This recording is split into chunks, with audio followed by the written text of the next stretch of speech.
Chapter 1. Terrified. Help me. Standing in a luxurious five-star hotel room, Shunbai gazed through the expansive floor-to-ceiling window at the street below, which resembled a hellish nightmare. His hand, clutching a cigarette, trembled uncontrollably. Upon closer inspection, one would notice his pallid complexion, and even his legs quivered incessantly. Just moments ago, he had witnessed a girl, once sweet and innocent, now grotesquely bloodied and terrifying, pounce on a burly man, ferociously tearing at him like a wild beast. In the blink of an eye, her upper body was completely drenched in crimson. Though the man struggled desperately, his cries grew fainter, and his movements diminished until he lay still. Good heavens, this is nothing short of a zombie apocalypse. Fortunately, he had prepared for such an eventuality. 3 days prior, Shunbai, a 19-year-old scion of a wealthy family in Jiangping City, was struck by a series of devastating news that nearly shattered him. 3 days ago, his father had perished in a car accident, and shortly thereafter, his mother, overwhelmed by grief, succumbed to a heart attack. As if that were not enough, the enterprise he was poised to inherit was on the brink of bankruptcy. As Shunbai felt as though the sky were collapsing around him, a strange voice materialized in his mind that it was a system known as the card lottery system, which had bound itself to him. The system informed him that in 3 days, the world would plunge into an apocalyptic era, a time of biochemical crisis, and to survive, one must invest money. With investment came the promise of survival. Despite the eerie nature of this system, Shunbai, amidst his sorrow, decided to transfer all the liquid assets he could muster to this 5-star hotel, adopting a mindset of preparedness. The system was indeed particular. It demanded resources, not currency, resulting in the room becoming filled with gold and jewels. As for alerting the authorities or broadcasting the impending doom to humanity, he had considered it, but ultimately dismissed the notion. Setting aside his beliefs in such apocalyptic claims, he deduced that even if he were to announce it to the world, he would likely be deemed insane rather than believed. Preparations had been made. Although life's blows had been severe, he still hoped the apocalypse would not come to pass. Yet now, while it was true that Shunbai was a wealthy heir, he remained an ordinary college junior, to put it in modern parlance, still a child at heart. Were it not for the system within him occasionally responding, he might have doubted his sanity. Roar! Roar! A series of growls jolted Shunbai from his reverie. He noticed that several zombies had gathered around the man who had been tackled by the girl. Blood splattered everywhere, and the gruesome sight of brains being exposed was unmistakable. The scene before him resembled a grotesque painting, with red, white, and black splattered as if a chaotic art piece had come to life. Ugh! Shunbai's face turned ashen, and a wave of nausea washed over him, compelling him to lean over the window and retch. System, what on earth is happening? Why has a zombie virus suddenly erupted? And why have you appeared? His thoughts, overwhelmed by sheer terror, spiraled into confusion as he bombarded the system with questions to alleviate his anxiety. Ding! Host permissions insufficient. Damn it! Shunbai cursed inwardly to calm his frayed nerves. He discarded the broken cigarette he had just fumbled and retrieved another from his pocket, igniting it with a flick of his lighter. He desperately needed to stabilize his emotions. As the flame flickered to life, the world seemed to fall silent for a few seconds. Moments later, bang! Something collided violently with the hotel room door. A chilling sound followed, and Shunbai recognized it as nails scraping against the metal door. Zombies! Damn it, they heard the lighter. Fortunately, he had reinforced the door, adding numerous locks and barricading it with a heavy wardrobe. Just yesterday, when he had insisted on the additional locks, the hotel manager had given him a strange look. Had he not offered a handsome sum, the manager would have likely thrown him out.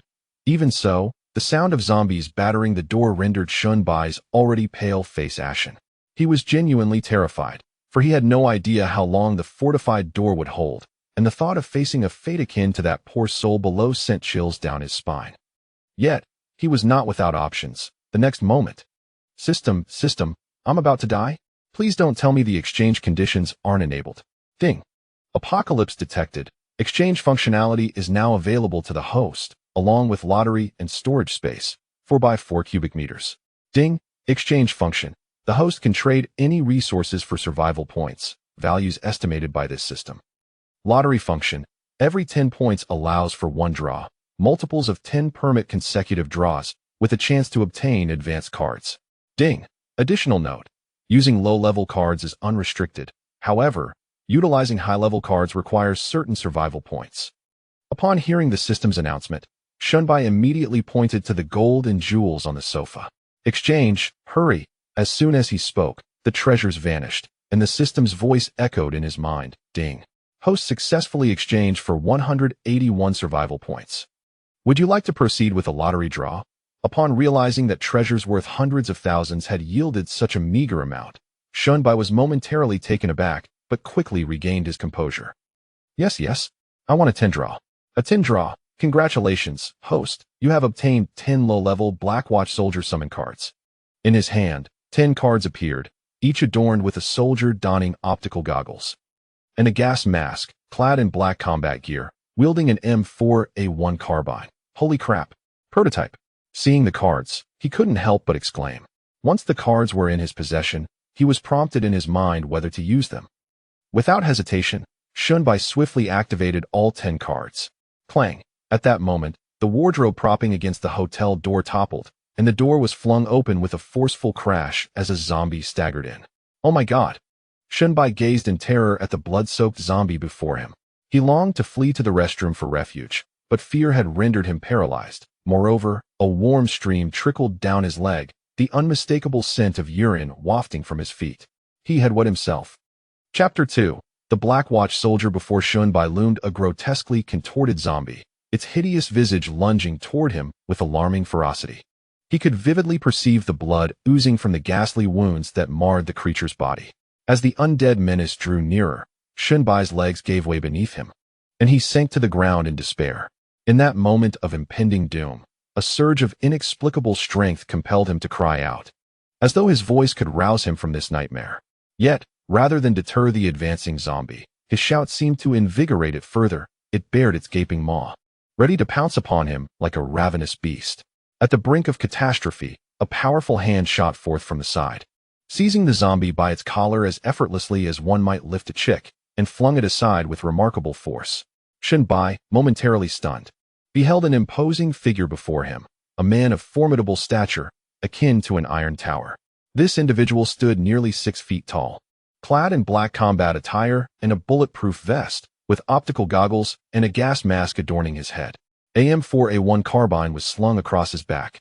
As Shunbai remained in a daze, the soldier snapped to attention before him and proclaimed loudly, "Blackwatch Squad 1, Member 001, reporting to the commander." Astounded, Shunbai realized he was in the presence of a Blackwatch soldier, a force formidable enough to pose a threat to even a. Suddenly, his expression shifted to one of alarm. "Watch out," he shouted, as the zombie that had just been hurled away charged back, now targeting the unsuspecting Blackwatch soldier, who stood with his back turned, oblivious to the imminent danger. Upon hearing Shunbai's warning, the soldier swiftly turned, grasping his weapon with urgency. Yet, before he could act, another Blackwatch soldier emerged, brandishing an M4A1 carbine, and appeared behind the zombie. With the speed of lightning, he struck the creature on the forehead with the butt of his gun, delivering a tremendous blow that sent it crashing to the ground. Without hesitation, the first Blackwatch soldier aimed his weapon at the downed zombie and pulled the trigger. The deafening gunshot startled Shunbai, as it marked the first time he had ever heard such a sound at such close range, resonating in his ears like a thunderclap. The bullet pierced through the zombie's chest, creating a horrifying exit wound that would have felled any ordinary human. However, this grievous injury had no effect on the reanimated corpse. It struggled to rise once more, intent on lunging at the Blackwatch soldier now positioned behind it. "Aim for its head. Its weakness is its brain," Shunbai urged urgently. Responding to his command, the Blackwatch soldier raised his firearm and took aim at the zombie's head, squeezing the trigger once again. The gunfire resounded once more, causing the zombie's head to explode in a spray of crimson, the bullet piercing its brain directly. After a brief tremor, the zombie finally collapsed to the ground in a lifeless heap. Shunbai rose from the floor and gazed at the fallen creature.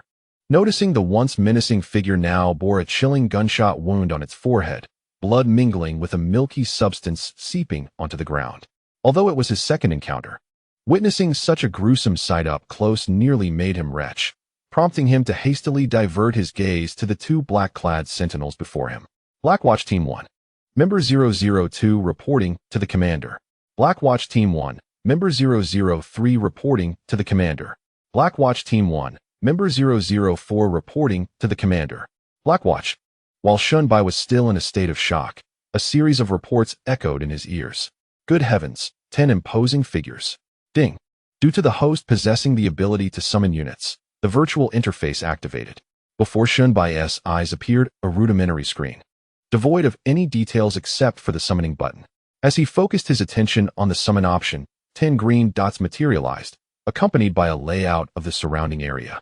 At the center of these green dots was a solitary white dot. Shunbai surmised that this white that represented himself, while the 10 green dots signified the recently summoned Black Sentinels. After a brief examination, Shunbai instructed the 2 Black Sentinels to secure the entrance. And then he gathered some food and water, preparing to depart from this location. Shunbai was no fool, although he had never encountered a real zombie before. He had certainly watched his fair share of zombie films. The gunshots he had just fired would undoubtedly attract other zombies, and being cornered by a horde would render the 10 Black Sentinels mere fodder.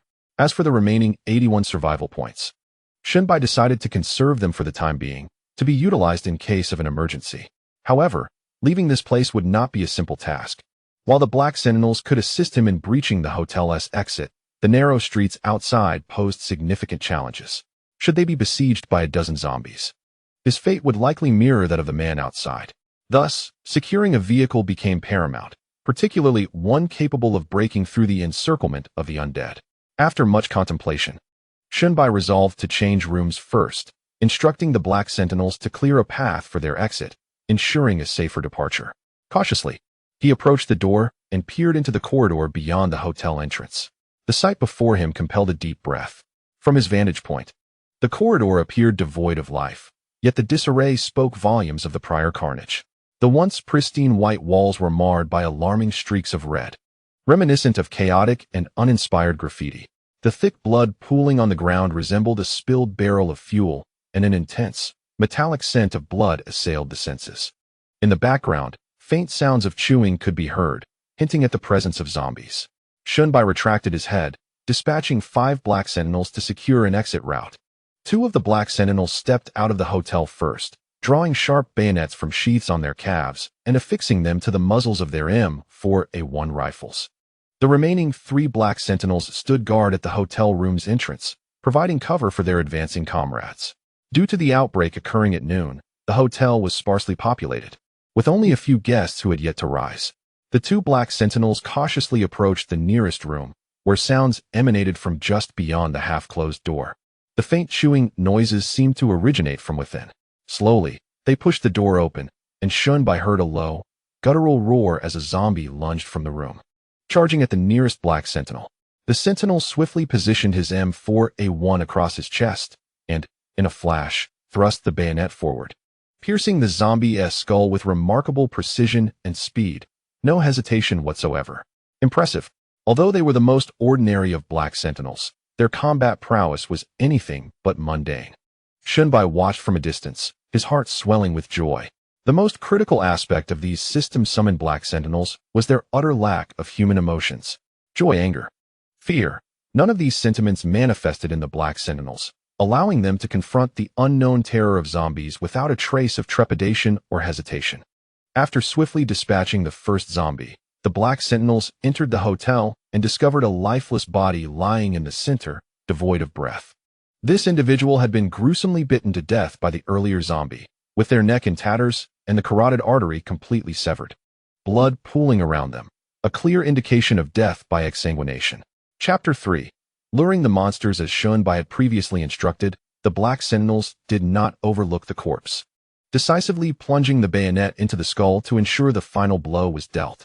Though uncertain if this was indeed caused by the zombie virus, it was prudent to eliminate any potential threats from those bitten or killed by zombies, to prevent any chance of reanimation. The true horror of zombies lay not only in their virulent infection and rapid spread, but also in the sheer number that could arise when they proliferated. As for their combat capabilities, an individual zombie posed little threat. Even an ordinary person, adequately prepared and armed, could handle one, let alone the robust and highly skilled Black Sentinels. In the 3rd level of the hotel where Shunbai resided, there were only a handful of zombies, dispersed across various rooms, posing no threat to the soldiers of the Black Watch when they did not swarm. Even without firing a shot, they could easily handle the situation. For Shinbai, the ideal scenario was to avoid gunfire altogether, not only to prevent attracting more zombies, but also because the summoning interface clearly indicated that each Black Watch soldier was equipped with a standard load of 200 rounds. Should they exhaust their ammunition, the M4A1 would become nothing more than a mere stick. Fortunately, these Black Watch soldiers replenish their ammunition promptly at midnight each day, and they possess skills in hand-to-hand combat, as well as bayonet fighting. However, devoid of ammunition, despite their imposing physique and commendable melee capabilities, they would find themselves at a disadvantage against a horde of zombies. Though summoned as combat units by the system, the Black Watch soldiers remained fundamentally human. A bite from a zombie could lead to their infection and transformation into one of the undead. Thus, one of Shinbai's priorities was to ensure the Black Watch soldiers engaged in close combat whenever possible to conserve ammunition. It took him less than 20 minutes to clear the entire third floor, after which he turned his attention to the fourth floor, the topmost level. Given it was daytime, the number of zombies there was also minimal, with many room doors even locked, allowing for quicker cleanup. After silently dispatching the zombies on the fourth floor, Shinbai moved into an unoccupied room. He instructed 3 Black Watch soldiers to assist him in finding suitable trousers, as his current ones were still damp and exceedingly uncomfortable. Fortunately, in these early days of the apocalypse, water and electricity had not yet been cut off. Under the protection of the remaining 7 Black Watch soldiers, Shinbai enjoyed a refreshing shower and changed into a dry pair of trousers. Post-bath, Shinbai felt rejuvenated. Yet he understood that although the current number of zombies was low and seemed manageable, the real challenge lay ahead. With the zombies on the 3rd and 4th floors eliminated, he could operate without the fear of attracting more undead through gunfire. By strategically positioning 4 to 5 Black Watch soldiers at the stairway, they could establish a crossfire net, preventing any zombies from ascending, no matter how numerous they were. Thus, Shinbai decided to leave 2 Black Watch soldiers on both the 3rd and 4th floors as support. With the remaining 6 soldiers surrounding him, he proceeded to the 2nd floor. Before descending, he commanded the Black Watch soldiers to prepare by moving furniture from the hotel, such as tables and beds, to barricade the stairway between the 3rd and 2nd floors, creating a makeshift cover against the zombies. He also sealed off another staircase to prevent any zombies from circumventing their defenses. After completing all preparations, Shinbai instructed the 4 Black Watch soldiers to position their firearms behind the barricade, ready to fire at a moment's notice. He also had 2 soldiers remain by his side for protection against any unforeseen circumstances. Aware of the perilous nature of the task ahead, he understood the necessity of vigilance against unpredictable variables. Once arrangements were made, Shinbai grasped an iron rod and lightly tapped it against the handrail of the staircase. The sharp metallic clang resonated far and wide. Approximately 10 seconds later, he faintly discerned the low growls of zombies, soon followed by several staggering creatures clambering up from below. Open fire, Shinbai commanded decisively, dismissing any concerns regarding ammunition. With the barricade already established, attacking the zombies from behind it was the safest and most prudent strategy. They merely needed to rely on this cover to continuously eliminate the undead. This method proved far more secure and efficient than clearing rooms one by one. With Shinbai's approval, the 3 Black Watch soldiers hesitated not for a moment, directing their weapons towards the advancing zombies and unleashing a torrent of gunfire. Rat-tat-tat. The 3 M4A1 rifles erupted in unison, bullets piercing through the bodies of the zombies ahead, erupting in sprays of crimson. Although the marksmanship of the Black Watch soldiers did not rival that of sharpshooters, they remained a formidable presence within the game. In the confined space of the staircase, the advantageous terrain allowed for commendable accuracy at close range. As expected, the first few zombies to ascend the stairs were felled within mere seconds. Clearly, the tactic was effective. As the gunfire ceased, the air was tinged with the acrid scent of gunpowder. Shinbai clutched his ears, the ringing in his head persistent, his heart racing uncontrollably. Countless gunfight scenes in films may portray a semblance of realism, yet none could truly replicate the authentic chaos of firearm discharge. However, this was merely the beginning. The explosive sound of gunfire instantly drew the attention of all zombies within the corridor, and even those outside began to shuffle towards the hotel in response to the commotion. Before long, a second wave of zombies appeared in their line of sight, dozens in number. Rat-tat-tat-tat. The fierce gunfire erupted once more, in the narrow confines of the staircase. The zombies' numerical advantage was rendered futile, and the presence of the barricade allowed the Black Watch soldiers to focus solely on aiming and firing. The crossfire created by the 4M4A1S was utterly terrifying. The zombies could not draw near, and even those who escaped a headshot found their limbs severed by bullets, collapsing to the ground. Within mere minutes, the staircase was strewn with the bodies of the fallen, forming a small mountain. Observing the favorable circumstances before him, Shunbai's previously tense expression relaxed, and he even lit a cigarette with a casual flick, savoring the smoke. One cannot help but admire the remarkable adaptability of the human spirit, from initially being terrified to the point of losing control. He now found himself smoking in the presence of a gruesome array of corpses. This transformation clearly indicates his ability to acclimatize and evolve rapidly. However, after a few puffs, a frown creased Shunbai's brow. The number of zombies before him far exceeded his expectations. Relying solely on the 4 black sentinels at hand, the consumption of ammunition was alarmingly excessive. These robust sentinels possessed commendable close combat skills, easily dispatching zombies in one-on-one scenarios without ammunition. Yet, should the number of adversaries exceed 5 or 6, the situation would drastically change. The assault of the zombies does not necessitate their complete annihilation. A mere bite or scratch is sufficient for the zombie virus to infect its target. Even the formidable black sentinels would not be immune to the fate of transformation into the undead.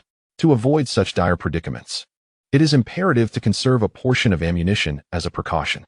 Thus, Shunbai instructed the 2 black sentinels beside him to join the fray, while also summoning 2 additional sentinels from the 4th floor for support. His confidence in dividing their forces stemmed from the fact that the black sentinels were equipped with short-range radio communicators, which proved advantageous at this juncture. With the reinforcements, the pace of eradication accelerated significantly. After a prolonged wait at the staircase without any zombies approaching, Shunbai surmised that the majority of the freely roaming undead within the hotel had been eliminated by the previous onslaught. He ordered the black sentinels to slightly shift the barricade to create a narrow passage for one individual, subsequently arranging for 4 sentinels to descend and investigate the remaining zombies on the 2nd and 1st floors, while he retained 4 on the 3rd floor. Before long, the low voices of the black sentinels echoed from below. "Commander, the remaining zombies on the 2nd and 1st floors have been cleared, and the hotel entrance has been securely sealed." Confirming their absolute safety, Shunbai exhaled a sigh of relief and descended from the 3rd floor with the 4 black sentinels. Above all, his safety took precedence. A single misstep leading to a zombie bite could render even the most sophisticated system powerless to save him. As for the black sentinels, though they were artificially created by the system with a human-like structure and a semblance of intelligence, they were ultimately not true humans. Their deaths could be rectified by the system's continued summoning. In the context of the game Killing Floor, the black sentinels served as the most economical fodder. The hotel's doors and windows were quite sturdy. Once secured, it was nearly impossible for a few zombies to breach them and enter the premises. After clearing the hotel of the undead, a fundamental sense of safety was established, at least for the time being, as long as no large hordes converged. Shunbai had initially anticipated that the gunfire would attract numerous zombies from outside. However, contrary to his expectations, the sound, although deafening, was muffled by the walls of the building, limiting its reach. Moreover, the outbreak of the zombie virus had only occurred a few hours prior, leaving many survivors in the vicinity. To the zombies, these living beings were far more enticing than the distant echoes of gunfire. For Shunbai, this was indeed fortunate news. Allowing him a moment to catch his breath, it was time to urgently seek out provisions to satiate his hunger. Having maintained a state of heightened tension, Shunbai had not felt the pangs of hunger until now. With a temporary reprieve from danger, the sensation struck him with full force. It was not just him. The black sentinels, summoned by the system, also required sustenance. Despite their otherworldly origin, their fundamental physiology mirrored that of humans, necessitating food and rest. Leading the 8 black sentinels, Shunbai meticulously scoured each floor of the hotel, room by room, conducting a thorough search of the 4-story establishment, yielding bountiful results. In a 5-star hotel, it is customary to find an assortment of beverages and snacks within the guest rooms. While the hotel boasted a kitchen, most patrons, when hunger strikes, would rather not wait for a lengthy meal preparation. Instead, They typically indulge in the provisions available in their rooms to tide them over. Shinbai managed to collect over 10 buckets of instant noodles, several self-heating hot pots, sausages, chips, and assorted snacks, enough to sustain himself and the 10 black sentinels for several days. Additionally, he uncovered a plethora of useful items, such as a powerful flashlight, a radio, essential tools for any post-apocalyptic narrative, and even stumbled upon a small drone in one of the rooms. In recent years, drones and similar remote-controlled devices had gained popularity among the youth, many of whom enjoyed aerial photography. While Shinbai himself felt indifferent toward such gadgets, their potential utility in his current situation was immense. Although this five-star hotel was situated on the outskirts of the city, where foot traffic was sparse, recklessly departing without awareness of the external circumstances would be unwise, especially in the event of encountering a massive horde of zombies with nowhere to hide. However, with the drone now at his disposal, he could scout the surrounding area, assessing the distribution of the undead before formulating a strategic plan of action. With the protection of the Black Sentinels, his safety was virtually assured. As Shinbai prepared several buckets of instant noodles, he took the opportunity to test the other mobile devices he had found within the hotel. To his dismay, each was devoid of signal, mirroring his own phone's fate. This perplexed him. What connection could there be between the outbreak of the zombie virus and the loss of mobile signal? Surely, the zombies were not gnawing on the signal towers. Furrowing his brow, having consumed a plethora of zombie-themed literature and films, Shinbai sensed an underlying mystery at play. Initially, he had hoped to use his phone to check for news updates, but now he had no choice but to abandon that idea. Could it be that some hidden force is pulling the strings behind the scenes? Compared to the mindless zombies, which are merely creatures of instinct driven by hunger, this unknown adversary instills a far deeper sense of dread. With no signal on his phone, the only means to acquire information from the outside world is through the radio. After some adjustments, Shinbai discovered that many channels were silent, with only a handful still broadcasting pre-recorded music and advertisements. This suggests that the situation outside may not be promising. The threat posed by the zombie virus is directly correlated with its scope of dissemination. If the outbreak were confined to a single city, the might of a nation could easily quell it. The flesh and blood zombies stand no chance against the iron tide of mechanized forces. However, if the zombie virus were to spread nationwide, or even globally, the scenario would be vastly different. The terrifying capacity of the virus to spread could incapacitate even the most elite combat units of any nation in an instant. Organizing an effective counterstrike would seem almost impossible. Shinbai found himself in a state of inner conflict. As a human, he naturally wished for the zombie virus not to spread globally, plunging the world into chaotic desolation. Yet on the other hand, following the death of his parents and the bankruptcy of his family business, coupled with the acquisition of a system, he harbored concerns that the discovery of his secret might provoke a concerted effort from nations worldwide to eliminate him. Setting aside what he might obtain in the future, even if he were to amass a formidable group of Blackwatch soldiers, he would become a thorn in the side of all nations, including Huagua. At present, Shinbai's capabilities are insufficient to safeguard himself effectively against the machinery of various countries. In this context, the zombie apocalypse has unexpectedly become a shield for concealing his secrets.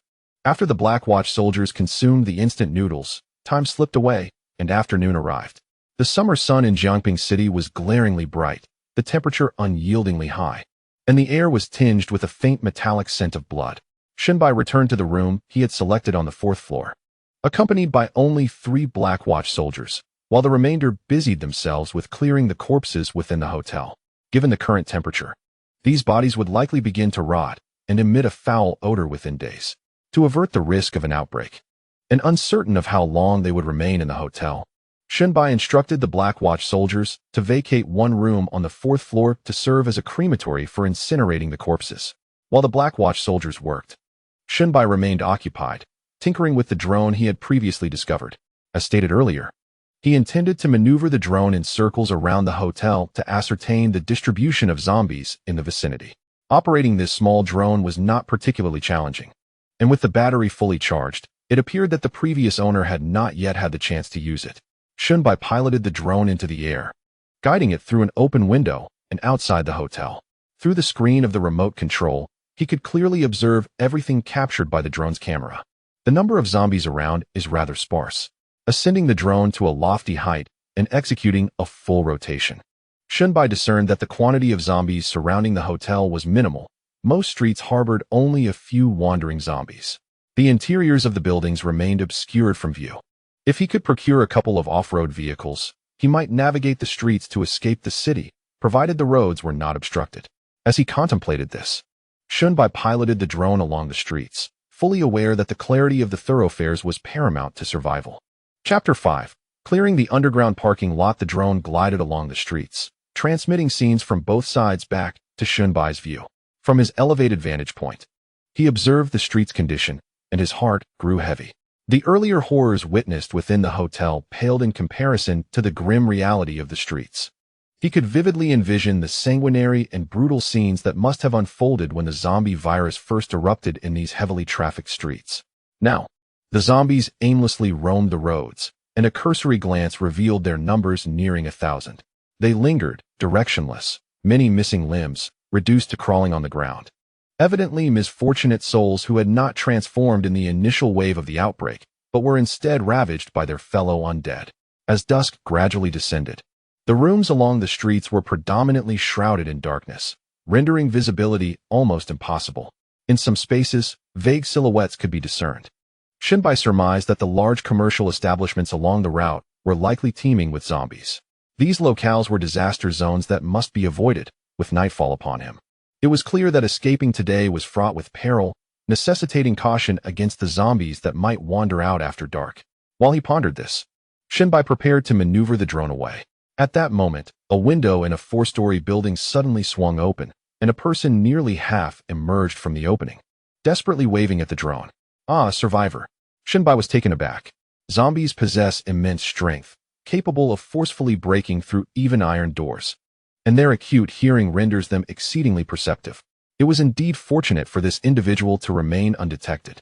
This person had, as Shunbai had conjectured, narrowly escaped the initial onslaught of the zombie outbreak and, seizing the opportunity when the coast was clear, had sought refuge in an unoccupied room, exercising utmost caution to avoid attracting the attention of the undead.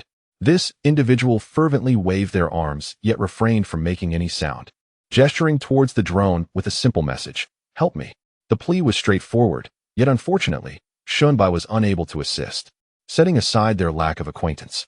Even if they were familiar, the multitude of wandering zombies on the street, coupled with the throng lurking in the shadows, would spell certain doom if they were encircled. The man's intention was likely to request Shunbai's assistance in contacting the authorities for rescue, yet his hopes were destined to be in vain. Shunbai was not entirely aware of the external circumstances, but from the radio, it was evident that most stations were reduced to mere busy signals, with only a few recorded broadcasts suggesting that conditions outside were unlikely to be any better. To survive, he had to devise his own strategies.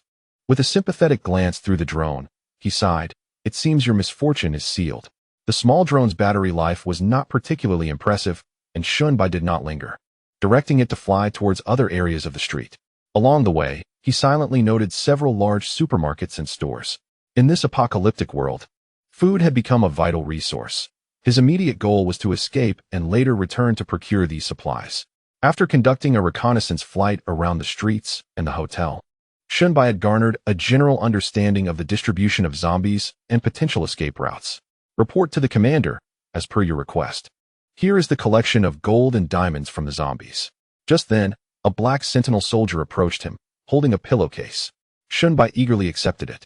Earlier, when instructing the black sentinel soldiers to handle the corpses, he had emphasized the importance of collecting valuable items.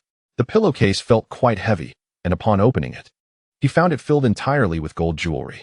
Without hesitation, he exchanged it for survival points with the system. However, the yield was somewhat disappointing, as half a bag of gold jewelry only netted him 7 survival points, bringing his total to 88. To be on the safe side, Shunbai decided to draw 3 more times. "Congratulations, host. You have acquired 3 low-level black sentinel soldier summoning cards." He cursed his luck, but found some solace in the fact that he would soon be leaving this place, bound to encounter some survivors. After all, apocalyptic films often depict that the most terrifying entities are not the zombies, but rather the treacherous hearts of survivors, humanity itself. While the sky was still not completely dark, Shunbai had more tasks to attend to, namely, to investigate the underground parking garage. In a five-star hotel such as this, all access points to the underground garage were secured with heavy iron doors. Although the zombies in this early stage of the apocalypse possessed great strength, they lacked the finesse to breach such barriers with brute force alone. This time, Shinbai chose not to take risks and left 4 black sentinel soldiers in the room while dispatching the remaining 6 to scout the situation with the drone. His rationale was simple.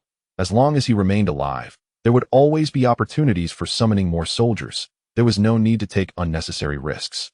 His prior foray into danger had been to hasten his adaptation to the transformations of this world, like a coward such as him. If he has never encountered even a modicum of gruesome horror, he would find it impossible to survive in a world so mercilessly brutal. Now that the trial has concluded, there is no longer any need to take further risks.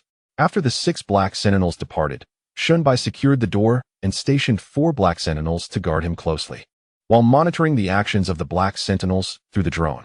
Upon exiting, the 6 black sentinels moved without hesitation, descending the green staircase to the underground parking area. Faced with the heavy iron gate, Shunbai felt a surge of anxiety. He was uncertain of what lay beyond. The worst-case scenario loomed in his mind, a horde of zombies lying in ambush, ready to swarm and overwhelm the 4 black sentinels the moment the gate swung open. As the massive gate creaked open, 3 zombies emerged before him. Without a moment's hesitation, 2 black sentinels kicked the 2 zombies blocking the entrance. The 2 zombies staggered back, while the third lunged forward. One of the black sentinels, undeterred, thrust his M4A1, already equipped with a bayonet, directly towards the oncoming zombie's head. In less than a minute, the 6 black sentinels surged forth, swiftly and efficiently eliminating the 3 zombies that had obstructed the entrance. The sudden appearance of the black sentinels in the parking lot served as a beacon of hope for the wandering zombies, who immediately turned their attention and lunged toward them. One black sentinel took the lead, brandishing his M4A1, as the bayonet glimmered like lightning and pierced through a zombie's chest. Following closely behind, another black sentinel mirrored the action, driving his bayonet through the immobilized creature. The 6 black sentinels paired off, demonstrating an uncanny synergy as they effortlessly dispatched the scattered zombies that approached. Without the need to fire a single shot, the process was swift and remarkably silent. After eliminating these few zombies, the black sentinels began to search the area. Chapter 6. Survivors. Although the black sentinels had cleared away the encroaching zombies, a significant number still lingered within the parking lot. For instance, one zombie trapped inside a vehicle screamed incessantly upon sighting the black sentinels. With a resounding crash, the glass shattered as a black sentinel's bayonet pierced through, striking the zombie squarely in the head. Observing the methodical search conducted by the black sentinels, Shunbai felt a sense of relief. It appeared that danger was currently minimal. Report to the commander. A female survivor has been discovered in the distribution cabinet. Just as Shunbai's thoughts wandered, a voice crackled through the black sentinel's communicator beside him. The distribution cabinet in the parking lot, towering over a person, was semi-enclosed, rendering it invisible from both inside and outside. Although somewhat cramped, it could comfortably accommodate 2 or 3 individuals, let alone a petite woman. Moreover, within the confines of the distribution cabinet, a noxious blend of rubber and metal pervaded the air, a stench so potent it could easily overshadow the scent of any individual. The words of the black sentinel momentarily rendered Shunbai speechless. Female survivors, despite the outbreak of the zombie virus that had claimed numerous lives, were fortunate enough to endure. Much like the individual he had previously observed trapped within a dwelling via drone surveillance. Until now, he had not contemplated how to interact with these survivors in the future. As a person with a sound moral compass, it was only natural to assist one another in the face of such a monumental catastrophe. However, Shunbai found himself in a peculiar position. The emergence of the system had set him apart, compelling him to exercise utmost caution. The existence of the system was a secret that must be fiercely protected. At present, the black sentinels were manageable, for the system had shrouded them in disguise. Their identifying insignias obscured, and their equipment reminiscent of certain elite military units, thus remaining undetected by others. Yet, who could predict what extraordinary advancements the system might conjure in the future? Should it produce some anachronistic technological marvel, or even monstrous beings akin to Ultraman? How would he contend with that? The moment such phenomena materialized, Shunbai was certain that even the most oblivious would recognize the absurdity of the situation.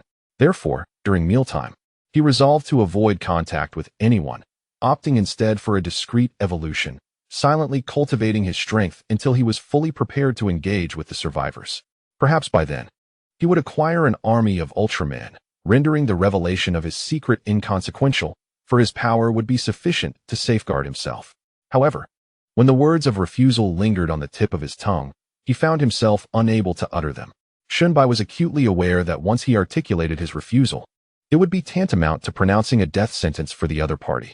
In a city overrun by zombies, a vulnerable woman stood little chance of survival. Just as Shunbai hesitated, a woman's voice crackled through the Black Sentinel's communicator. "Brother, I beg you, save me. I do not wish to die.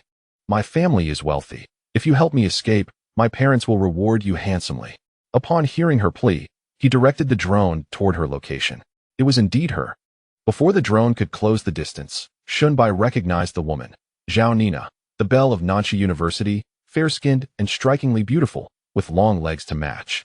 Rumor had it that her father held a high-ranking position while her mother was an executive at a foreign enterprise, a quintessential embodiment of wealth and privilege. Coincidentally, Shunbai was also affiliated with Nanxi University, making him acutely aware of the tales surrounding this university's socialite. "I have a car. I have a car. Please, save me." As the individuals resembling special forces remained unresponsive, Zhao Nina hastily interjected. In that moment, her previously icy and haughty demeanor had vanished, replaced by a visage filled with dread. "Bring her over."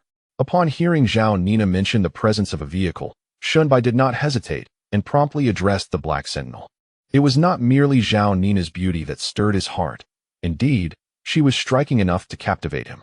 However, with the system he had acquired, and in the midst of tumultuous times, Shunbai was acutely aware that his future would undoubtedly be abundant with women, particularly those as beautiful as delicate vases. There was no need for him to act impulsively before he had fully matured. Yet, Zhao Nina's words reminded him of a crucial element: transportation. Despite Shunbai's extensive preparations for the apocalypse, he had overlooked the necessity of a vehicle. As a privileged scion, he had once owned an Audi, but following the tragic demise of his parents and the subsequent bankruptcy of the family business, all possessions, including their home and car, were seized by the bank. Clinging to a faint hope that the end of the world might not be permanent, he had inadvertently disregarded the issue of transportation.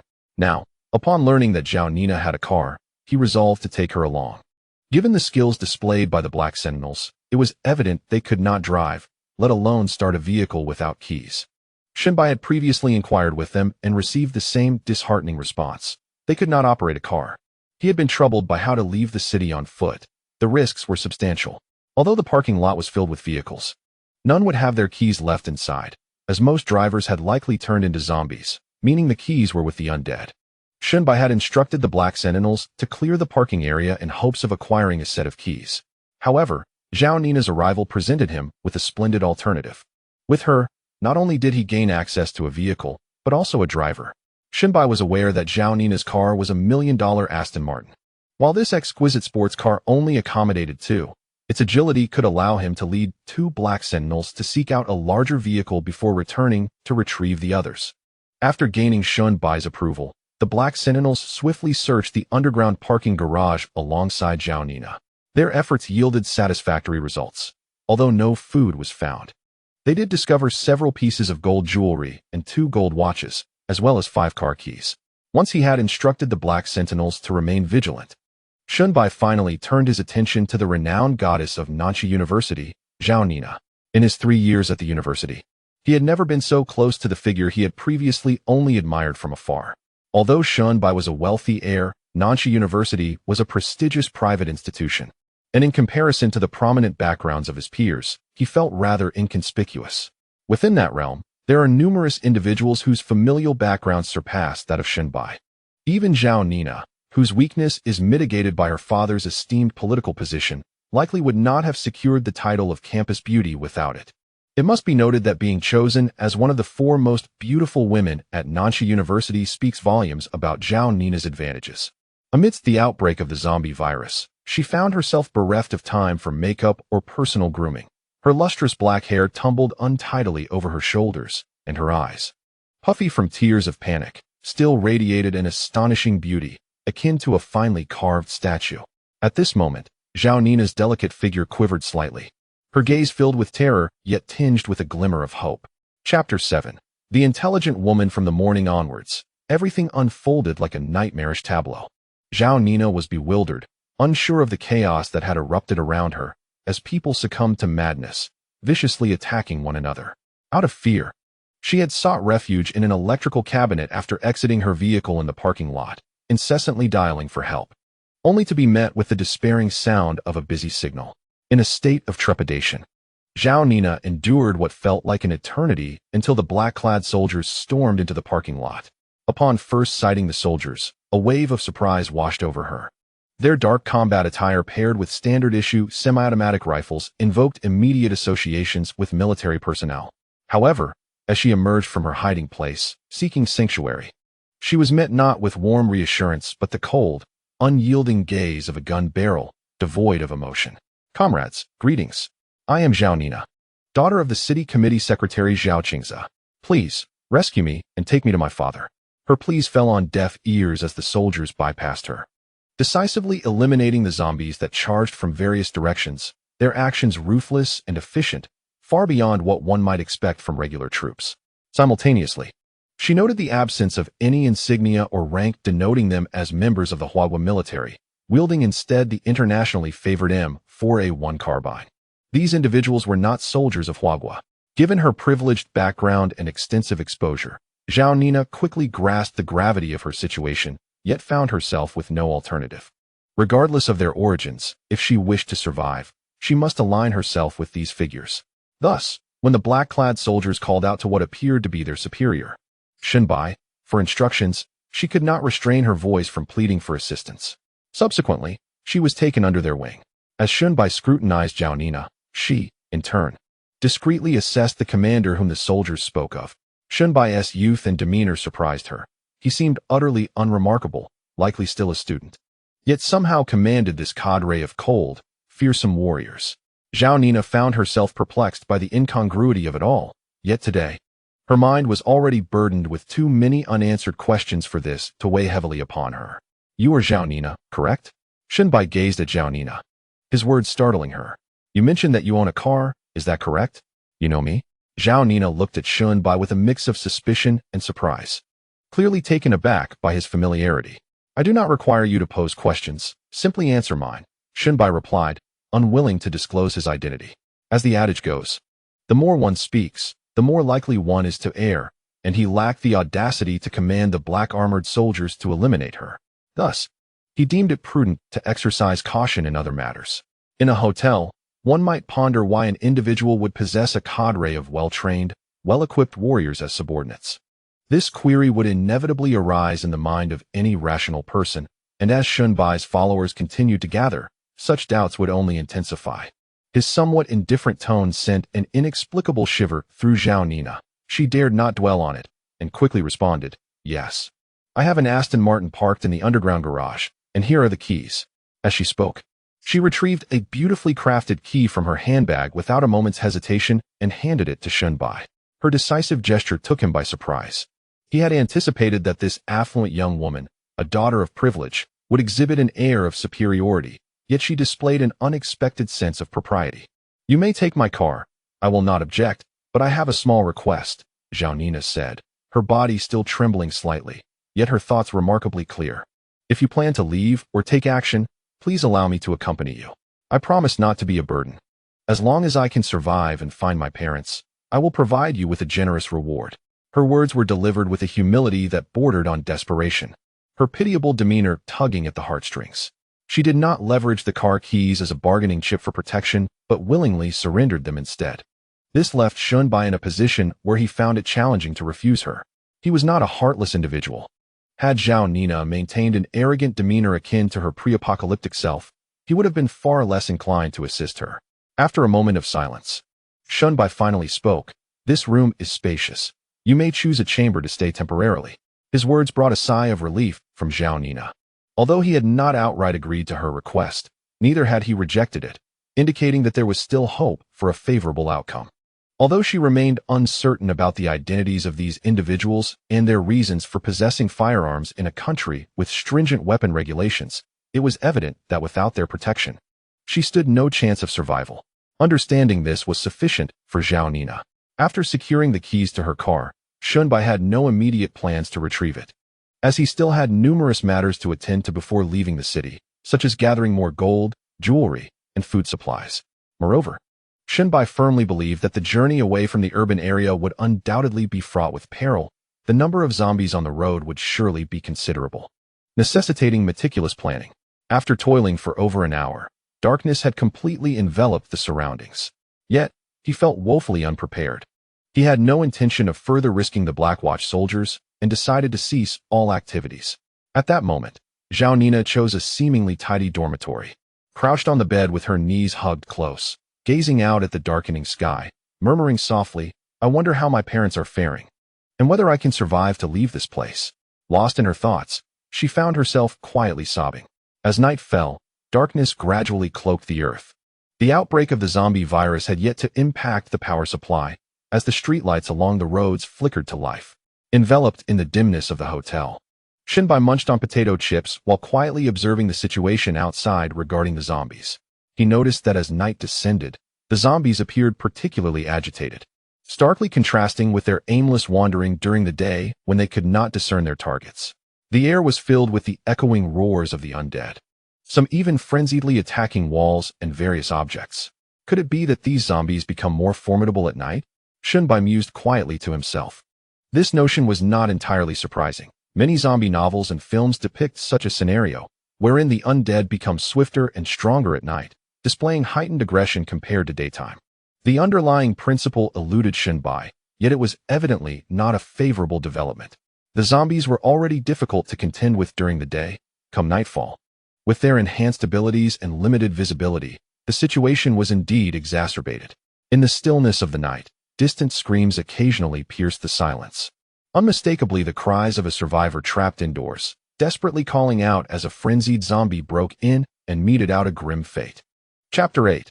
Departing the hotel. In the hotel where Shunbai resided, the zombies had all been eradicated. Even those lurking in the underground parking lot had been vanquished, rendering the night remarkably tranquil.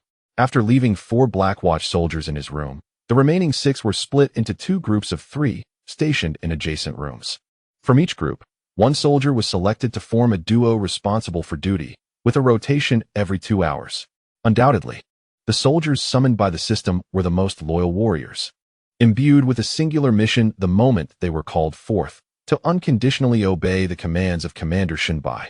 Whatever Shunbai instructed, they would resolutely execute, even at the cost of their lives, to say nothing of other matters. Even if he could only summon Black Watch soldiers, upon reaching a sufficient number, he could systematically cleanse the entire city of zombies, utilizing the city as a base while also acquiring the vast resources required by the system.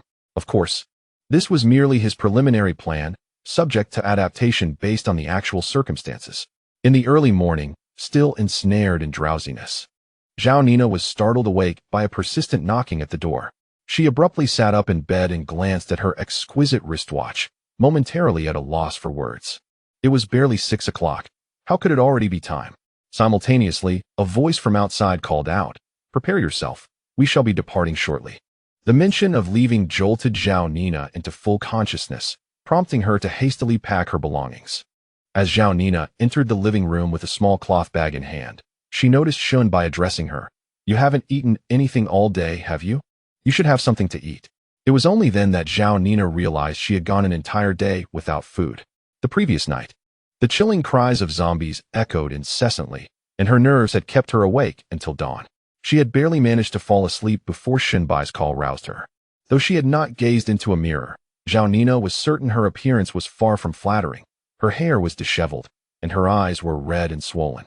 As she boiled water and poured it into the bowl of instant noodles, the enticing aroma wafted through the air, and the ravenous hunger that had been overshadowed by fear and anxiety began to surface. After a few impatient minutes, she devoured the noodles with great eagerness. In the past, Zhao Nina would have never imagined that she could relish instant noodles so thoroughly. Coming from a privileged background, she typically abstained from dining in the school cafeteria, frequenting only Michelin-starred establishments. After finishing a bowl of noodles, the intense pangs of hunger finally subsided. Zhao Nina glanced up at Shunbai, who was leisurely enjoying his own noodles, and with a hint of color returning to her cheeks, she shyly expressed her gratitude. "Thank you." Shunbai merely nodded in response. His mood somewhat subdued. He too had been awakened by the Black Sentinel soldiers. Like Zhao Nina, Shunbai had struggled to find sleep the previous night. Despite possessing a system, he was, after all, an ordinary person whose mental fortitude had not yet been fortified to the extent of sleeping soundly amidst such turmoil. When the Black Sentinel soldiers roused him around 5 in the morning, it was due to the alarming presence of several zombies congregating near the hotel. This revelation dispelled any remnants of sleep from Shunbai's mind, and he promptly followed the soldiers to investigate. Indeed, he discovered a handful of zombies staggering towards the hotel. Without hesitation, he dispatched a drone to survey the surrounding area. The findings weighed heavily on his heart. These few zombies were merely a prelude. From a bird's-eye view, the horde in the city center had begun to expand outward. Perhaps due to their lack of a defined target, the zombies moved at a languid pace, aimlessly wandering the streets. However, due to their overwhelming numbers, a considerable horde of zombies was approaching the hotel where Shunbai was situated, with their count exceeding 1,000. 10 Black Sentinels alone could not hope to withstand such a multitude.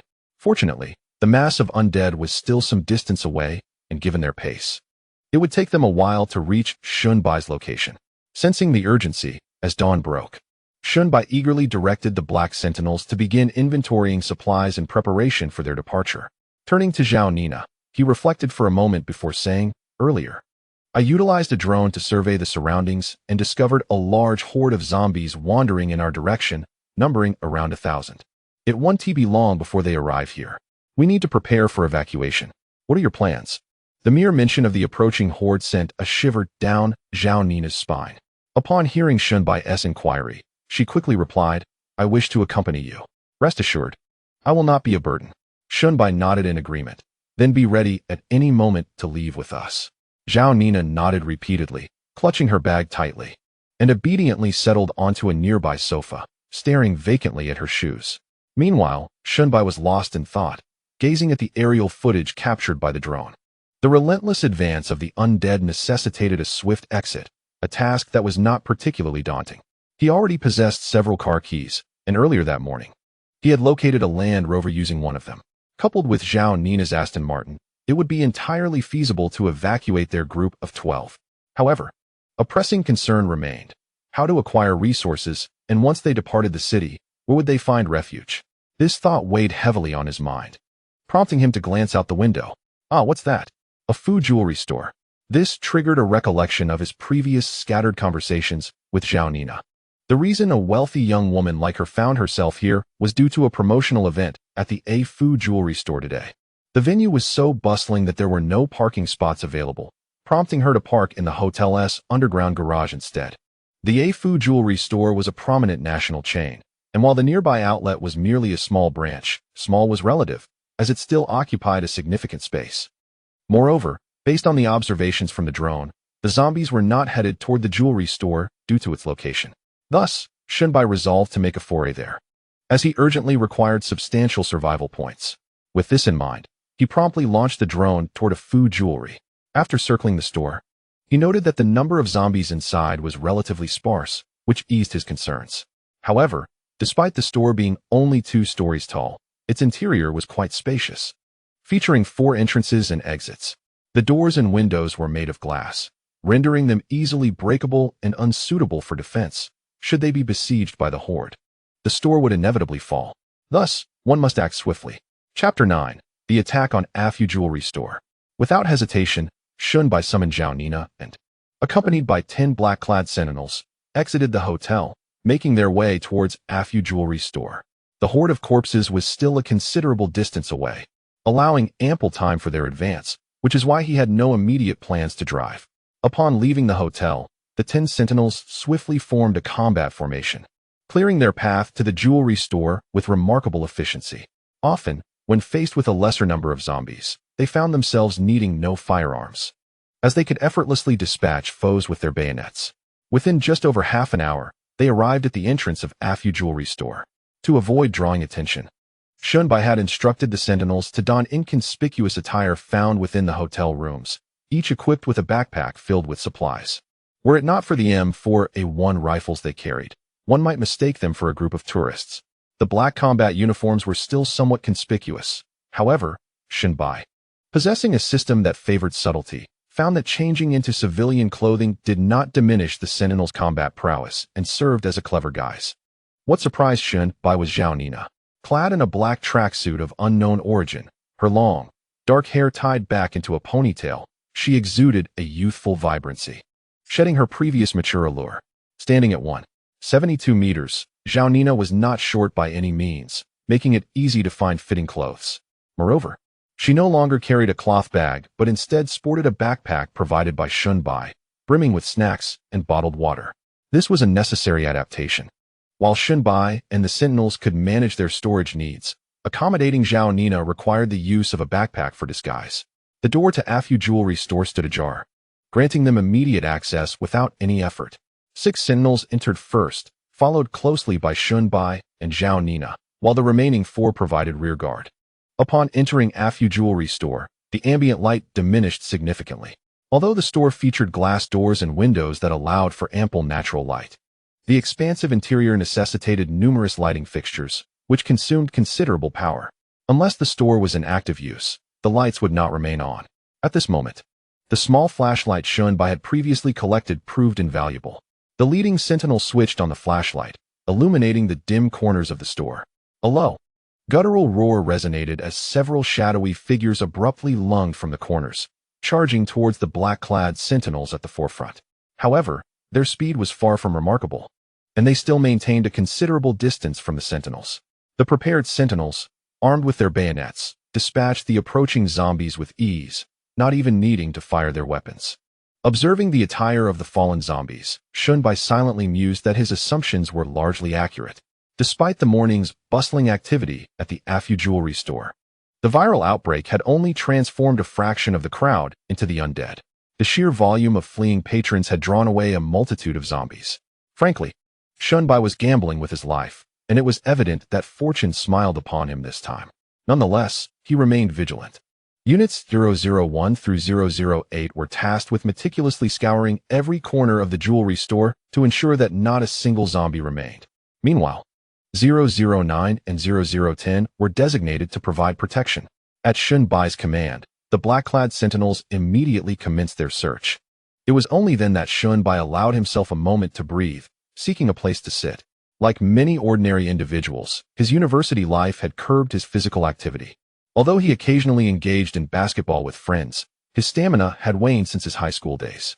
The distance of 300 meters between the jewelry store and the hotel, compounded by the weight of his backpack, had made his frantic run quite taxing.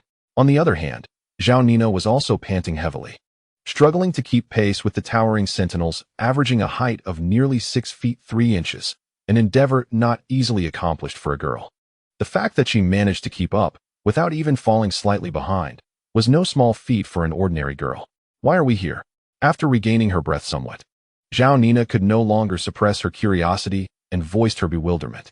Some questions are better left unasked. Just follow my lead, Shenbai replied coolly. Zhao Nina opened her mouth to continue questioning, but ultimately refrained. In the midst of their conversation, a piercing scream suddenly echoed from the upper floor. Roar, bang. A cacophony of howls and gunfire followed. This is bad. There are zombies, Shenbai exclaimed, startled. He had previously commanded the sentinels to refrain from firing unless absolutely necessary. In his orders, he specified that should they encounter a small number of zombies, they should resolve the matter with their bayonets. Yet, the gunshots rang out, accompanied by the anguished cries of the sentinels. Shenbai sprang from his seat, dashing towards the source of the commotion, with Zhao Nina hesitating momentarily before following suit. The fact that the sentinels were resorting to gunfire indicated they faced an adversary that could not be easily dispatched with mere bayonets. The second floor of the Afu Jewelry Store housed various reception rooms, changing rooms, restrooms, offices, and VIP lounges. As Shenbai ascended to the second floor, he beheld 2 black-clad sentinels stationed at the entrance of the reception room, firing into its depths, from whence the chilling roars of the undead emanated. Quickening his pace towards the changing room, he witnessed a shadow shatter the glass of the reception room and leap forth. The figure's appearance eluded him due to its swift movements, yet its form suggested a humanoid creature. Before Shenbai could enter and assess the situation, a barrage of gunfire erupted from downstairs. Urgently, he beckoned the nearby black-clad sentinels, and together they hastened towards the commotion below. What could be happening? Was there a horde of zombies gathered downstairs? Shun Bai's mind raced. It shouldn't be possible. During the morning reconnaissance with the drone, the undead were still a considerable distance from the hotel, even farther from the Afu jewelry store. How could they have arrived so swiftly? Could it be connected to that shadow from earlier? Lost in thought, Shun Bai reached the ground floor, directing his gaze toward the source of the gunfire. His eyes first caught sight of several black-clad sentinels rushing from other directions. Then, his pupils dilated in horror.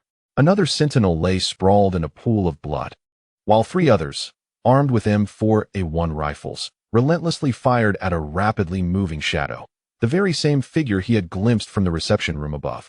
The shadow moved with an unnerving speed, almost eerie in its swiftness. Without a moment's hesitation, Shun Bai shouted at the approaching sentinels behind him. A chorus of M4A1s erupted in a cacophony of gunfire, shaking Shun Bai to his core, though it could also be attributed to his overwhelming anxiety. Within mere minutes, Shun Bai had lost two black-clad sentinels, a devastating blow that left him reeling. What in the world was this creature? Chapter 10. The Evolved Zombie. This was a zombie, but it diverged significantly from the ordinary undead. Its physique was imposing, with sinewy muscles rippling beneath taut skin, veins protruding like serpents coiling across its surface. What was most striking, however, were its eyes. Unlike the murky, vacant gaze of typical zombies, this creature's eyes were alive with a feral intensity, devoid of the usual emptiness, akin to the gaze of a predator. However, this particular zombie was different. Its eyes glowed a furious red, reminiscent of a raging beast. What manner of creature is this? Shun Bai was utterly astonished, his mind conjuring images from numerous zombie-themed novels where evolved zombies surpassed their ordinary counterparts in strength. In various tales, the evolutionary paths and specific abilities of zombies diverged, yet one fact remained unwavering. These evolved zombies vastly outperformed common ones in combat prowess. Suddenly, the bright lights flickered on, disorienting the zombie. It let out a deafening roar and lunged, sinking its teeth into the neck of a black sentinel soldier it had knocked to the ground. Without a moment's hesitation, the black sentinel soldiers, having clearly identified their target, opened fire simultaneously, bullets raining down like a torrential downpour. Yet, the speed of this evolved zombie was extraordinarily uncanny. Just before the gunfire erupted, it had already vacated its original position, leaving the soldiers' ammunition spent, with some bullets striking the fallen black sentinel soldiers instead. Shun Bai felt his eyelids twitch. In the blink of an eye, two black sentinel soldiers had already perished at the hands of this zombie, and it remained unscathed. Stepping back discreetly, Shun Bai silently produced two cards and urged the system to summon two additional black sentinel soldiers swiftly. He was uncertain whether the black sentinel soldiers could stand against this zombie, but if they were inadequate, his own fate would be sealed. Damn it! Even if I must overwhelm it with sheer numbers, I will ensure its demise, he vowed inwardly. The newly summoned black sentinel soldiers quickly entered the fray, the gunfire incessantly continuing. Under the glare of the lights, the zombie could no longer conceal itself. Initially, it had evaded gunfire with its astonishing speed, but as the black sentinel soldiers formed a barrage of fire, bullets began to strike its form continuously. Yet this creature evidently possessed the same traits as ordinary zombies: insensitivity to pain and an extraordinary vitality, rendering the bullets incapable of inflicting fatal wounds. Moreover, hitting the rapidly moving head of the zombie proved exceedingly challenging for the black sentinel soldiers. Had the battlefield been a narrow corridor of a student dormitory rather than an expansive gymnasium, their situation would not have been so dire. However, Shun Bai could never have anticipated the emergence of such a monster. This could not continue. The ammunition of the black sentinel soldiers was finite, and once depleted, all would be lost. After a moment of inner turmoil, Shun Bai gritted his teeth and silently uttered an apology. 010. Discard your weapon and charge in. Use your body as bait to hold it tightly. Upon hearing Shun Bai's command, the black sentinel soldier 010 hesitated not a moment, promptly casting aside his firearm and advancing towards the evolved zombie.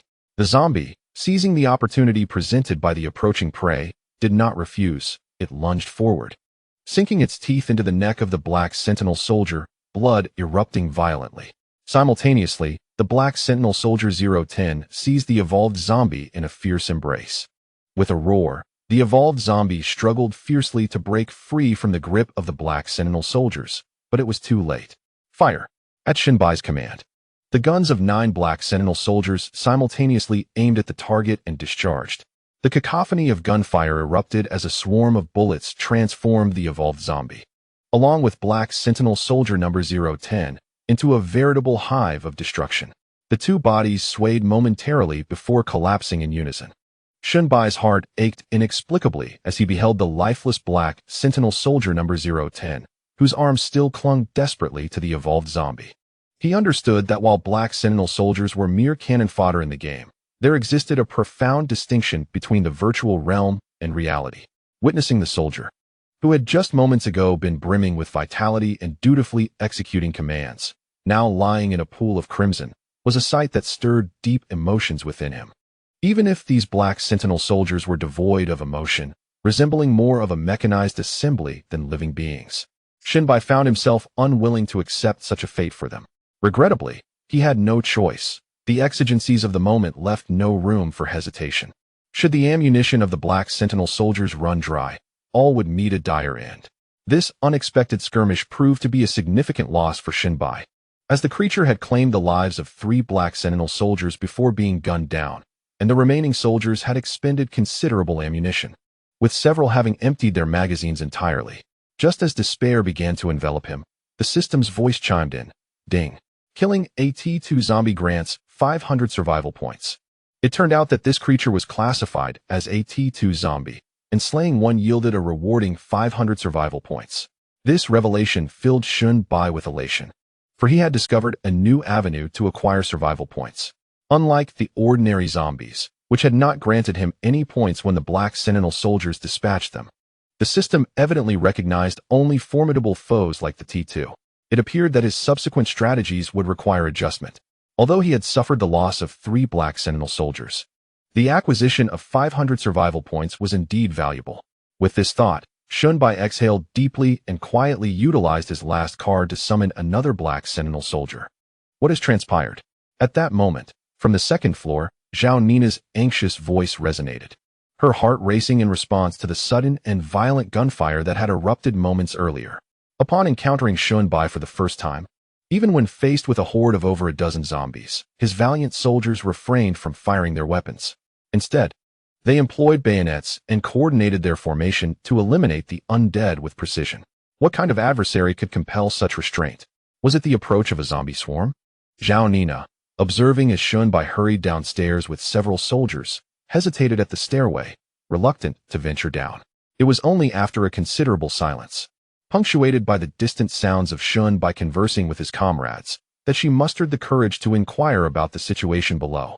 Zhao Nina's voice served as a reminder to Shunbai that the zombie horde was drawing near, necessitating an immediate departure from their location. He glanced at the 3 corpses on the ground, 2 Black Sentinels and 1 T2 zombie. Then he regarded the 2 newly summoned soldiers clad in black combat attire. Shunbai gestured for the Black Sentinels to remove the bodies, and the 3 newly summoned soldiers followed suit. At that moment, Shunbai responded nonchalantly, explaining that a single zombie had inexplicably entered, but it had been dealt with. Chapter 11. Departing the urban area that is a relief, Zhao Nina sighed, unaware of the peril they had just narrowly escaped. Had it not been for the diligent Black Sentinels guarding them, the T2 zombie could have easily slaughtered everyone within the A food jewelry store. The commotion stirred by the T2 zombie invigorated Shunbai, dispelling his fatigue. Several Black Sentinels had exhausted their ammunition during the recent skirmish, and Shunbai remained uncertain whether the intense gunfire would attract the horde. Hence, it was imperative to swiftly convert the jewelry into survival points. Shunbai promptly instructed the Black Sentinels to gather the valuables. As they collected the treasures, he ensured that no zombies infiltrated amidst the chaos, and then he deployed a drone for reconnaissance. To his relief, although the gunfire had been fierce, its sound had dissipated by the time it reached the horde, aided by the distance and a favorable wind direction, thus avoiding the attention of a large number of zombies. However, several nearby zombies, alerted by the noise, began to converge toward the A food jewelry store. Their numbers were not overwhelming, and even without the Black Sentinels firing, they could be managed. Shunbai instructed Zhao Nina to take refuge on the second floor, assigning 2 Black Sentinels to guard her. In truth, Their role was not merely protective but also one of surveillance, for there were matters she must remain oblivious to. For safety's sake, Shunbai ascended to the second floor as well, simultaneously transferring the jewels collected by the Black Sentinels into the system's storage while awaiting the soldiers to dispatch the approaching zombies. Once all the gold and jewels were secured, Shunbai settled into a chair, wiping the perspiration from his brow, and began to quietly contemplate his next course of action. Originally, he intended to leave the city and seek a secluded place to gradually develop his strength, or perhaps directly seize a small gathering spot to amass gold and jewels to bolster his power. However, the emergence of the T2 zombies instilled a sense of urgency in Shunbai and disrupted his plans. The T2 zombies were terrifying. Although the earlier method allowed the Black Sentinels to eliminate a T2 zombie, the concern remained, what if a horde appeared? Furthermore, the existence of T2 implied the potential emergence of T3 and T4. Encountering them would exponentially heighten the danger. While waiting for the Black Sentinels to clear the incoming zombies, Shunbai resolved to conduct a tenfold draw, hoping for a stroke of luck that would yield formidable items. With his heart racing in anticipation, the system's voice resonated. Congratulations, host. You have obtained a low-level card, 9 Black Sentinel summoning cards, and 1 Umbrella Corporation soldier summoning card. Additionally, you have acquired a high-level card, 1 Umbrella Corporation underground base summoning card. Wow, an Umbrella Corporation base. This is my ticket to fortune, he exclaimed before pausing. But what exactly is an Umbrella Corporation soldier? He promptly examined the soldier card, and joy surged within him. The Umbrella soldier donned a black combat uniform and wielded an MA-41 carbine. However, in contrast to the Black Sentinels equipped with bayonets and daggers, his melee weapon was merely an electric baton. While the close combat capability was somewhat lacking, it sufficed against ordinary zombies. More importantly, the card indicated that the soldier possessed skills in operating various vehicles and numerous life skills. When Shunbai inquired about the specific skills, the system coldly replied, "Please explore independently, host," leaving him at a loss for words. He then summoned the soldier, naming him 011, and turned his attention to the Umbrella base card. The information on the card was succinct, stating, "Can convert a specific building or complex into an Umbrella Corporation base. Cannot be used arbitrarily. Consumes 10,000 survival points upon use." Glancing at the system interface displaying 12,700 survival points, Shunbai felt a surge of confidence. He believed that with this card, he would possess his own stronghold. Once he grew stronger, even if someone discovered his secret, he would not fear exposure. At that moment, the zombies outside had been eradicated by the Black Sentinels, and Shunbai first sought out Zhao Nina. "We need to head to the underground parking lot of the hotel. Stay close behind me. Do not wander off, and absolutely refrain from shouting," he instructed Zhao Nina solemnly. After a moment's thought, he returned her car keys. "If we reach the parking lot smoothly, I'll drive, and you can take your sports car. I'll arrange for someone to accompany you." Zhao Nina accepted the keys and nodded in understanding. "All right, let's set off." Once the group was prepared, 2 soldiers clad in black armor boldly charged out of the door, followed closely by Shunbai, Zhao Nina, and the others. Their journey back to the hotel was uneventful, yet this time they did not enter the hotel itself. Instead, they circumvented it and accessed the underground parking lot through the ground entrance. Although the parking area had been cleared the previous day, it inexplicably harbored a few scattered zombies. Upon noticing Shunbai and the living companions, these zombies eagerly rushed towards them. The soldiers, tasked with their protection, swiftly engaged and dispatched the zombies with remarkable efficiency. As Shunbai stepped into the underground parking lot, he unexpectedly changed his mind upon spotting a large bus parked around the corner. He had seen this bus yesterday but, lacking the keys, had reluctantly settled for a Land Rover. Now, with a soldier skilled in vehicle operation at his disposal, he decided to give it another try. 011. "See if you can start this bus," he instructed, turning towards the vehicle. "At your command, sir," replied 011, who promptly retrieved 2 pieces of wire from his tactical gear. After a few deft manipulations at the bus door, it swung open with a satisfying click. 011 then took the driver's seat, pulled out a few wires, and tinkered with them until the bus roared to life. Shunbai's excitement was palpable. "Quick, get on the bus." Following his command, the soldiers boarded the vehicle in an orderly fashion. The bus, towering at 3 meters high, 8 meters wide, and approximately 8 meters long, could accommodate up to 31 passengers. making it an ideal means of transportation for Shun Bai and his companions. More importantly, the height of the bus served as a natural protective barrier. Ordinary zombies could not reach the windows, and even those tall enough lacked the strength to shatter the robust glass. Once aboard, the soldiers could utilize the windows as vantage points to safely eliminate any approaching zombies. Meanwhile, Zhao Nina, accompanied by a soldier, located her sleek, gray Aston Martin. Chapter 12. Become my woman under Shun Bai's orders. The soldiers boarded the bus, and the doors were securely closed. At his signal, the soldier acting as the driver engaged the gears, and the bus slowly began to glide towards the exit of the underground parking lot. It was only at this moment that Shun Bai finally allowed himself to exhale, finding a seat and wiping the sweat from his brow. Although their journey had been smooth, the inherent risks had been significant. Any misstep could have led to dire consequences. Fortunately, fate appeared to favor him. Suddenly, a fierce roar of an engine pierced the air as a sleek gray sports car erupted from the parking lot, accelerating with astounding speed to overtake the bus. That was Zhao Nina's sports car, a vehicle worth over 1 million, which is relatively inexpensive in a realm where cars often exceed several million. Yet, even at this price, it is still a sports car, capable of accelerating from 0 to 100 kilometers per hour in less than 4 seconds. Not to mention ordinary zombies. Even the exceptionally swift and erratic T2 type zombie from yesterday could only trail behind, engulfed in exhaust fumes.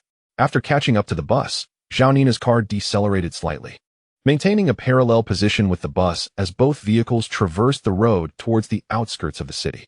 With the protection of their vehicle, the threat posed by the zombies was significantly mitigated, unless one were to recklessly crash into a throng of thousands. Small groups of zombies posed no real danger to the automobile. Along the way, numerous zombies, driven by instinct, attempted to pursue the moving car, but their speed rendered them unable to keep up with the swiftly traveling vehicle.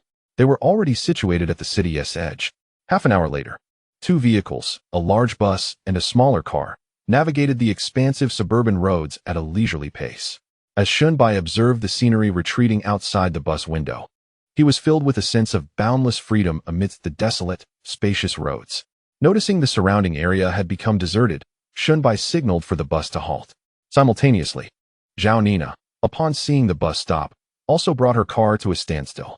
The bus gradually came to a stop beside the road, and Shun Bai stepped out, walking towards Zhao Nina's car. For the moment, they seemed to be safe. What are your plans now? Shun Bai inquired, prompting Zhao Nina to pause momentarily. This question had crossed her mind countless times before. After escaping that hellish city, what would she do next? Reunite with her parents, seek refuge in an utterly safe place, and never again witness those flesh-eating monsters. Yet, when this moment arrived, Zhao Nina found herself feeling somewhat lost. She checked her phone, still displaying no signal. The idea of finding her parents seemed easy to articulate, but in the current circumstances, it felt as insurmountable as climbing a mountain. If a zombie virus had indeed spread worldwide, where could one find absolute safety? And if that were the case, South Stream City would likely be overrun with the undead by now. As one of the first-tier cities in China, South Stream City boasted a resident population of over 8 million. It was unimaginable what hellish scenes would unfold in the city following an outbreak of the zombie virus. As a lone woman, the thought of entering the city in search of her parents seemed not only unrealistic but also perilously unsafe. What are you planning to do? After a brief silence, Zhao Nina suddenly asked Shun Bai. For now, I don't have a concrete plan. We should first find a relatively safe place to take shelter, then assess the situation outside and decide our next steps from there. Shun Bai replied nonchalantly. Indeed, as he stated, it is imperative to find a suitable place to settle, particularly one conducive to utilizing the umbrella base card. Moreover, it is essential to expand his ranks. These are matters of utmost urgency for Shun Bai. Yet he cannot divulge this to Zhao Nina. Zhao Nina hesitantly proposed, if possible, I would like to accompany you. It feels safer that way, may I? As she spoke, her luminous eyes fixed intently on Shun Bai, her expression pitiable, reminiscent of a homeless little pet. Shun Bai found himself momentarily entranced, not due to a lack of composure, but rather the undeniable allure of Zhao Nina, the campus belle of Nanxi University, making such a plea. Due to the constraints of the system, Shun Bai was reluctant to maintain proximity with others, fearing the revelation of his secrets. Concealing the matter of soldiers was manageable, yet should other chaotic elements arise, such as the Umbrella Corporation base in his possession, the consequences could be dire. He was uncertain if utilizing that card would invoke celestial anomalies. After all, his understanding of the system was still rather limited.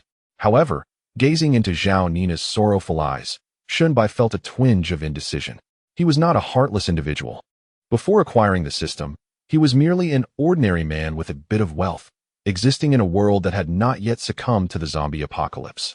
He recognized that a girl like Zhao Nina would struggle to survive in a perilous world infested with the undead, even without the looming threat of zombies.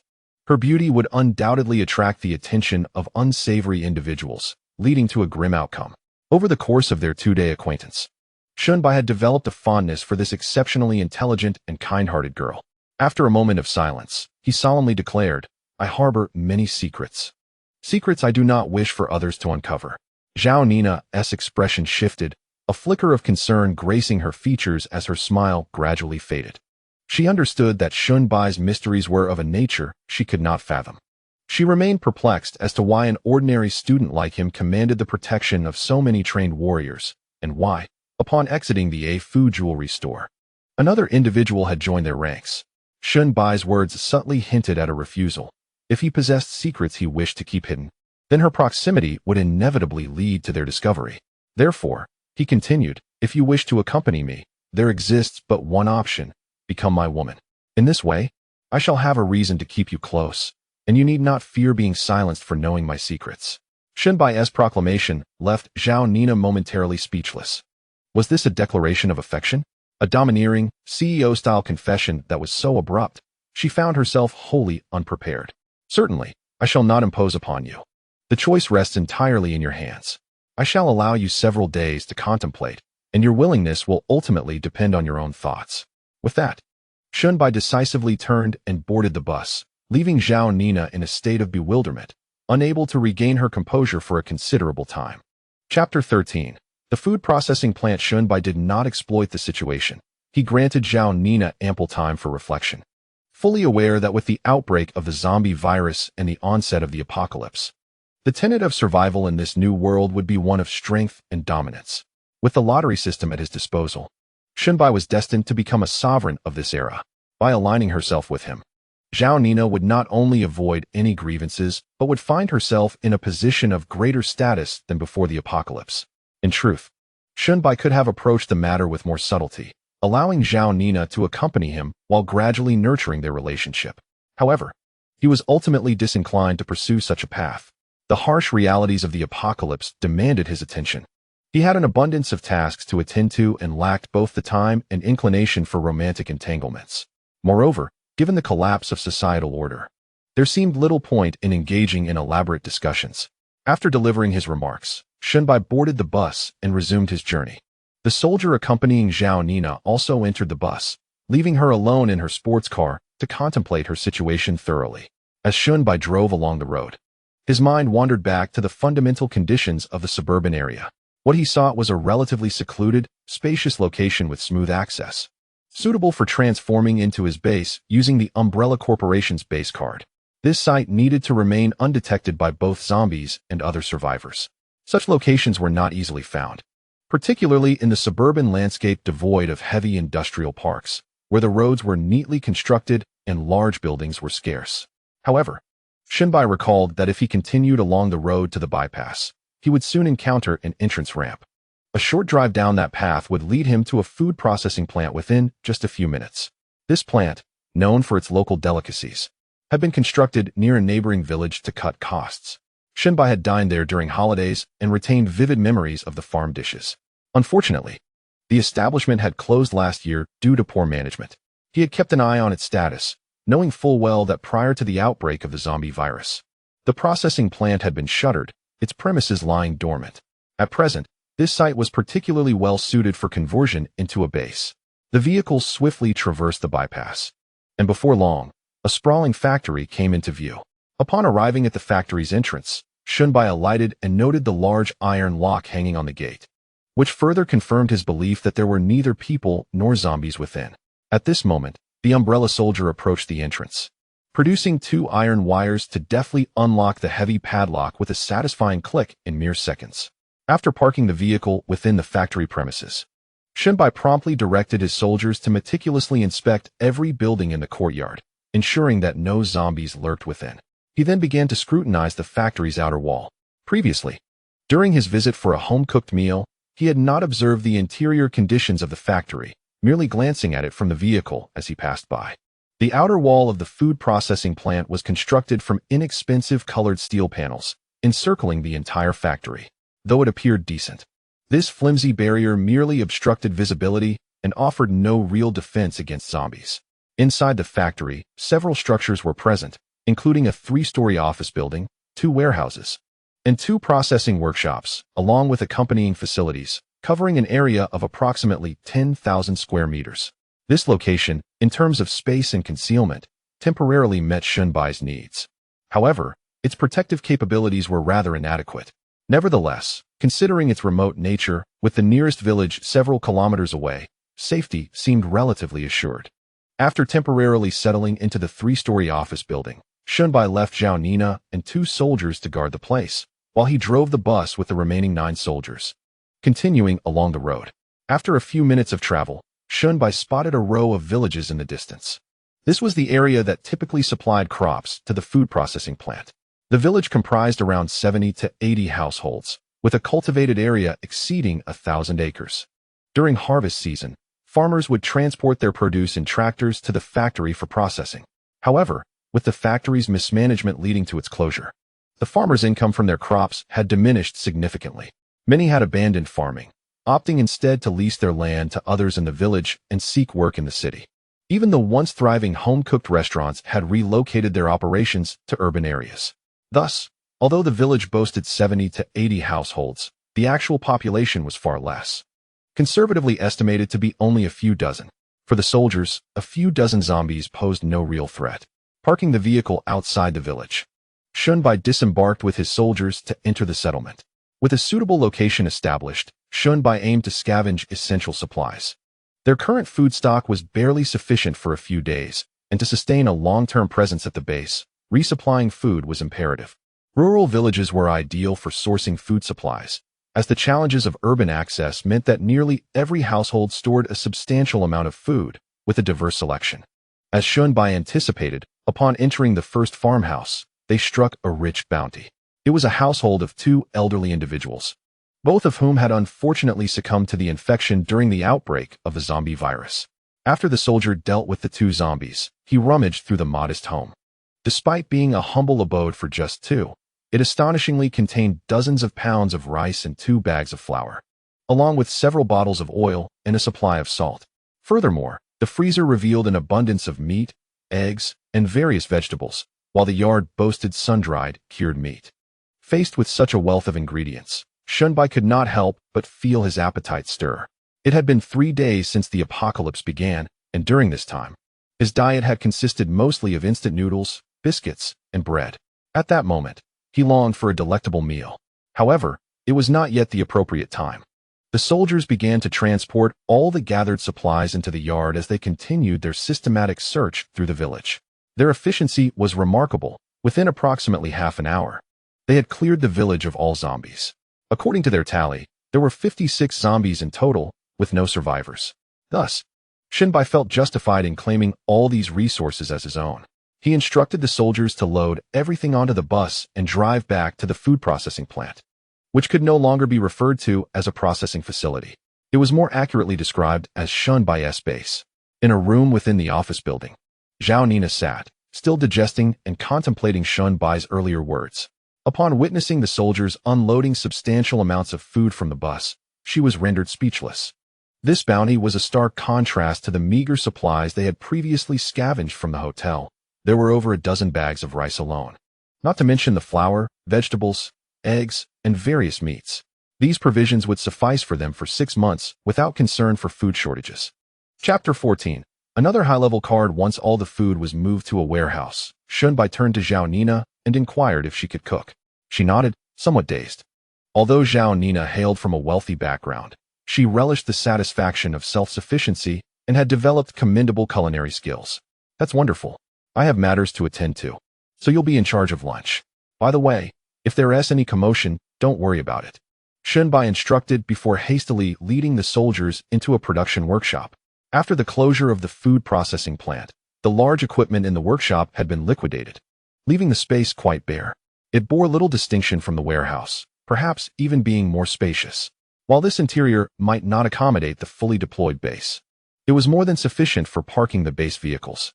System, use the Umbrella Corporation base modification card, Shunbai commanded. Using the Umbrella Corporation base modification card requires the expenditure of 10,000 survival points. Do you confirm?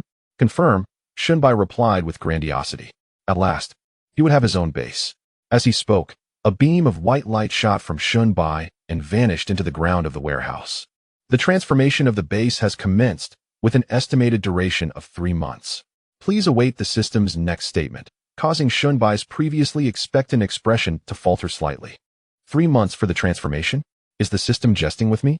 System, is there any possibility to expedite the process? Certainly. The host may expend survival points to accelerate the transformation progress. Upon receiving this response from the system, Shunbai stroked his chin, pondering before inquiring, is gasoline acceptable in addition to gold and diamonds? Absolutely. Hearing this, Shunbai's spirits lifted. The urban area is not the best place to gather gold or diamonds, but there are plenty of gas stations available. Securing a few gas stations would undoubtedly multiply his survival points significantly. Moreover, gasoline is a precious resource in this apocalyptic era.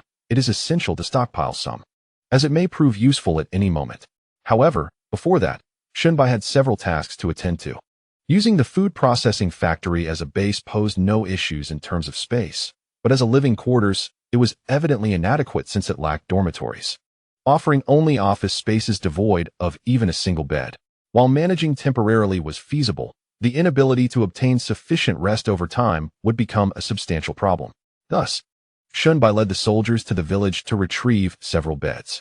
Not only beds, but also various household items that Shunbai deemed necessary were gathered and transported back.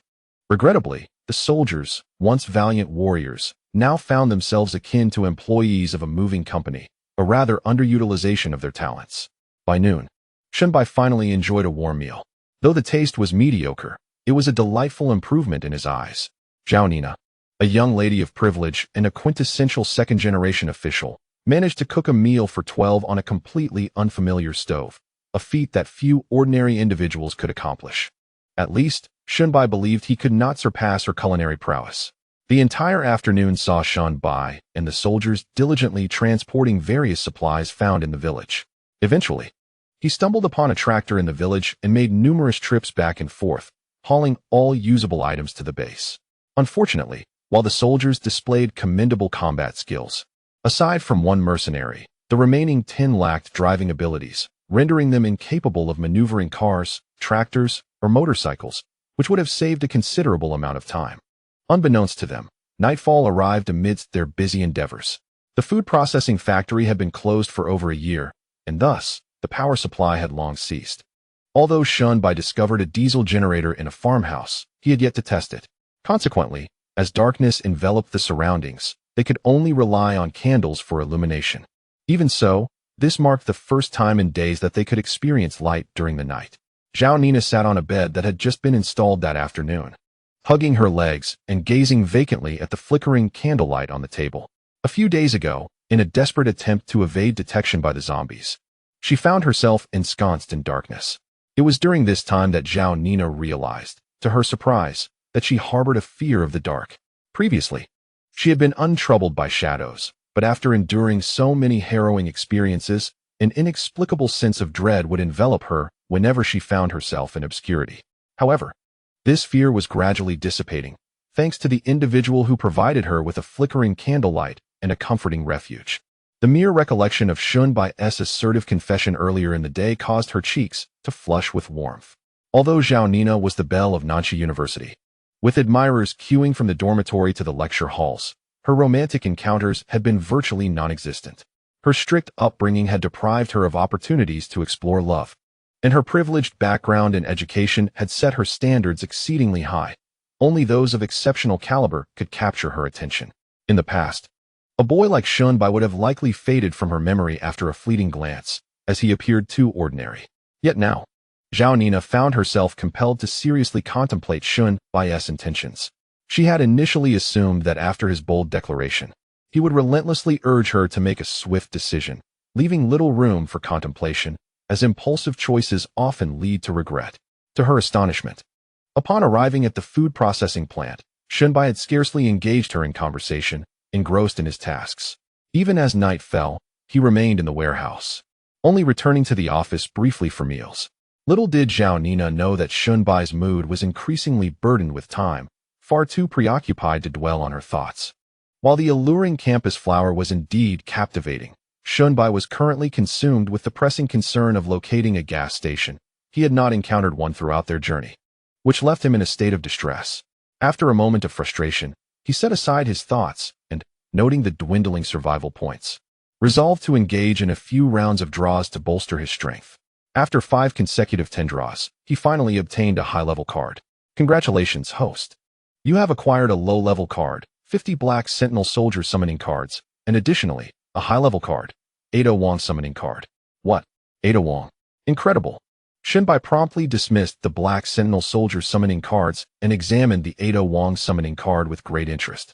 After scrutinizing it for some time, he marveled at the extraordinary skills it possessed, including various espionage abilities, and most importantly, the capacity to command a small unit in combat. Without delay, Shunbai activated this summoning card. Chapter 15.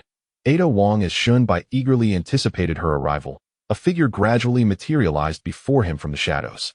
It was a woman appearing to be around 25 years of age, adorned in a striking red fitted dress that accentuated her alluring form. Her delicate features bore a serious and resolute expression. She walked directly up to Shunbai, saluted sharply, and declared, "Commander, Agent Ada Wong reporting for duty." Shunbai stared in astonishment at the striking beauty before him, whose allure rivaled that of Zhao Nina, and nodded with delight. He was well aware of Ada Wong. She was a pivotal character from the Resident Evil game, known not only for her formidable combat prowess, but also for her ability to command small-scale military operations, which addressed Shunbai's pressing dilemma. Although his current manpower was limited, he anticipated an increase in the future. Despite having some wealth, he considered himself an ordinary person, utterly inexperienced in military command. Ada Wong's arrival was a perfect remedy for his shortcomings in this regard. "Excellent," he remarked, satisfied as he looked at her. "You should rest today. Tomorrow, we will venture out in search of gasoline." "At your command," Ada Wong replied, then continued, "Commander, do you wish to accelerate the base's renovation process?"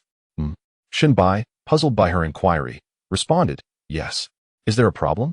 After surveying their surroundings, Ada Wong explained, "In addition to utilizing resources to hasten renovations, we could also expedite the process through electricity. There is currently no power supply, which is why the renovation speed is halved. In simpler terms, we require energy. If we can provide over 70 units of energy supply, the work can be completed within 10 hours. Currently, the renovations rely solely on solar energy, which is why progress is slow."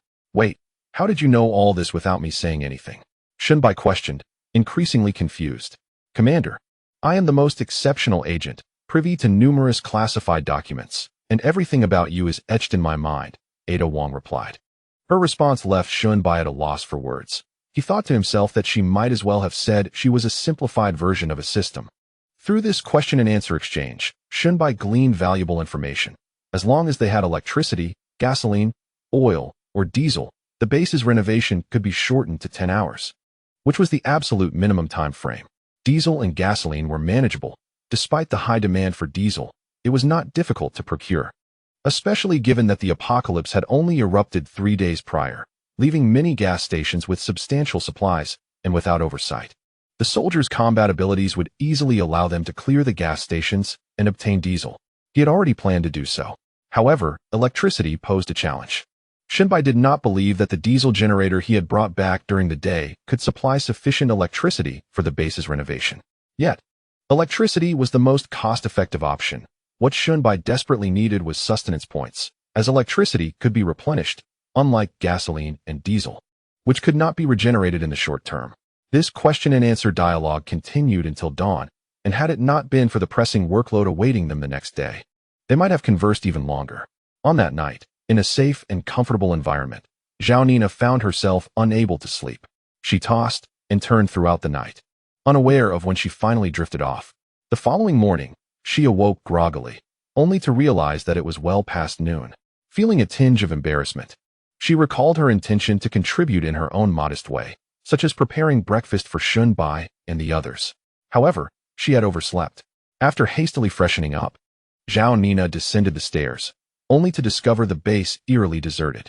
Apart from 2 soldiers on guard duty, there was no sign of anyone else, and Shun Bai was nowhere to be found. She refrained from inquiring with the soldiers, having previously attempted to engage them in conversation, only to be met with indifference, as if they were mere wooden statues. Never mind, I shall prepare lunch, she thought, making her way toward the cafeteria. Halfway there, she noticed the tightly shut door of the processing workshop had been left ajar, and to her astonishment, a woman emerged. Upon closer inspection, Zhao Nina was captivated. The woman was strikingly beautiful, with short black hair and clad in a red, form-fitting dress that accentuated her curves. Her long, fair legs, adorned with black high heels, made Zhao Nina, who considered herself to have a commendable figure, feel somewhat inadequate. What stirred her envy the most was the woman's voluptuous physique, particularly her ample bosom, a size that most women in Huaguo would find difficult to rival. Who are you? Zhao Nina blurted out, momentarily entranced by the woman's beauty. Ida Wang, subordinate to Commander Shun Bai, the woman replied, then turned her gaze to Zhao Nina. You must be Zhao Nina. I have heard the commander speak of you. Subordinate? Zhao Nina thought, her mind swirling with questions. How could someone new appear overnight, especially as Shun Bai's subordinate? Are you a soldier? When did you arrive here? Where is Shun Bai? Ida Wang addressed each of Zhao Nina's rapid-fire inquiries calmly. I belong to Commander Shun Bai's private unit, not the military. I made contact with him last night and arrived promptly. As for the commander, he is currently out on a mission. At that moment, Shun Bai was seated inside a bus, navigating the city outskirts. His primary task for the day was to procure fuel. Fortunately, the fuel issue was not particularly challenging at this early stage of the apocalypse, as it was only the 4th day. Many gas stations still had significant reserves of diesel and gasoline, and they were largely unmonitored. As long as he could locate a fuel tanker and fill it up to return to the base, the fuel problem would be resolved. The more pressing concern was the issue of electricity, which Shun Bai planned to address once the fuel was secured. At this moment on the bus, apart from Shun Bai, there were 11 individuals, 8 of whom were soldiers from the Black Watch, while the remaining 3 were mercenaries from Umbrella Corporation. Notably, 2 of these mercenaries were drawn by Shun Bai earlier that morning. This development alleviated some of Shun Bai's minor inconveniences, as he now had drivers to command when searching for fuel tankers. The Black Watch soldiers lacked the capability to operate vehicles, and with the inclusion of these 3 mercenaries, the task became significantly more manageable.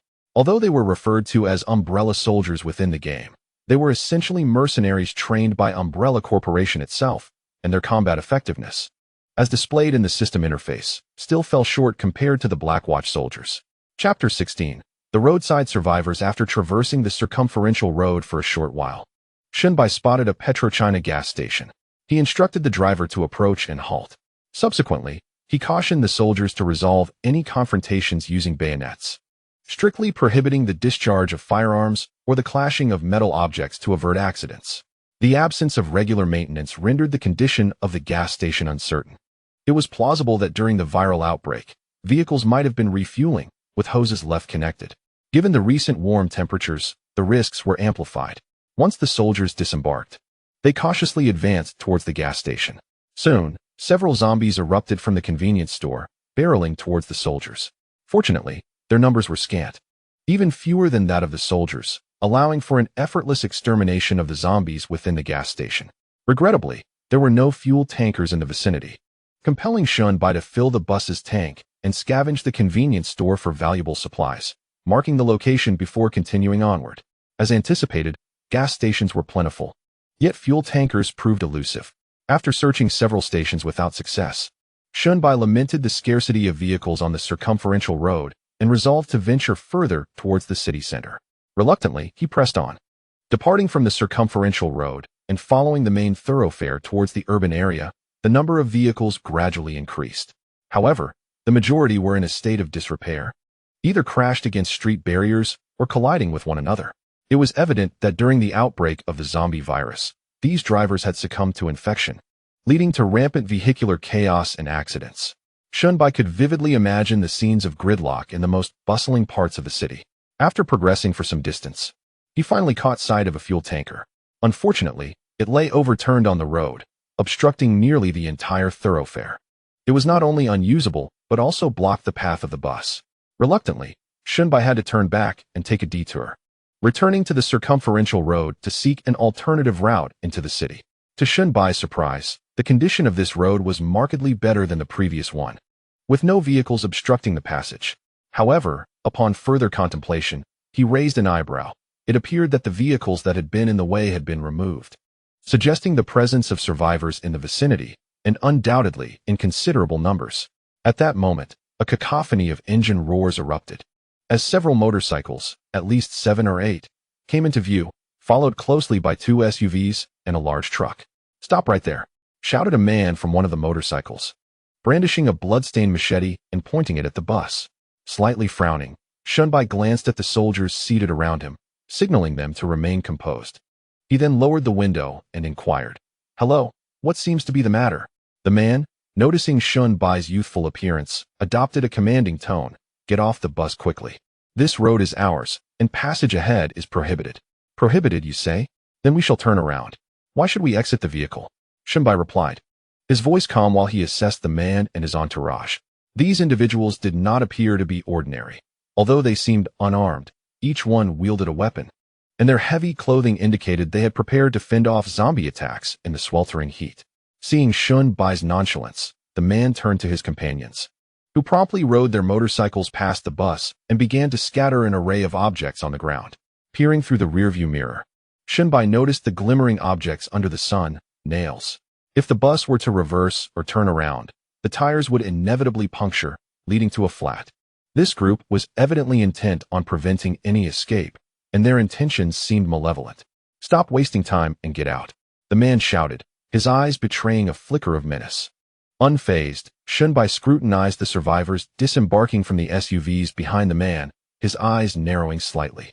With soldiers to protect him, he felt no concern for his safety. Since these individuals harbored ill intentions, he would not show them mercy. "Did you not hear me? Get out of the bus." Growing impatient, the man approached the entrance, intent on forcibly breaching the door. At that moment, the bus door finally swung open. The man was taken aback as a remarkably imposing figure emerged, standing over 6 feet tall. With muscles rippling, he was clearly a formidable opponent. More astonishingly, he brandished an eye-catching M4A1 rifle. While the M4A1 may not have the same lethality as the AK-47, it was a weapon tested in battle and favored by various nations and organizations before the apocalypse. "What a joke. Is this for real?" The man instinctively took 2 steps back, realizing he had never encountered such a gun before. His anger flared, and he exclaimed, "What a joke. Who do you think that toy gun is frightening? Do you really think I've never seen a firearm?" With that, he reached for his waist, drawing a black handgun and aiming it at the soldier. "Now this is the real deal. What a fool you are to think an M4A1 could intimidate anyone. Even a shotgun would be more credible." Before he could finish his sentence, a gunshot erupted, the sound thunderous. A bullet penetrated his body with overwhelming force, sending him reeling backward, blood splattering through the air. In the astonished gaze of the onlookers, the soldier stood with a smoking gun, his expression as cold as that of a merciless assassin. To the soldier, any threat must be extinguished at its inception, regardless of whether it arises from the undead or humanity itself. The man was indeed shot dead by a real gun. Following the shock came a wave of panic. Despite their earlier bravado, these individuals were merely thugs seizing the chaos of the apocalypse to flaunt their power. They might have confronted ordinary people, but facing a soldier who would not hesitate to shoot was an entirely different matter. In an instant, several motorcycles scattered, and the 2 SUVs quickly turned around, speeding away. Shunbai did not instruct the soldier to pursue them. It was unnecessary. He merely instructed the soldier to retrieve the handgun that the deceased man had brandished. Chapter 17. A Civil Conversation Commander. "This is a real gun," the soldier said as he handed the firearm to Shunbai after placing it in the vehicle. Shunbai examined the weapon closely. It was a standard .92 police handgun, its magazine empty, and the man had no spare clips. Shunbai surmised that after the outbreak of the zombie virus, a police officer must have expended all his ammunition in a desperate fight against the undead, ultimately losing his life, leaving the handgun to be picked up by this individual. This group consisted of roughly a dozen individuals, appearing to be an organized band of highwaymen, specifically targeting other survivors for robbery. Unfortunately, if it hadn't been for this man's reckless decision to draw a firearm, forcing the soldier to fire in self-defense, Shunbai could have asked a few more questions. However, it mattered little. His interest in these survivors was minimal. From the outset, his objective was crystal clear: to locate a suitable fuel tanker to replenish the base's fuel supply. As long as these individuals did not provoke him further, he would be content. The bus continued its slow progress, the road ahead remaining relatively clear. After traveling approximately 3 to 4 kilometers, they finally encountered a blockade. 2 large trucks positioned horizontally across the road, completely obstructing their path. Shunbai frowned. The trucks were neatly arranged, indicating that someone had deliberately placed them there rather than being wrecked vehicles left in the road. It is due to the earlier incident that they deliberately obstruct the path, wishing to prevent us from advancing further. Halting the vehicle, Shunbai dispatched several soldiers to investigate, only to discover that the truck keys had been removed. For ordinary individuals, the only option would be to abandon the vehicle and proceed on foot. There would be no other means. Alas, Shunbai was accompanied by 3 mercenaries, each proficient in various skills, ranging from everyday vehicles to aircraft and tanks. Thus, they were not hindered by 2 vehicles lacking keys. The mercenaries ascended to the truck's driver's seat and skillfully disconnected the ignition wires, effortlessly starting the vehicle by crossing 2 wires in a manner reminiscent of cinematic portrayals. What a surprise that without keys, they could still ignite the truck. In the distance, a man on a motorcycle looked on in shock as the 2 trucks moved aside, his expression darkening. He had not anticipated that among this group were individuals knowledgeable in automotive repair. What should we do? Our main base lies just ahead. Another man exclaimed anxiously. What else can we do? We shall confront them as they come. Although they possess firearms, we are not to be underestimated. Let us return and inform the boss to see how he wishes to proceed. With that, the 2 retreated stealthily. Before the apocalypse, this group was actually from this very street. Further along this road, there exists an alley for car repairs, home to several auto shops. On the surface, these establishments appear to conduct legitimate business, yet secretly, some engage in illegal gambling related to street racing. Individuals capable of such endeavors are certainly not ordinary folk. When the zombie virus outbreak occurred, one such person miraculously evaded infection and swiftly established a considerable power within his territory. Given that the surrounding areas were sparsely populated, he easily eradicated the zombies and subsequently began a frenzied campaign of plundering all available resources. In a lawful society, these individuals were already engaged in illicit activities. With the onset of the apocalypse and the collapse of social order, their endeavors became increasingly effortless, with highway robbery becoming a daily occurrence. In recent days, they had successfully intercepted numerous survivors and seized many valuable items. Unfortunately, today, they had encountered a formidable opponent.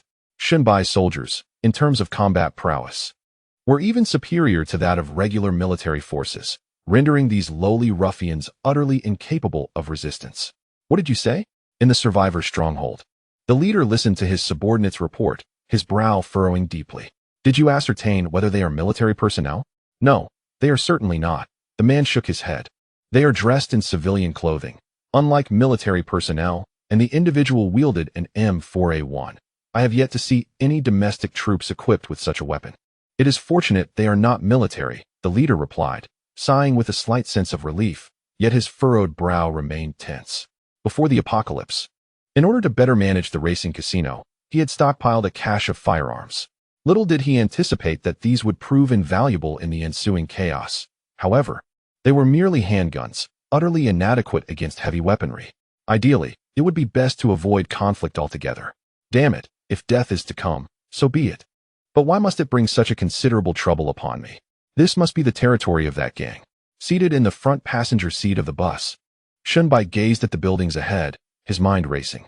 In the distance, he spotted a hastily constructed tall watchtower, surrounded by a series of 2-story buildings, all fortified with barbed wire and various vehicles, creating a barrier against the undead. While such a defense might falter against a horde of zombies, it could still pose a challenge against dozens or even hundreds, allowing those inside ample opportunity to eliminate the threats using various methods. It was evident that this group possessed intelligence and sufficient manpower, making it no surprise that merely 4 days into the apocalypse, They had established a secure base and even entertained the notion of highway robbery. Drive on, Shunbai instructed the driver. The recent aggression directed at him from these individuals had already crossed a line, but it was not the sole reason for his approach. He reasoned that if they were operating a convoy, they must have a means of fuel resupply.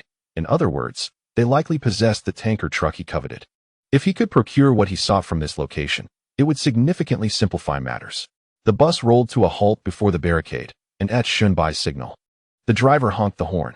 The sound echoed loudly in the eerie silence of the desolate world, piercing the stillness with an unsettling clarity. Soon, a figure emerged from the watchtower. "What do you want?" the person inquired. Shunbai couldn't help but smirk at the audacity. "Stop pretending to be important. Call your leader out. I have business to discuss." At Shunbai's behest, a soldier leaned out of the window, addressing the watchtower with a raised voice. "Don't try any tricks. I know that gang was yours. I'm here to talk, but if you refuse to cooperate, our conversation will be conducted at gunpoint." As he spoke, the soldier brandished an M4A1, aiming it at the watchtower. "Don't shoot. Let's talk this out." Despite the 30-meter distance, the man felt a chill run down his spine. Hastily retreating into cover, glancing at the leader hidden behind a barricade below, the leader, furrowing his brow in contemplation, eventually ascended the watchtower. "Greetings, I am the leader here. I believe there has been a misunderstanding between us, and I hope we can resolve it amicably." Chapter 18. Extortionist thug Shunbai observed the man peering down from the watchtower, silently amused by the absurdity of the situation. In this world, the strong prey upon the weak. When addressing his own followers, the so-called leader speaks in a soft tone, yet before other survivors. This leader could very well be the arbiter of their lives and deaths. Shunbai was not prepared to act as a controversial envoy, seeking to eradicate evil and bring peace to the people. After all, although the soldiers were formidable, the enemy was concealed while they were exposed. He did not even know the number of adversaries they faced. Moreover, it was highly likely that the opposing faction was armed, making any rash actions unwise. The soldier continued. "What are you doing? We are not interested in your affairs. We can pretend the previous incident never occurred, but we urgently require a fuel tanker. If you can procure one for us, we shall consider this matter resolved." The leader was momentarily taken aback by these words, but his response was swift, almost instinctual. As he shook his head and said, "I'm afraid we do not have a fuel tanker. There are several gas stations ahead. You may check there." In truth, he possessed not one, but several fuel tankers. Following the outbreak of the apocalypse, he quickly recognized the significance of resources, especially irreplaceable ones like fuel. Therefore, after stabilizing the situation, he promptly dispatched his subordinates to gather the fuel tankers from the nearby gas stations, all filled to the brim with various grades of gasoline and diesel. Furthermore, he had secured the gas stations on this street. Without professional expertise, no one could extract fuel. "I am not here to negotiate with you," the soldier replied, his expression impassive and his tone chillingly resolute. "You have 10 minutes to procure a fuel tanker with a capacity of over 10 tons, or I will breach your defenses." Although Shunbai lacked extensive experience, he could discern from the demeanor of the individuals earlier that they were not to be trifled with. It was inconceivable that he would overlook the issue of fuel reserves. Cursing under his breath, the leader maintained a semblance of a smile. "My dear brother, do not be impatient. I will see what I can do for you." "Please wait a moment," he said, before descending from the watchtower. "What should we do, boss? Shall we confront them?" One of his subordinates inquired as he joined him. "Are you insane? You would be the first to charge in," the leader shot back, glaring at him.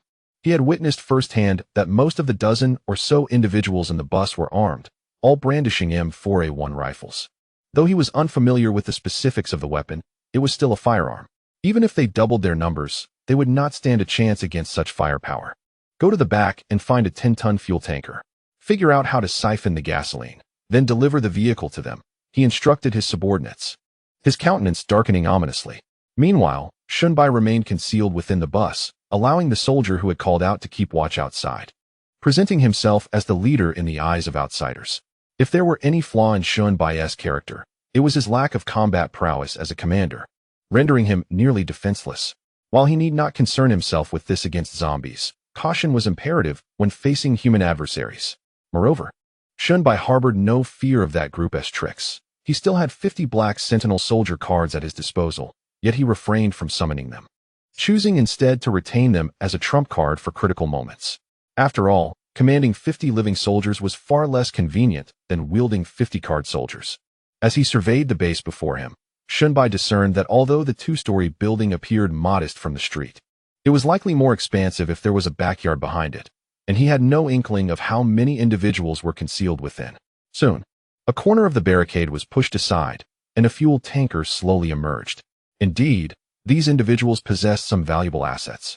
Shunbai understood that the base likely housed many such treasures, but for the moment, a single fuel tanker sufficed for his needs, even if its contents were uncertain. With the apocalypse newly upon them, resources were abundant in the outside world. Shunbai's foremost priority was to resolve the issues surrounding the base and subsequently expand his own ranks. Had he possessed hundreds, or even more soldiers, he would not have hesitated to command them to storm in and annihilate this group without a second thought. Yet now, he found himself weighing risks, striving to avoid direct confrontation that could hinder his developmental phase. A mercenary climbed aboard the tanker to inspect the vehicle, and upon confirming its satisfactory condition, Shunbai nodded in approval, instructing his soldiers to utter a lukewarm thank you before turning the vehicle around and departing. Their audacious demeanor gnawed at the teeth of the onlookers, who dared not utter a word. The leader's forehead throbbed with veins, his hawk-like eyes fixated on the receding silhouette of the bus. He commanded 2 individuals to stealthily follow, instructing them to ascertain the whereabouts of this group, as he was determined to find an opportunity to eliminate them. The leader was acutely aware that once a precedent had been set, a second encounter was inevitable. This time, he had relented, gifting them a fuel tanker, but he feared that they might return, demanding further supplies. His reluctance to retaliate stemmed from the immediate threat posed by their firearms, coupled with the unexpected nature of the encounter, as he had not adequately prepared for confrontation. With many of his men still absent, in his estimation, while these individuals were well equipped, their numbers were not substantial. In this new world, firepower did not equate to true strength. He contemplated that, once he discovered their dwelling, he would devise a means to lure a horde of zombies to devour them. For no amount of ammunition could rival the sheer numbers of the undead. With the fuel tanker in tow, Shunbai and his group retraced their route along the city bypass, stopping at the previously cleared gas stations to refuel. Shunbai was no benevolent soul. He plundered 7 gas stations in succession before feeling satisfied enough to return home. However, halfway through their journey, an old soldier approached him. "Commander, it seems someone is stealthily following us from behind." The soldier's words caused Shunbai to furrow his brow, immediately recalling that this was likely a ploy by the leader. Reluctant to seek trouble, he astonishingly chose to court disaster instead. A cold glimmer flickered in Shunbai's eyes as he pondered, then instructed the driver to discreetly drop off 3 soldiers at the next gas station, allowing them to pass after we have departed, then encircle them from behind. Soon, the vehicle approached the next gas station, where a fully fueled tanker pretended to refuel, while the soldiers exited one by one, feigning rest. After a few minutes, they resumed their journey, yet 3 soldiers remained concealed within the convenience store of the gas station. Shunbai and his companions continued for another 2 or 3 minutes before halting the vehicle. In the distance, 2 men on motorcycles, lurking covertly, observed the bus inexplicably stop on the road, causing their hearts to drop. Could it be that they had been discovered? They had been exceedingly cautious, maintaining a safe distance and ensuring they remained hidden in the blind spots of turns, thus preventing detection. However, they were not professionals, despite their inability to identify spies. It was effortless for seasoned soldiers to sense their pursuit. Chapter 19. I agreed as the bus slowly turned around, heading towards them.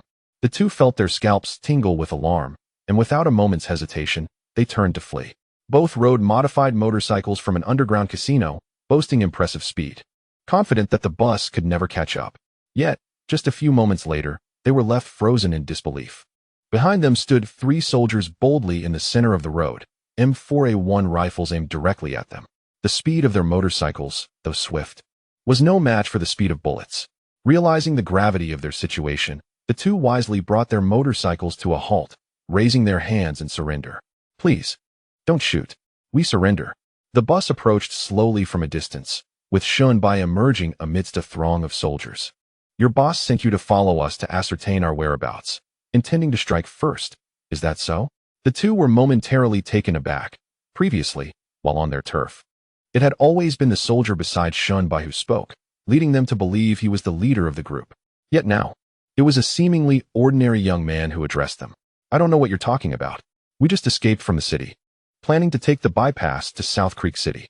What boss? What whereabouts? We have no idea. Fearful of admitting the truth, they feigned ignorance. Shunbai waved to a soldier beside him, who drew a knife from his waist and stepped forward, plunging it brutally into one man's thigh. Ah! The scream echoed like a banshee's wail as the man clutched his leg, writhing in agony on the ground. Amidst the fearful gaze of another, Shunbai spoke with an air of indifference, stating, I have neither the time nor the inclination to waste on you. If you do not promptly divulge the truth, both of you shall meet your demise here. While the number of zombies on this road is not excessive, the occasional one or two may still appear. I dare say, the experience of being devoured alive by them is unlikely to be pleasant. Please don't kill me. I will speak. It was all Boss Jiang who instructed us. One of the men pleaded. Just days prior, they had been ordinary employees at an auto repair shop, occasionally working as errand boys at a racing casino to earn some extra cash, and had never encountered such a scene. Who is Boss Jiang?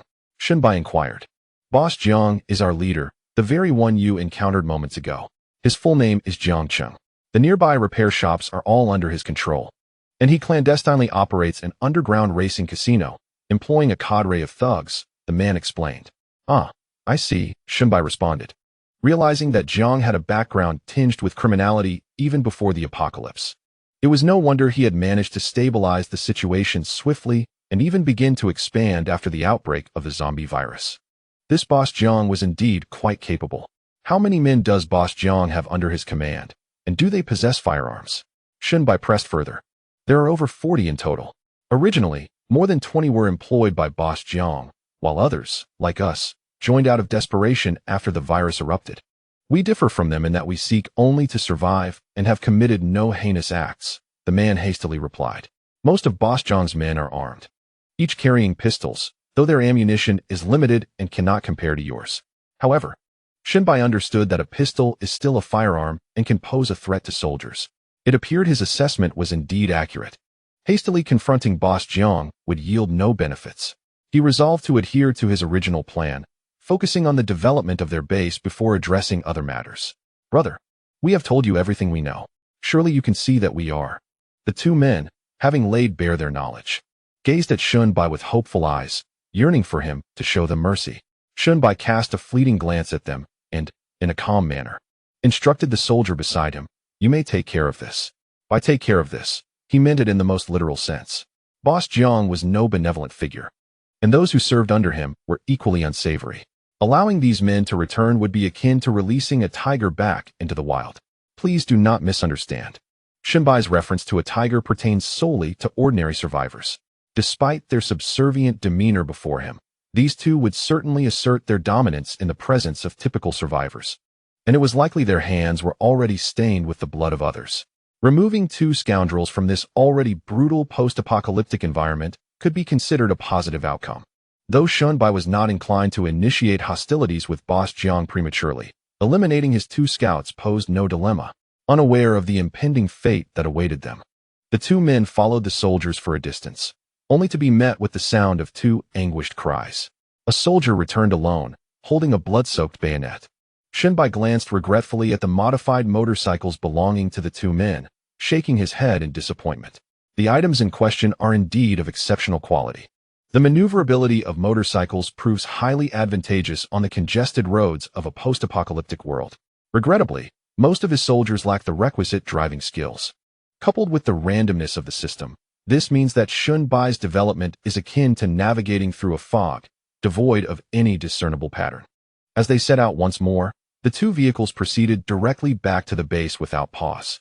Upon arrival, Shunbai made his way to the warehouse, utilizing survival points to expedite the transformation of the base.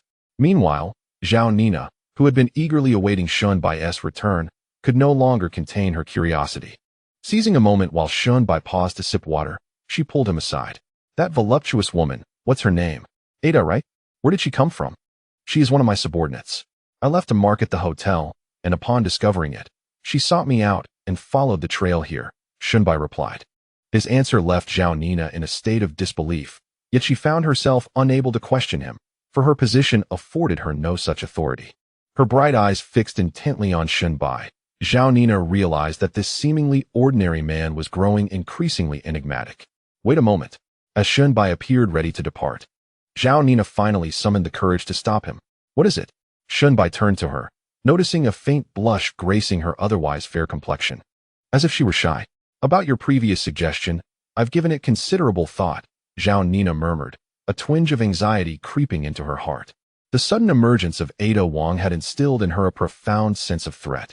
Zhao Nina had always held a confident belief in her appearance, considering herself unmatched, even in comparison to the alluring Ada. Yet, Ada's physique was something she felt she could never quite attain. In truth, Zhao Nina's figure was commendable, curvaceous and eye-catching in a swimsuit on the beach. However, when juxtaposed with the voluptuous Ada Wong, she felt somewhat diminutive. Moreover, this decision was one she would eventually have to confront. Upon reflection, she concluded that it would be wiser to be proactive rather than feign modesty. Are you implying? Shunbai, intrigued, gazed into Zhao Nina's eyes. I accept your proposal, Zhao Nina softly replied, biting her lip. From this day forth, you shall be my boyfriend. Chapter 20. The Nanshi Power Plant. Very well. Shunbai nodded, feeling an unexpected sense of tranquility wash over him. So calm, in fact, that he found it surprising. It is worth noting that Zhao Nina, as the epitome of a wealthy and beautiful woman, had embodied his ideal girlfriend. Yet now, as this dream materialized, he felt no overwhelming joy. Instead, he regarded the situation as a mere inevitability. This must be the transformation brought about by power and status. The existence of the lottery system provided Shunbai with the foundation to thrive in this apocalyptic era, ensuring his destiny as a ruler. Power, wealth, and women, all of these would soon be within his grasp. At present, it is merely the beginning. Observing the interface where the base renovation time has diminished from 3 months to 40 days, Shunbai ceased utilizing the survival points acceleration. Now, he must prepare for a journey to the power plant. It is imperative that he goes. Initially, the exchange of gasoline and diesel had granted him 900,000 survival points. However, following the expedited renovation of the base, only 80,000 points remain, and Shunbai must reserve some for future development, making the visit to the power plant unavoidable. After dismissing Zhao Nina, Shunbai summoned Ada Wong and retrieved a map of Nanshi City, which he had earlier acquired at a gas station, studying it intently.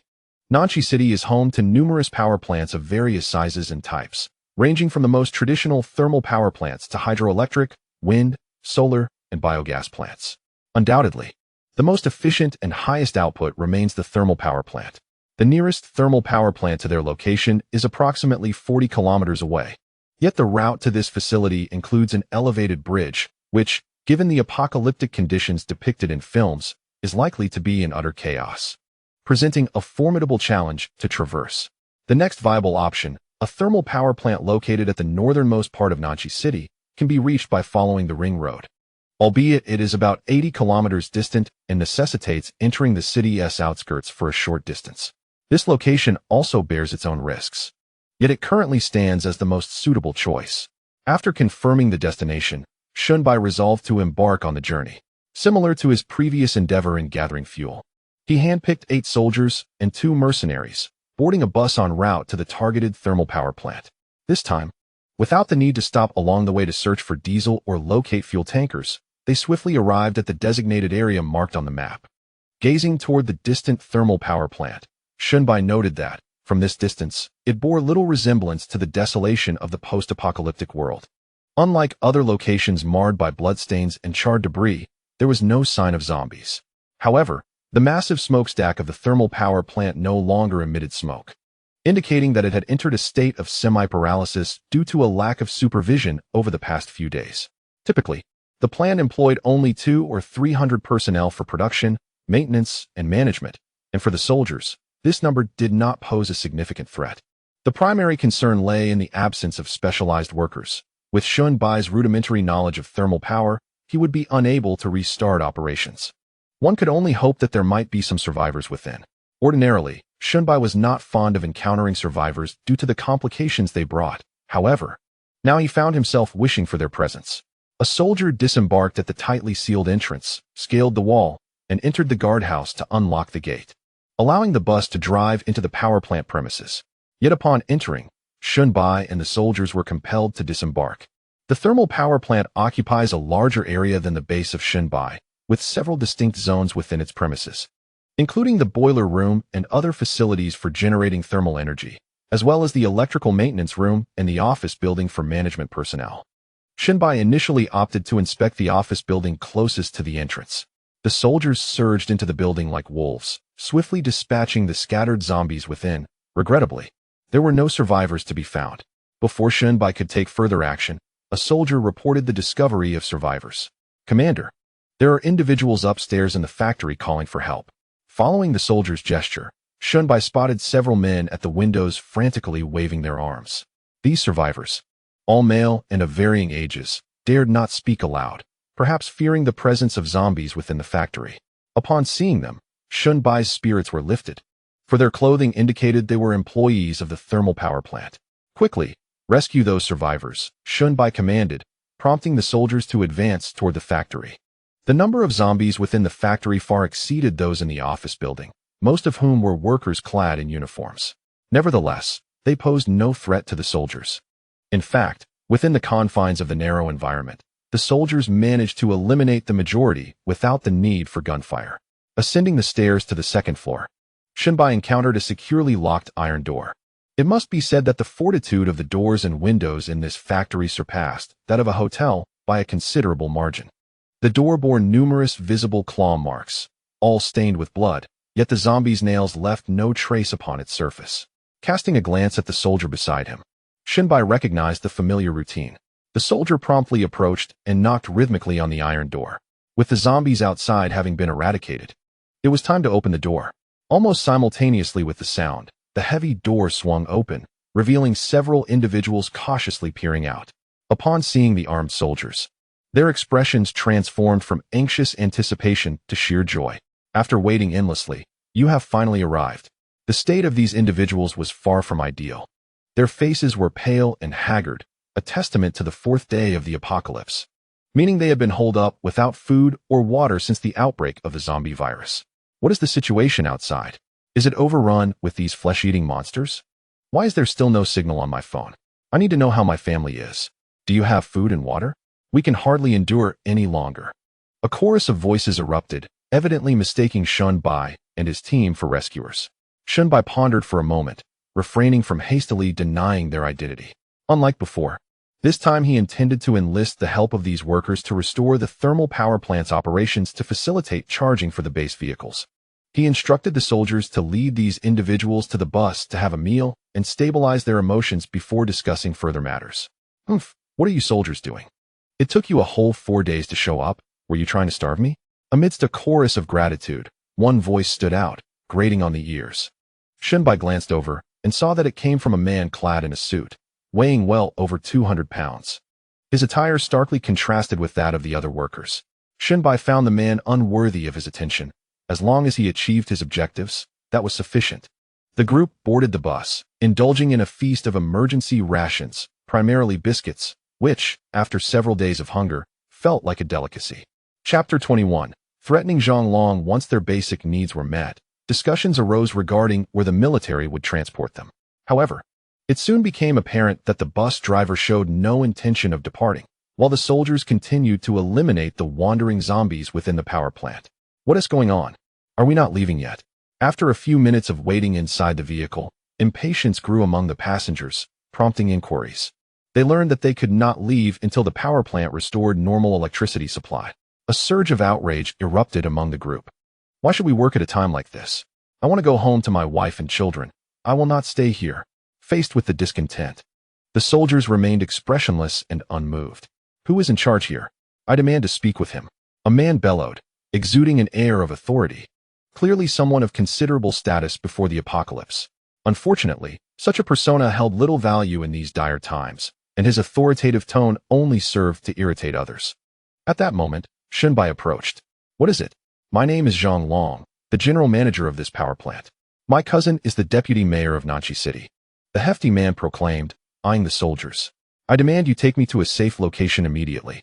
Apologies, but your identity is irrelevant to me, and I am under no obligation to ensure your safety," Shenbai replied coolly, regarding the man.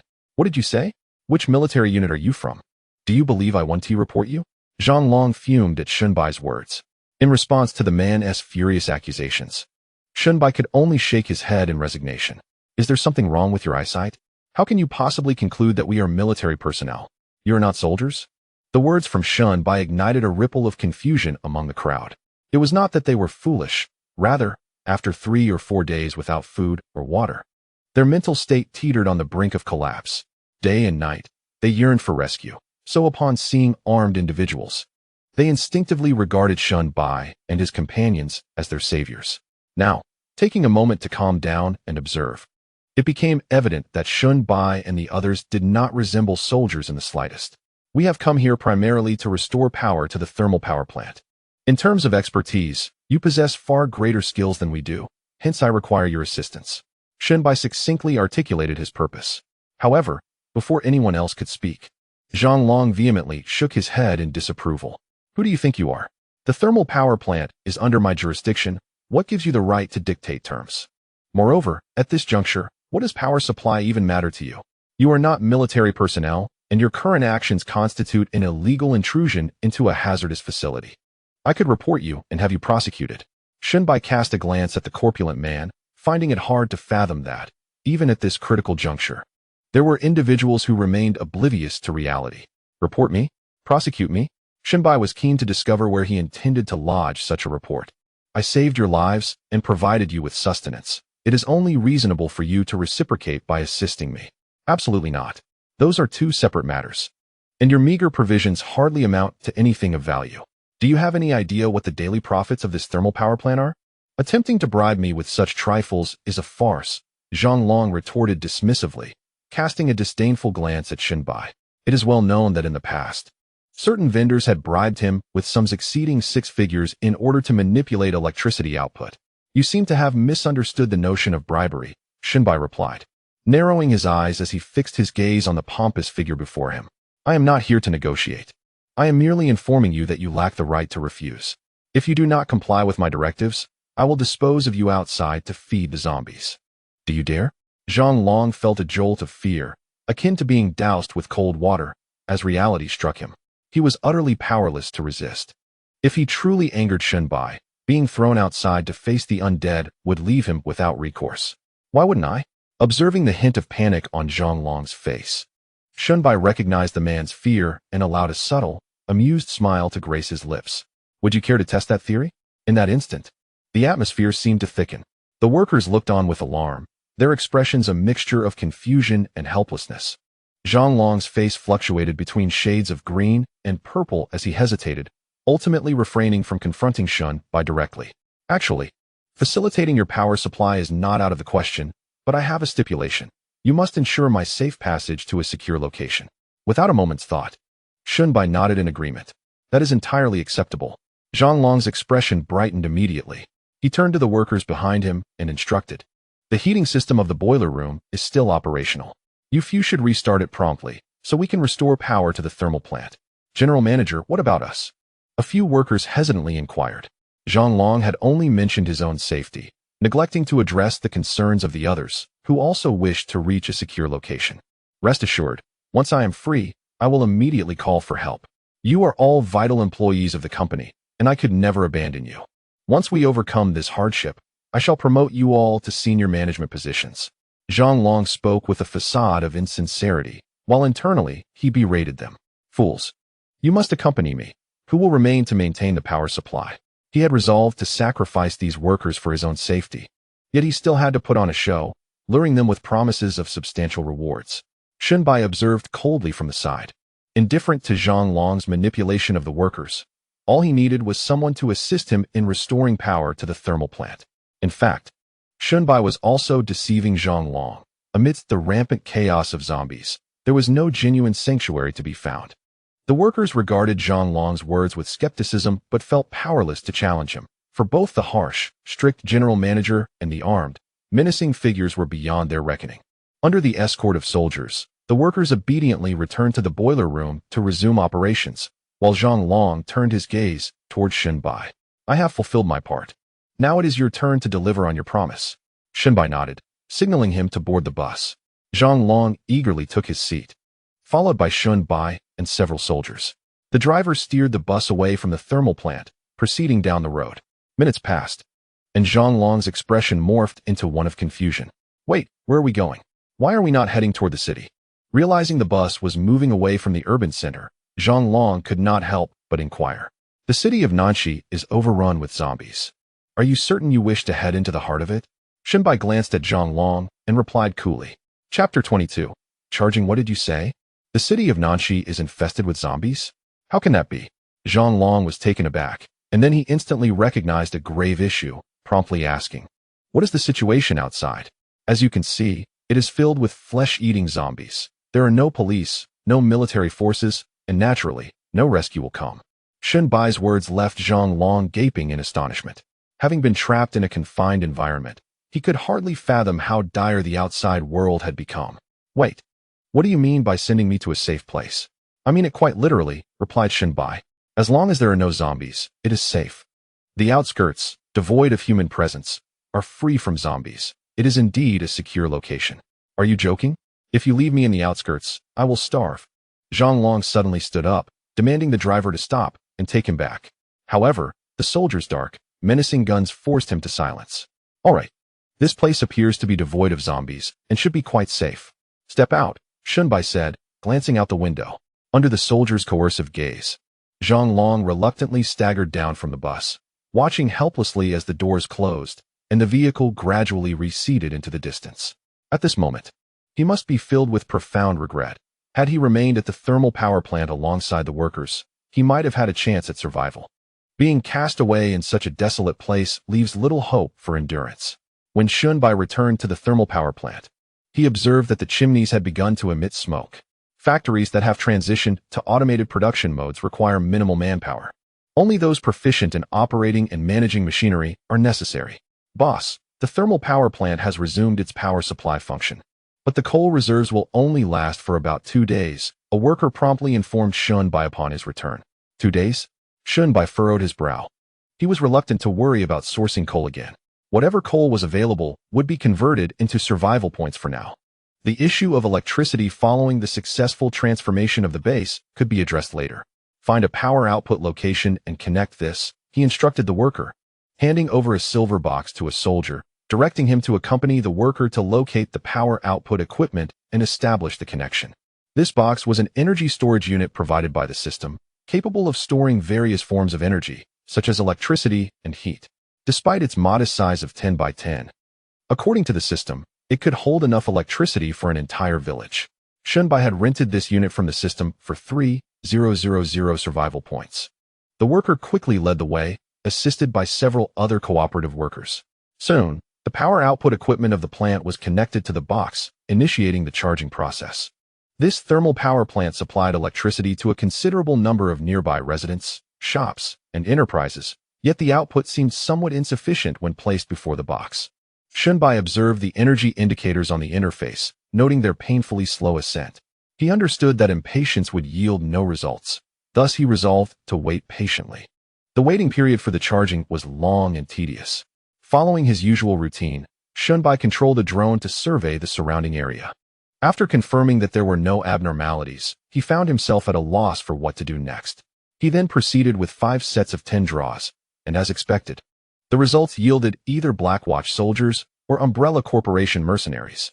Despite acquiring these soldiers, Shenbai hoped for something novel, at the very least a subordinate akin to Ada Wong. In the realm of the Resident Evil series, his most coveted character was Alice, a super soldier perfectly integrated with the T-virus, capable of annihilating thousands of zombies with a single roar, a true weapon of mass destruction. However, the ABO from the game Manhunt was also commendable, particularly due to his exceptional camouflage abilities, making him an outstanding tool for infiltration.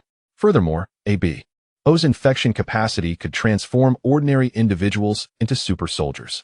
As Shenbai pondered these thoughts, he wiped away the drool that had escaped from the corner of his mouth. The charging of the box continued for an entire day and night. By the following morning, as sunlight bathed the earth, the energy display on the box had barely reached 20. Shenbai could not help but exclaim, "It seems that products from the system are indeed of exquisite quality." Upon stepping out of the building, he was greeted by the eager workers from the thermal power plant who had been waiting outside. As soon as they spotted him, they approached with urgency. Leader, the coal in the warehouse is nearly exhausted. We will have a power outage in no more than 2 hours. Shunbai shook his head at this news, realizing that his ambition to charge the box to 100 would be unfulfilled, not to mention reaching 100. Even achieving 50 seemed a distant luxury.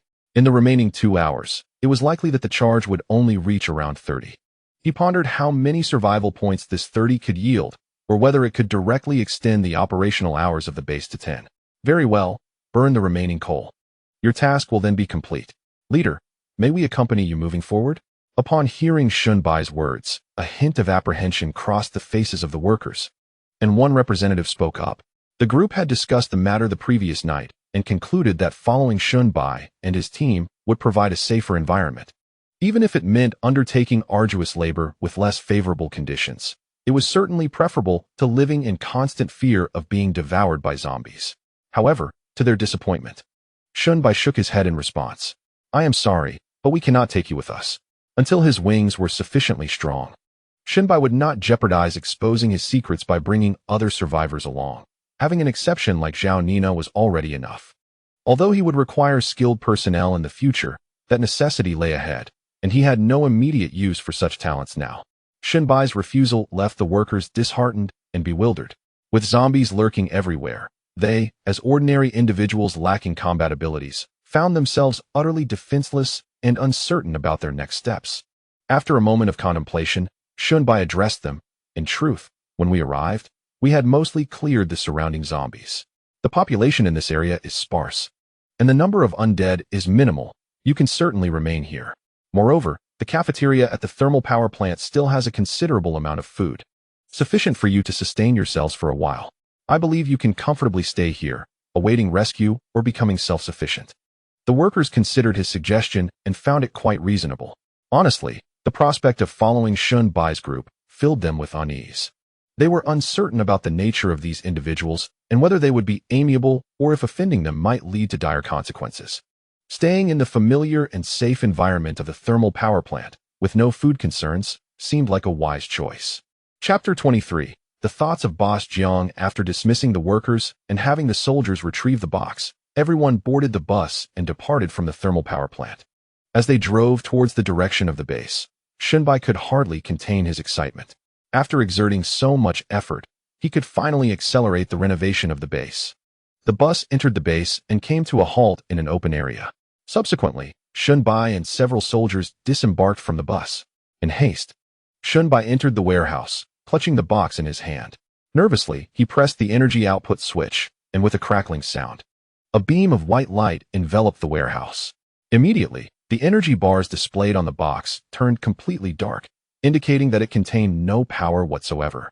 A few minutes later, the warehouse was shaken by a violent tremor, followed by an ominous silence.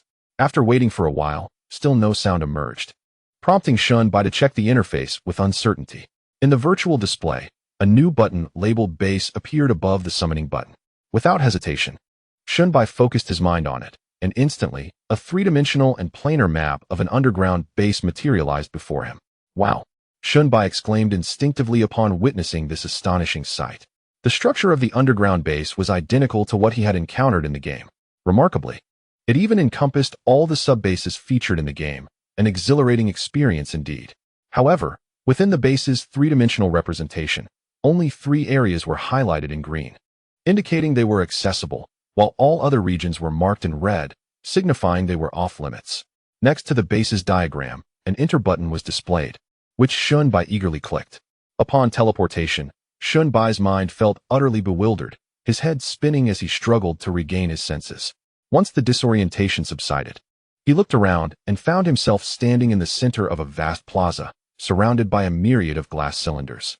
Thousands of these glass structures, each with a diameter exceeding 3 meters and a height of 10 meters, contained human forms, or rather, an assortment of human specimens. Particularly unsettling was the specimen in the nearest glass cylinder, whose face was grotesquely decayed, with skin fissures darkened and oozing a viscous liquid. The slightly ajar mouth revealed yellowed teeth, and the dark, blistered gums were a disturbing sight. With just a glance, Shunbai felt a chill run down his spine. Sparse, nearly absent hair clung to the scalp, and a tattered white shirt, now a grim shade of gray, was stained with dried blood. The specimen's hands hung limply, 2 fingers mysteriously absent, and its long, sharp nails were mired in filth. The eyes, devoid of their former luster, appeared lifeless, reminiscent of a deceased goldfish. Recognizing the identity of the specimen as a zombie, Shunbai felt a rush of dread.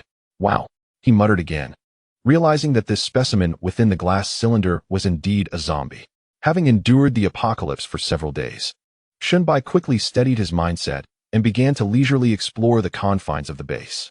Although the base appears to have numerous areas from the interface, it actually comprises only 3 zones: the gene repository, where Shunbai recently emerged, the control hall, and the warehouse. Upon entering the control hall, a plethora of instructions materialized on Shunbai's interface, revealing that while he possessed this base, he could not utilize it without an artificial intelligence to manage it. Much like the elevator shaft leading to the surface, it too required an AI to operate. Otherwise, access would solely depend on teleportation. Furthermore, this teleportation allowed only him to enter, excluding others, even the soldiers he summoned. Consequently, Shunbai realized how to acquire an AI. Purchasing one from the system was out of the question. Renting was the only option. However, the cost was exorbitant and beyond his means. Renting an AI from the system for just 1 hour amounted to 100,000 survival points, and that was for a lower-tier model. The renowned Red Queen from the game would cost tenfold that amount. Moreover, the base already housed a Red Queen, albeit dormant and unactivated by the system. According to the system, only through upgrading could he unlock further regions and functionalities of the base. Yet, before that, he needed to eliminate the surrounding nuisances. Are you saying that fellow went to the thermal power plant? Boss Jiang reclined comfortably on a genuine leather sofa, one hand holding a glass of fine red wine, while the other embraced a young woman of pure and striking beauty. Her eyes, however, were slightly swollen, and her gaze towards Boss Jiang bore a hint of fear, suggesting their relationship was far from consensual. Indeed, we followed their tire tracks and discovered they first went to the thermal power plant, where they stayed overnight before returning to the base. A man declared earnestly before him. Unfortunately, we barely had the chance to observe closely before their people spotted us, forcing an early retreat. Nevertheless, it seems this group is indeed small, numbering no more than a dozen. Upon hearing this, Boss Jiang fell silent, yet his eyes sparkled with a simmering intensity. Fools! You botched the operation and allowed them to detect you prematurely. His gaze toward the man was laden with discontent. Do you realize that your exposure means they are now prepared? Dealing with them becomes significantly more challenging. They are armed, and with submachine guns, no less. How do you propose we confront them? Will you use your life to shield against their bullets? The man, startled by Boss Jiang's words, nearly stumbled to his knees in fear. Although Boss Jiang mistook the M4A1 rifle for a submachine gun, the distinction was negligible, given that the M4A1 could fire in semi-automatic, 3-round burst, or fully automatic modes, boasting considerable lethality. Boss Jiang, it is not that my actions were unreliable. The adversary has undergone specialized training and possesses strong counter-surveillance awareness. Did you not previously dispatch several individuals to track them? Those very operatives failed to return alive. Boss Jiang furrowed his brow and waved his hand in irritation. Get out. Observing the man's retreating figure as he tumbled away, Boss Jiang fell into deep contemplation. He had long been fixated on the weapons possessed by Shunbai and his group. Although few in number, they wielded standardized weaponry, which held immense value in this apocalyptic world. Yet, despite their limited numbers, Shunbai's team was exceptionally well equipped, even with a numerical advantage. Boss Jiang dared not act recklessly. He needed to devise a foolproof strategy. Chapter 24.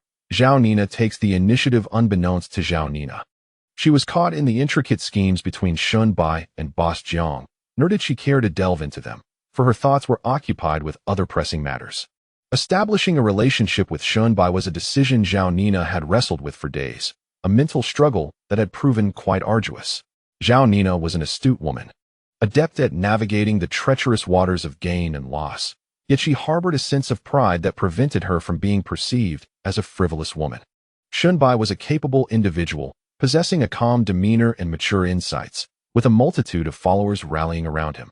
Zhao Nina diligently sought out Shunbai's myriad virtues, striving to internally convince herself of her choice. She had prepared herself psychologically. If only Shunbai would take the initiative, she would yield to him, albeit reluctantly. What left her feeling particularly awkward was Shun Bai's utter oblivion to her feelings. He exhibited no signs of initiative whatsoever, often leaving early and returning late, disappearing into the warehouse upon his arrival, leaving them with scant opportunities for meaningful interaction. It was perplexing that he, the one who had made the initial demands, now expected her, a woman, to persistently take the initiative. After much hesitation, Zhao Nina ultimately resolved to continue her pursuit. Early in the morning, she rose and dressed meticulously. Upon stepping outside, she indeed spotted Shun Bai preparing to leave. Just as she suspected, he was set to embark on another outing. "Wait," she called out, hastily advancing a few steps. "I would like to accompany you today." Zhao Nina's words raised Shun Bai's eyebrows in surprise. "You wish to join us?" The base is fortified with walls and guards, and the surrounding area has been cleared of zombies, making it the safest place. Why would you, a girl, choose to leave this secure and comfortable environment to follow us? Zhao Nina nodded vigorously, responding, "Yes, I want to join you. On one hand, I hope to uncover clues about my parents. On the other hand, I wish to hone my skills. In this apocalypse, it is impossible to survive without the ability to defend oneself." Shun Bai regarded Zhao Nina, who met his gaze with unwavering resolve. After a brief pause, he nodded and said, "Very well, you may accompany us. However, let me reiterate, if you become a liability, I will not risk my safety to rescue you."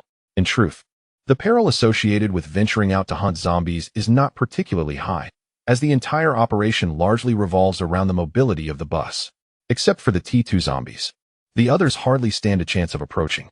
Moreover, following the enhancement of vigilance, even if a T2 zombie were to appear, it would be exceedingly difficult for it to close the distance to the bus at a rapid pace while the soldiers are prepared.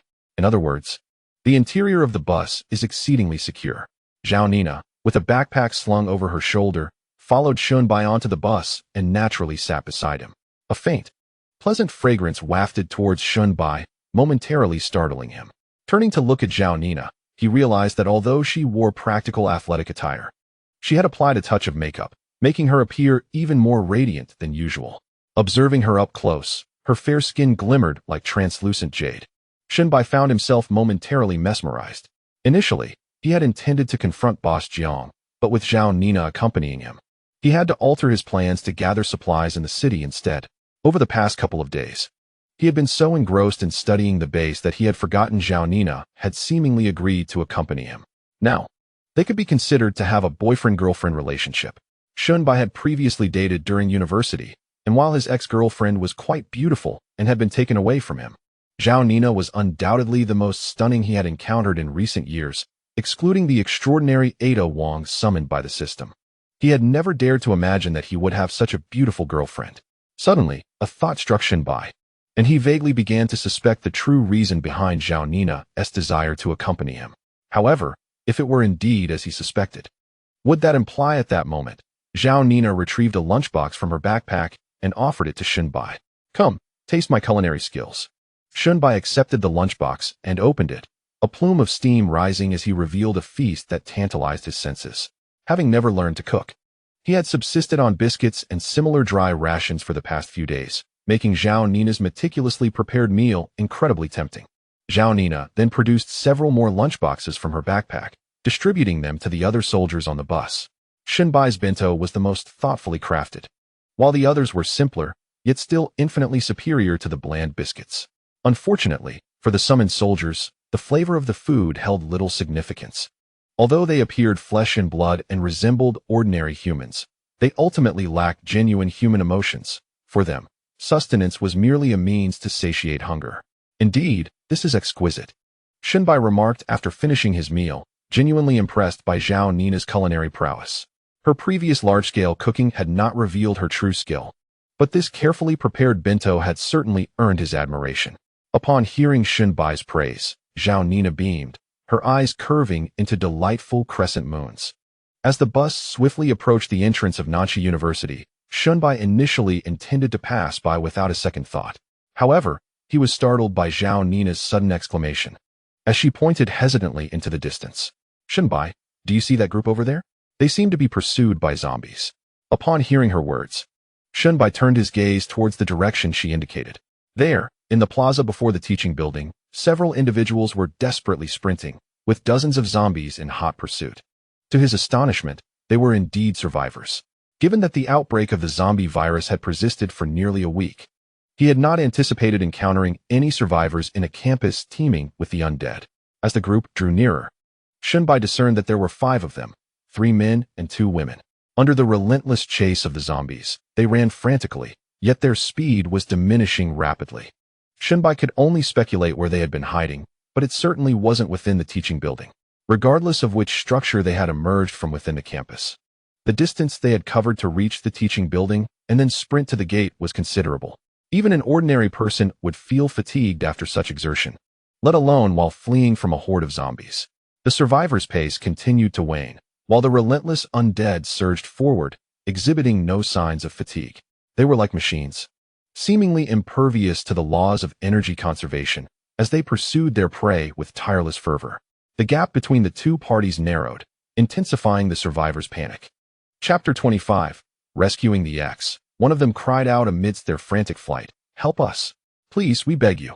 Their desperate pleas echoed towards the bus where Shunbai and Zhao Nina were situated. Zhao Nina glanced at Shunbai, knowing that, true to his character, he was unlikely to offer assistance. As expected, Shunbai remained unmoved by their cries, choosing instead to observe the 5 individuals as they were inexorably drawn closer to the zombies. Shunbai Zhao Nina understood she should remain silent. Yet as she watched the imminent danger facing the 5, she couldn't suppress her pleading gaze directed at him. With a slight furrow of his brow, Shunbai appeared to hesitate momentarily before addressing the driver, instructing him to steer the bus towards the beleaguered group. The bus began to turn, heading in their direction, igniting a flicker of hope within the survivors, who redoubled their efforts to run. However, capability rarely aligns with willpower. Despite their desperate attempts, their speed remained insufficient, and the distance between them and the zombies continued to dwindle. "Help! I don't want to be eaten by zombies. Don't leave me. Wait for me." A corpulent man, drenched in sweat and growing increasingly sluggish, fell behind the others, his panic escalating. In a frantic attempt to grasp a companion, he cried out, "Don't leave me. Get off me, you fat idiot. Don't drag me down." The man he had grabbed wrenched free with a violent shove, glancing back at the encroaching horde. At a glance, it was of little concern, yet it struck terror into his very soul. The nearest zombie was now less than 5 meters away. If this continued, they would become food for the undead before the bus even arrived. In that instant, a fierce glint flashed in the man's eyes, and without a moment's hesitation, he delivered a powerful kick to the hefty man's chest. Taken by surprise, the fat man fell to the ground, shock, confusion, disappointment, and rage all swirling in his gaze. Before he could utter a curse, a zombie lunged at him from behind, toppling him to the ground. The creature's sharp teeth swiftly tore into his throat, blood gushing forth. Instantly, all the zombies abandoned their pursuit of the others and surged towards the fat man. In despair, he reached out, desperate to escape the horde. Yet he was quickly engulfed by the mass of bodies. Meanwhile, the remaining 4, seizing a fleeting chance to breathe, fled desperately forward. Just as the bus finally entered the campus and halted before them, the bus doors swung open, and the 4 tumbled aboard, collapsing onto the floor, gasping for breath. Soon, 2 girls seated on the ground began to sob quietly, while the 2 men managed to stand, one of them seething with rage, glaring fiercely at the soldier beside them. "What is wrong with you? We called for help for so long, and you only arrived because you were dawdling, causing the death of one of our companions." Upon hearing this, Shunbai furrowed his brow. In this world, there were always those oblivious to the severity of their circumstances. Were it not for Zhao Nina's plea, he would not have extended his hand to assist. The fate of these individuals was of no concern to him. Furthermore, he had clearly witnessed that it was this very man who had kicked the fat one, precipitating the current predicament. Had they continued to run forward, even if the zombies were closing in, the bus would have arrived in time, and with the soldiers' firepower, those dozen zombies would have been swiftly eradicated. The man's agitation was likely a desperate attempt to deflect the blame for his earlier actions. "Speak. Why are you silent? You feel guilty because our people are dead? What good is guilt? Can it bring them back to life?" While the man continued to vent his emotions, Shunbai was unyielding. "If you utter another word, I shall throw you off this bus right now." His icy voice fell like a bucket of cold water, instantly calming the furious man. He cast a glance around the bus, discovering 7 or 8 individuals inside, most of whom were towering, muscular men, each wielding a firearm. In the midst of this intimidating crowd, the four of them appeared particularly small and helpless, rendered powerless should their captors decide to cast them aside.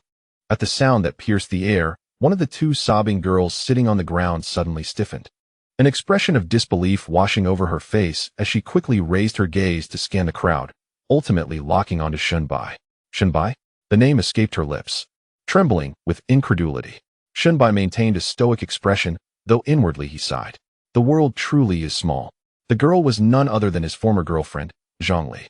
Shunbai had long harbored a grudge against Ningxi University.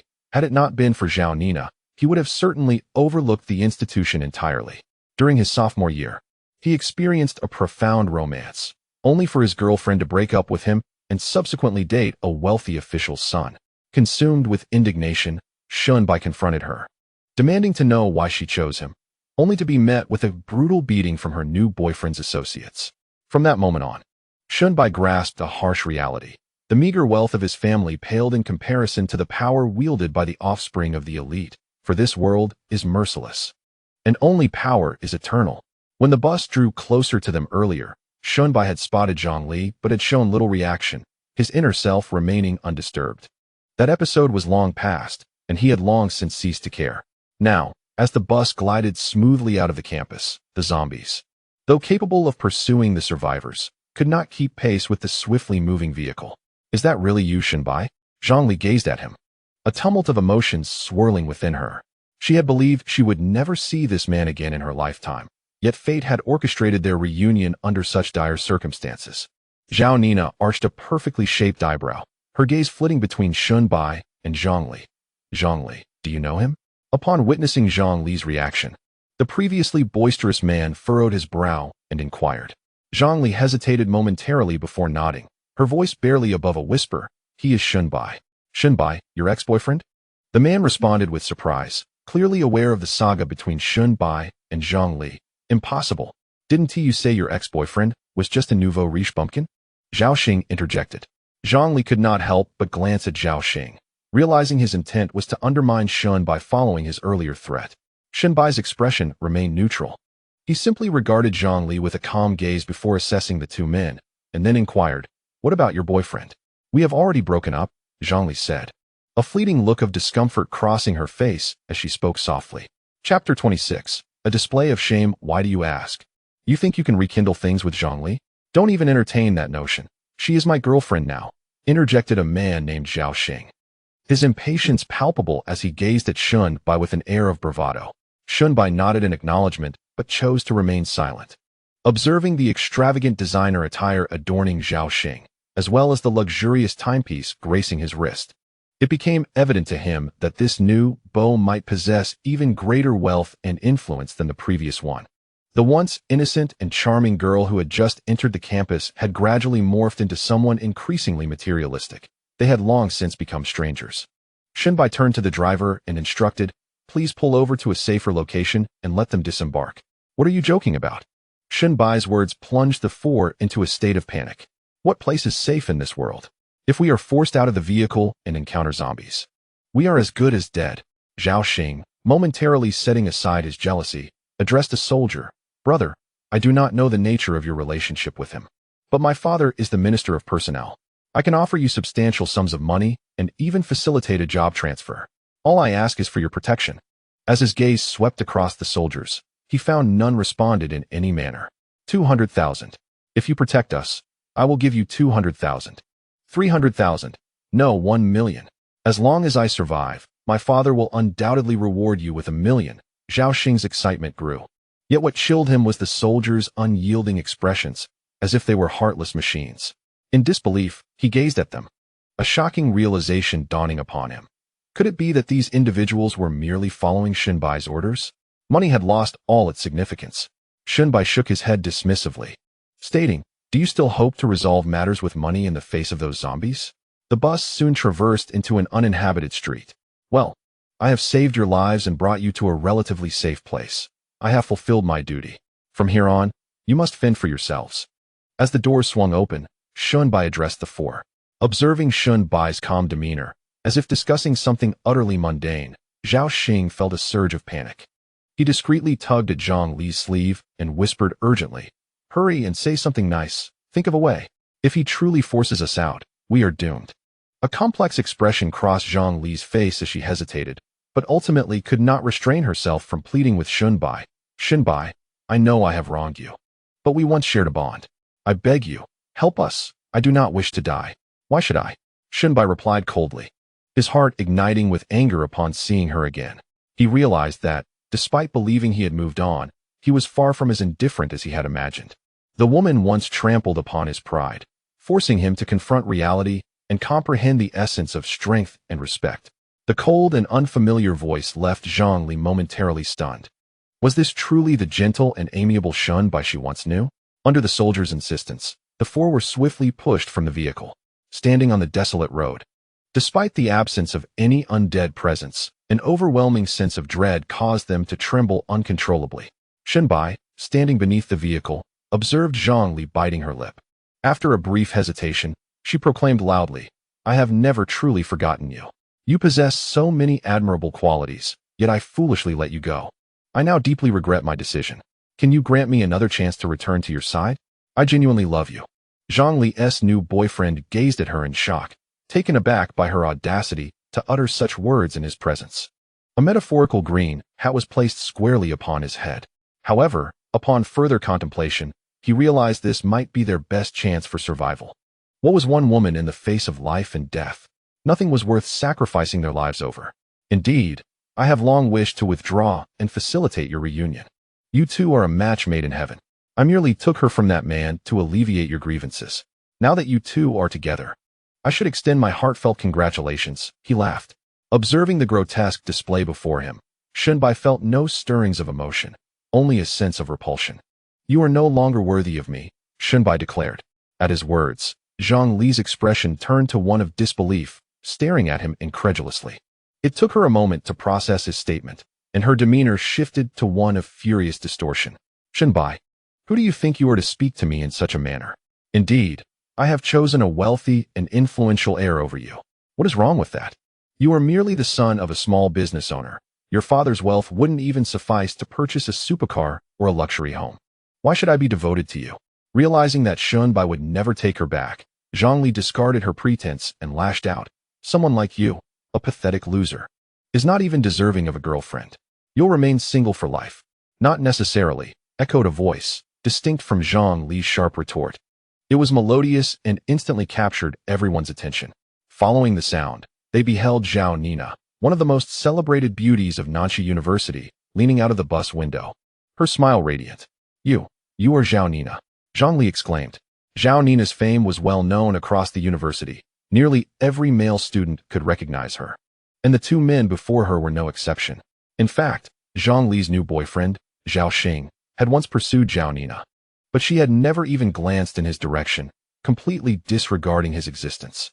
Previously surrounded by soldiers, Zhao Nina had remained silent, rendering her presence unnoticed while they were in the vehicle. Zhang Li stared blankly at Zhao Nina, who, after a slight application of makeup, radiated an astonishing beauty that made her feel utterly inadequate. Though clad in a seemingly ordinary tracksuit, Zhao Nina appeared immaculate. Her fair and smooth complexion complemented by her flowing dark hair, dancing in the breeze.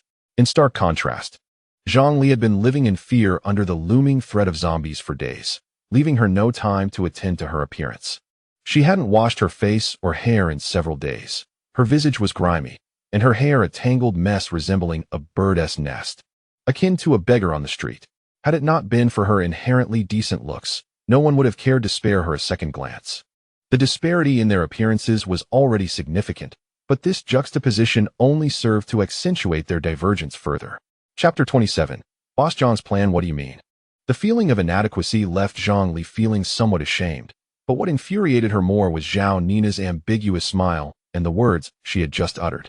"Are you certain he is destined to remain single for life?" Zhao Nina, having already made up her mind, approached Shunbai without hesitation, affectionately linking her arm with his. "He is not single anymore." Shunbai turned to look at Zhao Nina, remaining silent. Zhao Nina took the initiative to assert their relationship in front of the onlookers, clearly aiming to bolster his reputation. Although he found this behavior rather inconsequential, he did not refuse her. "You too. Zhongli gasped, her eyes widening in disbelief as she beheld the pair. She was not alone. The expressions of those around them mirrored her astonishment. This was Zhao Nina, the celebrated beauty of Nanxi University, a renowned heiress and the goddess in the hearts of many.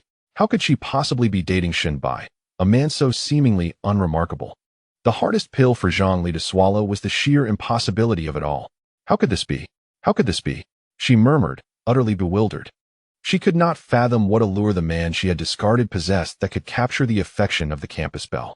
Even more perplexing was the fact that, in this apocalyptic world plagued by flesh-eating zombies, he seemed to thrive, commanding the loyalty of so many. Farewell, if you manage to survive. Shen Bai's expression remained tranquil, devoid of emotional fluctuation as he cast a brief glance at Zhang Li and the remaining 3 individuals, leaving behind that indifferent remark before the bus doors closed and the vehicle resumed its journey.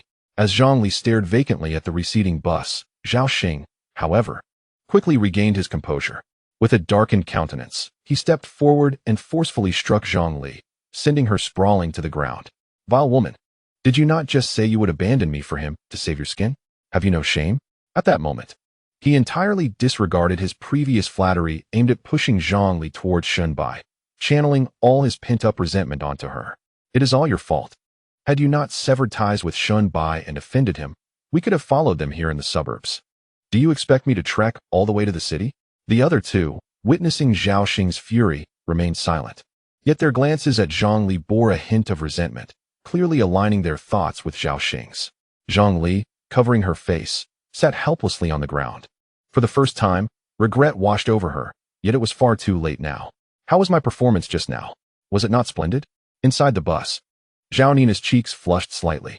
Though their relationship had been established, they had yet to make any tangible progress, not even holding hands. However, Zhao Nina had mustered the courage to affectionately embrace Shen Bai, pressing her chest tightly against his arm. In doing so, she sought to elevate Shen Bai's standing while simultaneously delivering a sharp rebuke to his insufferable ex-girlfriend. Moreover, she wished to deepen their connection through this act. Very well. Shen Bai nodded, his expression unchanged, yet he secretly savored the soft sensation that lingered on his arm. Zhao Nina's figure was undoubtedly among the finest at Nanxi University. Although it paled in comparison to Ada Wong, she was still remarkable among Asians. Despite Shen Bai's composed demeanor, he felt a stir within him at that moment. Nonetheless, they may be despicable, but there were few survivors left. Would it truly be right to abandon them? Zhao Nina pondered, a hint of concern evident in her voice. Shen Bai shook his head, assuring her that as long as they remained resourceful, they would face no issues. The location where they had previously halted was approximately 10 kilometers from the campus, nearing the bypass road, a necessary route to and from the base. The surrounding zombies had long been cleared by the soldiers, and the mindless zombies moved without speed or purpose. As long as they remained cautious and refrained from making excessive noise, it would be relatively easy to evade the zombies and survive. Additionally, there were several vehicles parked along the streets, their owners having turned into zombies, yet the keys remained inside. Shen Bai, accompanied by many soldiers, held little interest in those cars, but for them, finding a single vehicle as a means of transportation would significantly reduce their chances of survival. However, recalling how Zhang Li's boyfriend had kicked a companion into a horde of zombies to save himself left Shen by shaking his head in disapproval. That individual was ruthless, willing to resort to any means to achieve his goals. Following him, Zhang Li was unlikely to meet a favorable fate. Let us return to the base. Shen Bai instructed the driver. The initial plan to gather supplies from supermarkets had lost its appeal. Upon returning to the base, Shen Bai immediately entered the warehouse to explore various functionalities. As he entered, Zhao Nina cheerfully went to prepare a meal for him. After the events that transpired earlier, the relationship between the 2 individuals had evidently improved significantly, shedding the previous sense of awkwardness and blossoming into a semblance of romantic affection. Unbeknownst to Shen Bai, from a distance in a field of crops, a pair of eyes was intently observing their vehicle as it entered the base. Boss, see? I did not deceive you. It truly is that bus. Jiang, feeling a twinge of discomfort from mosquito bites on his arm, felt a surge of excitement within. Indeed, it was that group. And their numbers matched perfectly. There were only a dozen or so of them coming and going. Boss, that factory has 2 large warehouses with ample storage capacity. It's possible that the supplies they collected are stored there, remarked one of Zhang's subordinates, who then hastily inquired, "What should we do? Should we send the brothers over tonight to sneak in and seize the vehicle? Fool, can't you see that they are practically all armed?" Zhang furrowed his brow and shot a glare at his subordinate, then continued, "Fortunately, their numbers are few, and the location they chose is not ideal, although it is concealed. The field of vision is quite limited, allowing for various methods to deal with them." As he spoke, a cold smirk formed on Zhang's lips. "Humph. Having dared to flaunt their power before me and forcibly seize one of my fuel tankers, I shall ensure they pay dearly." As dusk fell, Shunbai sat at the dining table, with Zhao Nina opposite him, her chin resting on her hands, gazing at him with an affectionate smile as he ate. Observing Zhao Nina's delicate and fair visage, Shunbai suddenly suggested, "Why not sleep in my room tonight?" Despite his strong self-control, Shunbai was still a normal man, and the physical contact from Zhao Nina's embrace during the day had stirred something within him after a year of abstinence. Chapter 28. The disruptive survivor. This unexpected remark left Zhao Nina momentarily stunned, a faint blush quickly spreading across her cheeks and neck, rendering her irresistibly alluring. She softly replied, lowering her head in shyness. She was fully aware of the implications behind Shunbai's words and had long been psychologically prepared for such a proposition. As night descended, the base was ablaze with lights. Following its successful transformation, the base boasted a solar power generation system. Although the current reserves were limited, they were sufficient for daily operations. Shunbai allocated the base's electricity primarily to the administrative building of the food processing plant and the storage warehouses, while issues regarding power in other areas would have to wait for future resolution. Regarding the unlocking of other areas within the base, Shunbai had consulted the system, which indicated that an upgrade was necessary before additional regions could be accessed. The upgrade required 3 conditions. First, the presence of an artificial intelligence within the base. Second, the expenditure of 100,000 survival points. And third, the acquisition of an upgrade core. Regarding the first 2 matters, Shunbai could still grasp their essence. Yet he found himself utterly bewildered by the concept of the upgrade core. When he inquired further about it, the system informed him of insufficient permissions. How frustrating it was to realize that lacking the requisite permissions meant that even if he fulfilled the previous 2 conditions, he would still be incapable of advancing the base's upgrade. The system's response provoked a torrent of inner exasperation within Shunbai. Since the system refused to divulge any information, he resorted to casually flipping through a book in an attempt to distract his thoughts. Meanwhile, Zhao Nina sat in her room, gazing at her meticulously adorned reflection in the mirror, her heart racing uncontrollably. As the belle of Nanxi University, it was rather surprising that Zhao Nina had no romantic experiences to speak of. Her father was exceedingly strict, forbidding any premature romances. Although she had experienced fleeting feelings during high school, they never developed into anything substantial. Upon entering university, Zhao Nina gradually cultivated her own values and perceptions of love, rendering the average suitor unworthy of her attention. Thus, despite the long line of admirers waiting at the dormitory to court her, she remained untouched by romantic entanglements.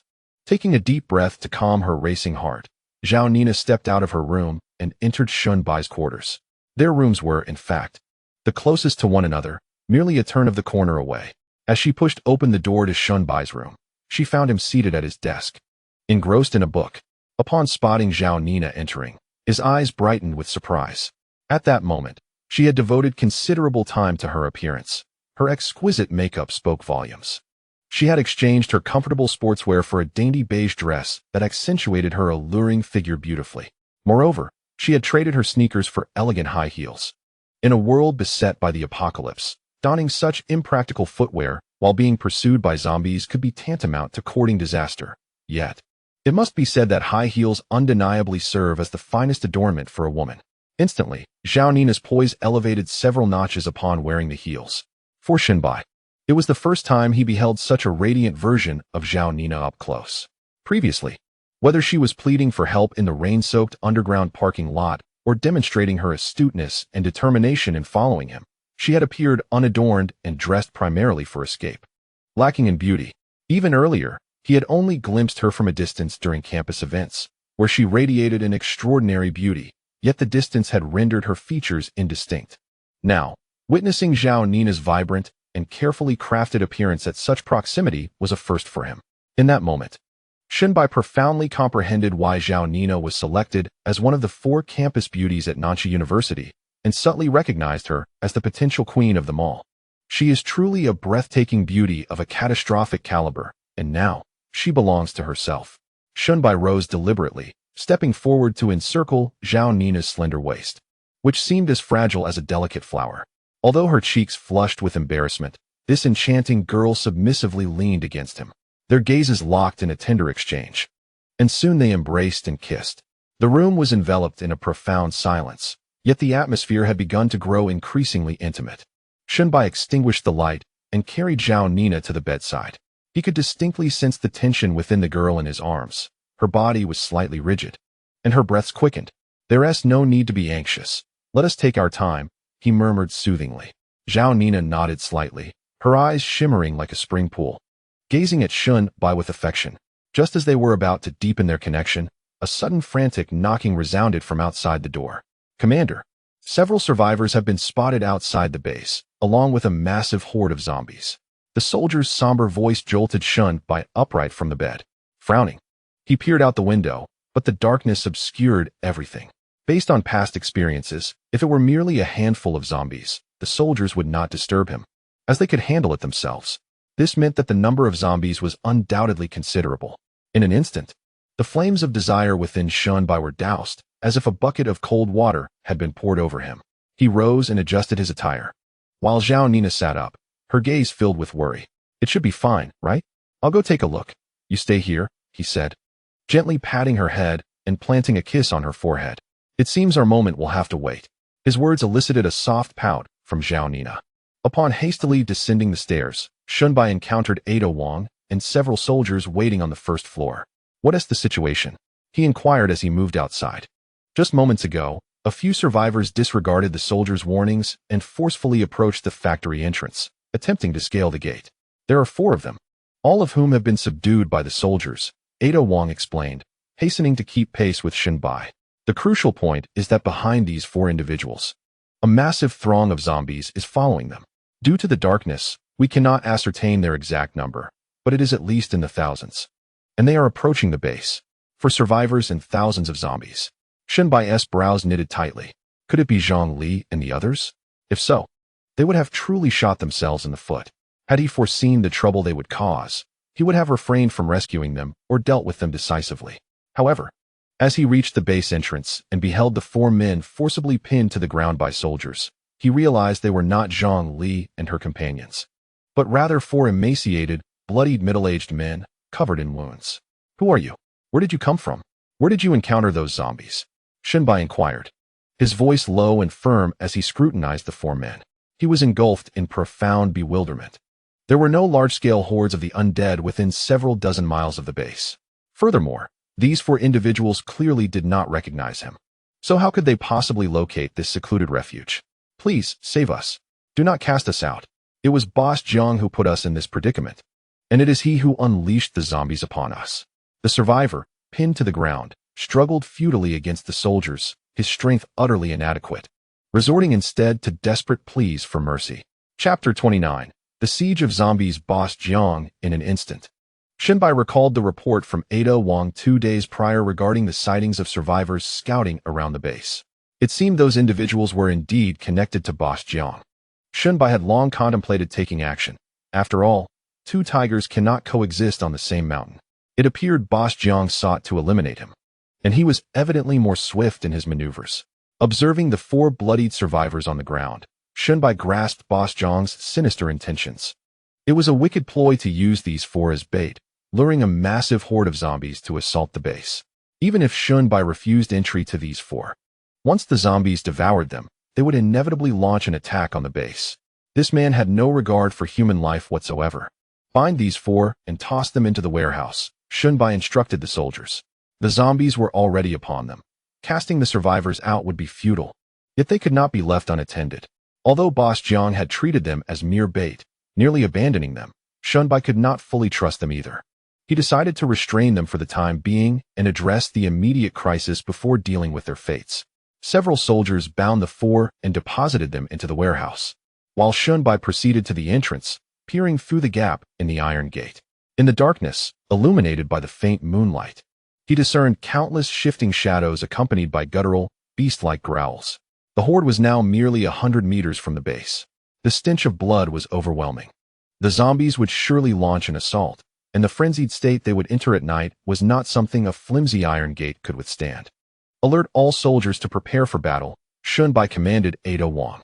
Go to my room and bring Zhao Nina to the warehouse. If we cannot hold the perimeter, we must defend the base at all costs. Ada Wang nodded and hurried away, leaving Shunbai's heart in turmoil. Though he possessed over 60 soldier summoning cards, the pressing concern was the unknown number of zombies approaching. If the horde was too vast, it was likely that aside from himself, everyone, including Zhao Nina, would meet their end. Moreover, the night brought with it a heightened ferocity among the zombies, posing a far greater threat than during the day. Soon, he reached a resolution. The exact number of the encroaching horde remained uncertain, yet preparations were imperative. First, Shunbai ordered the placement of a bus and a fuel truck behind the main gate to obstruct the zombies from breaching the entrance. The soldiers could also take positions atop the vehicles, gaining a vantage point to eliminate the undead before them. However, this may not entirely thwart the horde of the undead. The current defensive measures of the base are inadequate. Besides the main gate, the surrounding walls are riddled with vulnerabilities. The walls, constructed from mere piles of bricks, cannot withstand the onslaught of thousands of zombies. In fact, it would only take a few hundred of them to topple these barricades. Should the outer walls be breached, the only option left would be to retreat and fortify the base's warehouse. After much contemplation, Shunbai's worst-case scenario emerged. He would drive alongside Zhao Nina, making a desperate dash through the encirclement of the undead. He was determined not to betray Zhao Nina's trust by merely surviving in solitude. The soldiers quickly ascended to the rooftops, and the bright flashlights collected during their earlier scavenging were propped against the walls, illuminating the scene. Standing atop the vehicle alongside the soldiers, Shunbai finally discerned the silhouette of the horde. It was vast, a dense mass of countless figures. As the light flickered, he gazed toward the rear of the horde, feeling as though its extent was boundless. Shunbai could not suppress a gasp. The number exceeded 1,000, likely surpassing 2,000. Due to the hunts during the day, the soldiers had expended nearly half their ammunition, leaving them with only about 600 to 700 rounds. Even with pinpoint accuracy, they could not eliminate all the zombies. That Jiang was indeed ruthless. A glint of cold determination flickered in Shunbai's eyes. He understood that the man might be lurking nearby, observing the unfolding events. Just wait, I will settle this score with you personally. As the preparations for the defensive position progressed, the horde drew closer. Shunbai hesitated no longer and ordered the soldiers to open fire. The sound of gunfire erupted as several soldiers unleashed a barrage of bullets, causing a significant portion of the horde to fall as if reaping wheat. Among the soldiers, Ada Wang wielded a handgun, skillfully targeting the heads of the zombies. As an agent, her shooting prowess surpassed that of ordinary soldiers. Yet her ammunition count was limited to merely 30 rounds, even less than that of her comrades. In the distance, as the gunfire echoed like a barrage of firecrackers, Zhang's face lit up with a smug smile. See, these fellows truly possess ample ammunition, firing indiscriminately like this. If we were to launch a direct assault on their base, the casualties would be catastrophic. He chuckled. Ah, you are indeed a mastermind, my respect to you. The others around him quickly chimed in with flattery. They had exerted considerable effort to attract this horde of zombies, but their labor was not in vain. No matter how much ammunition this group possessed, it could never rival the sheer number of the undead, around 5,000 strong. They're finished, someone gleefully remarked. Finished? You foolish imbecile. If you perish, they will not. Jiang glared fiercely at the speaker, scolding, you brainless fool. Haven't you seen the fuel they collected over the past few days? If they cannot fight, they will surely flee. The man being scolded shrank his neck, momentarily stunned by the realization that they could indeed drive away. Why, then, were they going through such elaborate efforts? Of course, it is to maximize their ammunition consumption, sneered the cunning leader, Jiang. Although these individuals possessed an abundance of weaponry, ammunition was never infinite. Each shot fired at the zombies would deplete their reserves, and once their bullets were exhausted, we would no longer need to fear them. Understanding dawned on the subordinate, who nodded but still questioned. If that is the case, why do they continue to fire? They could simply drive away. This is their territory, Jiang replied. They must have stockpiled numerous resources within. To leave would mean abandoning those supplies. Even if they were to withdraw directly, so be it. To me, it would merely mean the loss of 4 captives. The gunfire persisted in relentless bursts, and Shun Bai's brow furrowed deeper. The number of zombies before them had undoubtedly exceeded 2,000, and the combined stimuli of gunfire and blood had incited their frenzy, causing them to swarm towards the gate.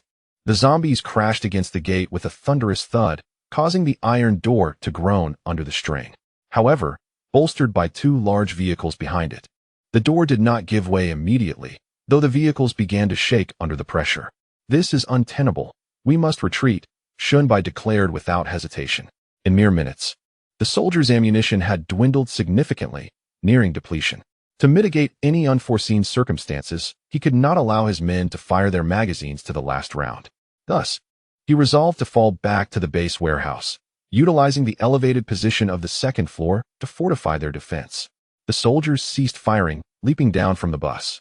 Meanwhile, Shun Bai approached the fuel tanker, opening the valve and allowing the gasoline to flow freely onto the ground. Chapter 30. The first reign of the apocalypse. At that moment, he felt immensely fortunate that the tanker was filled with gasoline rather than diesel. Earlier, while scavenging for fuel, he had collected a considerable amount of gasoline alongside diesel. He had opted to replace the gasoline in the bus and various vehicles with diesel, subsequently filling the tanker with gasoline. This decision was made not only for the versatility of gasoline, but also to guard against scenarios like the one unfolding now. Diesel has a low ignition point and cannot be ignited solely by flame, while gasoline, with just a spark, could ignite into a raging inferno. The commotion of the horde grew louder. Even the 2 large vehicles could not withstand the pressure and were gradually pushed back. The gaps in the iron gate widened, and the fixed bolts on either side began to loosen and crack. As the soldiers evacuated from the bus, Shun Bai ignited a lighter and tossed it onto the gasoline-soaked ground. As the lighter made contact with the ground, a brilliant crimson flame erupted skyward. Gasoline flowed from the crevice beneath the door, igniting the flames that licked hungrily at the zombies outside. Shun Bai took a couple of steps back, knowing that the bus and the fuel tanker would soon be engulfed in a fiery demise alongside the horde. The extent of the destruction this fire would wreak upon the undead remained uncertain to him. Retreating into the warehouse of the base, Shun Bai stood on the 2nd floor, peering through the window, where he could faintly see the struggling zombies below, ensnared by the flames. Following the base's renovations, not only was there now an underground facility, but even the warehouse had undergone some basic modifications. The interior space had been slightly expanded, with the ground floor filled with various enigmatic machinery, while the 2nd floor housed a command room of approximately 100 square meters. The warehouse's entrance had also transformed from its original heavy iron door to a robust alloy gate, impervious even to the might of T2 zombies. No matter how many attempted to breach it, their efforts would be in vain. Not just the entrance, but the surrounding walls had been significantly reinforced. Although Shun Bai was unaware of the specific materials used, their strength was indisputable. At this moment, Zhao Nina sat anxiously in the command room, gazing vacantly at the incomprehensible electronic screens surrounding her. Upon seeing Shun Bai enter, she quickly stood up and approached him. "What is the situation?" "Everything is fine," Shun Bai replied, shaking his head reassuringly. "Though there are many zombies, they cannot penetrate our defenses." "Indeed," Ada Wong chimed in. "The warehouse door is constructed from a super-strong alloy, 50 centimeters thick. Even a tank's armor-piercing round could not breach it with a single strike. Given the frailty of the zombies' flesh, they will not succeed in entering for many years to come. They cannot enter, but we are equally trapped inside," Zhao Nina remarked with a frown. "There is no need for concern," Shun Bai smiled, ready to share the plan he had devised. "Before we were besieged by the horde, we managed to contact comrades from other units. They are en route to provide us with fire support, even if they cannot arrive on time. Let us not forget that we have vehicles and fuel. We can drive away from here without issue."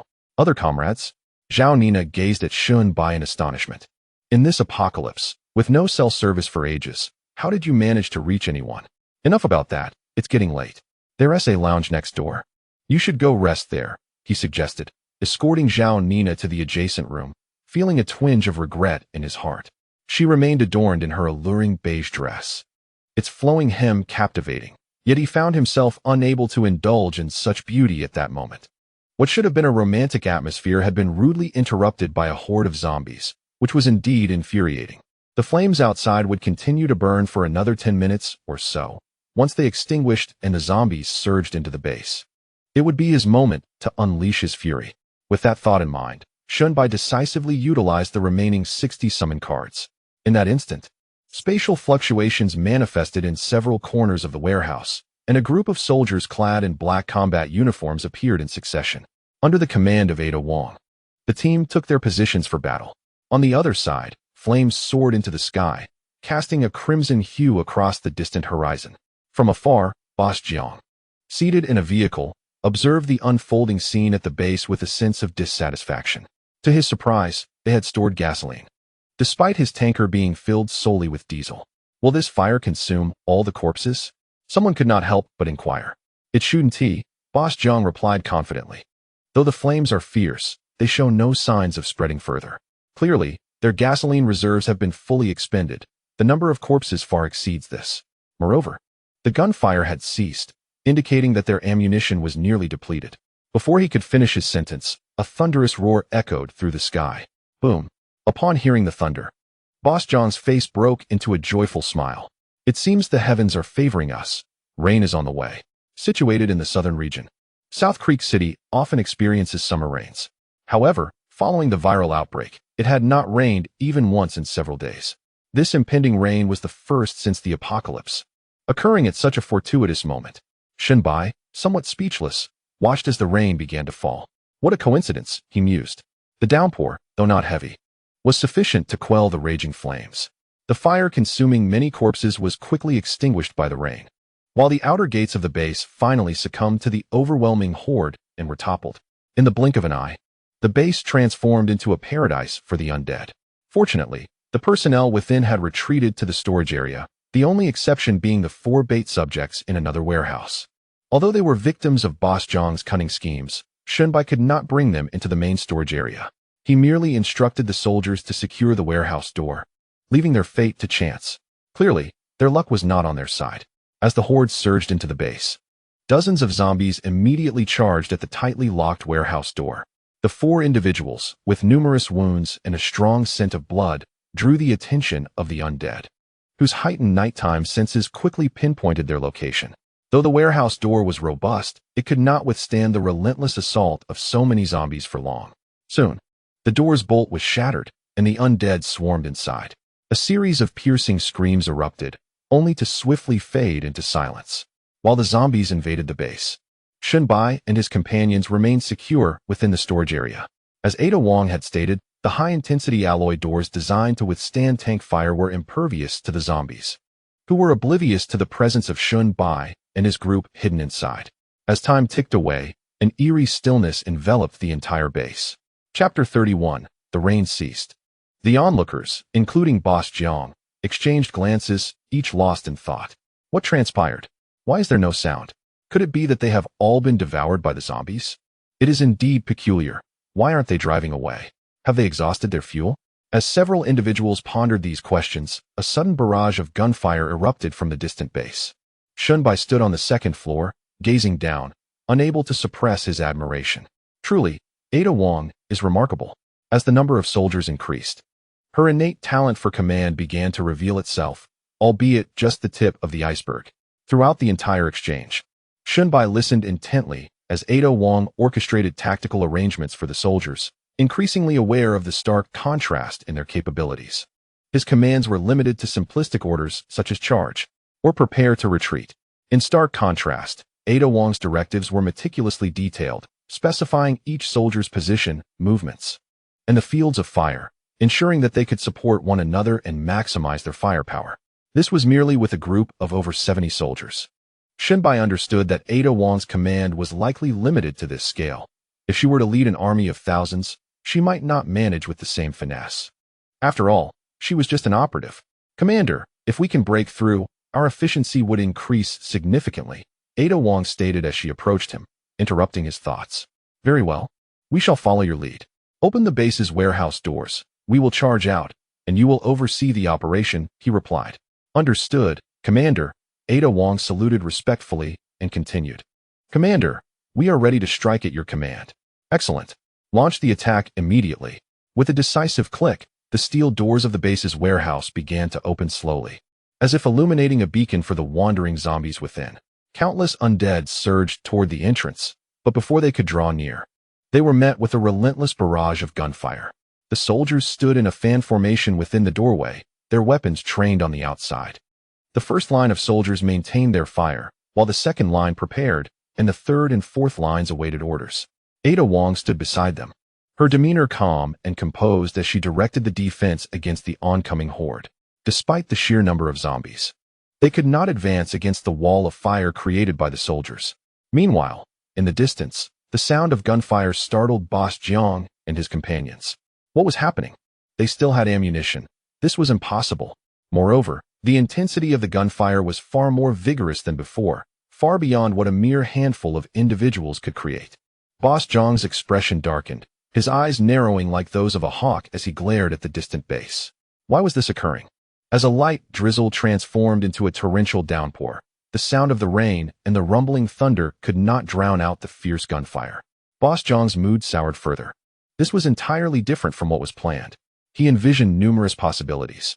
Yet he never anticipated that the adversary could truly resort to bullets against the more than 5,000 zombies. Could these individuals genuinely be from the military?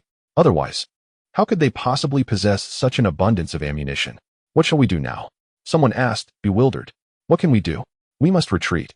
The number of zombies is still insufficient. I underestimated them. He cursed vehemently, his mood exceedingly grim. The four baiters were likely to expose his identity, irrevocably escalating the conflict between them.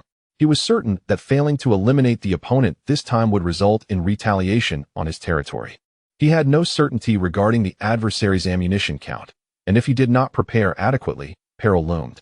Vehicles ignited, gradually departing amidst the torrential rain and the cloak of night. Under the perfect firepower net, the soldiers maximized their offensive capabilities. With wave after wave of gunfire, zombies fell in droves, soon forming towering piles of corpses before the base warehouse. The gunfire persisted from around 10 in the evening until dawn, only ceasing when no more zombies charged forward. At last, it was over. Shunbai exhaled a sigh of relief, the buzzing in his ears still resonating.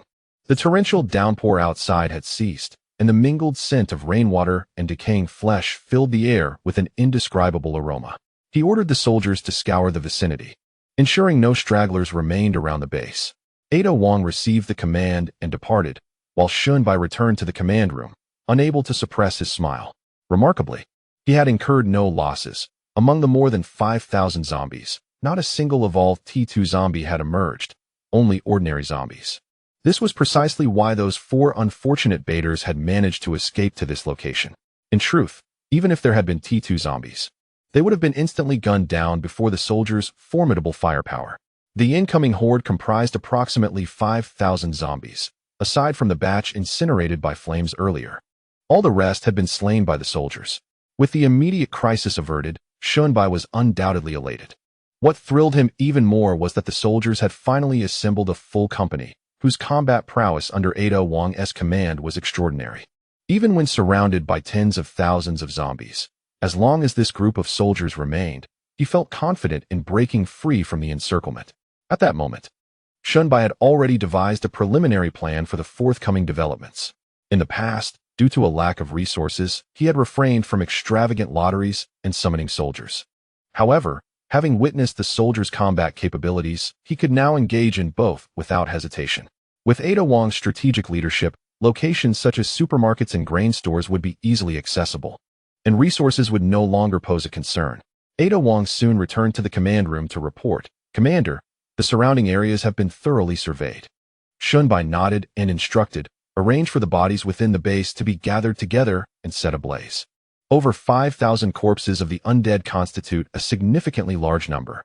If left unchecked, allowing the bodies to decay and emit foul odors could potentially trigger plagues and other diseases. For Shunbai, who lacks medical expertise in this domain, this presents a greater challenge than confronting the horde. The siege of the undead has inflicted some losses upon him, albeit solely in terms of fuel. The buses and fuel tankers he had become accustomed to driving have been reduced to ashes. Currently, aside from Zhao Nina's sports car, there is not a single operational vehicle remaining in the base.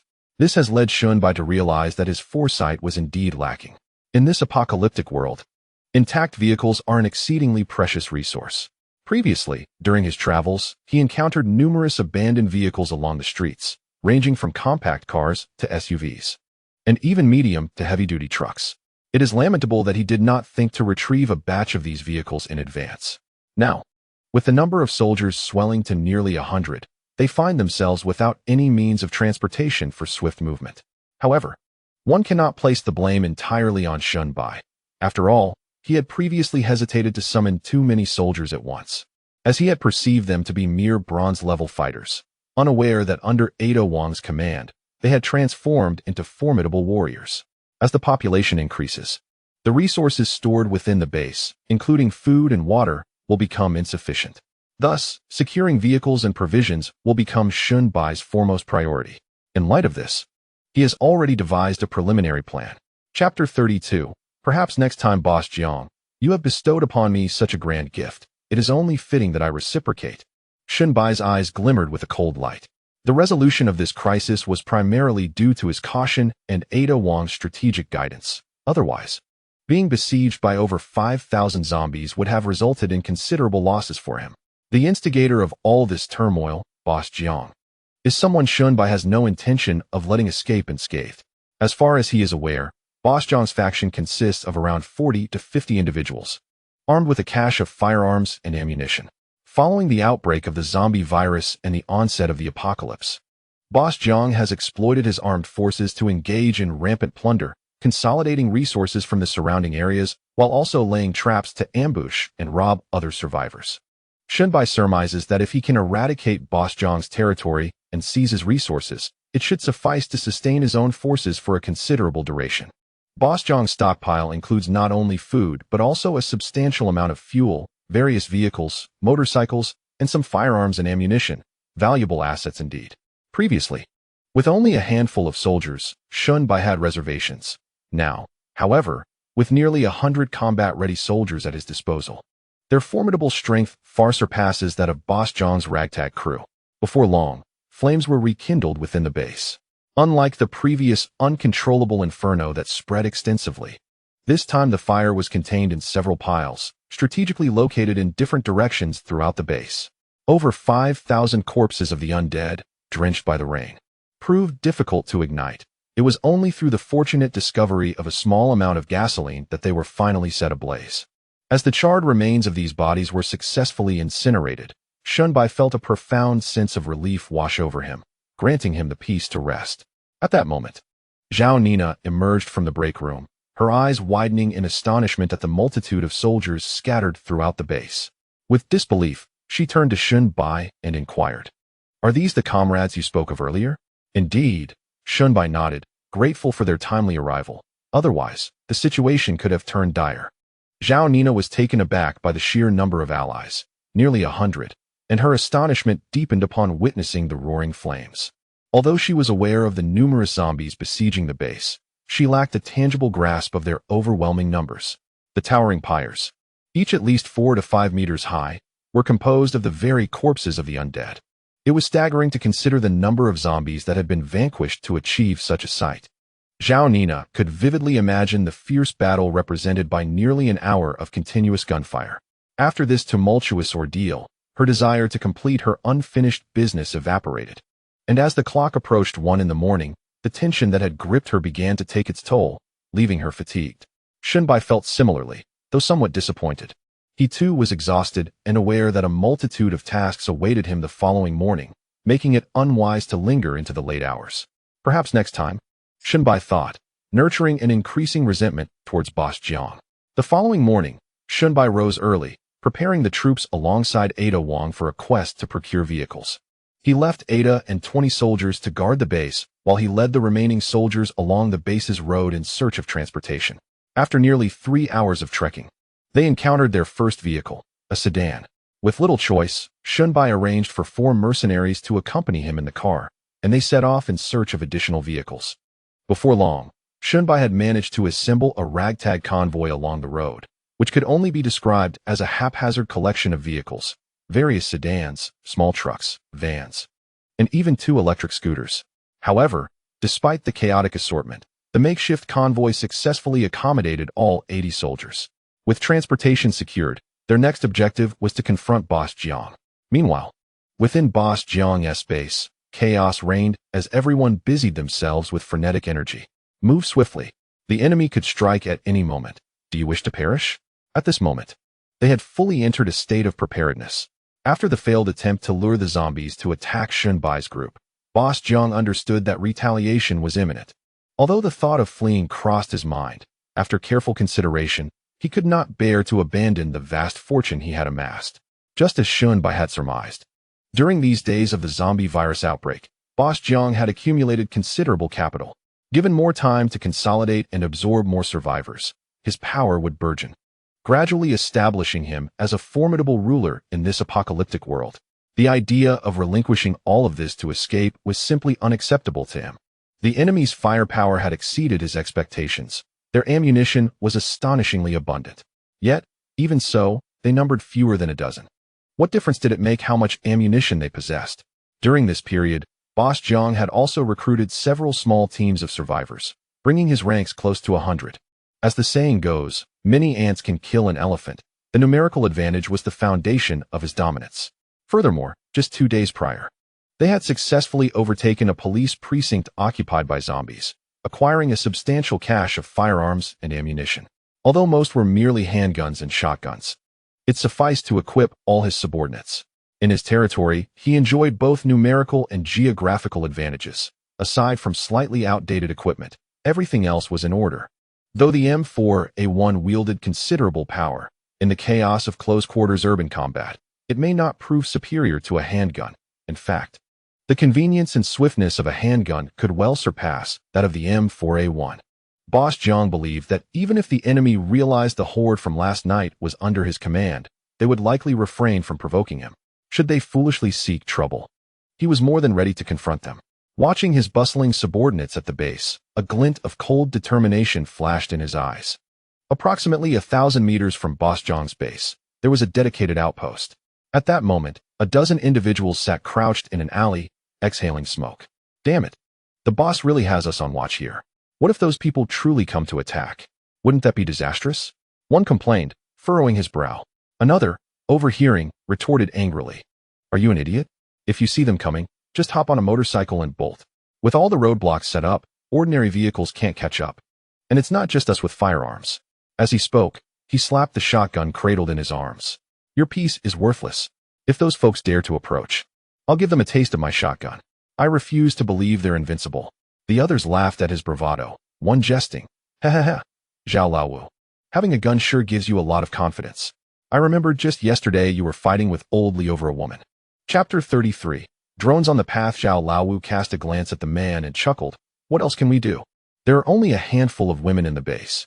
The boss has monopolized the 3 most beautiful ones, leaving the rest completely insufficient.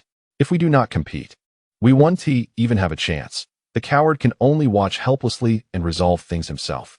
When will I be able to reclaim some women? Lately, all the survivors we've encountered are men. It's driving me to the brink of despair. Well, what can be done? When chased by zombies, men indeed tend to run faster than women, and their survival probability is greater, he replied. This group brazenly discussed women as if they were mere commodities, their faces alight with excitement. At that moment, someone with keen eyes suddenly pointed towards the distant street, exclaiming, "There's a vehicle ahead." The group immediately perked up, their attention snapping to the direction indicated. Is it the enemy? Zhao Laosi inquired nervously. Although he feigned indifference, he felt a pang of uncertainty. After all, before the apocalypse, they were just ordinary citizens. Following Boss Jiang's lead, they had bullied the weak but had never truly faced off against formidable foes. It doesn't seem to be. There's only one vehicle, and it's a dilapidated electric bike that can hardly accommodate anyone, the first observer stated. Indeed, as they followed his gaze, they saw a rundown electric bike slowly making its way toward them. It must be survivors who managed to escape. Upon witnessing this, the group collectively exhaled in relief, their faces breaking into excited smiles. Brothers, business is coming. We Haven Tea made a profit in 2 days. We can't let these people get away. Let us be clear. If there are women in that vehicle, I'll be the first to go. You're not going anywhere. I'm the one who goes first. Amid the banter and curses, they swiftly drew their guns. Soon, the electric bike wobbled closer to their checkpoint. Suddenly, a large truck emerged from a side alley, blocking the road and obstructing the electric bike's path. Concurrently, the group dashed out from the alley, guns raised, shouting, "If you don't want to die, get out of that vehicle." Peering through the bike's window, they saw 4 individuals inside. However, to their dismay, all 4 were men. "Damn it, no women, what bad luck," Zhao Laosi muttered, just as he was about to approach. He paused abruptly, for he noticed that the 4 men displayed no signs of panic despite being surrounded. Indeed, their expressions remained eerily calm. The next moment, he saw 4 gun barrels protruding from the window. Bang! The piercing sound of gunfire erupted instantaneously, and the 2 individuals at the forefront were engulfed in a spray of crimson, collapsing to the ground in an instant. My goodness, they are armed. This group, merely a band of insignificant ruffians, had grown accustomed to intimidating the weak, relying on their bluster rather than actual confrontation. They had never encountered adversaries willing to retaliate. In their shock, they even forgot they too possessed firearms, instinctively turning to flee. Yet, how could they outrun the bullets? Among the 4 in the electric vehicle, Shunbai had strategically chosen the strongest first-star veterans, their marksmanship far surpassing that of ordinary soldiers. In mere moments, the majority of the assailants lay sprawled in pools of blood, while those fortunate enough to escape the initial onslaught still fell victim to the veteran soldiers' precise shots. The gunfire marked the commencement of their assault. In the distance, upon hearing the gunshots, Shunbai addressed the soldiers behind him. Arrayed behind him were dozens of vehicles of varying sizes. I've been shot. Help me." Zhao Laosi, struck by gunfire and lying in a pool of blood, was not dead. The bullet had merely grazed his leg. Nonetheless, he writhed in agony, clutching his wound and howling in despair. The ground began to tremble slightly, and in his excruciating pain, Zhao Laosi turned to gaze, stunned. He beheld a colossal convoy, composed of dozens of vehicles, advancing from the direction the electric vehicle had come. What is happening? Could these individuals be the very ones Boss Jiang had warned him about? At the moment the gunfire erupted, Zhao Laosi immediately thought of those formidable foes that Boss Jiang had provoked. He had encountered that gang before, although they numbered only a few. They wielded formidable weapons like the M4A1, making them a force to reckon with. However, the vehicles now before him far exceeded a mere handful. If each vehicle was filled to capacity, the number could easily surpass 100, more than their own ranks. The lead vehicle came to a halt before Zhao Laosi, and through his terrified gaze, a young man descended from it. The youth surveyed the surrounding bodies and scattered firearms, and casually instructed those beside him, gather their weapons. Though they are merely handguns and shotguns, they are still firearms. His attention then shifted to Zhao Laosi. This young man was none other than Xinbai. Zhao Laosi appeared to be a mere survivor, yet he was, in fact, a target Xinbai had deliberately instructed his soldiers to capture alive. Although Xinbai had gleaned a rough understanding of Boss Jiang's current standing through the unfortunate bait, those captives had revealed scant intelligence. As the saying goes, "Know thyself and know thy enemy, and you shall never be defeated." Despite Xinbai's confidence in possessing overwhelming firepower and numbers, prudence was always prudent. You have been shot in the thigh. It is not a fatal wound. However, if you do not receive timely treatment to staunch the bleeding, you may succumb to blood loss. Observing Zhao Laosi's expression of terror, Xinbai smiled faintly and said, "If you wish to survive, it would be wise to answer my questions truthfully." Zhao Laosi was remarkably submissive, devoid of any notion of defiance. This was rather commonplace. They were not battle-hardened warriors, but mere ruffians who, in the aftermath of the apocalypse, had followed Boss Jiang to indulge in a life of luxury. They possessed neither tenacity of spirit nor any concept of loyalty. To survive, Zhao Laosi would willingly plunge a knife into Boss Jiang's back, like beans spilling from a sack. He quickly divulged everything he knew. Just as Xinbai had surmised, this period was not solely marked by his own development. Boss Jiang was similarly progressing. Not only had his ranks swelled to nearly 100, but he had also secured a substantial cache of firearms and ammunition from the police station. This was Boss Jiang's territory, where he held all the advantages. He was intimately acquainted with every street and alley, engaging in urban combat recklessly, even with superior combat prowess, could lead to significant casualties among the soldiers. After all, while the soldiers might lack emotions akin to automatons, their very constitution was still human, and they would succumb to death from gunshot wounds. Of course, this predicament could be remedied. Observing that Zhao Laosi had lost all value, Shunbai coolly remarked, "You may leave now." Zhao Laosi, as if granted a reprieve, hastily limped away into an alley. Although Shunbai had spared this individual, he harbored no illusions about his survival. Indeed, even after receiving rudimentary first aid to staunch the bleeding, this man would not escape death.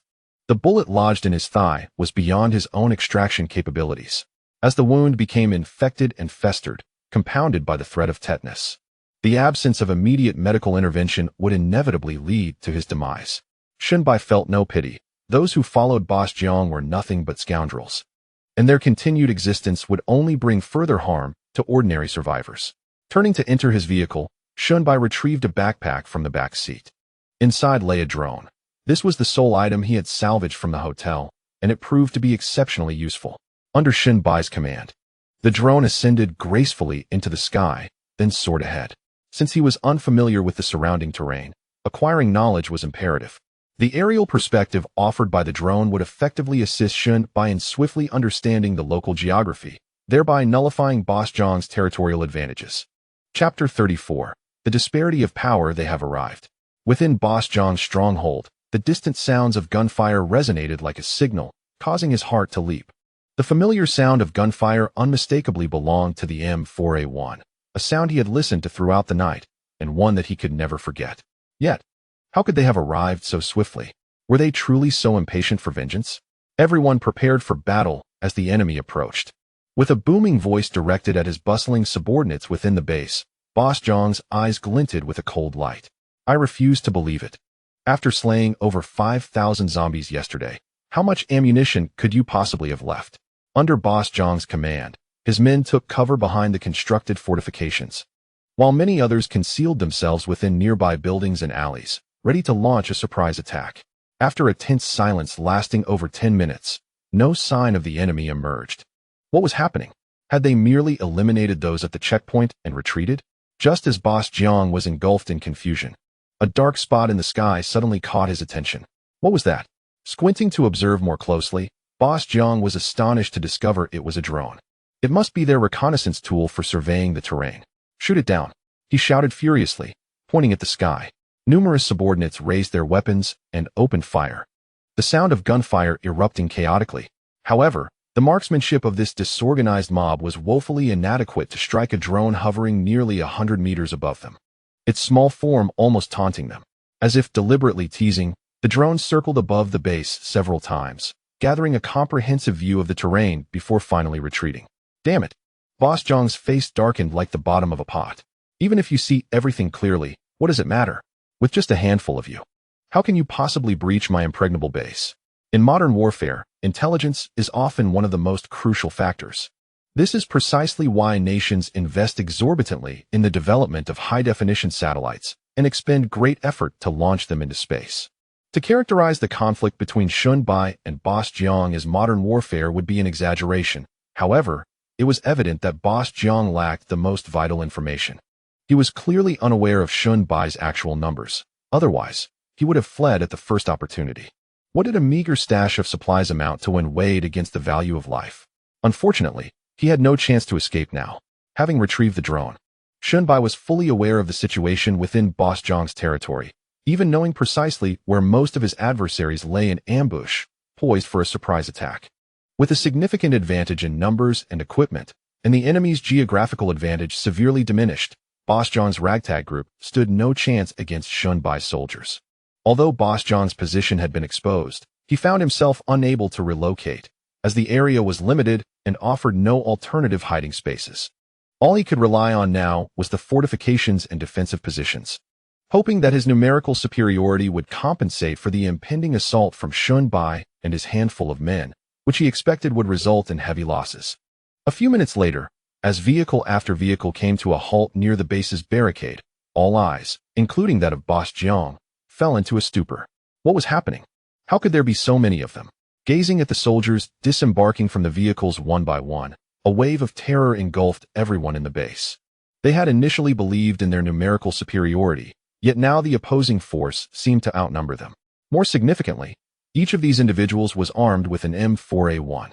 Looking across at the enemy, then back at his own side, It was evident that most possessed only a handgun, while a select few wielded shotguns or various other makeshift firearms.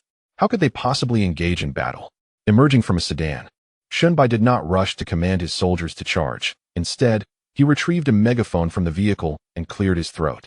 "Can you hear me?" The amplified voice resonated clearly through every corner of the nearby structures. "I have come today primarily to settle a personal score with Boss Jiang. I offer you 5 minutes. Should you choose to abandon this fight, I may consider sparing your lives. However, if you remain obstinate, intent on perishing alongside Boss Jiang, I shall fulfill that desire as well. Remember, you have only 5 minutes to deliberate. Once that time elapses, we shall storm in." Shunbai's declaration left the base in a state of heightened anxiety, with the armed individuals exchanging apprehensive glances. Do not heed his words. That scoundrel is deceiving you. Once you relinquish your resistance, you will have no chance of survival, Boss Jiang implored, his eyelids twitching. He urgently sought to reassure his subordinates. It was no jest.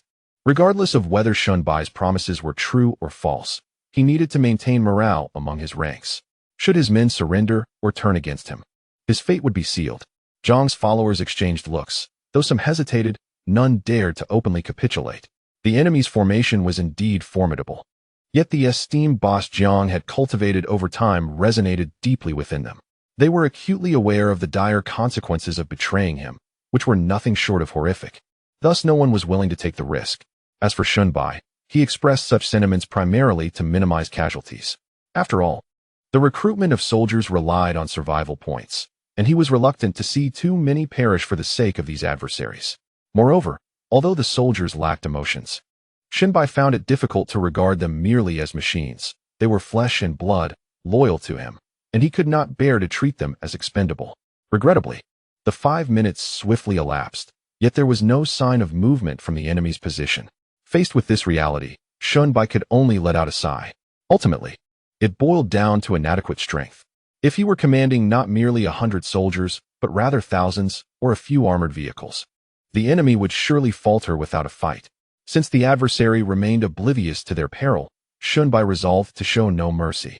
The 1st, 2nd, 3rd, and 4th squads prepared to charge, while the 5th, 6th, and 7th squads provided suppressive fire as cover.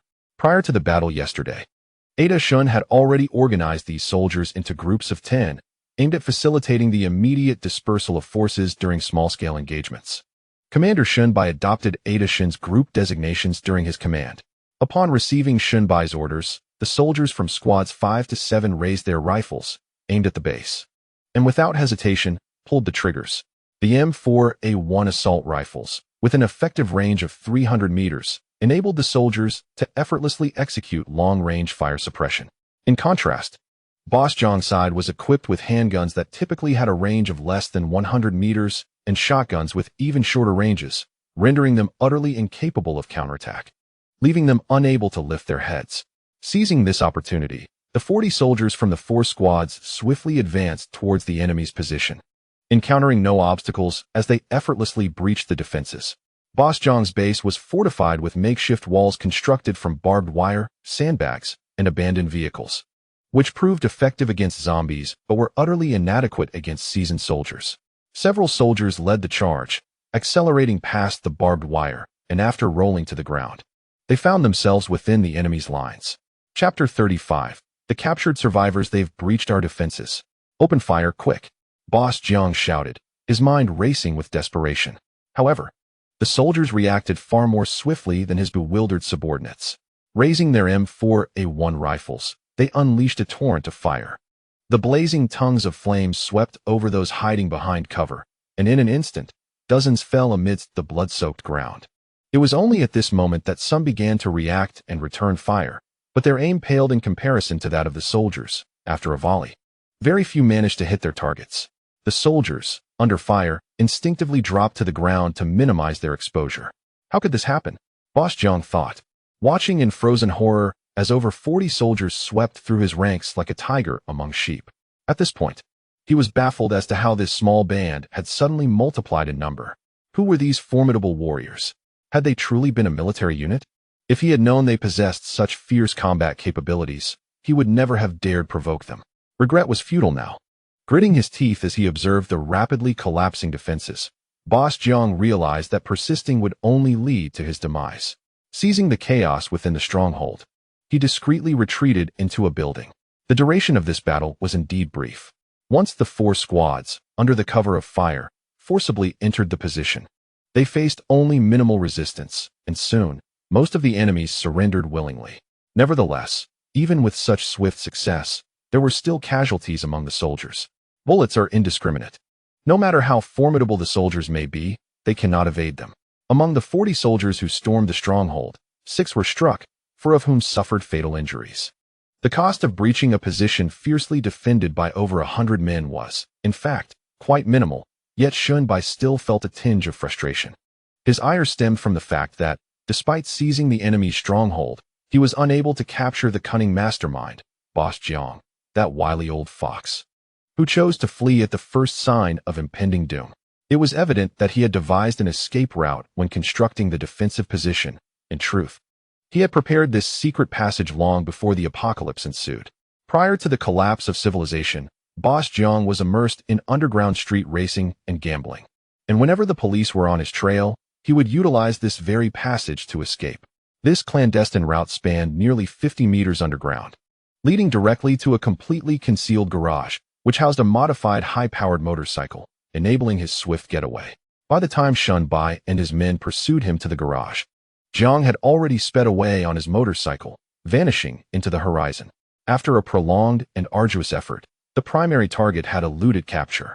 Nevertheless, in his hasty flight, Jiang had left behind everything, and in this world overrun by the undead, stripped of his former power and status, it would not be easy for him to navigate the treacherous landscape alone. Within the defensive stronghold, Boss Jiang commanded a contingent of 63 men, nearly half of whom had been gunned down by the soldiers. The remainder, sensing the tide had turned, surrendered their weapons, while others attempted to flee amidst the chaos. Yet, without exception, they were all met with deadly force by the soldiers stationed at key routes surrounding the area. After surveying the terrain with drones, Shunbai ensured that no one could escape. What he had not anticipated was that Boss Jiang had excavated a tunnel right within his own territory, allowing that scoundrel to slip away. Following a decisive suppression of Jiang's remaining loyalists, Shunbai commanded a thorough search of the entire base. His motives for assaulting Boss Jiang were twofold: to settle old scores and to ascertain that the wily fox had hoarded nearly all the resources in the vicinity within his stronghold. With the rapid expansion of his forces, Shunbai found himself in urgent need of essential supplies, and scavenging would never match the efficiency of commandeering them directly. Stripping Boss Jiang of his resources was a service to the people and bore no moral burden. However, Shunbai was still taken aback by the sheer magnitude of the old fox's wealth. Within the warehouse of his base, he stumbled upon an astonishing stockpile of provisions, mountains of rice and flour, an array of compressed biscuits, and instant noodles. In a corner of the warehouse, a line of freezers brimmed with various meats and fresh seafood. These supplies could sustain hundreds of people for several years. Even a dozen grocery stores and supermarkets could scarcely amass such a vast quantity of food. This was merely the food.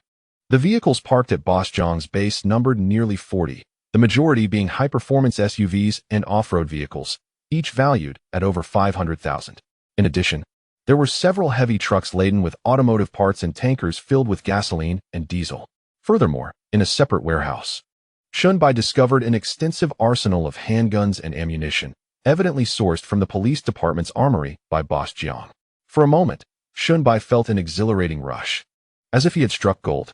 It was hard to fathom that within merely a week since the apocalypse erupted, Boss Jiang had managed to plunder such a wealth of resources. Had Shunbai not emerged unexpectedly, relying on these supplies, Boss Jiang's influence would undoubtedly expand, potentially evolving into a formidable power in this new world. Commander, we have discovered a significant number of survivors in the basement of a building. How should we proceed? Just as Shunbai marveled at Boss Jiang's formidable resources, a soldier approached to report. Upon hearing the news of the survivors in the basement, Shunbai paused momentarily, then quickly comprehended the situation. Clearly, those confined in the basement were not Boss Jiang's subordinates. They were likely unfortunate survivors who had been waylaid and robbed during this tumultuous period. Take me to see them, he commanded. The soldier led the way as Shunbai followed him into a 2-story building, then descended the stairs to the dimly lit basement. Upon entering the room, A wave of foul odor assaulted Shunbai's senses.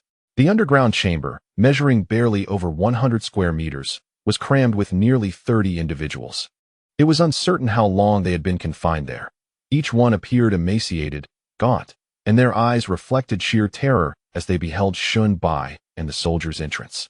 The suffocating stench emanated from their unventilated surroundings, a testament to their dire condition. From the appalling environment and their malnourished appearances, Shunbai could easily surmise the wretched existence they endured under Boss Zhang's rule.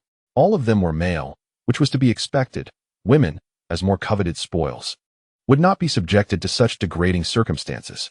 Shaking his head, Shunbai instructed the soldier, "Take them out of here." With that, he stepped out of the dimly lit basement. Chapter 36. Refusal to join forces. The group of survivors nervously followed the soldier out of the basement, still bewildered by the unfolding events.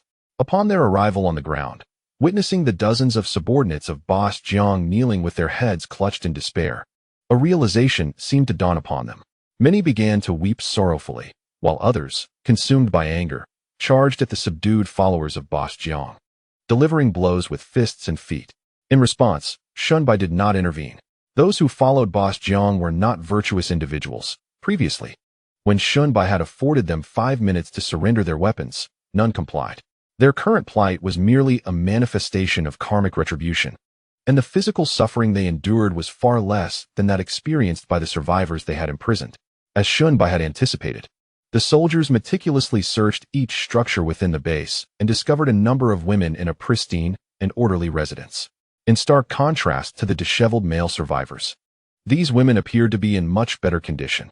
Although some showed signs of malnutrition, they at least had their basic needs met and were relatively clean, adorned even with beautiful clothing and jewelry. Most bore expressions of numbness, and when a throng of soldiers burst in, they displayed no signs of panic. However, upon learning that their former oppressor had been vanquished and that they were now free, many of the women were moved to tears of joy. Although they had not suffered from hunger or the threat of zombies, being reduced to mere objects of desire was undoubtedly a painful ordeal. They did not wish for death or starvation, so they had to compromise their dignity. Yet such humiliation would forever leave an indelible scar. Of course, not all shared this sentiment. In the opulent room situated on the top floor of the residence, 3 women of remarkable beauty, each meticulously adorned, found themselves in a unique position. Although they were slightly less striking than Zhao Nina, they were nonetheless comparable. Upon learning of Boss Zhang's mysterious disappearance, they simultaneously exhibited expressions of melancholy. Unlike the other women, these 3 had been favored by Boss Jiang and enjoyed an almost transcendent status within the base.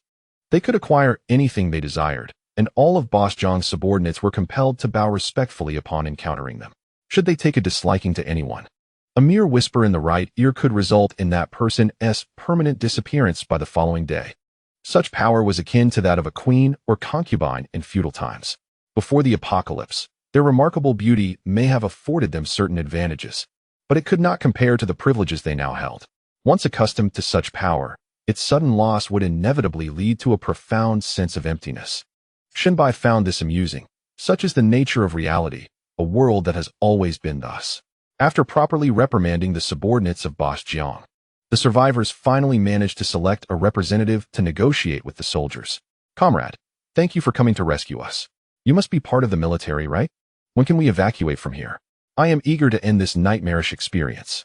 Summoning nearly 100 soldiers at once, Shunbai was unable to prepare civilian clothing for each of them as he had done for the previous 10 soldiers. Thus, most of the soldiers donned the black combat uniforms they wore upon being summoned, easily mistaken for military personnel. The soldiers remained expressionless and did not respond to the man's inquiries. Shunbai approached from the side. "I believe you are mistaken. We are not military personnel, but rather a group of survivors striving to endure in this post-apocalyptic world." "What?" Upon hearing this, the man's face fell with extreme disappointment. He had not anticipated that this armed group was not a rescue team from the military, meaning their nightmare was far from over. He returned to the group of survivors, looking disheartened, and soon, a commotion erupted among them. Shunbai paid no heed to the ensuing chaos, methodically organizing the soldiers to categorize and arrange the various supplies, which were then transported to the heavy trucks stationed at the base. The mercenaries drove the heavily laden trucks back to the base, accompanied by some soldiers designated for escort duty. Witnessing Shun Bai and his companions brazenly commandeering various food and supplies, the panicked survivors began to grow restless. The man who had spoken earlier approached once more. "Comrade, I apologize for the misunderstanding, but since you are not part of the military, you have no right to take these supplies, as they were the property stolen from us by those bandits." The man's words left Shun Bai momentarily taken aback, regarding him with incredulity. It was hard to believe that, after suffering such societal brutality, he could still speak so boldly. "They stole your property, and I am reclaiming theirs. This seems quite reasonable to me," Shun Bai replied with a chuckle. "What do you intend to do?" The man fell silent. He understood this principle well. Yet he also knew that without these supplies, survival in this desolate world would be impossible. Gritting his teeth, he finally resolved. "We recently discussed our situation and wish to join your team. Though we may lack combat prowess, we are elites from various fields, possessing many specialized skills that could prove useful. Our demands are modest. We only seek protection from the threat of zombies and a meal to sustain us." However, Shun Bai once again shattered his hopes. "I am sorry, but we do not intend to take in anyone," he said, glancing at the group of survivors behind the man. "Rest assured, we will not take all the supplies. We will leave you with some food, water, and vehicles. You may continue to survive here, relying on the established protection of this shelter, or choose to drive away in search of new opportunities. Thank you immensely." Upon hearing Shun Bai's words, the man was filled with uncontainable joy. This was indeed the most favorable outcome. In a situation where the power dynamics were so disparate, any negotiation was virtually futile. To put it plainly, this conversation hinged on whether Shun Bai could be as ruthless and unyielding as Boss Jiang. Should he prove otherwise, it would afford them a glimmer of hope for survival. Naturally, Shun Bai was not a tyrant devoid of compassion. The resources at Boss Jiang's base were plentiful. Even if a substantial portion were taken, it would suffice for the soldiers' daily sustenance. There was no need to uproot everything and extinguish the survivors' chances of living. As long as one was not an insufferable fool, arrogant and dismissive, Shun Bai was inclined to offer the other party a chance to survive, provided it did not jeopardize his own interests. After all, in the wake of the zombie outbreak, only a scant few humans remained alive globally. Allowing more to endure was certainly commendable. 5 heavy trucks made numerous trips throughout the morning, successfully transporting all the necessary supplies to the base. Additionally, a dozen large tankers, several off-road vehicles, and various essential components such as tires were also delivered. This sweeping operation significantly alleviated Shun Bai's logistical concerns, freeing him from the burden of such trivial matters for the foreseeable future. Chapter 37. An exorbitant cost. Once everything was settled, Shun Bai climbed into an off-road vehicle, preparing to depart with the remaining soldiers. At that moment, a woman stepped forward, obstructing the vehicle's path. "Wait." Shun Bai glanced over and recognized her as one of the 3 women chosen by Boss Jiang. "Take me with you.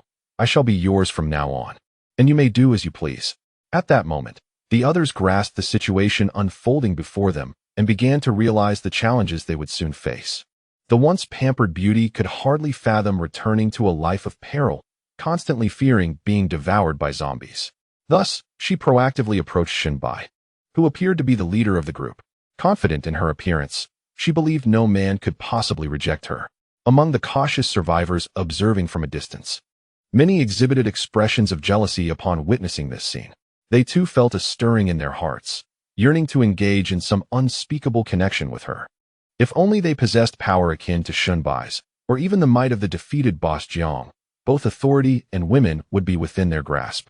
However, to everyone's astonishment, the seemingly youthful and spirited man maintained a calm demeanor as he replied, "I'm afraid I do not require your company." With that, the vehicle's door slammed shut, and the off-road vehicle maneuvered around the stunned woman, driving away into the distance. How could this be? The woman gazed blankly at the departing vehicle, utterly unable to comprehend that Shun Bai would reject her so decisively, without a hint of hesitation. Could it be that her beauty, even when offered so freely, could not captivate him? Indeed, this woman stood at a disadvantage compared to Zhao Nina in every aspect: appearance, figure, and age, rendering her a mere shadow of her former self. How could Shun Bai possibly take an interest in her? He had never been one to be swayed by fleeting desires. His acceptance of Zhao Nina had stemmed from their shared experiences and the emotional foundation they had established, compounded by her pitiable charm, which was indeed difficult to resist. On what grounds could this woman presume that her declaration of being his possession would sway him? While such a proclamation might be thrilling to hear, Shunbai remained indifferent. The outcome of this operation left Shunbai relatively satisfied, although he had not apprehended the mastermind, Boss Jiang. He had witnessed the collapse of his influence and confiscated a substantial amount of resources. It is worth noting that the captured subordinates of Boss Jiang were left unaddressed by Shunbai. He merely instructed his soldiers to bind them. Their fate would hinge entirely on the sentiments of the survivors they had tormented for so long. Shunbai surmised that their ending would not be pleasant, for those survivors would likely return the torment they had endured in kind. Having dismantled Boss Jiang's power and alleviated the resource scarcity, Shunbai now needed to contemplate his own development. With over 10,000 survival points accumulated, he was poised for another round of 10 consecutive draws. Yet the pressing matter at hand was upgrading the base. Setting aside the specifics of the so-called upgrade core, the 100,000 survival points required for the base upgrade would consume a significant portion of his resources, even with an expanded troop size nearing 100. Such a target was far from achievable in the near term. Upon returning to the base and organizing the soldiers to properly store various supplies, Shunbai proceeded to the warehouse and then transported himself to the control room of the underground base. Unfortunately, following the zombie siege, the main gate had been rendered completely inoperative, with multiple walls sustaining varying degrees of collapse, compelling Shunbai to rely on the reinforcement capabilities of the underground base. To utilize this feature, he had even rented a rudimentary artificial intelligence from the system.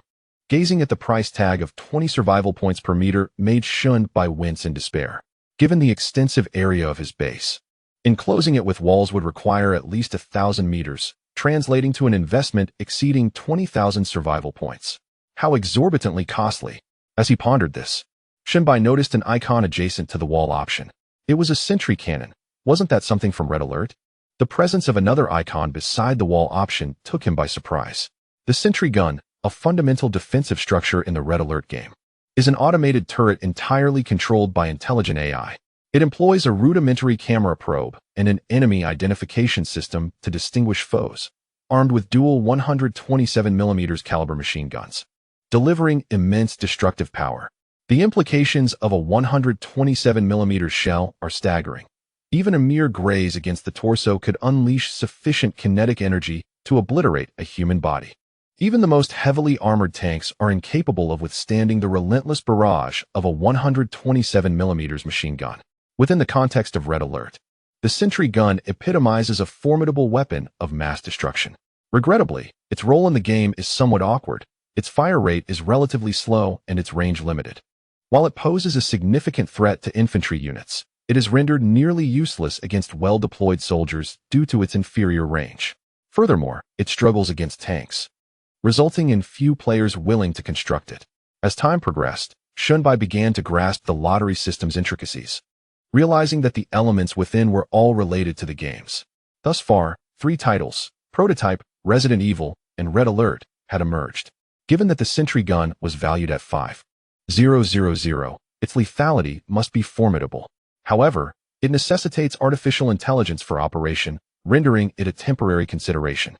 In the ensuing days, Shunbai diligently led his troops to various locations in search of resources. The increase in manpower markedly enhanced his efficiency. Previously, he had only dared to lure a small group of zombies, utilizing a bus to maintain a safe distance while picking them off. Now, with a force nearing 100, he boldly positioned his convoy at the gates of resource-rich areas, confronting the zombies head-on. During this time, Shunbai had successfully eliminated numerous zombies in the vicinity of Nanchi City, with many aimlessly wandering away from their original locations. Now, the number of zombies appearing before Shunbai and his soldiers was significantly reduced, often numbering only in the hundreds. As their ranks swelled, the firepower of their firearms rendered the zombies utterly defenseless, frequently obliterating them before they could even approach. In just a few days, Shunbai and his soldiers were on the cusp of penetrating the heart of Nanchi City. Bang! A gunshot suddenly shattered the tranquil emptiness of the street. Not far away, a zombie's shoulder erupted in a burst of dark, foul blood, the force causing it to stagger back 2 steps. Yet, almost immediately, the creature revealed a grotesque expression and lunged towards the source of the gunfire. Chapter 38. Lin Xiao on the opposite side of the street, Shunbai, holding his M4A1 in a standard position, displayed a hint of disappointment on his face. At such a close range, he had failed to hit the head. Undeterred, he continued to aim and squeeze the trigger. With 3 rapid gunshots echoing in the air, only one bullet found its mark, striking the zombie squarely in the chest, while the other 2 missed entirely. Seizing this moment, the clawing zombie drew closer to Xinbai. At that critical juncture, a formidable figure emerged from behind Xinbai, wielding a bayonet that flashed like lightning, swiftly piercing the zombie's skull. It appeared my shooting prowess leaves much to be desired, Xinbai thought, shaking his head in disappointment. Commander, the entire street has been cleared, announced the soldier who had dispatched the zombie. This soldier was no ordinary combatant. He was a super soldier, a product of the self-sacrifice program. Initially, Xinbai commanded over 70 soldiers, yet during the assault on Boss Zhang's base, he acutely felt the inadequacy of his forces. Thus, he took advantage of the past few days to conduct a series of 10 draws for reinforcements.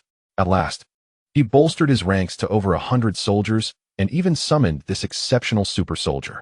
The super soldier not only possessed strength surpassing that of regular soldiers and mercenaries, but also exhibited speed that rivaled the elusive T2 zombies. Furthermore, this super soldier was endowed with remarkable regenerative abilities. As long as he did not suffer a fatal injury, he could gradually recover. And even the zombie virus was incapable of infecting him. Consequently, Xinbai appointed him as his personal bodyguard, bestowing upon him a name that set him apart from the others, Lin Xiao. Xin was derived from Xinbai's surname, while Xiao represented the first character of the word soldier. Notably, among the soldiers, mercenaries, recruited from the Umbrella Corporation, there were some armed with light machine guns and AK-47s. Much to Xinbai's elation, he had long felt that the weaponry at his disposal was rather monotonous, and this infusion of diversity finally fulfilled his aspirations. In recent days, as conditions gradually improved, Xinbai began to practice shooting under the protection of Lin Xiao. Despite the numerous soldiers safeguarding him, he felt the imperative to cultivate his own strength in this post-apocalyptic world. Relying entirely on the system was unwise. What if the system vanished one day? Or if someone uncovered his secret and orchestrated an assassination attempt? Empowering himself was a task Xinbai deemed essential. He instructed Ada Wong to devise a comprehensive training regimen for him, encompassing physical fitness, combat skills, weaponry, and marksmanship. The training intensity was daunting for someone like Xinbai, who had previously led a normal life, leaving him exhausted almost every day. Though the process was arduous, witnessing his gradual ascent in strength was undeniably exhilarating. The only aspect that vexed him was the limited improvement in his shooting accuracy. While he could hit his targets, he lagged significantly behind his soldiers.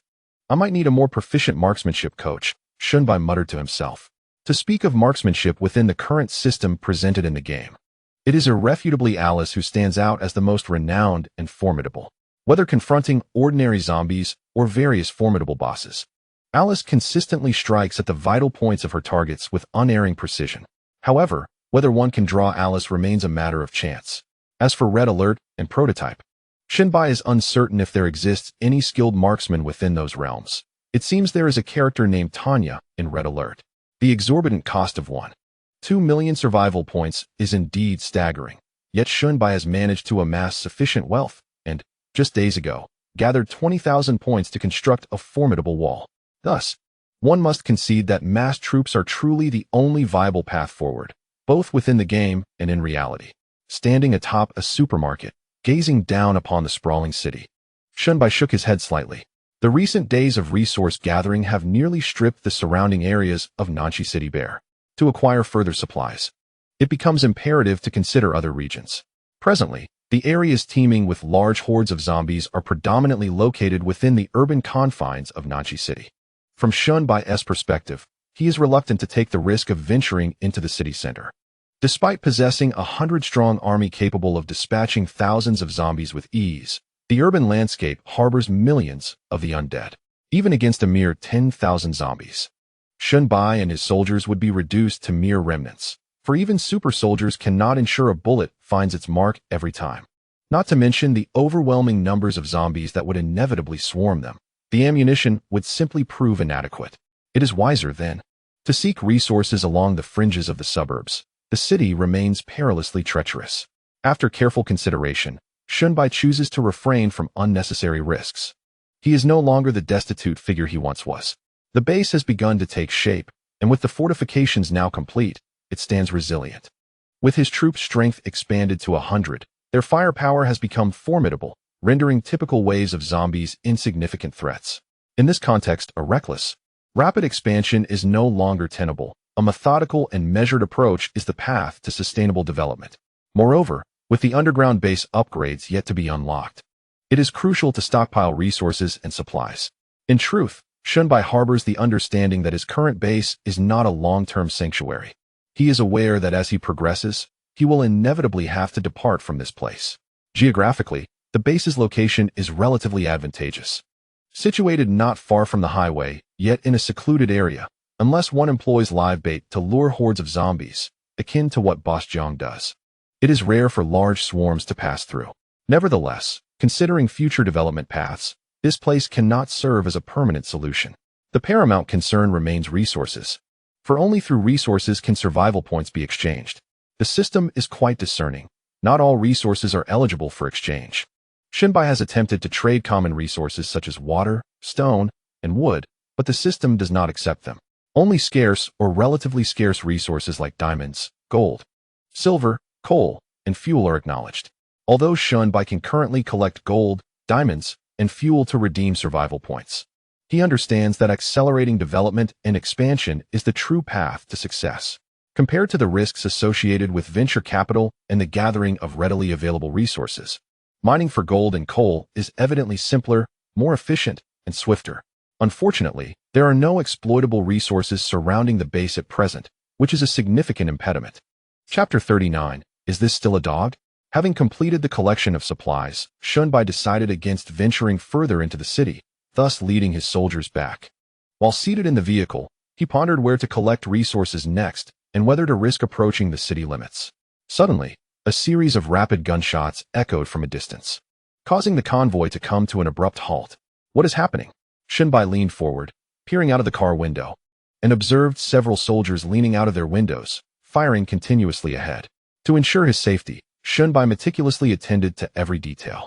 Even when accompanied by a large contingent of soldiers, he refrained from occupying the foremost vehicle, typically choosing to ride in a more secure, central position. However, this also meant that he was not immediately aware of the unfolding situation. "Commander, we have spotted a pack of dogs suspected to be infected by the virus," exhibiting high aggression, reported a soldier who had disembarked. Dogs. Shunbai barely had time to inquire further when, in an instant, a dark canine lunged at the soldier, knocking him to the ground. This was an ordinary Chinese rural dog, yet its size was anything but ordinary. It resembled a small calf. "Stay in the vehicles and fire from the windows," Shunbai shouted urgently, realizing the gravity of the situation.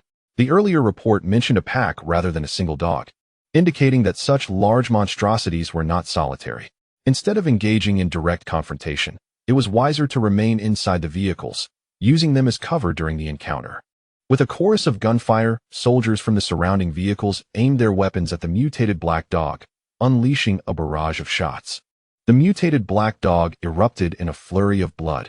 Yet what astonished Shunbai was the M4A1's terrifying lethality at close range had a surprisingly limited effect on this creature. Its skin appeared remarkably tough, with most bullets merely embedding themselves in the muscular surface of its body without penetrating deep enough to damage vital organs. With a furious roar, the mutated black dog, having been struck dozens of times, emitted a sound far removed from the typical barking of canines, resembling more the growl of a wild beast. It then lunged backward, propelling itself like a cannonball towards the nearest off-road vehicle. With a thunderous crash, the vehicle was violently struck, one side lifting off the ground. Fortunately, the weight of the soldiers inside prevented it from being completely overturned. What kind of monster is this? It's utterly outrageous. Shunbai was left astounded by the spectacle. Was this truly a dog? At that moment, another yellowish mutated dog charged in from the other side, targeting the vehicle where Shunbai was seated.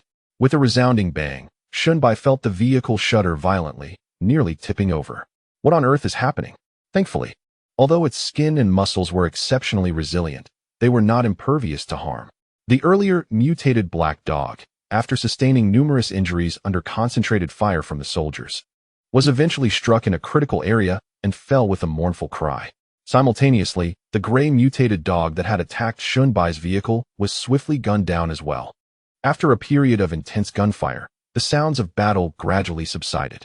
Shunbai emerged from the vehicle, surveying the wreckage of the off-road vehicle, which had been severely deformed as if from a catastrophic accident, his expression darkening.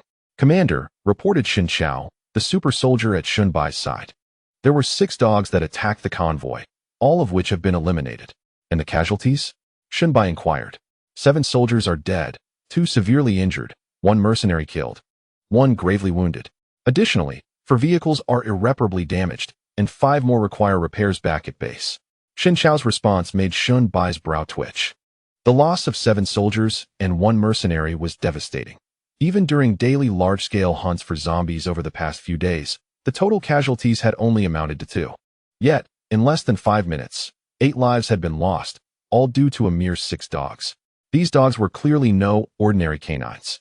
Their massive size, ancestral-like sharp teeth, and bodies nearly impervious to bullets spoke volumes. Was this a consequence of the virus? Shunbai took a few steps forward and crouched down, meticulously examining the corpse of one of the mutated dogs. From their exterior, it was evident that these creatures differed significantly from zombies. Their bodies showed no signs of decay, and they did not possess the seemingly immortal vitality characteristic of the undead. They did not require a blow to the head to perish. A fatal injury to any vital area would suffice. In other words, they still belong to the realm of biology. They have transformed into mutated beasts. Shunbai had perused numerous apocalyptic novels, many of which featured innovative depictions of flora and fauna. These creatures are not zombies. Rather, they exist in a post-apocalyptic world, having undergone further evolution due to viral or environmental influences, enabling them to survive in the harsh conditions of this desolate era. For the human survivors, this is undoubtedly a grim development, especially concerning the dogs that now stand before Shunbai. He meticulously observed each dog and discovered that, without exception, they were merely Chinese rural dogs, all of which had previously been small stray canines. If even these diminutive creatures had undergone such transformations, what might befall the larger breeds? What would once have been formidable carnivorous beasts, like lions and tigers, look like now? Shunbai dared not dwell on such thoughts any longer. Reorganize the team and bring back the bodies of these 6 mutated dogs to the base, Shunbai commanded, his brow furrowed with concern. At this moment, a profound weight hung over him. Over the past couple of days, he had grown increasingly relaxed, with the establishment of a 100-man battalion. The threat of zombies seemed to have dissipated. Hundreds, or even thousands of zombies posed no significant danger, and the evolved T2 zombies could not breach the firepower net formed by his soldiers. Even in the face of tens of thousands of undead, the soldiers' firepower was sufficient to carve a path to safety. This led him to feel that perhaps the apocalypse wasn't as dire as he had initially thought. However, the emergence of the mutated dogs shattered this naive notion. Although the soldiers swiftly dispatched the 6 mutated canines, Shunbai understood that this was merely a fraction of the threat. In recent years, pet dogs and cats had surged in popularity within urban areas, creating a vast population. Even disregarding domesticated pets, the number of stray dogs roaming the streets was alarmingly high. While the soldiers could efficiently handle 6 mutated dogs, what if they were confronted with dozens or even hundreds of such creatures? The rate of their development was still insufficient. At this moment, Shunbai felt this truth keenly once again. Chapter 40. The survivor seeking aid. As Shunbai led his troops back to the base, he spotted a vehicle parked outside from a distance. It was evidently not a vehicle belonging to the base, and he noticed 2 soldiers stationed to guard it, their weapons trained on the car. Shunbai paid no heed to the vehicle and directed the convoy to proceed directly into the base. Ada Wong, what is the situation with that vehicle outside? Shunbai inquired upon entering the base, addressing Ada Wong, who was there to greet him. It appears to belong to individuals from a nearby survivor camp, seeking assistance. I believe their information could be beneficial to the commander, which is why I did not instruct the soldiers to turn them away. Their information, you say? Shunbai pondered for a moment before nodding. It would be prudent to listen to what they have to say. Let them be brought in. The commander they spoke of has been inside for quite some time, without any sign of movement. Is he simply not inclined to meet with us? In the vehicle, a young man in his 20s furrowed his brow and expressed his discontent. The arrogance of these individuals is quite astonishing. Is it merely because they possess superior weaponry? You ought to temper your words. We are the ones in need of assistance. Seated in the driver's position was a middle-aged man in his 40s, wearing black-framed glasses. Exuding a sense of composure, he shot the young man a disapproving glance. The other party possesses the means to be haughty. You are well aware of how formidable Boss Zhang's influence once was, yet it was obliterated entirely. However, waiting idly here is not a viable option. Who knows when the horde of corpses might arrive at our camp? Just then, the gates of the base swung open, and several soldiers approached the vehicle occupied by the two men. Here they come, the middle-aged man remarked with a glimmer of hope in his eyes as he promptly exited the vehicle to greet them. The youth glanced at the M4A1 in the soldier's hands, hesitated briefly, and then followed the older man out of the car. The commander wishes to see you. Follow us. One soldier stated coldly before turning on his heel and leading the way. Such an attitude might indeed seem arrogant to the average observer, but in truth, all soldiers and mercenaries exhibited this demeanor. They lacked human emotions, resembling more like automatons despite being flesh and blood. The two exchanged glances, and the middle-aged man signaled to the youth before following the soldier's lead. Guided by the soldier, they entered the base, eventually arriving at the outermost office building. Upon reaching the entrance to the reception area, the soldier halted, turned, and, maintaining his characteristic icy demeanor, stated, "You must surrender your firearms before entering the room." He then moved forward to conduct a search. "Wait a moment, on what grounds?" Before Xiao could speak, the youth protested. "You all carry weapons. Are you afraid of us having guns?" The soldier remained unresponsive, his expression unchanged. The young man's sarcastic remarks had no effect on him. He was merely executing the command of the commander. Without surrendering their firearms, they could not enter the room. Simple and straightforward. Inside, Shunbai was already seated, flanked by Ada Wang and Lin Xiao. Upon seeing Shunbai, Zhao's pupils constricted slightly. This Zhao, prior to the outbreak of the apocalypse, was a detective, and years of experience had honed his keen observational skills, as well as his exceptional analytical and deductive abilities. He had heard numerous rumors about this group of survivors boasting a plethora of advanced weaponry and formidable strength, including their eradication of Boss Zhang's faction and the rescue of many survivors. He had formed many conjectures about the leader of this base, but he had never imagined that the individual would be so remarkably young. Observing the youth beside him, who appeared almost as young, one might wonder how such a multitude of battle-hardened soldiers, armed to the teeth, would willingly heed his commands. Unlike Zhao, the young man's attention was instantly captivated by Ada Wang, who stood gracefully behind Shunbai upon entering the room. Ada Wang, as ever, exuded beauty and allure. Her figure accentuated by a form-fitting dress that conveyed both elegance and seduction, with her long, lustrous hair cascading down her back, radiating charm. "I understand you seek assistance. May I inquire as to the nature of your request?" Shunbai's voice, calm and measured, finally drew the two men from their reverie. "Greetings, I am Zhao De, and this is Shaoli. We are survivors from a private hospital located approximately 30 kilometers from here." Zhao De introduced himself cautiously. "We learned of your exploits through the survivors you rescued and hold great admiration for your efforts in eradicating the nefarious presence of Boss Zhang. Is that so?" Shunbai nodded, not surprised by their knowledge of his endeavors. "However, my actions against Boss Zhang are not born of altruism or a sense of justice. Rather, they stem from a personal vendetta. He has wronged me, and I seek retribution. It is as simple as that." With a slight gesture of his hand, he invited them to sit. Zhao De felt a twinge of disappointment. Shunbai's indifference to his praise and the candidness about his motives were unmistakable. It was clear, despite having eliminated a criminal threat, he was no selfless hero, and one should not presume he would extend aid indiscriminately. A faint smile of resignation crossed Zhao De's face as he took his seat. Regardless of the challenges that lay ahead, he felt compelled to venture forth. For the lives of several individuals hung precariously in the balance. The situation is thus: following the outbreak of the virus, we established a survivor camp within the private hospital, sheltering over a dozen individuals, many of whom are medical professionals. Utilizing the hospital's medical apparatus, we gradually attracted more survivors, and our numbers swelled. However, just yesterday, we detected a horde of corpses advancing towards our facility. We could have evacuated in advance to avoid them, but several critically ill patients depend on the hospital's equipment to survive. Abandoning them would be tantamount to a death sentence, and dismantling the medical apparatus for relocation is not feasible in such a short time frame. Thus, we seek your assistance in defending against the impending onslaught of the undead. Upon hearing this, Shunbai felt a flicker of intrigue. A private hospital, he recalled the soldiers who had been injured in an earlier assault by mutated dogs. The lethal nature of those creatures had inflicted significant harm, and though the soldiers had been patched up with available supplies upon returning to base, neither they nor Shunbai possessed the expertise of trained medical personnel. The quality of care rendered was far from professional. The injuries sustained by the soldiers are not fatal. However, Shunbai harbors concerns regarding the potential for subsequent infections to exacerbate their wounds. Throughout the game, soldiers have always been regarded as the most expendable cannon fodder.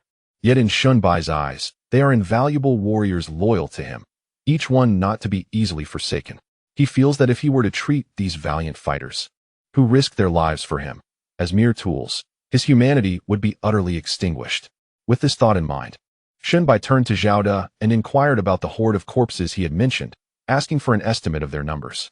Approximately 5,000, Zhao De replied, his voice barely above a whisper, as he felt the weight of the staggering figure. It was indeed an exaggeration. The strength of this base's forces was renowned, yet they had only a little over 100 members. Who would be willing to confront such a multitude of over 5,000 zombies for a group of strangers? He quickly added that the horde was rather dispersed and not densely packed, allowing for a tactical approach to eliminate them one by one. They could also set traps, such as those involving gasoline flames, or if necessary, retreat by vehicle, which posed minimal risk. More than 5,000. Shunbai nodded in acknowledgement. This number was not particularly daunting for his troop. In fact, they had already surpassed that figure in zombie kills over the past few days.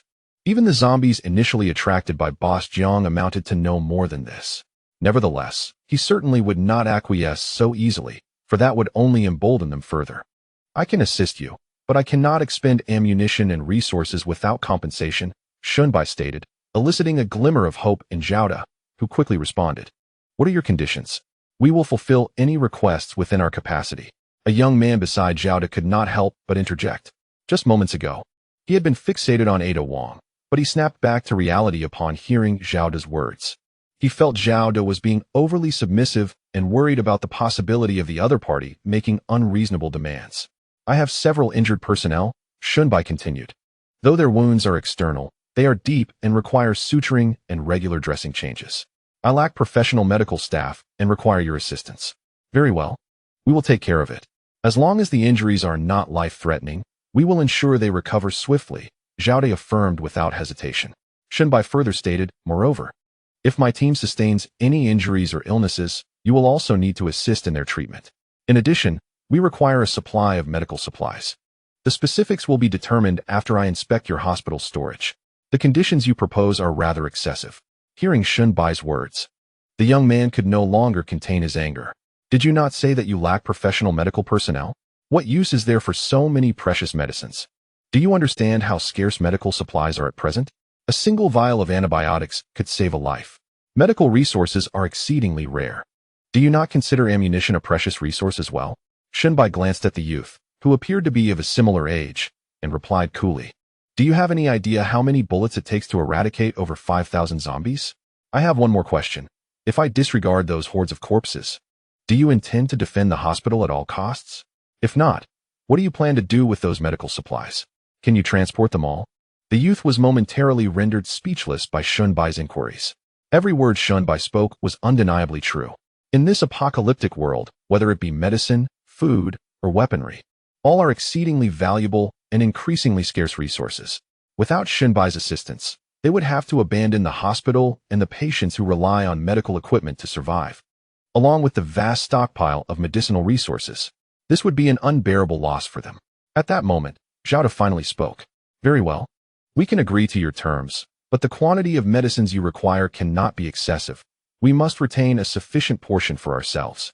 The young man looked at Zhao De in disbelief, but Zhao De paid him no mind and continued to address Shunbai. I am unsure how to address you. Shunbai. Zhao De nodded. Mr. Shun, we shall do our utmost to meet your conditions, and we hope you can assist us in extricating ourselves from this predicament promptly.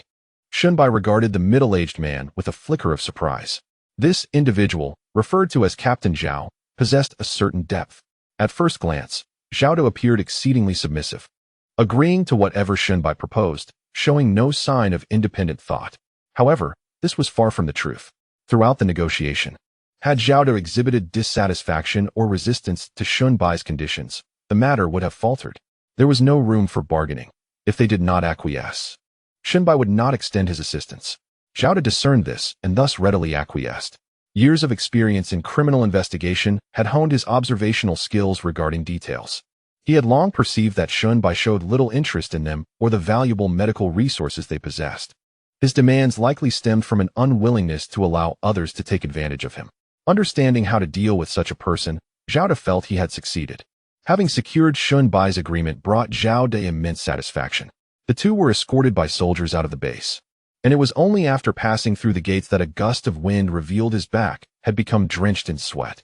Despite the absence of overwhelming pressure causing him to break into a cold sweat, it was precisely this lack of pressure that left Shun Bai feeling apprehensive. "How could you agree to such outrageous demands, Captain Zhao?" he exclaimed, unable to contain his anger as he watched the soldiers retreat into the base. "Medicines are our most precious resources. They are clearly taking advantage of our situation. You should not have been so weak in that moment." In response to the furious young man, Zhao De remained calm, merely shaking his head. "Shaoli, you do not understand. We have no choice. This outcome is already quite favorable for us. Do not be greedy. Let us return and discuss the situation with the others." With that, the two men returned to their vehicle and drove away. Zhao De had already informed Shun Bai of the hospital's location. All that remained was to dispatch troops for support. Shun Bai, however, did not rush to mobilize immediately. Instead, he took the time to reorganize the team structure, replacing several severely damaged off-road vehicles and conducting dissection and analysis on the mutated dogs. Although he was not a professional biologist and lacked specialized personnel among his ranks, this did not hinder Shun Bai from grasping the essential aspects of these mutated creatures. The dissection results confirmed that the creatures were indeed still biological entities, unlike the undead, who had lost all biological characteristics. Undoubtedly, the virus had induced a certain level of evolution. Their fur and muscles had become extraordinarily resilient. Typical blades could hardly inflict harm, and even bullets struggled to penetrate their skin and muscle to reach internal organs. This explained why the soldiers had found it so arduous to eliminate them. To efficiently eradicate these mutated beings, conventional ammunition was insufficient. They would require large-caliber rounds, armor-piercing shells, or even artillery. This train of thought led Shun Bai to recall the sentry cannon displayed in the underground base. The 127mm rounds would undoubtedly be a formidable weapon against these mutated creatures. The number of stray cats and dogs in Nanchi City was considerable, and many farms in the surrounding suburbs housed large dogs.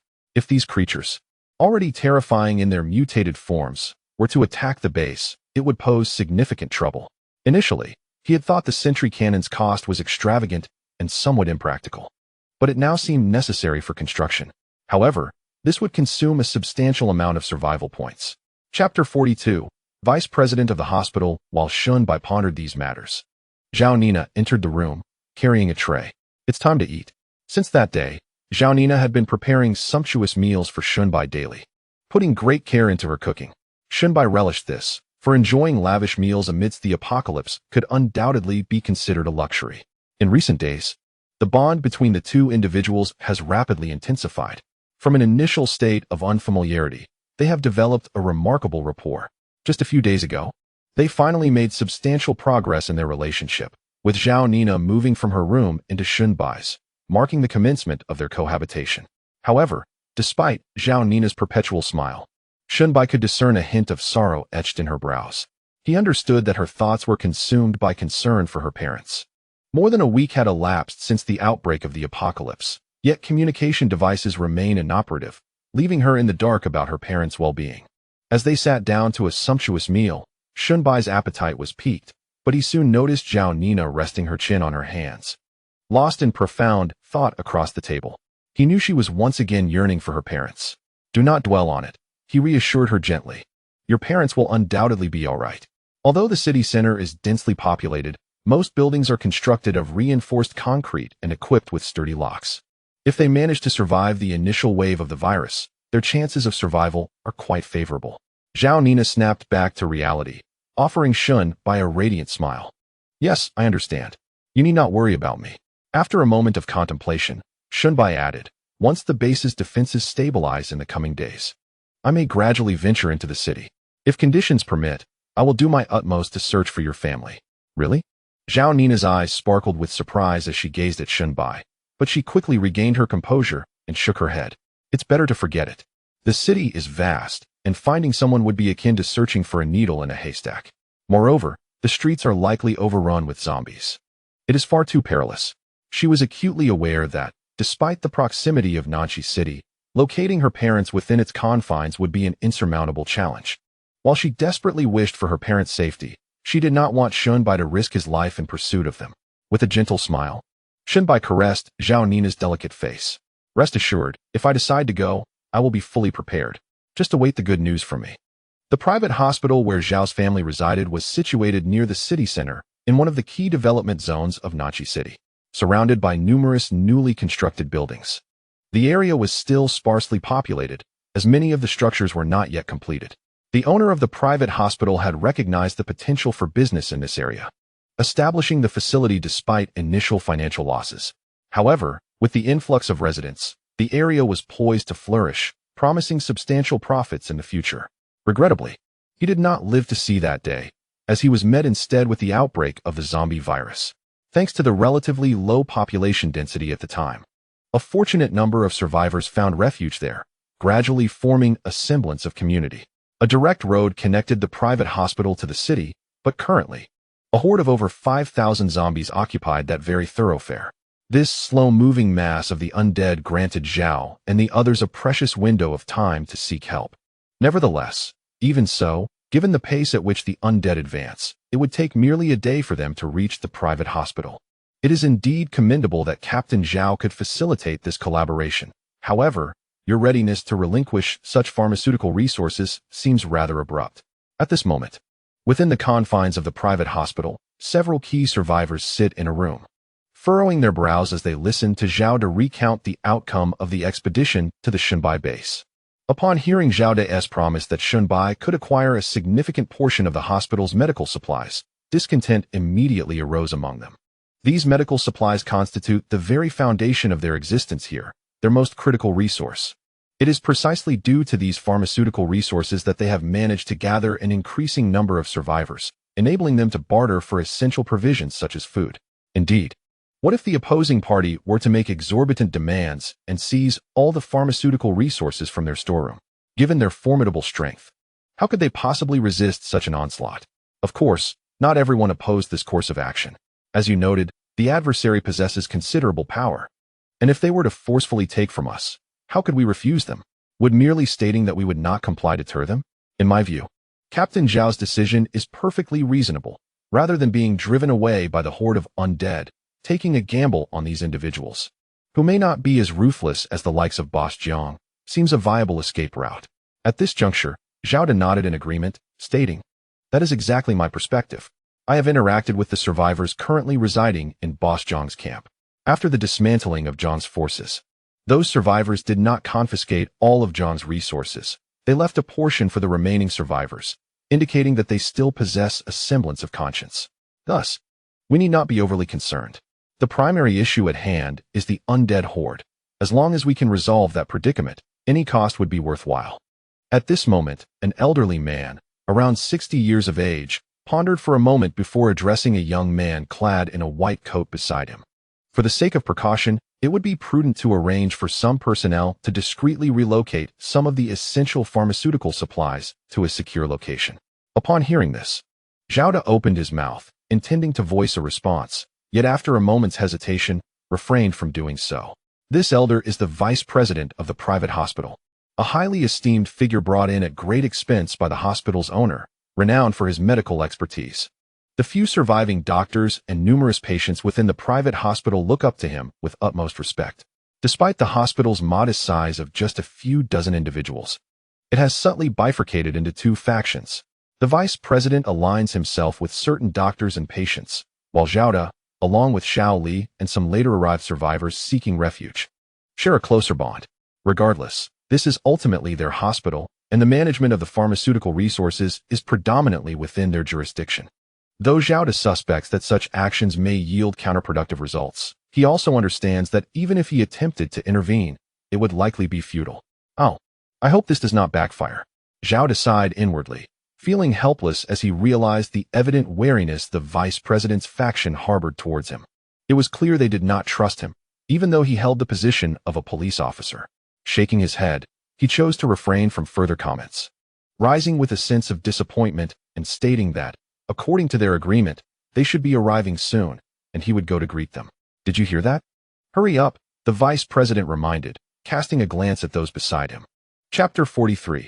Arrival at the hospital. Are the individuals Xiao De is seeking truly as formidable as you say? On the street, a young man could not help but inquire again of Xiao Lu, who stood beside him.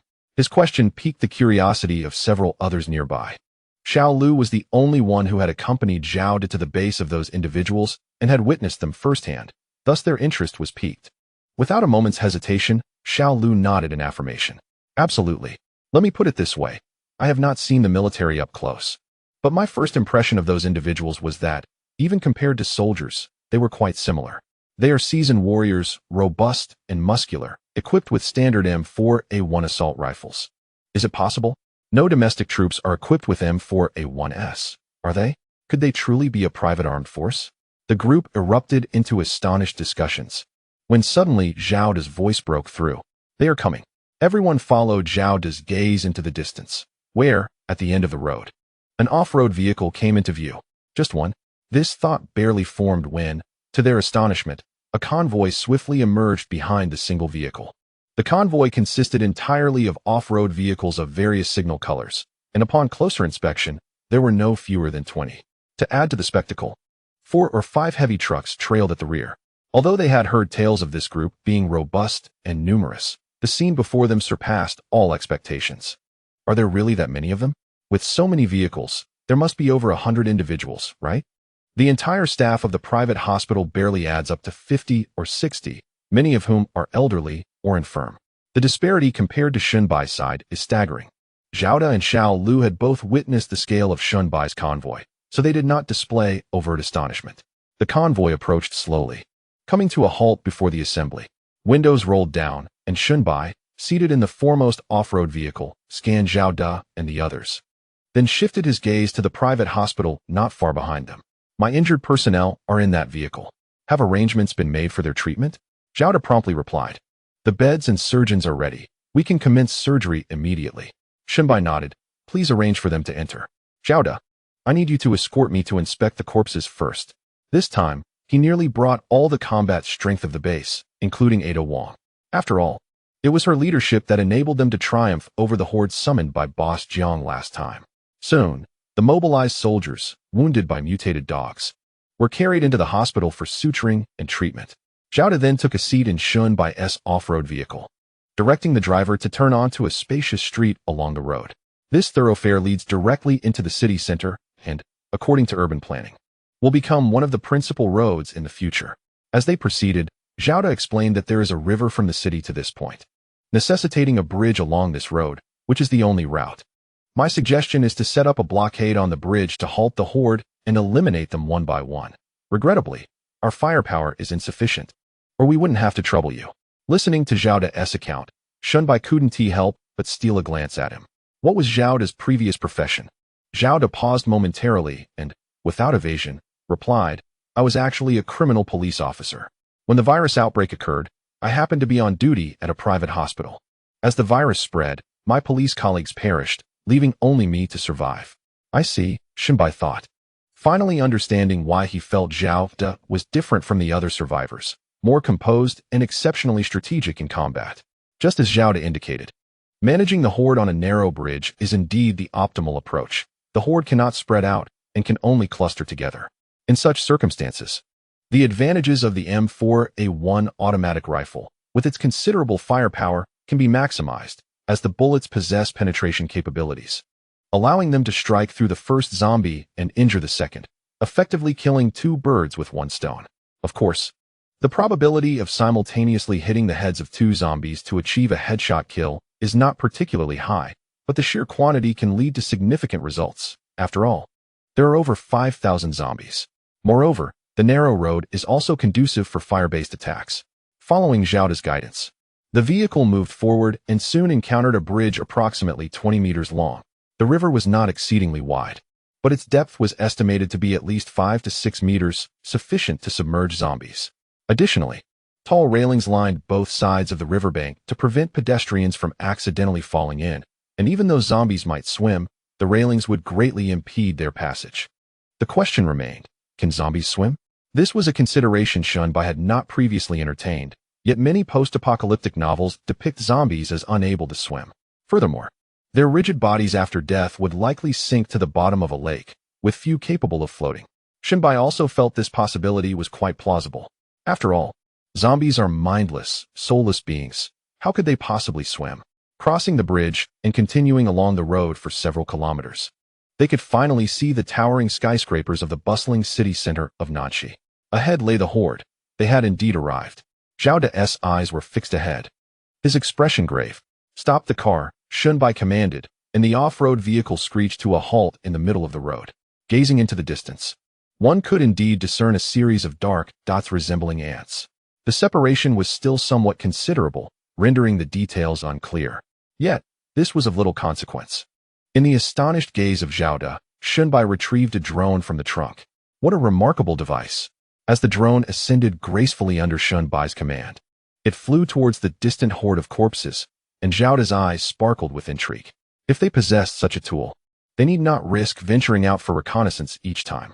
Drones had proliferated across the nation in recent years. Virtually every local television station was equipped with them for aerial filming, and numerous photography companies and private enthusiasts owned drones as well. With a little effort, acquiring one should not pose a challenge. Zhao De's admiration for Shunbai deepened. Despite the formidable strength of their team, they remained prudent in their actions, a rare quality. Under Shunbai's adept control, the drone hovered above the horde, circling several times. The situation mirrored Zhao De's description. The number of corpses was approximately 5,000. With uncertainty lingering regarding the presence of any T2 zombies among them, the horde advanced at a pace nearly equivalent to a leisurely stroll of an adult. Although this speed was not particularly swift, it would suffice to reach the hospital within a day. Furthermore, the bridge, which Zhao De had envisioned as the optimal defensive location against the zombies, would likely be reached in just a few hours. The rapid advance of the horde signified that time was of the essence. Once the drone was retrieved, Shunbai addressed Zhao De, stating that they planned to engage at the bridge location, estimating that the horde would arrive in about 5 to 6 hours. Chapter 44. The horde approaches what? So soon? Upon hearing Shunbai's words, Zhao De was taken aback. He had no doubts regarding Shunbai's judgment. The aerial reconnaissance provided by the drone was undoubtedly more precise than their covert observations from afar. After the initial shock, a wave of dread washed over him. The horde's speed exceeded their expectations. Had he not sought assistance from Shunbai and his team, the situation would have been dire. Not only would they have been unable to evacuate the critically ill patients, but they may have also suffered greater losses in supplies during a hasty retreat.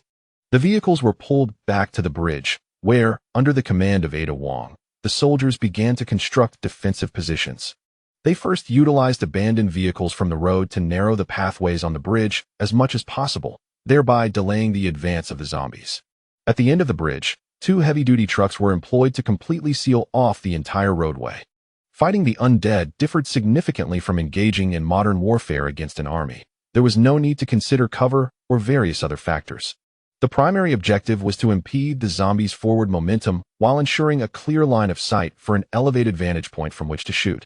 This constituted the most effective defensive line. With such arrangements in place, the soldiers could fire from atop the heavy trucks positioned as the last line of defense, or they could stand by the riverside to target the bridge, achieving remarkable efficiency. To traverse this road, the over 5,000 zombies would have to crowd together, transforming into live targets for the soldiers. This is merely the first line of defense. Should the horde breach this barrier, all soldiers can retreat to their respective vehicles. The distance from the bridge to the private hospital spans several kilometers, allowing the mobility of the vehicles to maintain a safe distance from the horde while simultaneously executing continuous gunfire. Although the horde is vast in number, it cannot withstand such attrition indefinitely and will ultimately be eradicated by the soldiers. Furthermore, in the narrow confines of the bridge, igniting fuel to create flames for incineration is an option. However, this tactic is considered a last resort by Shunbai. To many ordinary individuals, zombies are akin to a monstrous flood, yet to Shunbai, they are as insignificant as weeds. Employing fire to eliminate the zombies would not only be inefficient, but also waste precious fuel, a vital resource for survival. Should the horde grow so immense that even Shun Bai's battalion could not engage them directly, this strategy might be reconsidered, but with over 5,000 zombies, it is not yet necessary. Shun Bai and his battalion established a defensive line by the bridge, while Zhao De drove back to the private hospital. Shortly thereafter, he returned with 7 or 8 young individuals, including the young man, Xiao Lu, who had accompanied him to Shun Bai's base earlier. Captain Shun, our numbers may be few, but we wish to contribute in any way we can. Please let us know where we may assist, Zhao De said with a smile, though the young individuals behind him appeared visibly reluctant. This reluctance is understandable. They are merely ordinary survivors who, despite having faced zombies alongside Zhao De, instinctively feel fear when confronted with those grotesque, decaying creatures, especially a horde of over 5,000. They do not comprehend why Zhao De insists on their assistance, especially when Shun Bai commands a force of over 100 robust, armed men. Moreover, they have already provided medical supplies as compensation, which could be considered a fair exchange. Nevertheless, Zhao De is their leader and enjoys considerable respect among them, and thus, despite their hesitance, they comply. The group unloaded numerous bottles of mineral water from the vehicle, distributing them to the soldiers per Zhao De's instructions. Observing the cheerful demeanor of Zhao De, Shun Bai couldn't help but smile slightly. This Zhao De is indeed remarkable. He surely understands that their small group holds little significance, yet he still leads them here, even if it is merely to perform menial tasks such as serving tea and water. Clearly, he seeks to win Shun Bai's favor, and he has succeeded thus far. Shun Bai's impression of Zhao De is quite favorable. He is an astute individual, adept at reading the room and assessing circumstances, yet he is not a sycophant. Few would find dealings with such a person displeasing. In fact, it is precisely Zhao De's sincere attitude that has influenced Shun Bai's decision to extend a helping hand. As for medical supplies, Shun Bai, with his battalion, has no shortage. A simple assault on a pharmacy or hospital would yield all he requires. Once all preparations were complete, the soldiers took their positions, awaiting the arrival of the horde. Shun Bai sat within the confines of an off-road vehicle, fiddling with the firearm in his hands. The weapon in his possession was an M4A1, once belonging to a fallen comrade. Although it had lost its automatic ammunition replenishment capability, it could still share ammunition with other soldiers.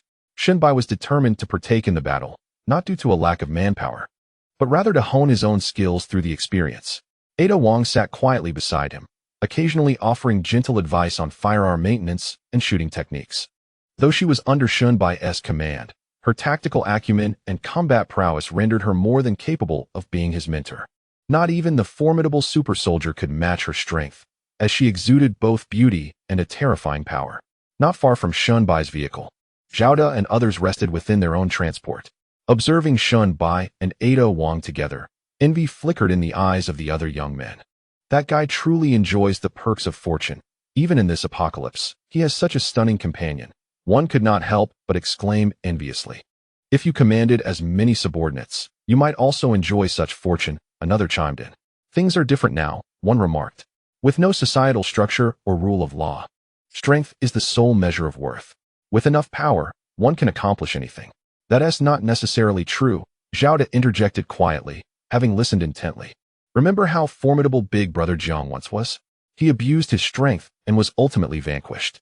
Even amidst the apocalypse, one must remain true to their conscience. The youths exchanged glances, some dismissive of his words, yet none dared to argue. Knowing Zhao De's background as a criminal investigator endowed him with a strong sense of justice. Yet, they pondered, what could he do? When Big Brother Jiang was at his peak, Zhao De had been forced to endure and evade.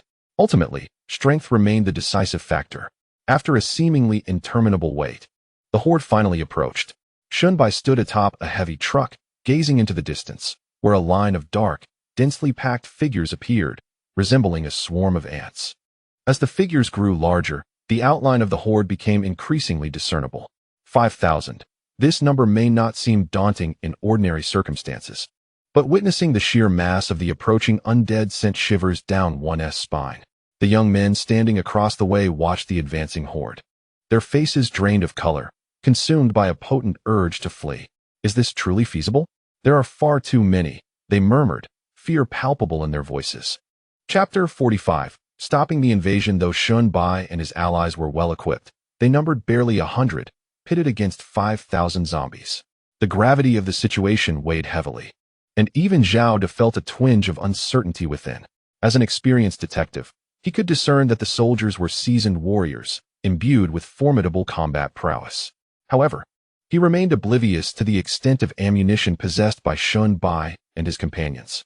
To eradicate over 5,000 zombies would undoubtedly require a substantial quantity of bullets, particularly since these grotesque creatures could only be vanquished with a precise shot to the head, thus amplifying the challenge. Yet, when he stole a glance at the soldiers, he was momentarily taken aback.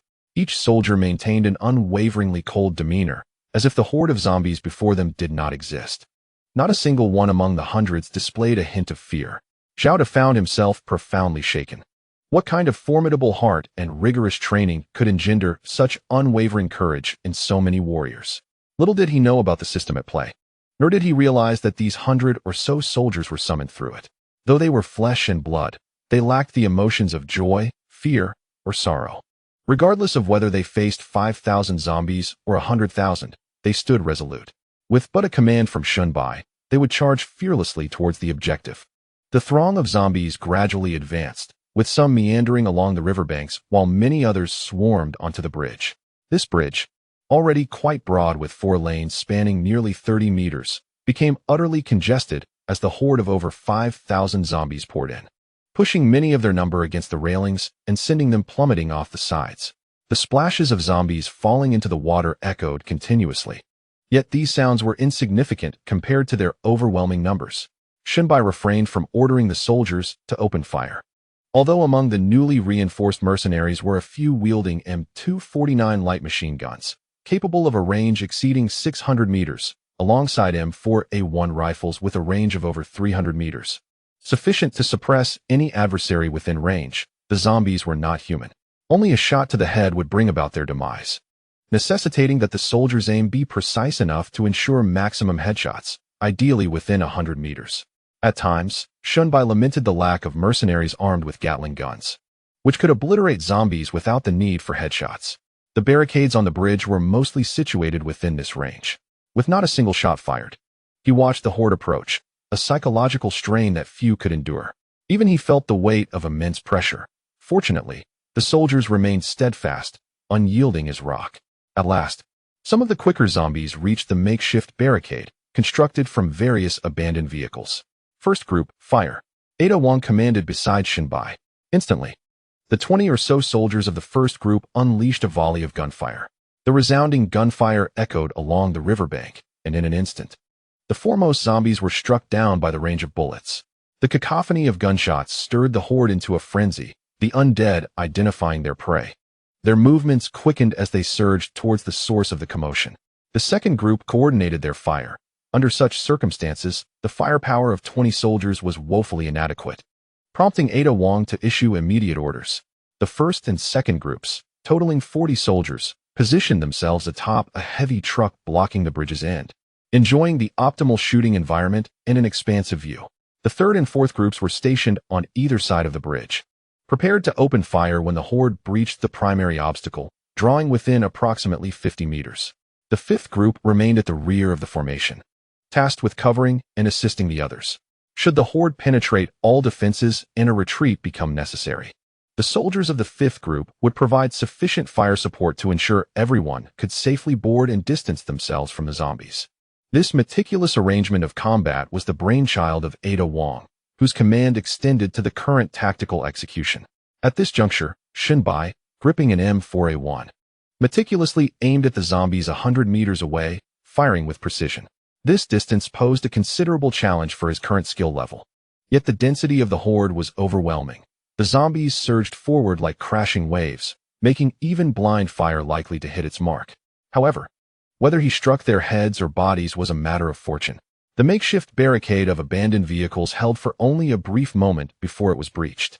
Constructed from scrap, it could only impede a meager number of zombies. Faced with such a vast horde, it proved virtually ineffective. As the throng approached, the discarded vehicles were thrust forward by the relentless tide of the undead. With the zombies drawing near, closing the distance to about 50 meters, Ada Wong commanded the firing to commence from the two groups stationed along the riverbank. Consequently, the number of soldiers firing continuously swelled to 80, and the lethality of the bullets at 50 meters differed significantly from that at 100. A torrent of rounds pierced through the first line of zombies, subsequently striking those behind them, creating a gruesome spectacle as blood splattered like a scene from a hellish nightmare. Under the soldiers' relentless fire, the advance of the horde momentarily stalled. In the blink of an eye, a mound of corpses began to accumulate at a distance of around 50 meters. The zombies trailing behind were compelled to navigate over the heap, significantly delaying their progression. Not far off, Zhao Da and his companions stood in stunned silence, nearly speechless at the sight before them. Such a grand spectacle. Not only the few young individuals present, but even the seasoned officer Zhao Da had only ever witnessed in films. The prowess of Shun Bai and his team was truly formidable. Bullets seemed to be as plentiful as air. From the moment the firing commenced, the cacophony of gunfire had persisted for over 10 minutes without respite. Zhao Da conservatively estimated that in that brief span, Shun Bai and his associates had unleashed no fewer than 5,000 rounds, with many soldiers still engaged in the onslaught. Under such an intense barrage, the horde of corpses was rapidly diminishing. Although a dense throng remained on the bridge, many were already lying lifeless on the ground. Within the span of 10 minutes, more than half of the 5,000 zombies had been eradicated. Remarkable, as the crowd collectively marveled at this display. Two squads of soldiers stationed atop the heavy truck at the forefront of the battlefield simultaneously ceased fire. Commander, the ammunition for the first and second squads has been entirely depleted, reported Ida Wong to Shun Bai, who had also halted his shooting. Compared to the soldiers, his physical endurance was considerably lacking. The continuous firing of the M4A1 had left his shoulder aching from the recoil, necessitating a brief respite. Gazing ahead at the horde, Shun Bai noted that without the suppressive fire from the first and second squads, the zombies swiftly breached the second line of defense. Now perilously close, merely 20 meters from the heavy truck, the bridge was now strewn with corpses, with the remaining zombies estimated to exceed 2,000. That's enough. Notify all soldiers to return to the vehicles. Once the horde breaches the final barrier, we shall utilize the mobility of our vehicles to maintain distance and engage them, he commanded. Chapter 46. Extermination of the horde. Upon witnessing the soldiers atop the heavy truck leaping down, the troops along the riverbank also retreated to their respective vehicles, leaving Zhao Da and the others in a state of confusion. What's happening? The horde has diminished to half. Are they retreating? Have they exhausted their ammunition? Panic ensued among the youths, their faces pale and voices overlapping. We must return to the hospital and warn others to flee.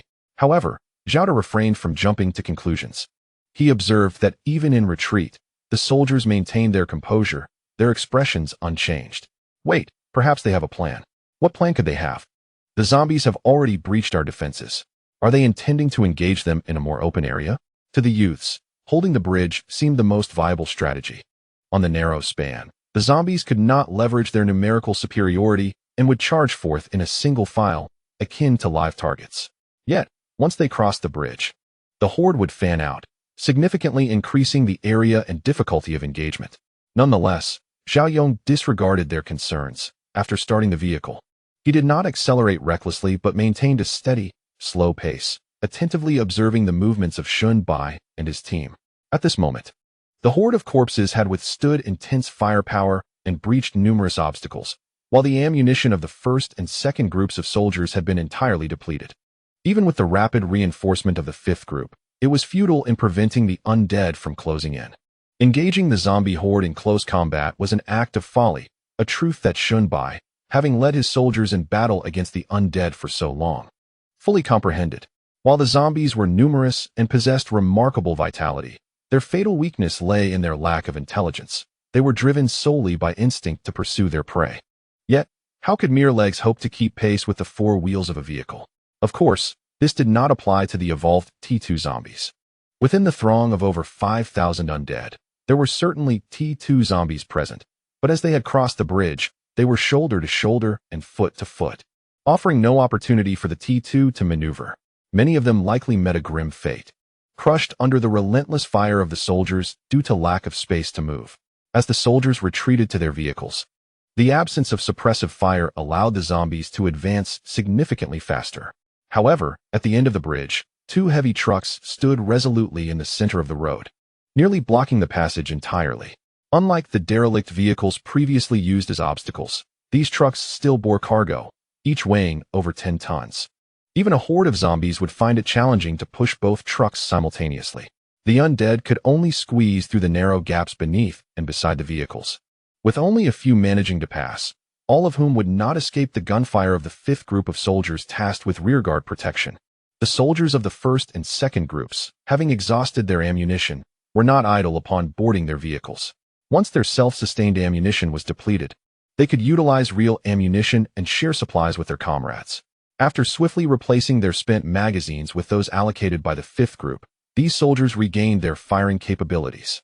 Under a continuous barrage of cover fire, all soldiers successfully boarded their vehicles, with mercenaries taking the wheel while soldiers leaned out of the windows, weapons aimed at the bridge. At that moment, the surging horde finally forced a significant breach in the road blocked by the two heavy trucks. Like a flood breaching a dam, the mass of undead surged toward Shunbai's convoy, their speed swift, yet the vehicles were swifter still.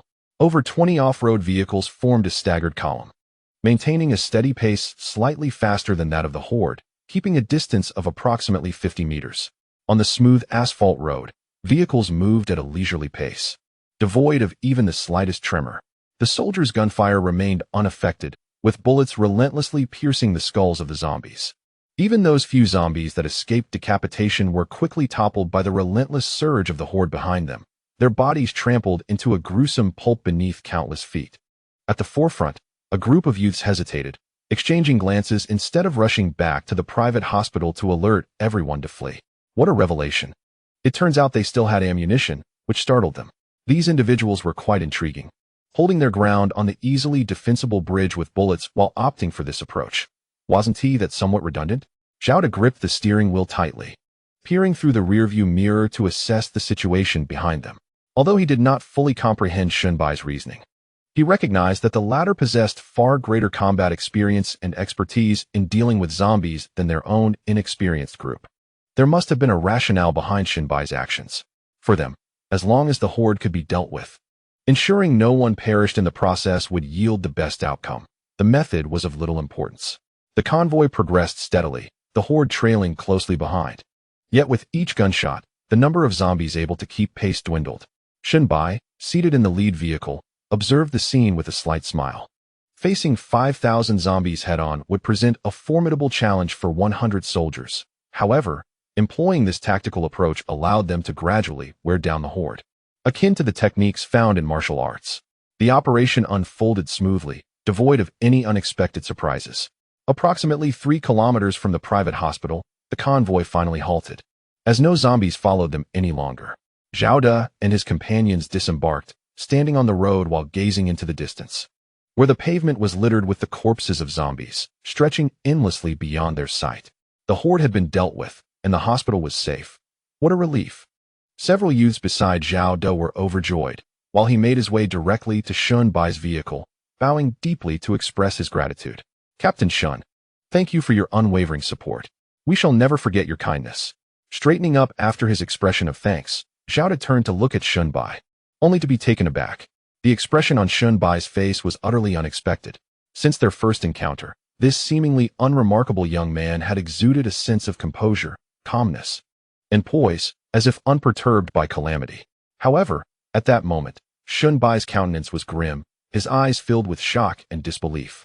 Xiao thought such an expression should belong to the youths, not to Shunbai. Even when they first encountered the 5,000 zombies, Shunbai had not displayed such a reaction. In an instant, Xiao was left with a multitude of questions swirling in his mind. What could possibly astonish Shunbai to such an extent, especially when the horde of corpses had been dealt with and no threats remained? Xiao, of course, was unaware that just moments ago, a voice from the system had suddenly resonated within Shunbai's mind, delivering a message that was both fortuitous and ominous, one that left Shunbai utterly astounded. Chapter 47. Airdrop supply box. Just as the soldiers were engaged in eliminating the zombies, Shunbai's mind was abruptly filled with the system's voice. It announced that the commander had survived for a month in this apocalyptic world, and thus, an airdrop supply box was now available for the commander to locate. What? The unexpected proclamation from the system left Shun Bai in a state of bewilderment. What exactly is an airdrop supply box, and where am I to seek it? However, the system offered no answers, instead proceeding to issue a task. Since the commander had endured a month in the apocalypse and established a base, the mission to upgrade the base was officially initiated. Shunbai was momentarily taken aback by the system's words. A base upgrade mission? Before he could voice any inquiries, the system continued, stating that essential components for upgrading the base, including the upgrade core, were contained within the airdrop supply boxes. It provided 4 coordinates, indicating the locations of the nearest supply boxes to the host, instructing him to open them to acquire the necessary components for the base's enhancement. At long last, news of the upgrade core had arrived. Upgrading the base and unlocking further privileges was one of Shun Bai's aspirations. He had already met the first 2 conditions for the upgrade. Only the third, the elusive upgrade core, had remained unresolved. He never anticipated that it would finally make an appearance at this moment. Airdrop supply boxes? Shun Bai pondered the system's previous statements, momentarily stunned. Wait, are you suggesting that the supply boxes are akin to those in Battle Royale games that randomly grant players rewards? Indeed, the upgrade core resides within these 4 supply boxes. The system confirmed, eliciting a wave of delight from Shun Bai, momentarily overshadowing the earlier disheartening news. Supply boxes, the favored delight of gamers. Now, the system had generously provided him with the coordinates of 4 supply boxes, implying that during his pursuit of the evolution core, he could open these boxes and test his luck. However, as Shun Bai scrutinized the details of these 4 coordinates, the joy on his face abruptly vanished. I knew it. There's no such thing as a free lunch. The system had indeed been considerate this time, marking the nearby landmark names next to the coordinates. Yet, it was precisely because he recognized these names that Shun Bai uttered such a remark. Greenfield Plaza, Nanshi City Train Station, Nanshi Jinling Hotel, Nanshi Municipal Building. Damn, this is heart-wrenching. These 4 locations were the most bustling areas of Nanshi City. The system had conspicuously placed the supply boxes in such perilous spots, essentially compelling him to delve into the lion's den. Zhao De observed Shun Bai's somber expression, fully aware of the gravity of the situation. Oh, it's nothing. Just a minor issue. Still grappling with the unexpected revelation from the digestive system, Shun Bai appeared noticeably distracted by Zhao De's words. He waved his hand dismissively, stating that he had other matters to attend to and would be in touch later. With that, Shun Bai hurriedly led his troop away, leaving Zhao De in a state of bewilderment. What is going on? Is that it? Wasn't it mentioned that our medical supplies would serve as compensation? Zhao De was at a loss regarding the unfolding events, but he sensed that Shun Bai might be in trouble. At that moment, Shun Bai was hardly in the mindset to scheme over the trivial medical resources. He was unaware of why the system had designated the supply box's location in such a place, yet he understood that inquiring would be futile. The system would not alter the coordinates simply due to his skepticism. The situation had become quite clear. Furthermore, regardless of which supply box contained the core upgrade, Shun Bai was determined to open them all. If he could indeed acquire a subordinate of Brother A's caliber, it would be a tremendous windfall. Ultimately, whether it was this box or that one, all must be within the urban area. Thus, he resolved to claim them all. As Shun Bai returned to the base with his troops, a fierce debate erupted at the private hospital. Zhao De, what on earth is this? They did us a good turn, asking nothing in return. After clearing out the zombies, they left without mentioning compensation, and you, for some reason, insisted on sending them the medicine. Do you not realize how crucial these medical resources are for us? Are you not undermining your own team? At the pharmacy entrance, several individuals clad in white lab coats barred Zhao De's path, their words lacking courtesy. What do you mean by undermining? What nonsense are you spouting? Zhao De, incensed by their remarks, could not help but curse. We had an agreement. They helped us eliminate the zombie threat, and we are obliged to offer them some medical resources as compensation. How can we go back on our word? Just because they are in a hurry to leave does not mean they no longer want the supplies. Once they finish their pressing matters, and remember this, it will become problematic for us. Do you understand? And what of it? They chose to walk away, so it's not our fault, one doctor retorted. What could they do? Forcefully take it? Zhao De glared at the speaker, his frustration boiling over. Why are there such foolish people in this world? They managed to eliminate over 5,000 zombies. Do you think you can stop them if they truly wanted to rob us? Why must a situation that could be resolved amicably devolve into the most severe and disastrous outcome?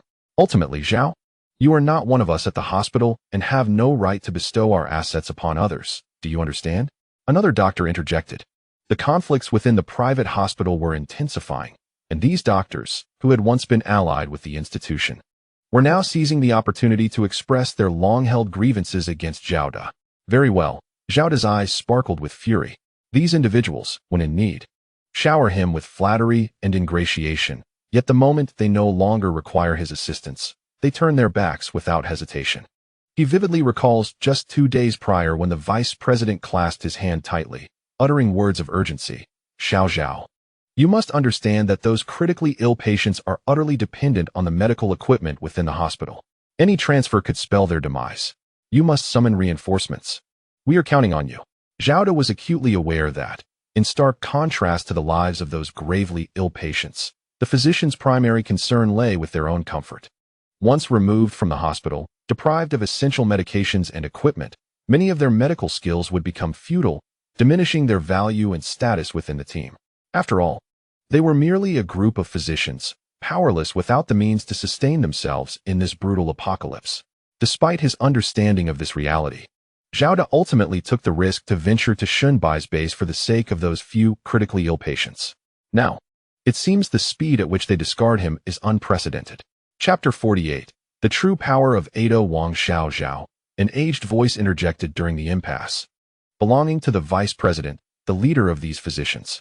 I comprehend your perspective, yet you must also grasp ours. As doctors, our paramount duty is to heal and save lives. Allocating precious medical resources to those individuals who lack professional medical personnel is a waste. These medications can only achieve their maximum potential in our hands, thereby saving more lives. The vice president gazed at Xiao Da and continued, we are grateful for their assistance. Should any of them require treatment in the future, they will receive the best care here. Let this matter rest. Xiao Da regarded the vice president, his expression growing increasingly frigid. Very well, since you insist on this course of action, I am left with no alternatives.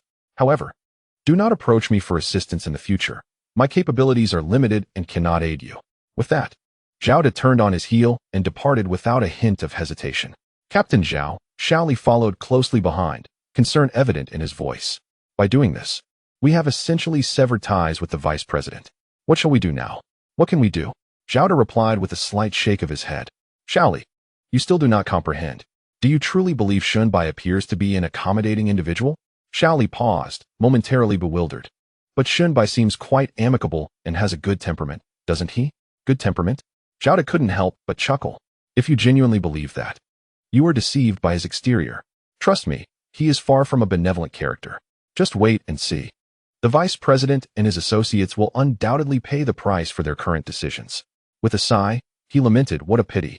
I hope this does not adversely affect the patients within the hospital. Upon returning to the base, Shunbai began preparations to seek out the airdropped supply crates. The surrounding walls of the base have now been completed, a formidable structure that aligns perfectly with Shunbai's expectations. Standing at 3 meters tall and nearly 2 meters thick. Constructed from reinforced concrete, its durability is beyond question. It could withstand even the impact of a tank shell. With these walls in place, even a horde of ordinary zombies poses no threat to the base, nor do the mutated beasts, barely relying on their flesh and blood. They stand no chance of breaching this formidable barrier.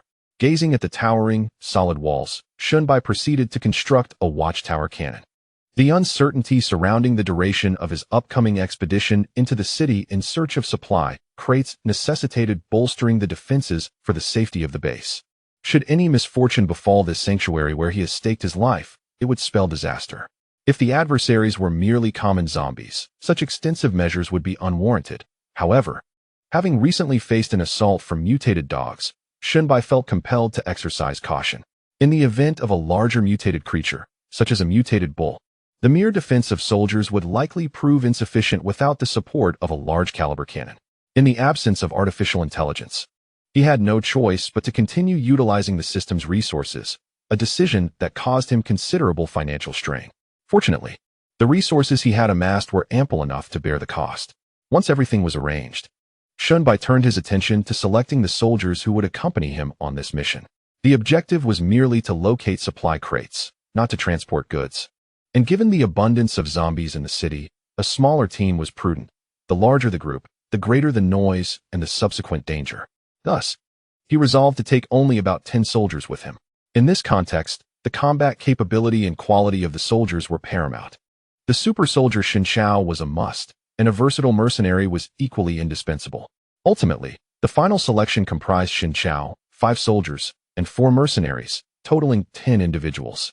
However, he was taken aback when Ada Wong volunteered for the mission. "Commander, the risks of this operation are significant, and I wish to accompany you to offer my counsel and support." Surprised by Ada's words, Shunbai shook his head. "Your strategic skills are exceptional. You should remain to oversee the base and command the garrison's soldiers. Safeguarding the base is of utmost importance to me."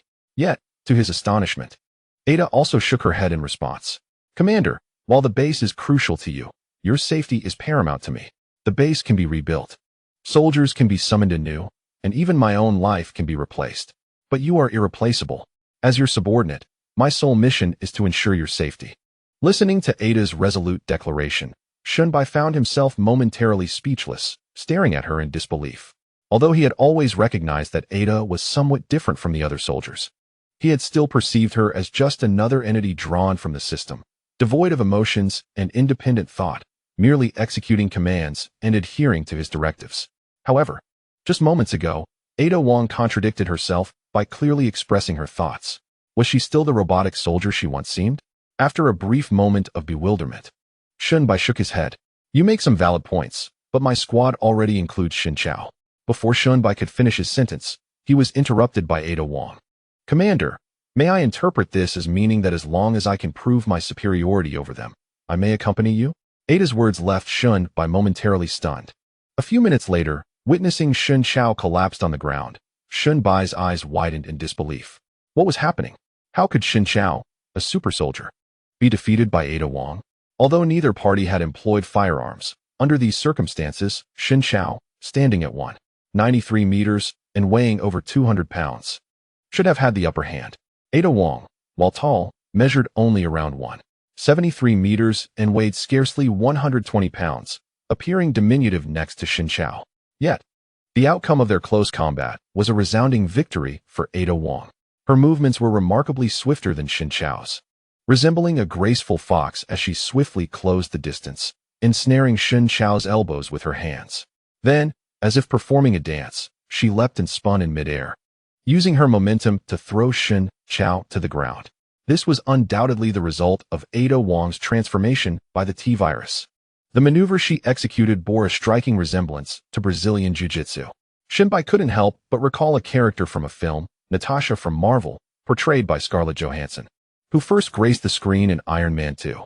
In that film, Natasha employed Brazilian Jiu-Jitsu, and during the climactic battle, her swift and aesthetically pleasing combat movements left a profound impression on Shunbai. Although Ada Wong's appearance was starkly different from Scarlett's, she was equally captivating, and the similarity in their movements was astonishing. For a moment, Shunbai found it hard to accept that one of his subordinates possessed such formidable combat prowess. He was aware of Ada Wong's capabilities, but he never anticipated that even the super soldier Lin Xiao would not be her match. While this confrontation had not involved firearms, and the soldiers lacked professional combat training, Lin Xiao was still a super soldier, endowed with strength, reflexes, and speed far beyond that of ordinary individuals. Shunbai believed that even professional fighters would struggle to defeat him, let alone a weaker woman. Yet, Ada Wong had achieved it. "Commander, you may not know this, but I was once infected by the T-virus. Not only did I not turn into a zombie, but I was also enhanced by it. Do not underestimate me," Ada Wong remarked with a charming smile that radiated like a blooming rose. Indeed, Shunbai was momentarily taken aback before breaking into a smile. "Very well then, let us proceed." Thus, the team led by Shunbai to search for supply crates in the city was officially established. With the roster confirmed, preparations for departure commenced. The so-called preparations naturally involved visiting the private hospital to settle accounts, but this time, Zhao Nina was included in the endeavor. Chapter 49. I have come to retrieve my belongings. Zhao Nina sat by the car window, quietly observing the scenery outside. This marked her first venture beyond the confines of the base since her arrival. Yet, she felt no thrill at this rare opportunity to go out. The apocalyptic landscape had become increasingly evident over the past week. Abandoned vehicles lining the roads were coated in dust, and the streets were filled with disarray. As if each sight were a reminder that the once stable and orderly society was now a distant memory. Shunbai had brought Zhao Nina out primarily to mask the construction of the walls. After all, the sudden appearance of thousands of meters of wall would be challenging to explain, and the scale of such a project was quite revolutionary in perception. To avoid unnecessary complications, Shunbai instructed the artificial intelligence to render the walls transparent during construction. To the untrained eye, the transparent barrier would be virtually undetectable. His intention was to first take Zhao Nina out, and once they left the base, he could revert the wall's transparency, thereby easing her acceptance of it. He explained to her that the soldiers were undertaking some modifications to the base and that he needed to visit a private hospital to collect payment, suggesting that they could take a leisurely outing and meet other survivors. Zhao Nina, having been cooped up in the base for so long, was eager to agree, unaware of the true magnitude of the so-called modifications. I plan to attend to some matters in the city and may not return for a few days, Shunbai casually remarked. I recall your father holds a leadership position in Nanchi City. Perhaps he is involved with the municipal government? Zhao Nina was momentarily taken aback, then turned to Shunbai with unwavering resolve. I will accompany you. Don't be foolish. Do you have any idea what the city is like? Even if I were to go, it poses significant risk, and bringing you along would only invite more danger, Shunbai replied, frowning. Zhao Nina's expression darkened. She understood that her presence would serve no purpose and might indeed be a burden. She retrieved her phone from her pocket, opened her photo album, and handed it to Shunbai. It was a photograph of 3 people, with Zhao Nina in the center, beaming brightly. To her left stood an elegant woman, and to her right, a stern-looking middle-aged man. This is my father, Zhao Qingze, the secretary of the municipal committee of Nanchi City. When the zombie virus outbreak occurred, he was likely at the municipal office, but given that so many days have passed, who knows? Shunbai shook his head and took a picture of the photograph with his own phone. Unfortunately, due to the lack of signal, most of the phone's functions were rendered useless. Shunbai's device now served primarily for recording and timing, and occasionally for illumination. Nevertheless, he deemed it unwise to discard the phone. After all, what if the signal were to be restored one day? Although the likelihood was slim, carrying a phone required little effort. Rest assured, after the outbreak of the virus, many have survived. Who can guarantee that your father has indeed met with misfortune? I will make a thorough search for him once I arrive at the municipal area. Zhao Nina nodded, hesitating for a moment before she could no longer restrain herself from saying, Shunbai, if your decision to go to the city is solely to help me find my parents, then perhaps you should reconsider. The city is undoubtedly perilous. And having already lost my parents and family, I cannot bear the thought of losing you too. Zhao Nina's words elicited a smile from Shunbai, who then embraced her warmly. During this time, the two had shed any sense of unfamiliarity, and their feelings for one another had intensified rapidly. I must go to the city for a matter of great importance. Fret not, for I will be accompanied by the most elite warriors, and I shall remain safe. At the private hospital, upon hearing from the sentry that Shunbai and his companions had arrived, Zhao felt a heavy weight in his heart. He had anticipated Shunbai's arrival, but had not expected it to be so soon. It had only been a day since their last encounter. Given Shunbai's demeanor the previous day, it seemed that something grave had occurred, prompting his swift departure. Zhao had assumed Shunbai would take a few days to address the matter before returning, yet here he was, ready to collect his due. This is their camp, and it appears to be quite decent, Zhao Nina remarked as she descended from the vehicle alongside Shunbai, surveying the surroundings of the private hospital. The establishment was tastefully adorned, with an iron fence approximately a meter high encircling it, beyond which lay a lush green belt, vibrant flowers, and verdant lawns, offering a delightful visual feast. However, although Zhao Nina appreciated aesthetics, she prioritized practicality above all. In a post-apocalyptic world, no matter how beautiful the environment, safety and stability were far more tangible. To her, the charming ambience of the private hospital was even less reassuring than the dilapidated brick walls of the base.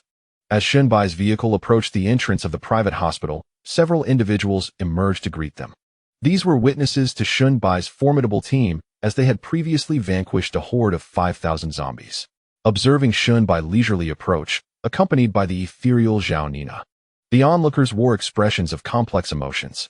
Some felt the tension stemming from the prowess of Shunbai's team, while others were apprehensive about their decision to refuse him medical supplies, and jealousy brewed from Zhao Nina's presence by his side. Shunbai stepped forward to address the group. casually inquiring, "Where's Team Xiao? I have come to collect my belongings."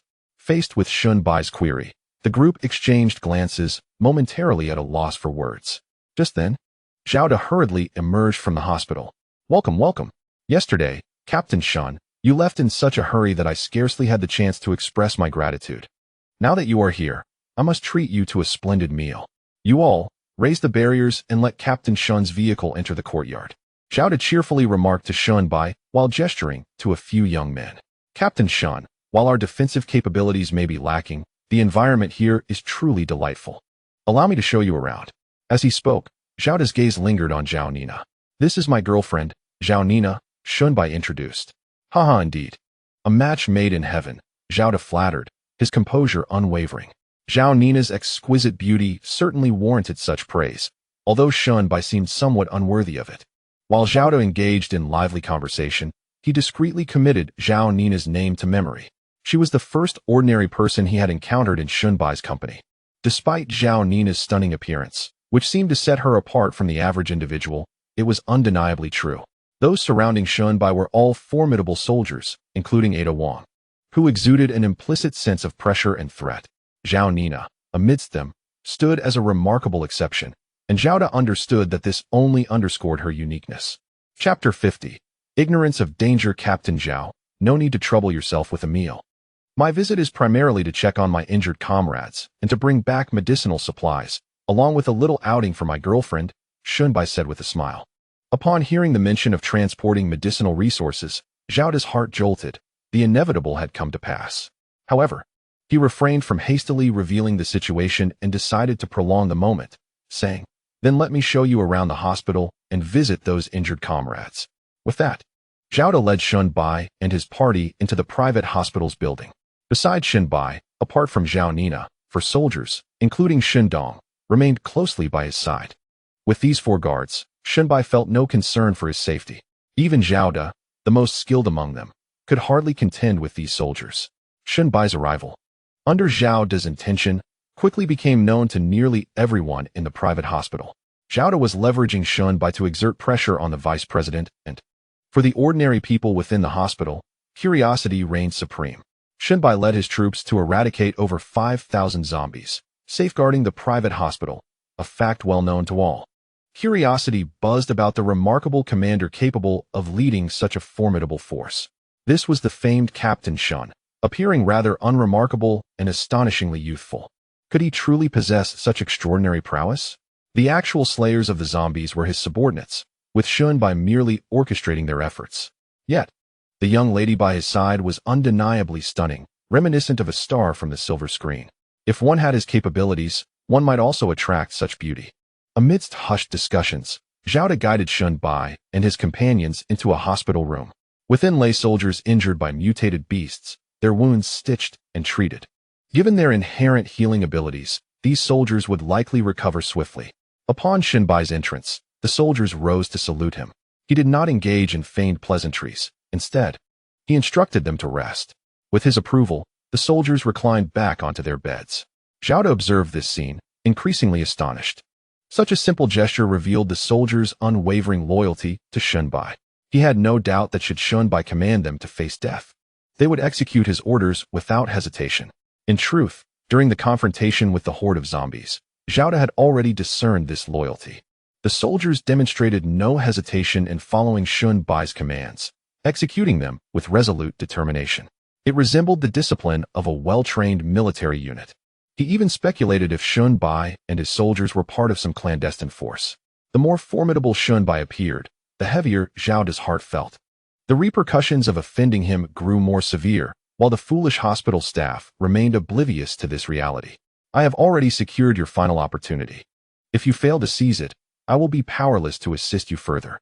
After visiting the injured soldiers, Zhao De led Shun Bai and others on a brief tour of the hospital.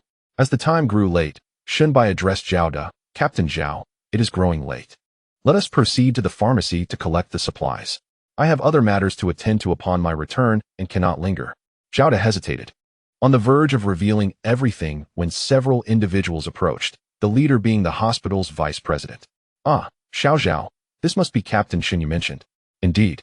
Heroes emerge in youth," the vice president remarked with a smile, yet his subtly condescending demeanor caused Shun Bai to raise an eyebrow. Captain Shun, this is Director Zhang, the vice president of the hospital and an expert in oncology, among the very best in the country. Zhao managed a strained smile, internally hoping that the vice president would not outright reject Shun Bai. As I grow older, I shall refer to you as Little Shun. Vice President Zhang gazed at Shun Bai, a lukewarm smile adorning his face. On behalf of the patients in our hospital, I extend my gratitude for your contributions during this national calamity. It is indeed a blessing for our nation to have such valiant individuals like you. Shun Bai's brow finally furrowed. Although Vice President Zhang was showering himself with praise, his words were somewhat ambiguous, leaving Shun Bai a bit perplexed. Thus, he responded, Vice President Zhang, you are being overly modest. This is merely a transaction.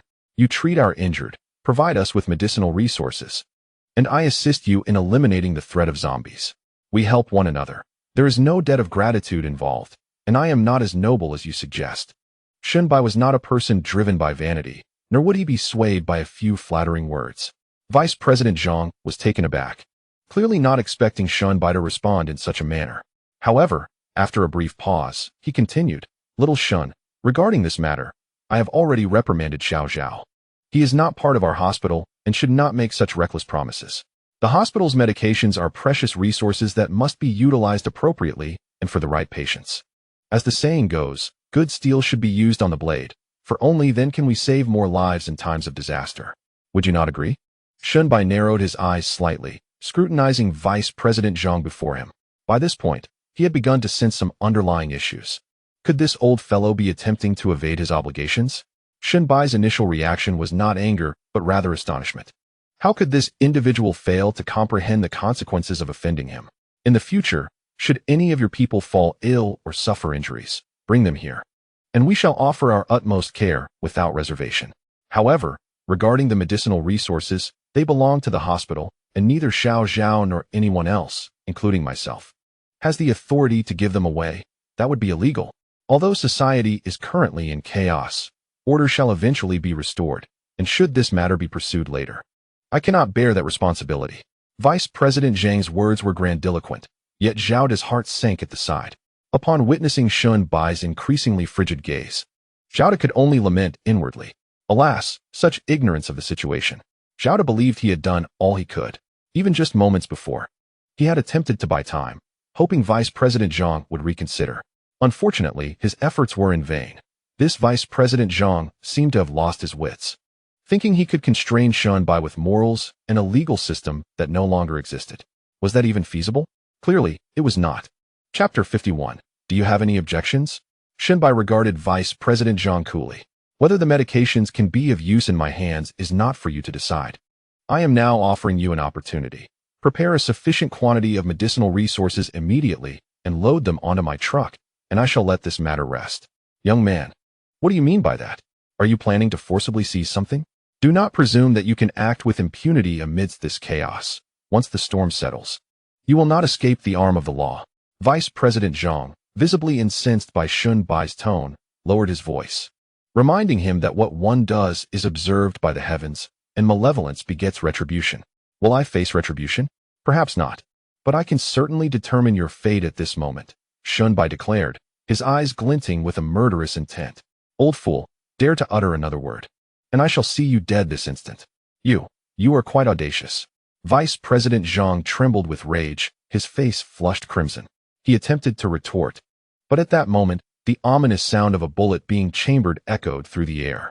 The cold muzzle of a gun was suddenly pressed against Vice President Zhang's forehead, sending a chill coursing through his body. Shun, wielding an M4A1, stood unwavering, the weapon poised steadily at Zhang's temple. At a mere command from Shun Bai, he would not hesitate to pull the trigger. Shun Bai, Zhao Nina interjected softly from the side. Possessing a kind heart, she found Zhang's earlier demeanor detestable, yet deemed his actions not worthy of death. However, Shun Bai had no intention of truly killing Vice President Zhang. He merely sought to instill fear. What are you doing? Put down the gun.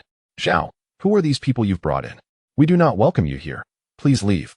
Vice President Zhang, now silenced, found that the physicians behind him could no longer contain their outrage. Clearly, they did not believe Shen would dare to fire a weapon. The experience of being threatened differed vastly from that of pointing a gun at another. Shin cast a glance at the 3 soldiers accompanying him, who immediately understood their cue. They advanced, striking each of the doctors down with the butts of their rifles. The sheer strength of these soldiers, procured through a system lottery, rendered the frail doctors utterly defenseless, leaving them writhing on the ground in pain. What on earth do you intend to do? Vice President Zhang finally panicked, unable to fathom Shunbai's audacity. Since the outbreak of the apocalypse, he and his fellow physicians had survived in a private hospital, enjoying an exalted status due to their medical expertise, living a life of relative ease, with Zhao De assisting in external matters. This had lulled them into a false sense of normalcy, believing that the calamities they faced were but temporary, and that order would eventually be restored. It was this very illusion that had emboldened him to confront Shunbai. Yet, the cold barrel of the M4A1 shattered this delusion, as Shun's frigid gaze revealed no hint of compassion, leaving no doubt about his willingness to fire. Under his unwavering stare, Vice President Zhang felt the sweat saturate his back, trembling uncontrollably like a leaf in the wind. Captain Zhao, what are they doing? Quickly, tell them to stop. At this moment, he no longer addressed Zhao De as Xiao Zhao, but rather as Captain Zhao. Zhao De could not help but roll his eyes. Who am I to command them? The situation had escalated to such a degree that even his own safety was in jeopardy. After all, it was he who had guaranteed, during their time at the base, the exchange of medical resources for Shunbai's assistance. Now, having broken his word, he was fortunate that Shunbai was not seeking retribution against him. As for violent resistance, that was far from Zhao De's contemplation. Though he had some training as a criminal investigator, what did that matter? Each of Shunbai's 4 towering bodyguards was a formidable opponent, and it was futile to consider confronting them, especially when they belonged to a battalion capable of annihilating over 5,000 zombies. Zhao De stood motionless, observing Vice President Zhang, who teetered precariously under the muzzle of Shunbai's gun, and felt a strange sense of satisfaction. Weren't you rather arrogant before? Now you know who the true power is, don't you? How audacious you were. What is happening over there? Why are those people attacking the doctors? Isn't that Vice President Zhang? Why is he being threatened with a gun? What on earth is going on? Those individuals were our benefactors, having aided in eliminating the horde of zombies and saving us. From a distance, some had noticed the unfolding drama and began to whisper among themselves. Yet, most merely observed from afar, not daring to approach and inquire about the situation. As he looked at the silenced Vice President Zhang and the few doctors groaning on the ground, Shunbai finally turned his gaze toward Zhao De. Captain Zhao, is your promise truly so worthless? I apologize, Captain Shun. Zhao De shrugged helplessly and forced a bitter smile. You can see for yourself. This hospital is not under my authority. I fully understand that your assistance in vanquishing the zombie horde consumed a substantial amount of ammunition, and it is only reasonable for you to demand some medical resources as compensation. I have endeavored to advocate on your behalf, but regrettably, I could not persuade them. We acknowledge our fault in this matter and hope you can be magnanimous. Is that so? Observing Zhao De's candid expression, Shunbai smiled slightly. Then it becomes simple. If you had authority over this hospital, would there be no such issues? Zhao De was momentarily taken aback by Shunbai's words. Captain Shun, before he could finish, Shunbai interjected, from now on, this hospital will be under Zhao De's command, as I decree. With that, he turned to Vice President Zhang, inquiring, do you have any objections? At that moment, the gun remained steadfastly aimed at Zhang's forehead. No objections, whatever you say is fine. At that moment, he dared not utter a word of dissent. The instant the gun was pointed at him, he realized that these individuals were indeed willing to pull the trigger. The support he relied upon was utterly insignificant under the threat of their firearms. In retrospect, it was almost laughable. Very well. Shunbai nodded in satisfaction and addressed Zhao De, Team Leader Zhao. As the head of the hospital, can you now take me to retrieve my pharmaceutical resources? Shunbai's request, while seemingly impulsive, was not devoid of careful consideration. Zhao De's capabilities made him more than qualified for this task. Originally, this matter had little to do with Shunbai, yet the deputy director had unwisely chosen to complicate things. Did you not claim that, as the deputy director, you could not bear this responsibility? Very well, I shall assign this duty to someone who can. Should the deputy director learn his lesson from this misstep and refrain from further provocations, Shunbai would have no desire to engage with him. Otherwise, he would not hesitate to ensure the man's disappearance from this world. Chapter 52, Equality before the Undead Team Leader Shun. This. Zhao De gazed at Shunbai in astonishment, seemingly unprepared for such a declaration, leaving him momentarily flustered. However, Shun Bai, disinterested in lengthy explanations, simply regarded Zhao De and inquired, "Are you unwilling?" "Of course not," Zhao De replied, as clarity dawned upon him. He nodded decisively, assuring, "Rest assured. I will procure the pharmaceutical resources you require. I guarantee your satisfaction." "Excellent." Shun Bai nodded in approval, gesturing for the 4 soldiers to withdraw. He then stated, "From now on, the private hospital will be under Zhao De's command. You all are to adhere to his directives. Should I discover any insubordination, I will not hesitate to cast you out to be feasted upon by the undead. Feel free to test that if you doubt my words." Shun Bai delivered this ultimatum with a calm demeanor, yet his words carried an unmistakable authority. "What are you doing? After maliciously injuring others, you now seek to form alliances to seize control of the hospital?" The deputy director trembled with rage, his glare fixed upon Shun Bai and Zhao De, particularly the latter. "Zhao De, you traitor! I should have known better than to allow you to remain here. Others will be let go as long as they comply," Shun Bai remarked, then turned his attention back to the deputy director. "As for you," he waved towards Shen Qiao, who stepped forward silently, seizing the deputy director and escorting him forcefully out of the hospital. "Team leader Shun, this," Zhao De finally interjected. Despite the deputy director's shortcomings, his medical expertise was invaluable, and the absence of such skill from the hospital would be a significant loss. At this moment, he had begun to grasp Shun Bai's intentions, recognizing that this could present an opportunity not only for himself, but for all survivors within the private hospital. Though he had often clashed with the deputy director, Zhao De felt compelled to advocate for him. Shun Bai nodded, "I understand." Amidst the bewildered and fearful gazes of the survivors in the hospital, the formidable Shun Qiao dragged the deputy director out, leaving the onlookers uncertain of the unfolding events. They observed the heavily armed and imposing soldiers and dared not intervene. The deputy director's expression transformed from fury to sheer terror. "What do you want? Let me go, quickly." He began to struggle fiercely. But how could the strength of a man in his 60s compare to that of a super soldier? Shen Qiao persistently dragged him towards the off-road vehicle. Shortly thereafter, the engine roared to life, and they drove out of the private hospital onto a desolate street. The distance from the hospital was not great, and although no zombies were visible on the street, a few stragglers occasionally wandered out from the alleyways on either side. "Vice Dinzhong, is it?" Shun Bai remarked coolly, stepping out of another vehicle as he observed Vice Dinzhong being yanked from the car by Shen Qiao. "You may still believe that your old tactics are effective, but regrettably, the times have changed. If you cannot adapt, the consequences will be dire." As he spoke, the soldier raised his M4A1 and fired several shots into the sky. The sharp crack of gunfire resonated far and wide, soon drawing forth a few zombies from the alleys, who began to approach Shun Bai and the others. "What on earth are you planning?" Vice Dinzhong asked, his voice trembling as he gazed in terror at the approaching zombies. Since the outbreak of the zombie virus, he had only seen them briefly at the outset. After the hospital zombies had been dealt with, he remained inside the hospital and had not encountered them up close again. "Nothing much, merely wishing for you to experience the taste of fear up close," Shun Bai replied with a smile. Shen Qiao released Vice Dinzhong, and then everyone got into the vehicle, which sped away. The tires screeched against the pavement, kicking up dust that caused Vice Dinzhong to cough loudly. His eyes filled with despair. "Wait, don't leave me, don't abandon me," he shouted in terror, as the receding vehicle and the approaching zombies drove him to a state of panic. The virus outbreak had occurred over a week ago, nearly 2 weeks, and with the sweltering weather, the zombies' bodies had begun to decay, becoming even more grotesque and horrifying. The thought of being captured by these monsters and devoured alive filled Vice Dinzhong with an overwhelming dread.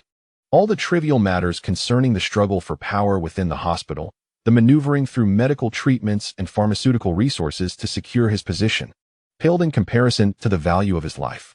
Whether one was a revered professor, a high-ranking official, or merely an ordinary citizen, there was no distinction when faced with zombies. In the face of the undead, all beings are equal. The ghastly moans of the zombies drew ever closer. Over the course of nearly 2 weeks, these sluggish creatures appeared to be evolving, their speed now rivaling that of a leisurely jogger. Vice President Zhang, who was already over 60, found himself overwhelmed by regret as he desperately fled for his life. His lack of exercise had led to a portly physique, rendering his stamina woefully inadequate. After only a short distance, he was panting heavily, yet driven by an indomitable will to survive. He staggered onward, though he could not outpace the ravenous zombies behind him. The distance between them diminished rapidly, and the swiftest of the zombies was nearly upon him. "Don't come any closer," Vice President Zhang screamed in terror. Just then, a gunshot rang out. A bullet whizzed past his face, instantly piercing the skull of the pursuing zombie. Dark blood splattered onto Vice President Zhang, followed by several more gunshots that dispatched the remaining undead in a flurry of gore. Finally, succumbing to exhaustion, he collapsed to the ground, glancing back at the grotesquely decayed corpses and the blood that stained his clothes, and he retched violently.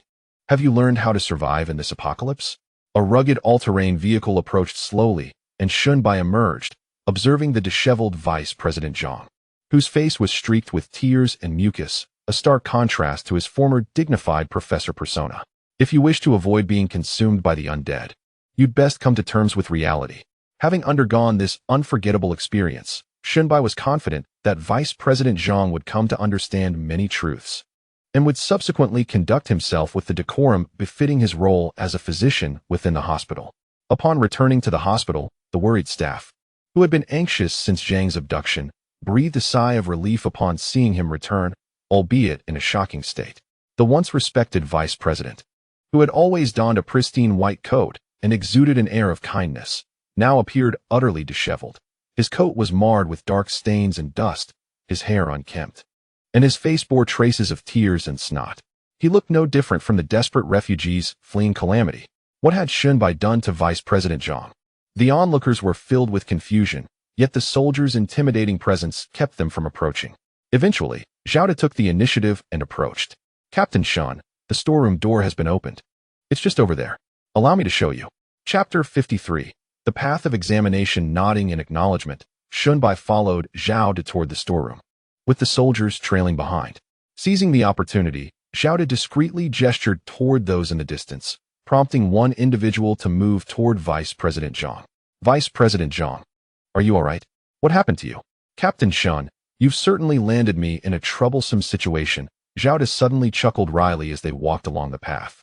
"With this turn of events, it is likely that the entire staff of the private hospital believes I have become your pawn, collaborating with you in an attempt to seize control of the institution. Does this pose a problem for you?"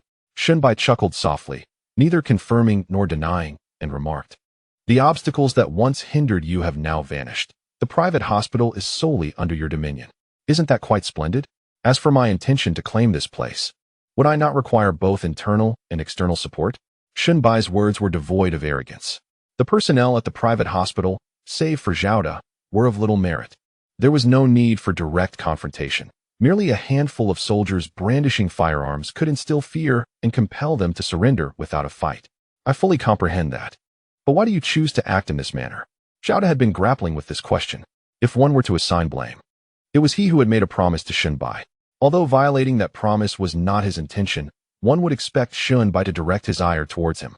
Yet, Shunbai not only refrained from holding him accountable, but bestowed upon him a significant gift, appointing him as the head of the private hospital. With Shunbai's formidable reputation as a shield, Xiao's position within the private hospital was unassailable, impervious to any challenge. Why was this so? There is no particular reason. If I must articulate it, I find you rather agreeable, Shunbai replied with a slight smile, leaving Xiao somewhat speechless. "So, simply because you find me agreeable, you have made me the leader of several dozen individuals at the private hospital?" Indeed, Shunbai's decision was rather spontaneous. To him, the identity of the leader here bore little significance. However, the condescending demeanor of the vice president was irksome, particularly as it obstructed his access to medications. While Shunbai did not place immense value on the pharmaceutical resources available, they nonetheless constituted a rightful reward for his assistance in vanquishing the zombie horde. Regardless of his personal valuation, one did not possess the authority to deny him what was owed. Shunbai's approach was always to respond to softness rather than aggression. The process of selecting and transporting pharmaceutical resources was not intricate. Shunbai's understanding of medications was limited. He primarily chose common anti-inflammatory drugs and did not take a substantial quantity. For Shunbai, these medications served primarily as emergency supplies. In the event of severe injuries or critical illnesses, the optimal solution would be to transfer patients to the private hospital, entrusting them to professionals for care. This was also the rationale behind his decision to have Xiao De lead the personnel at the private hospital. Though their relationship was not particularly close, Xiao De was an astute individual, making interactions straightforward and devoid of superfluous complications. For the private hospital, this arrangement was undoubtedly advantageous. Xunbai's methods, while assertive, were bolstered by his formidable capabilities. Should a crisis arise in the future, they could rely on him for assistance, much like the recent encounter with over 5,000 zombies, which had been perceived as a catastrophic event by the staff at the private hospital. It was merely a matter of a few hours of combat for Xunbai and his troops. After transporting the pharmaceuticals onto the truck, Xunbai and his companions departed from the private hospital. Before leaving, he took a moment to instruct Xiao De. I may need to make a trip to the city soon, and most of my subordinates will remain at the base on standby. If anything arises during this time, you may reach out to my girlfriend, Zhao Nina. Xunbai's words served not only as guidance for Xiao De, but also as a precaution for the base. Possessing the wisdom he did, Xiao De naturally understood the underlying implications of Xunbai's statement.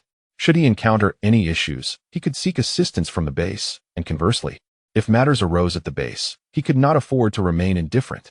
Although the base was fortified with newly constructed walls and guard cannons, rendering it nearly impenetrable, Xunbai believed it prudent to maintain a contingency plan. One never knows when it might be necessary. After leaving the hospital, Xunbai did not rush back to the base. Instead, accompanied by Zhao Nina, he circled the city's South Ring Road twice, conducting a thorough reconnaissance of the various routes leading into the urban area. Soon, he would lead an elite team into the heart of danger in search of supply crates. Thus, determining the best route into the city was of paramount importance. As he had anticipated, the vast majority of the roads were congested with an array of vehicles, creating significant obstacles. Fortunately, the road planning and traffic regulations in Nanxi City were relatively well structured. In addition to vehicle lanes, there were designated paths for non-motorized transport and pedestrian walkways, separated by barriers or green belts. The capabilities of the SUV would easily allow it to traverse the green belts, navigating along the non-motorized and pedestrian paths, thereby alleviating many traffic concerns.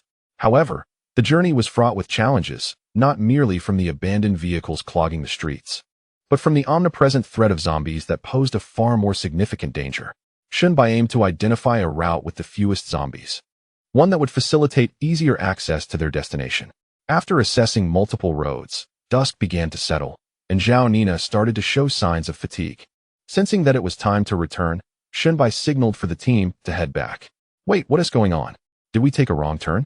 Zhao Nina exclaimed, her voice rising in disbelief. No, this is the base. How can this be?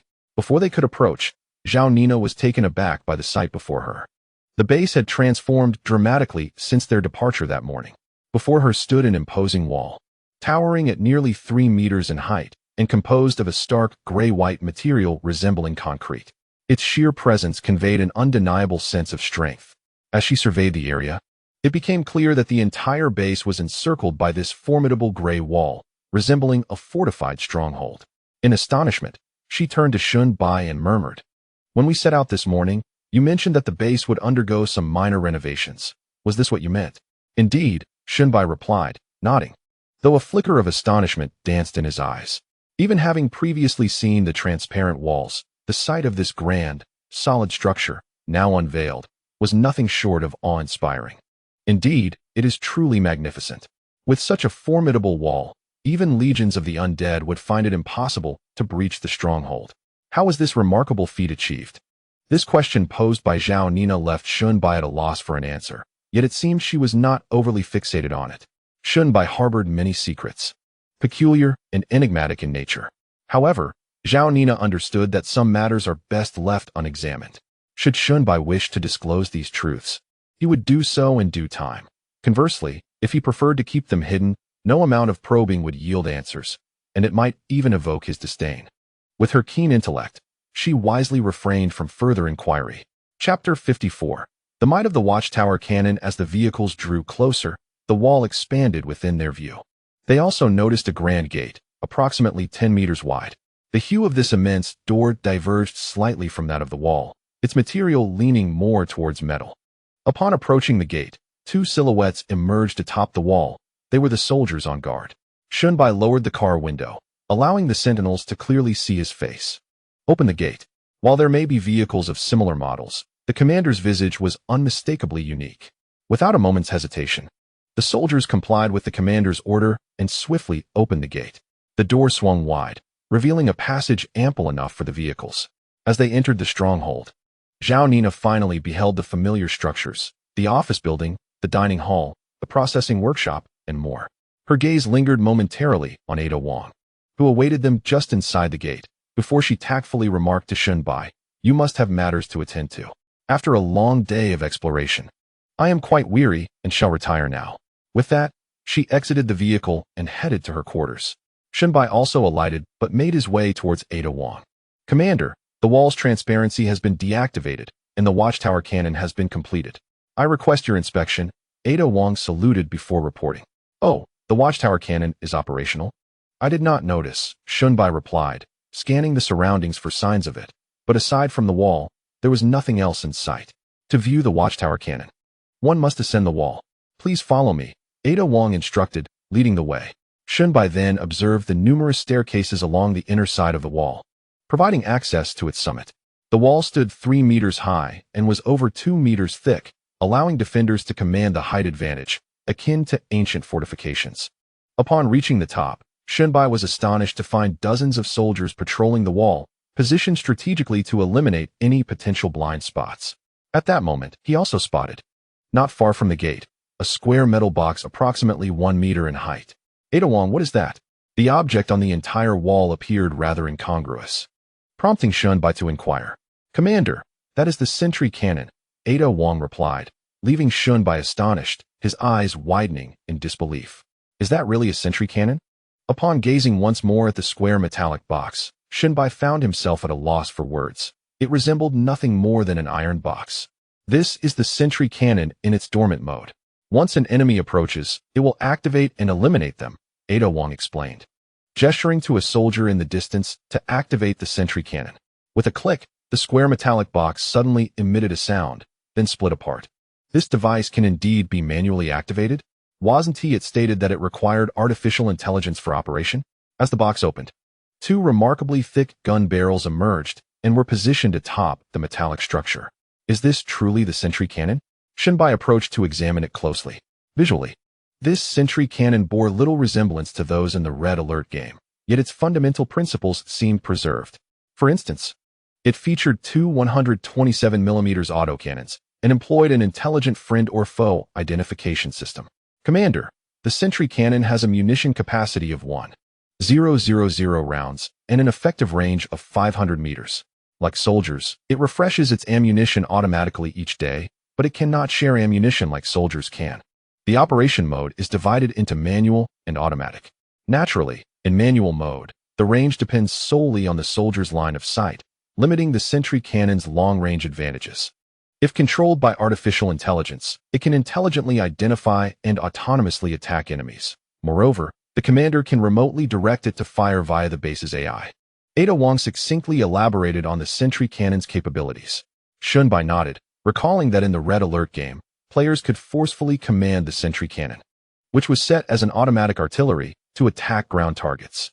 He pointed towards the distant forest and said to Ada Wong, "Let the sentry cannon fire in that direction. I wish to witness its power." Ada Wong agreed and instructed the soldiers to control the sentry cannon for the assault. The dark muzzle of the sentry cannon slowly turned, aligning itself with the distant trees, and then suddenly unleashed a torrent of flames.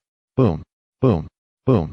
The 127mm rounds were a stark contrast to the conventional 7.62mm bullets of the M4A1. The immense projectiles generated a formidable kinetic shock. In an instant, a tree at the edge of the forest, as thick as an adult's thigh, shattered upon the sound of gunfire. Within moments, the area where the sentry cannon had fired was engulfed in smoke and dust, obscuring all visibility. The destructive power of the 127mm rounds was vividly demonstrated. The cannon fired for less than 10 seconds, yet the dispersal of the smoke lingered for several minutes. When the haze finally cleared, revealing the previously intact forest, Shunbai, despite being mentally prepared, could not help but gasp in astonishment. The once serene woodland appeared as if it had been ravaged by a colossal tempest, with countless trees shattered and debris strewn about. Shinbai could vividly envision that if the sentry cannon's target were zombies or humans, the outcome would not differ significantly from that of the trees. The scene would undoubtedly be harrowing. As for the resilient mutated beasts, known for their tough hides capable of withstanding close-range shots from an M4A1, they too would likely falter against such formidable power. With the formidable sentry cannon providing support, along with the fortifications of walls and over 90 soldiers guarding the base, the defenses were as solid as a rock. Shinbai, thus, felt no trepidation and was ready to venture into the city in search of supply crates. In the following 2 days, Shinbai, accompanied by soldiers, scouted several routes leading to the city, ultimately selecting one that had the fewest zombies, was conveniently accessible, and provided a direct path to the destination. With preparations complete, the moment to embark had finally arrived. 2 of the finest off-road vehicles were stationed in the base's open area. All the soldiers stood silently before the vehicles, watching as Shinbai and his companions boarded. Zhao Nina stood at the forefront, gazing at Shinbai with tender eyes, filled with reluctance. Be exceedingly cautious. I shall await your return here. Despite being surrounded by formidable warriors for protection, Shinbai was heading into the city, a place teeming with zombies and fraught with peril, making safety a tenuous guarantee. Rest assured, await my good news. Shinbai smiled at Zhao Nina and waved his phone. The photographs of her parents were stored within, and upon reaching the city, he would assist her in finding them. The door on the other side swung open, and the aide, Ada Wong, joined them in the vehicle. At that moment, Ada had changed out of her vibrant, yet impractical combat dress into a more conventional athletic outfit. Nonetheless, her striking figure remained undeniable. Adorned with panda sunglasses and a baseball cap, she effortlessly captured the attention of those around her. Unlike the soldiers, Ada was not equipped with standard firearms and automatically replenished ammunition.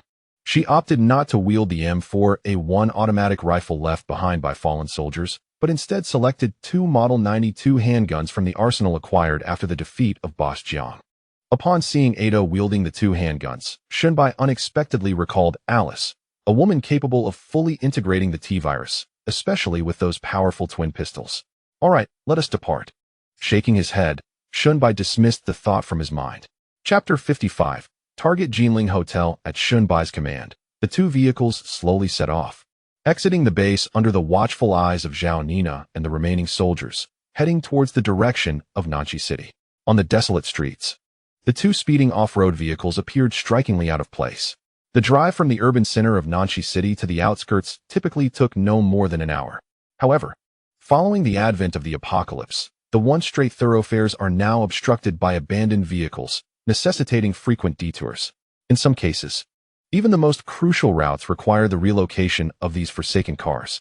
During such instances, the presence of nearby zombies only exacerbates the time wasted. Shinbai and his companions set forth in the morning, yet by noon, they had yet to genuinely penetrate the urban heart of Nanchi City. Fortunately, this scenario was anticipated by Shinbai. If traversing between the city center and the outskirts could be accomplished within a single day, securing all 4 supply crates, would he still need to exert such effort fortifying the base with walls and guard cannons? This operation was not of utmost urgency. Shinbai would not jeopardize safety for haste.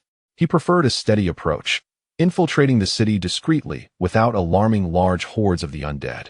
To locate the supply crates, a strategy he had devised prior to departure. Consequently, this endeavor involved a mere 11 individuals, including Shinbai. As their vehicle drew nearer to the city center, the desolation wrought by the apocalypse became increasingly evident.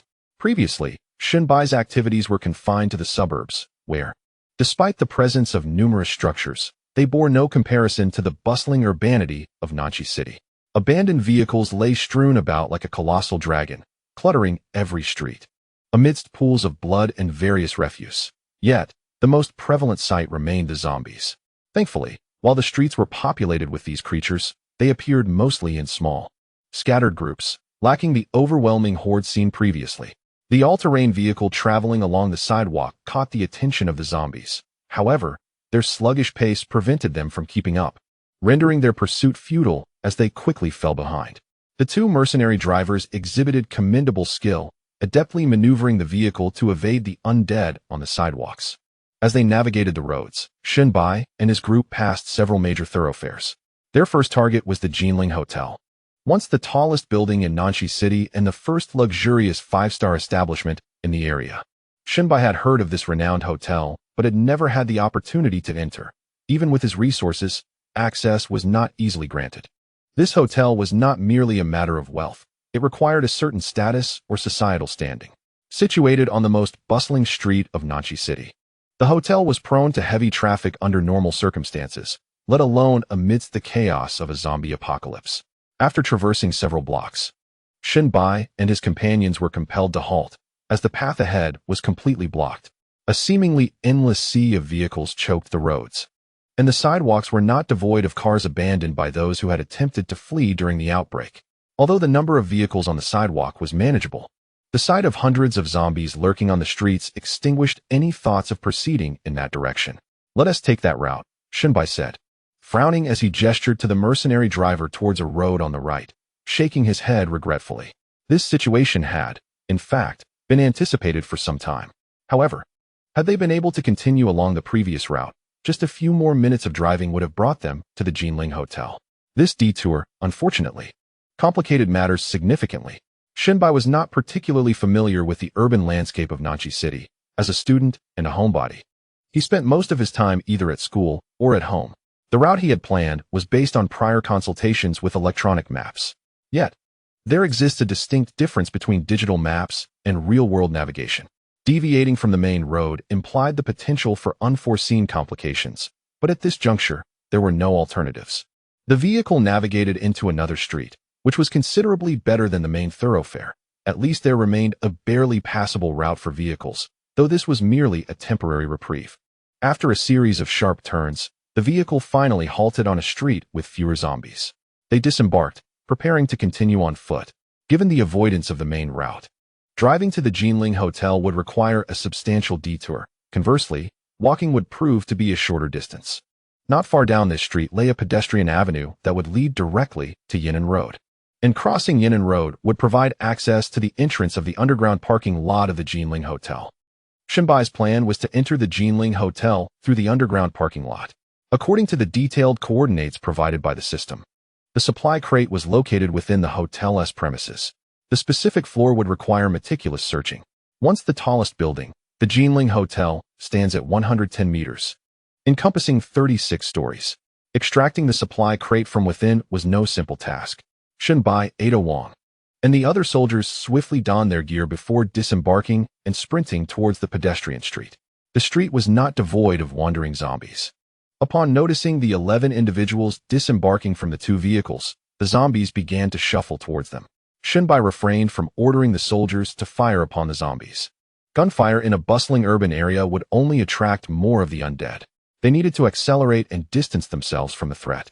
With gritted teeth, Shinbai took off in a desperate run, barely managing to keep pace with the soldiers.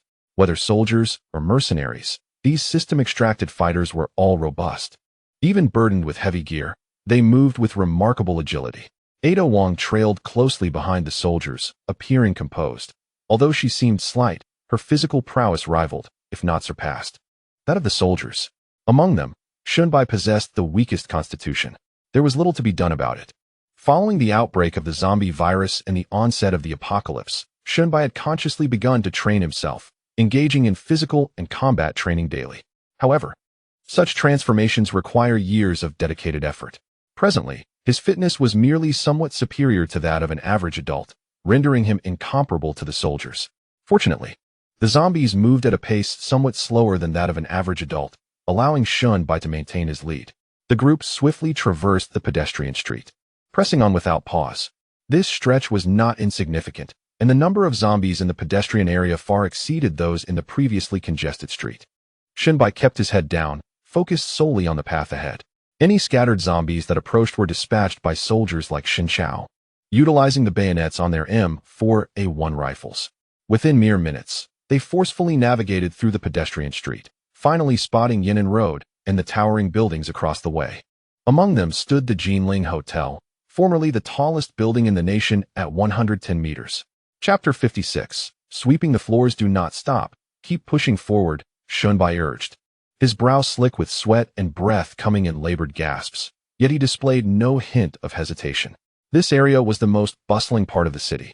Although Yan'an Road was not a primary thoroughfare, it was constructed wide enough to ensure smooth vehicular flow, accommodating two-way traffic. The road was littered with abandoned vehicles, many of which had shattered windows and broken doors, presenting a scene of utter chaos. Shunbai could vividly imagine how, during the outbreak of the zombie virus, drivers trapped in their vehicles due to traffic congestion were mercilessly dragged out by frenzied zombies. Fortunately, despite the multitude of abandoned cars, there were not many zombies lingering on the street. It seemed that the majority had pursued the throngs of people to other areas. They quickly crossed this road, and at last, the entrance to the underground parking lot of the Jinling Hotel came into view. The group hastened toward the entrance, only to be engulfed in darkness as they entered the underground facility. The city was not Shunbai's base. Due to the immense power demands and the lack of maintenance for the power plants, most buildings in the city had lost electricity, and this one was no exception. The underground parking lot was shrouded in darkness, rendering it nearly impossible to see one's own hand. Fortunately, Shunbai had anticipated this and was well prepared. The soldiers promptly retrieved tactical flashlights from their backpacks and affixed them to their rifles. The emergence of light revealed the scene within the parking lot to Shunbai and his companions. Numerous vehicles lay parked, each coated with a layer of dust, and the entire space was eerily silent, broken only by the distant growls and shuffling footsteps of zombies at the entrance.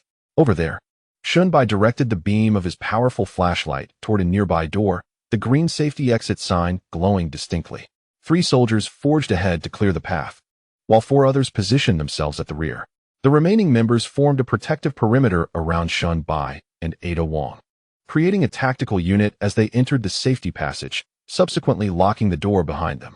At last, a profound silence enveloped them, with the presence of those zombies. Breaching the iron gates of the secure passage seemed an insurmountable challenge, one that required little contemplation. However, upon entering the interior of the Jinling Hotel, the threat remained palpable. As one of the largest hotels in Nanshur City, the Jinling Hotel experienced a significant influx of guests daily, and it boasted a workforce numbering in the hundreds. The likelihood of these individuals escaping the hotel amidst the outbreak of the zombie virus was minimal. It was far more probable that each floor harbored numerous zombies awaiting them. In order to procure the supply crates, Shunbai needed to eliminate these zombies. The extensive power outage in the city had indeed posed considerable difficulties for him. Normally, in such a 5-star establishment, nearly every corner, aside from the guest rooms, would be monitored by surveillance cameras. Had the building retained power, he could have easily accessed the monitoring room to locate the supply crates via the cameras. Yet now, Shunbai was left with no choice but to lead his soldiers in a meticulous search through each floor of the building. Ascending the staircase of the secure passage, Shunbai and his team first arrived at the lobby on the ground floor. Unlike the inky darkness of the underground parking lot, the lobby was illuminated by sunlight filtering through the windows, though the light remained somewhat dim, with many corners shrouded in shadows, rendering visibility poor. Squinting, Shunbai could faintly discern the silhouettes of figures moving within the darkness. Undoubtedly, they were zombies. Be cautious, and try not to make too much noise, Shunbai advised, turning to his soldiers, including Lin Xiao, speaking in hushed tones. At this moment, their understanding of the situation within the building was limited, and making any excessive noise could prove perilously dangerous. Thus, the most prudent course of action was to silently dispatch these zombies with cold weapons.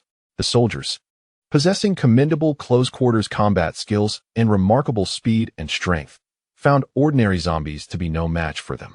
Upon receiving Shunbai's command, 4 soldiers readied their bayonets, crouched low, and cautiously advanced into the lobby, while Shunbai, Ada Wong, and the remaining soldiers followed closely behind to provide cover. As the soldiers entered the lobby, the zombies lurking in the shadows immediately took notice, roaring as they charged toward the soldiers. The zombies, hidden in darkness, became agitated and exceedingly alert, their speed markedly enhanced. In the blink of an eye, one zombie surged ahead, its gaping maw aimed at Lin Xiao. With a swift thrust, Lin Xiao remained perfectly still, his M4A1 rifle resembling a lance, piercing through the zombie's skull with pinpoint accuracy.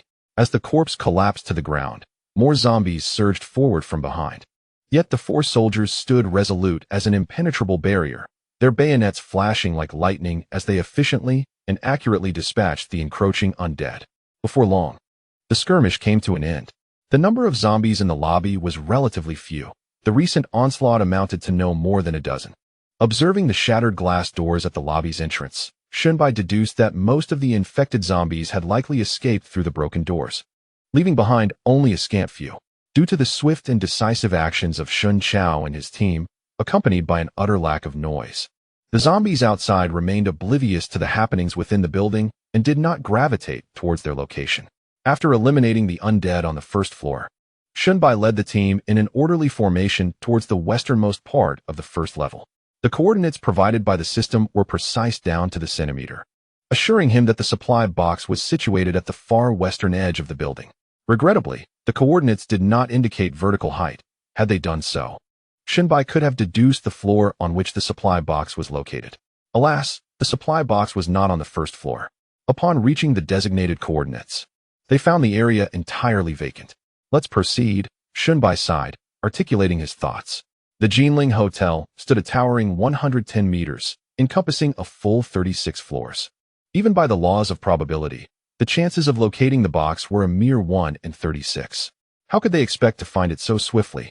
The group returned to the safety corridor and ascended to the second floor, continuing their methodical search. As they climbed higher, the number of zombies escalated. After all, compared to the zombies in the lobby, those on the upper floors faced considerable difficulty in exiting the building. They could not operate elevators nor comprehend the use of the stairwell, thus remaining aimlessly confined to their respective floors until Shunbai and his team arrived to deliver their end. Thus, they meticulously cleared each floor of zombies, and by the time dusk descended, they had reached the 6th floor.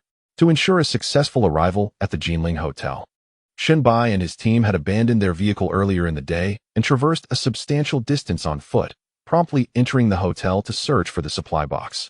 At this juncture, even the soldiers who were valiantly battling the zombies, not to mention Shunbai himself, felt the weight of fatigue. Let's rest on this floor for the night. Chapter 57. The Hopes and Disappointments of Survivors from the 5th floor upwards in the Jinling Hotel. The premises consisted of guest rooms.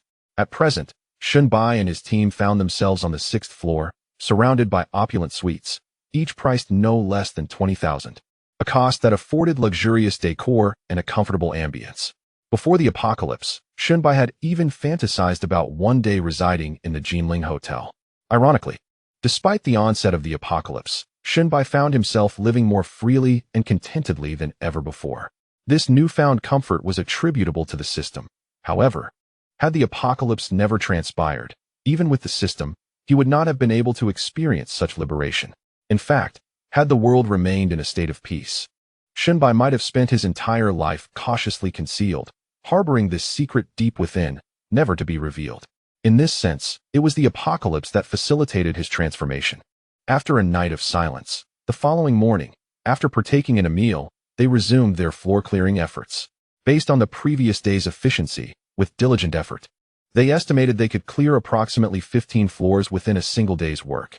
The Jinling Mansion comprises a total of 36 stories. Excluding the first 6 floors that were cleared yesterday afternoon, there remained 30 floors to explore, leaving exactly 2 days for this endeavor. Nevertheless, Shunbai pondered, could his luck truly be so dire as to necessitate ascending from the 1st floor all the way to the 36th in search of the supply box? With a mere 1 in 36 chance of success, was it possible to fail even once? The soldiers, equipped and prepared, continued their ascent to cleanse the rooms. The zombies on the 7th and 8th floors were swiftly vanquished, yet, regrettably, no sign of the supply box was found on either level. As Shunbai and his companions ascended to the 9th floor via the staircase, an unexpected situation arose.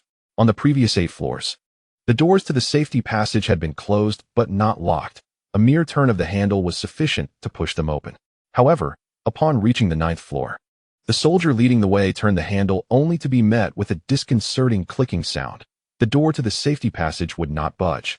"Commander, the door is locked from the inside," reported the soldier, causing Shunbai to furrow his brow. In a hotel teeming with zombies, it was astonishing that one of the safety passage doors had been secured from within. The thought that there might be survivors crossed Shunbai's mind. Zombies do not lock doors. Only survivors would have the capability to do so, likely in an effort to prevent the undead from infiltrating via the safety passage. The door to the safety passage was remarkably sturdy, yet it could not withstand the might of the soldiers. Their strength was formidable enough to forcibly breach the door. But Shunbai felt no need to resort to such measures, for his team included not only soldiers, but also mercenaries. The prowess of the Umbrella Corporation's mercenaries left Shunbai in awe. They were adept at cooking, lock-picking, setting traps, stealthily tracking, gathering intelligence, and much more. At Shunbai's behest, the mercenary stepped forward, retrieving tools from his backpack. After a few deft manipulations, the door swung open effortlessly. By my word, a thief. Shunbai observed in astonishment. While he was aware of the mercenary's capabilities, the scene he had just witnessed was remarkable. He had barely glimpsed the mercenary's actions before the door yielded with ease. Should the mercenary choose to pursue a career in burglary, wealth would surely come easily. Returning to the matter at hand, with the door to the safety passage now ajar, the mercenary retreated behind the soldiers, who once again raised their M4A1 rifles fitted with bayonets and proceeded into the next floor in an orderly fashion. There may be survivors on this level. Exercise caution. Shunbai murmured to Lin Xiao and the others as he followed closely behind. The corridor on this floor was eerily quiet, devoid of any zombies or survivors. However, as they passed several open doorways, Shunbai glimpsed a handful of emaciated survivors. These individuals lay languidly upon their beds, appearing as if they were on the brink of death, yet the rise and fall of their chests confirmed their survival. "Hey," he called out. Shunbai spoke softly, instantly sending chills down the spines of those few individuals. His movements were so stealthy that they were caught completely off guard. "Oh my God!" one of them exclaimed in terror, mistakenly believing that a horde of zombies had burst in, instinctively attempting to leap from the bed to escape. However, weakened by hunger, he faltered the moment he tried to jump, collapsing helplessly to the ground. The others, equally frightened, glanced towards the source of the noise and were momentarily stunned, staring at the armed soldiers and Shunbai in disbelief for several seconds before someone finally reacted. "Wonderful. At last, someone has come to rescue us." Like many survivors Shunbai had encountered earlier, these individuals immediately perceived the soldiers as a rescue team. Yet, it was evident that they had long been without food, enduring daily starvation and teetering on the brink of mental collapse. Some were even moved to tears of joy. Shunbai sighed, imagining the grim circumstances these people faced. With the zombie virus mutated, the floors above and below were infested with the undead, leaving them too terrified to escape, confined to this level in desperate anticipation of rescue.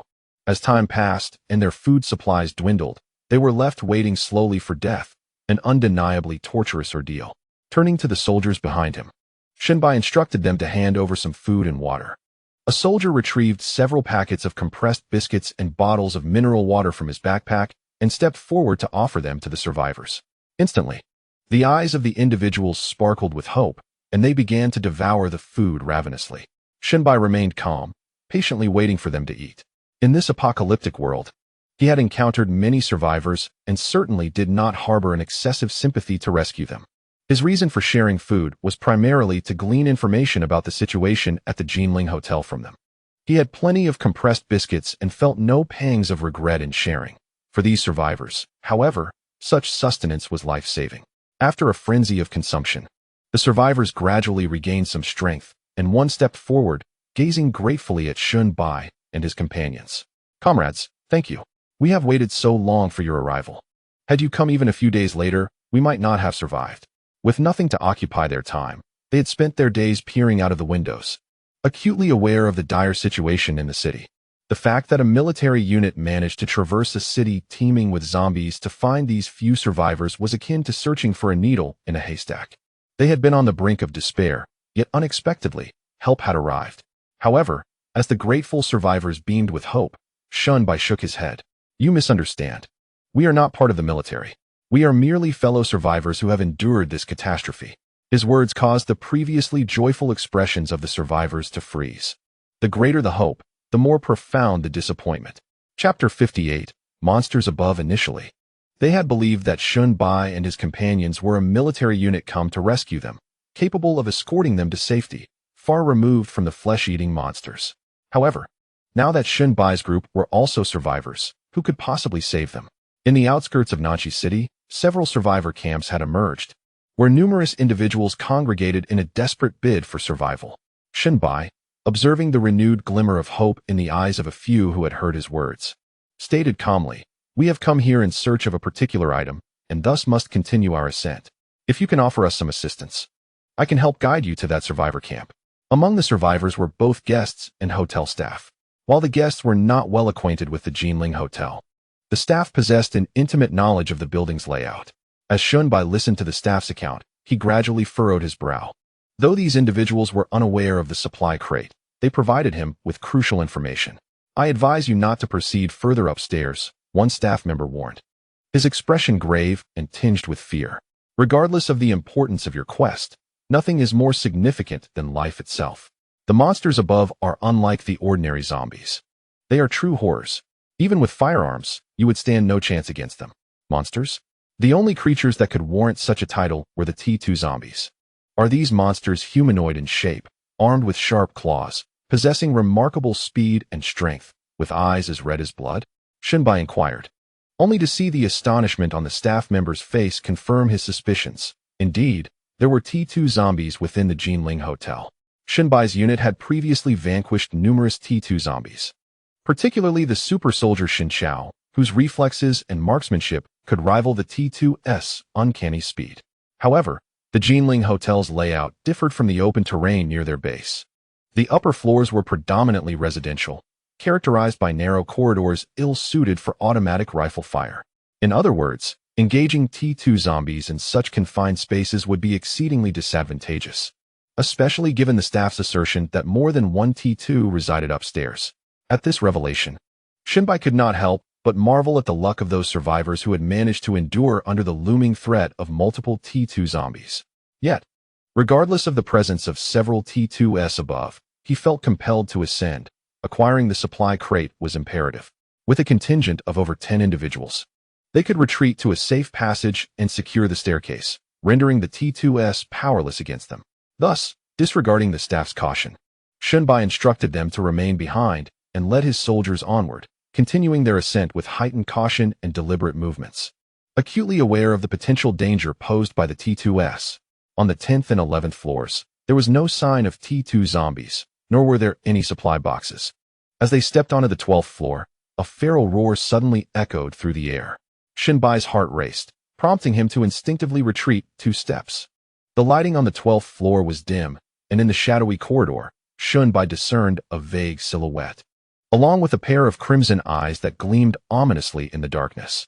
It was undoubtedly a T2 zombie. "Be cautious," Shunbai warned.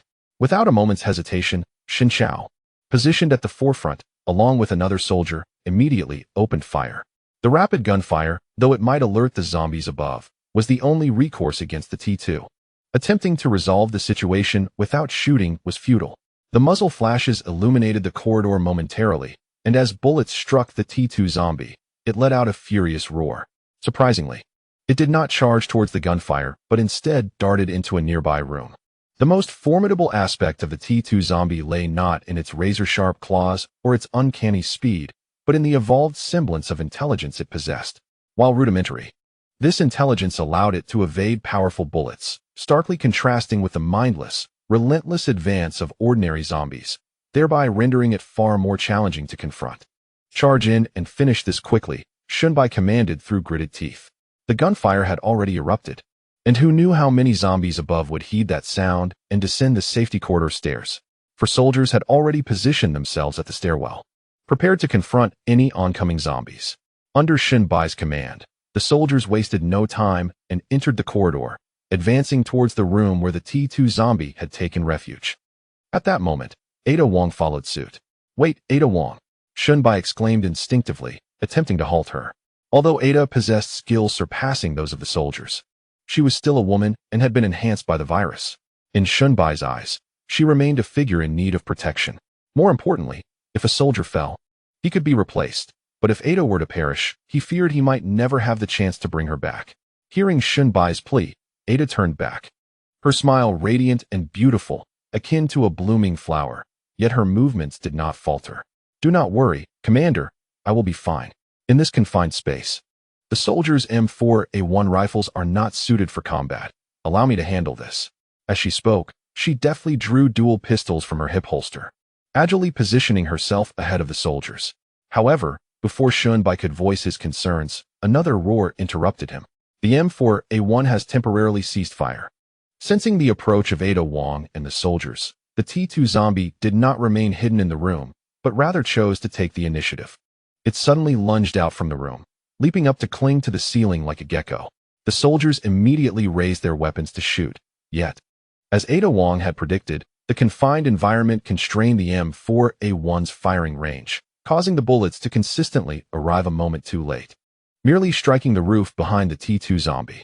"Stand back, let me handle this," Ada Wong commanded, and the soldiers promptly lowered their weapons and retreated, granting her ample space. At that very moment, the T2 zombie had reached directly above Ada Wong. Faced with this exquisite beauty, it showed no mercy and leapt down from the ceiling, aiming to pounce on her. In this critical moment, Ada remained composed. With a graceful twist of her waist, she executed a backflip to evade the T2 zombie's onslaught. Before she even landed, her twin pistols had already discharged. The .92 caliber pistol, though modest in power compared to the M4A1, managed to inflict a couple of superficial wounds on the T2 zombie. A spray of blood erupted from its shoulder and another from its right eye. "How disappointing," Ada remarked, her expression revealing dissatisfaction at failing to strike both eyes simultaneously. The T2 zombie roared in fury, charging at her with the ferocity of a beast. Although the T2 zombie was swift, Ada was equally agile, evading its relentless attacks and managing to avoid capture for an extended period. Chapter 59. The supply box secured. Shunbai watched anxiously from the rear, desperate to call for artillery support. However, the proximity between Ada Wong and the T2 zombie made it too dangerous to fire recklessly, as they risked harming her. Fortunately, Ada seemed to retain some strength amidst her evasive maneuvers, her dual pistols continuing to unleash fiery projectiles, leaving wounds upon the T2 zombie. At last, amidst the barrage of gunfire, Ada struck the T2 zombie's left eye, rendering it completely blind. Although zombies do not rely solely on sight, the loss of vision had a significant impact. At this juncture, Ada finally retreated behind the soldiers and quietly instructed, "Open fire." The soldiers, already quick to respond, immediately raised their weapons, aimed, and pulled the triggers. The T2 zombie attempted to retreat to the room as before, but with both eyes blinded. It could not locate the doorway. In a desperate struggle, it dashed aimlessly down the corridor for several seconds before ultimately being riddled with bullets from the soldiers' crossfire. As the T2 zombie fell, the cacophony of gunfire finally subsided. Nevertheless, Shunbai furrowed his brow in concern. Something felt amiss. Despite the T2 being quite a formidable foe, the circumstances felt rather peculiar. From the moment the soldiers opened fire, through Ada Wong's engagement with the T2 zombie, to the soldiers concluding the fight, the entire ordeal had spanned 5 to 6 minutes. Amidst such a commotion, there was but a solitary T2 zombie entangled with them in this floor, while the other zombies remained conspicuously absent. In the preceding floors, apart from the ones inhabited by a few survivors, every level had been rife with zombies. It was perplexing how this level only housed a single T2 zombie. Moreover, with all the noise generated, it was astonishing that not a single zombie had descended from above. Drawn by the sound, these anomalies exuded an air of eeriness, compelling Shunbai to exercise caution. Be vigilant. Swiftly investigate the coordinates for any supply boxes. Shunbai directed his soldiers, simultaneously ordering the mercenaries to continue guarding the stairway as a precaution. For soldiers ventured deeper into the corridor, and before long, Shin Chao's voice echoed back. "Commander, we have located a supply box." Shunbai was momentarily taken aback, almost doubting his own ears. How could they so fortuitously come across a supply box? In truth, the journey had not been all that smooth. From the 1st to the 12th floor of the Jinling Hotel, the Red Alert soldiers had already dispatched over 500 zombies, and to avoid creating excessive noise, they had resolved all encounters with melee combat, utilizing bayonets, save for this one T2 zombie. Had it not been for the formidable combat prowess of the 4 soldiers, they would not have been able to locate the supply box with such ease. After the soldiers confirmed that this level was devoid of any remaining zombies and deemed it completely safe, Shunbai suppressed his excitement and hastened towards the supply box. Before him stood a military green, solid metal supply box, a cube approximately 1 meter on each side. Gazing at the box, Shunbai's first thought was about the small size and what treasures it might contain. During his gaming days, he had relished the act of looting supply boxes. each successful find filling him with a sense of accomplishment. Detected a supply box. Would you like to open it immediately? At that moment, the system, which had remained silent until now, finally spoke. After a moment of contemplation, Shunbai forcibly stifled the urge to open the supply box right away. While the immediate gratification of opening it was tempting, one could never know what might lie within. In this city overrun by zombies, their safety was precarious. Should they make too much noise while opening the box, they could easily become the zombies' next meal. Approaching the supply box, Shunbai pushed against it with force, only to find that it could not be stored in the system's space. However, based on the tactile feedback from earlier, while it was somewhat heavy, it was not immovable. The soldiers should be able to carry it down from the 12th floor with relative ease, though it would require some effort. Shunbai decided it was the more prudent course of action. 2 soldiers sheathed their weapons and, with one in front and the other behind, lifted the supply box. Accompanied by the other 2 soldiers in escort, they exited the 12th floor corridor and entered the stairwell leading to the safe passage below.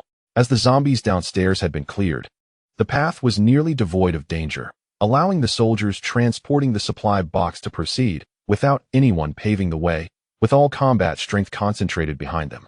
Under Shunbai's command, he couldn't shake the feeling that the previous scene was somewhat eerie. The situation upstairs was likely far more complex than it appeared.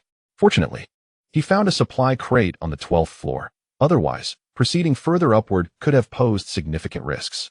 Upon arriving at the survivors' floor, Shunbai greeted them. He had previously promised that if they could provide him with useful information, he would assist them in escaping to the suburbs in search of refuge. Although the intelligence they offered was not particularly beneficial, and the existence of more than one creature had yet to be confirmed, Shunbai remained steadfast in his commitment. However, he felt it necessary to clarify the stakes with these individuals beforehand. There are numerous zombies outside, he observed, noting their elevated vantage point. Looking at the gaunt figures before him, emaciated from prolonged starvation, he continued, "We have traversed a considerable distance, with our vehicle parked 2 streets away. Approximately 1,500 meters from here. For us, this distance is manageable. Even with zombies in pursuit, they would not catch us. Yet, your physical condition is markedly different. I cannot guarantee your safe passage over such a distance. Therefore, you must make a choice. Remain here and await rescue, or leave with us. If you choose to stay, I can leave you a small portion of food and water, but only a meager supply, as my group also requires sustenance. Should you decide to accompany us, do not expect us to risk our safety to save you if anything goes awry." Shunbai's words left the survivors exchanging glances, caught in a dilemma. They were acutely aware of the dangers lurking outside, should they lag behind and find themselves surrounded by zombies. It would be a futile hope to rely on Shunbai and his companions for escape. Yet, after waiting so long for an opportunity, the thought of relinquishing it seemed inconceivable. Enduring hunger and the creeping despair of impending death was an experience they were unwilling to repeat. Thus, it did not take long for them to reach a firm resolution. "We will go with you." Seizing the moment while the survivors prepared, Shunbai instructed the soldiers to move the supply crate to the 1st floor lobby. Although the crate was not particularly heavy, 2 soldiers could manage it. Transporting it to the vehicle a kilometer away proved impractical. Consequently, Shunbai altered his plan and decided to open the supply crate in the lobby. He positioned the crate in the center of the hall and then cautiously retreated with the soldiers to a safe distance before addressing the system. "System, open the supply crate." At Shunbai's command, the crate emitted a sharp click from afar. Suddenly, it began to open slowly from the center. Chapter 60, Genetic Serum. A few seconds later, Shunbai, engulfed in profound perplexity, stepped forward to examine the opened box. Inside the substantial supply case lay a solitary syringe, meticulously arranged, with nothing else in sight. The weight of the box turned out to be merely that of the supply case itself. What could possibly be contained within this object? As he lifted the syringe for a closer inspection, he discerned a pale blue, enigmatic liquid within, leaving him utterly baffled. "Commander, this appears to be an enhanced genetic serum derived from the modified T-virus," Ada Wong remarked, observing the syringe with a hint of uncertainty. "This serum, derived from the T-virus. Surely one T turn a person into a zombie, will it?" Her words deepened Shunbai's confusion. Was it safe for a normal person to use? This serum was developed by the Umbrella Corporation based on the T-virus, intended for enhancing soldiers. Through injection, it maximally unlocks human potential, enabling individuals to reach, or even surpass human limits. However, it is said that the development and production of this enhanced genetic serum is exceedingly complex, and the injection process elicits intense stress responses, resulting in a very low survival rate. While many have successfully received the serum, only one has achieved perfect integration: Alicia Marcus or Alice. Is that so? Shunbai nodded in acknowledgement.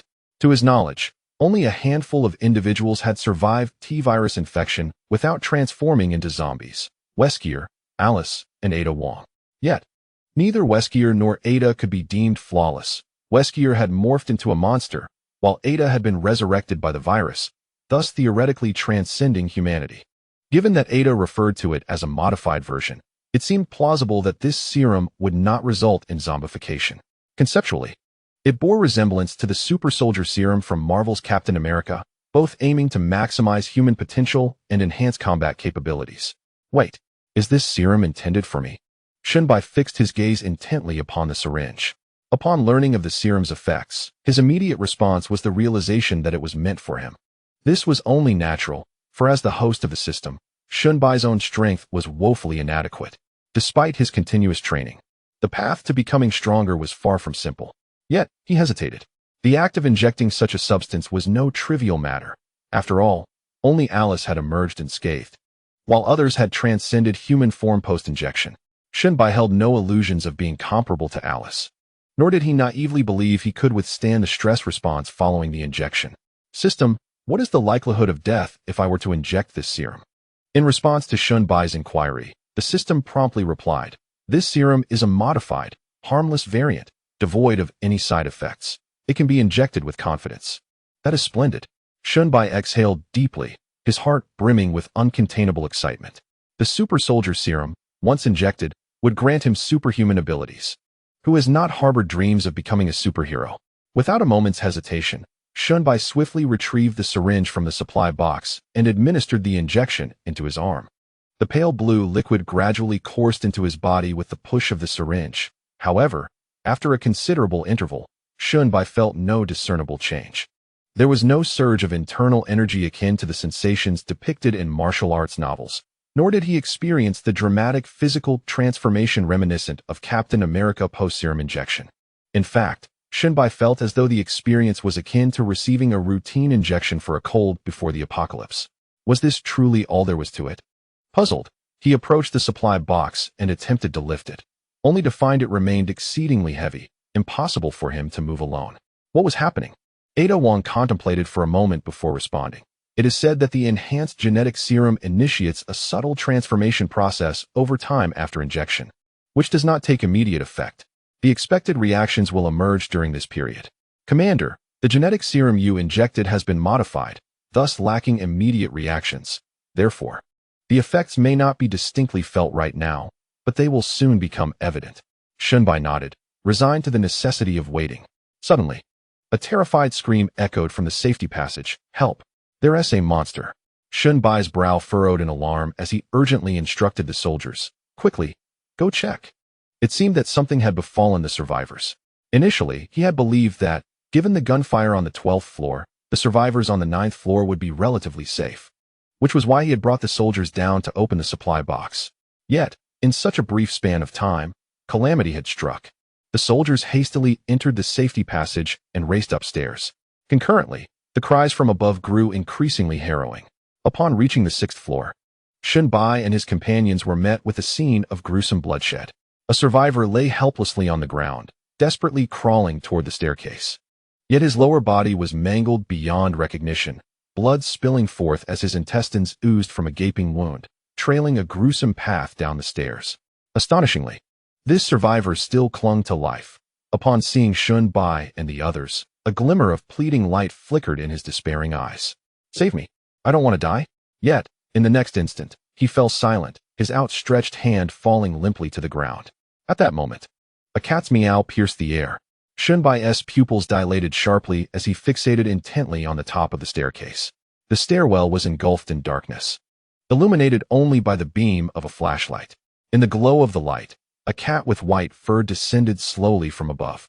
What instills a chilling sense of dread is that this feline's physique bears no resemblance to that of a typical cat, stretching nearly 3 meters in length.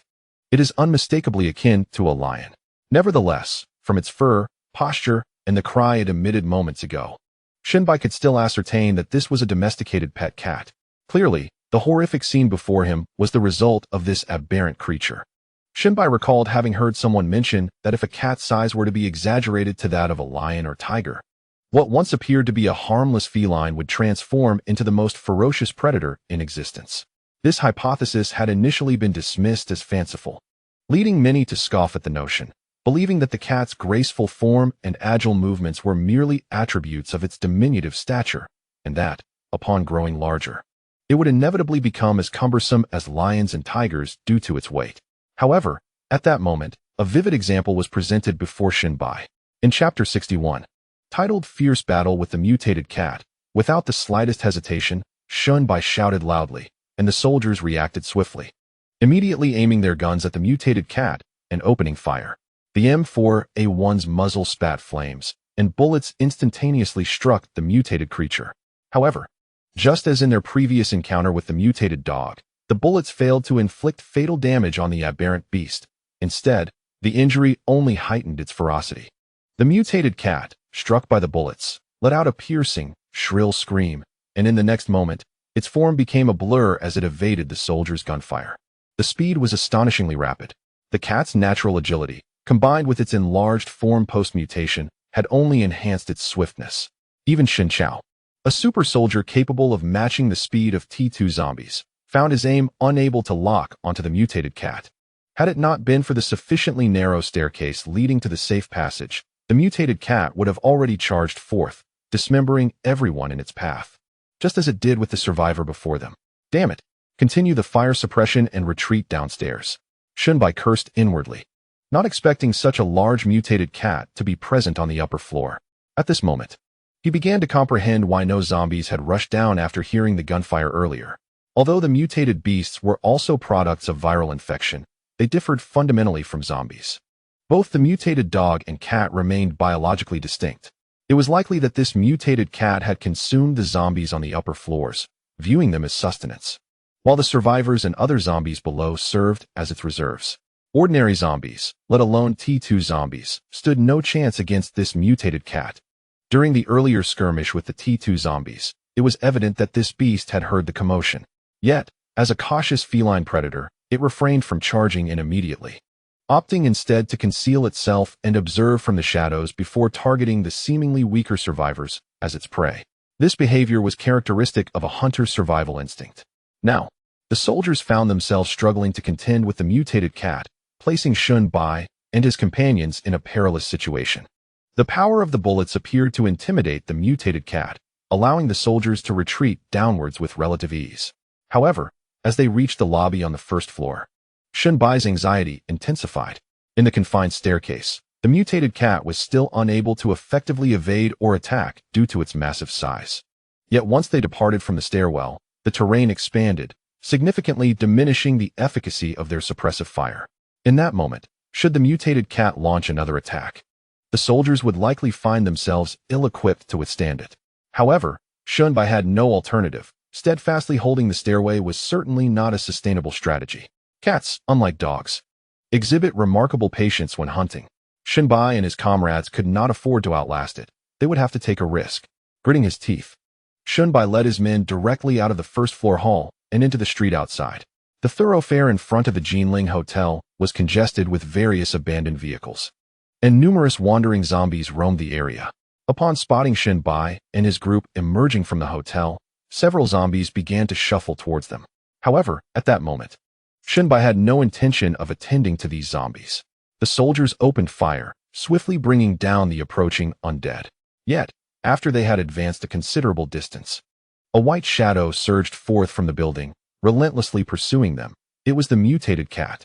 Realizing the cat was charging toward them, the soldiers swiftly redirected their weapons and fired. Yet, in the broader expanse of the street, the cat's speed reached its zenith. It nimbly weaved between the vehicles, evading their bullets. The fierce gunfire echoed across the deserted street, drawing the attention of scattered zombies, who began to converge towards them in increasing numbers. This was indeed troublesome. Shinbai, witnessing this unfolding scenario, felt an urgent anxiety, yet found himself at a loss for a solution. If only they had a few more soldiers. They could create a net of firepower to restrict the mutated cat's movements and overwhelm it with sheer bullets. Alas, they numbered only a handful. Damn it! Must they truly be trapped here? Just then, Shunbai abruptly froze, as if struck by an illusion. In his vision, the nearly ephemeral mutated cat suddenly slowed its pace. Shunbai found himself able to discern the cat's features, even the blood and remnants of flesh clinging to its fur, jaws, and claws. Boom, boom, boom. Not only that, but the gunfire from the soldiers around him also seemed to decelerate, as if everything had entered a realm of bullet time. In the midst of his bewilderment, a sudden realization sparked within Shunbai, igniting a surge of joy in his heart. The genetic enhancement serum had taken effect, there was no doubt about it. Reflecting on his recent actions, he recalled how he had ascended 6 floors in rapid succession and then raced down, bursting out of the building, all while barely breaking a sweat. It was possible that during that intense exertion, the serum had subtly augmented his physical capabilities. He saw it. He saw it. Shunbai forcefully quelled his excitement. His gaze fixed intently on the mutated cat. Though the speed of the mutated cat was not perceived as slow motion in his eyes, it remained remarkably swift. Yet he could clearly capture its movements, and that was sufficient. Without a moment's hesitation, Shunbai swiftly seized the M4A1 from Lin Xiao's hand. With the strength of a super soldier, he effortlessly wrested the firearm away. Shunbai steadied himself, focusing intently as he aimed at the mutated cat, and then pulled the trigger. The M4A1 erupted with a torrent of flames, the bullets hurtling towards the mutated feline. However, this shot failed to find its mark. Rather than feeling disheartened, Shunbai's mind raced. The mutated cat's speed was astonishing. During the time the bullet traveled, it had already evaded the attack. A glimmer of determination ignited within his eyes as he adjusted his aim once more, this time not at the cat itself, but at an empty patch of ground ahead of it. Calculating in advance, this was an indispensable skill for every marksman. Ordinarily, a novice like Shunbai would struggle to master such a technique. Yet now, without overthinking, he instinctively fired the bullet. This time, it struck true, landing a hit on the cat's vulnerable abdomen, causing a burst of crimson to erupt. The mutated cat let out a furious roar, its sound transforming from a mere meow into the savage growl of a beast, sharp and piercing. The injury awakened its ferocity, but Shunbai remained unwavering, his grip on the weapon as steadfast as rock. Bang, bang, bang. In a rapid succession of shots, 2 bullets struck the mutated cat with precision. Though they did not deliver a fatal blow, the tremendous force of the projectiles effectively slowed the creature's pace. Seizing this opportunity, the other soldiers joined in, unleashing a barrage of bullets that steadily found their target. The cat's once pristine white fur gradually became stained with blood. Finally, the increasingly wounded mutated cat, realizing it could not close the distance to its prey while sustaining such injuries, recognized the futility of its efforts. Furthermore, the surrounding horde of corpses was drawn ever closer by the cacophony of gunfire. In the eyes of these zombies, Shunbai and his comrades were not the only targets. The mutated cat, as another living being, was also fair game. Acknowledging its disadvantage, the cat instinctively withdrew, darting back into the building in a series of agile movements. Chapter 62. Green Square. Shunbai wiped the sweat from his brow and tossed the M4A1 back to Lin Xiao, then shouted, "We must retreat. The horde of zombies is approaching." At this moment, Shunbai's physical capabilities had been enhanced to the limits of human potential through genetic serums. Not only had his reflexes improved, but his hearing, sense of smell, and vision had also reached extraordinary levels. Amid the cacophony of gunfire, he could faintly hear the chilling howls of the undead, and amidst the throngs of vehicles, he could discern numerous shadowy figures moving about. Firing in a bustling urban area had truly stirred a hornet's nest. Shunbai was uncertain how far the gunfire had traveled or how many zombies would be drawn to it, but he was certain that in such a place, even a 100-man battalion would struggle to withstand the onslaught of the undead. Without hesitation, the soldiers sprinted towards the direction of their off-road vehicle, with Shunbai following closely behind. Yet, in the blink of an eye, he surpassed the soldiers, propelling himself to the front of the pack. How exhilarating! At this moment, Shunbai felt invigorated. His full speed dash made him feel as though he were almost flying. When he turned to look back, he was astonished to find that he had already outpaced the soldiers by more than 10 meters within mere seconds. His speed was akin to that of a super soldier. nearing the standards of a national-level track athlete, with a 100-meter sprint time under 11 seconds. In comparison, Ada Wong and the other soldiers were slightly slower, clocking in around 12 seconds. Yet, Shunbai had surpassed them in just a few moments. This truly was the essence of super soldier serum, instantly transformed into a warrior. Shunbai felt an exhilarating thrill. At that moment, several zombies obstructed their path. Without a moment's hesitation, Shunbai charged at them unarmed, his fists ready. As he approached the nearest zombie, it had yet to raise its arm. Shunbai's speed was so astonishingly quick that it completely caught them off guard. With an unstoppable momentum, he delivered a powerful kick to the zombie's abdomen. With a resounding thud, the zombie was sent flying as if struck by a speeding vehicle, toppling several others in its wake before rolling several meters away.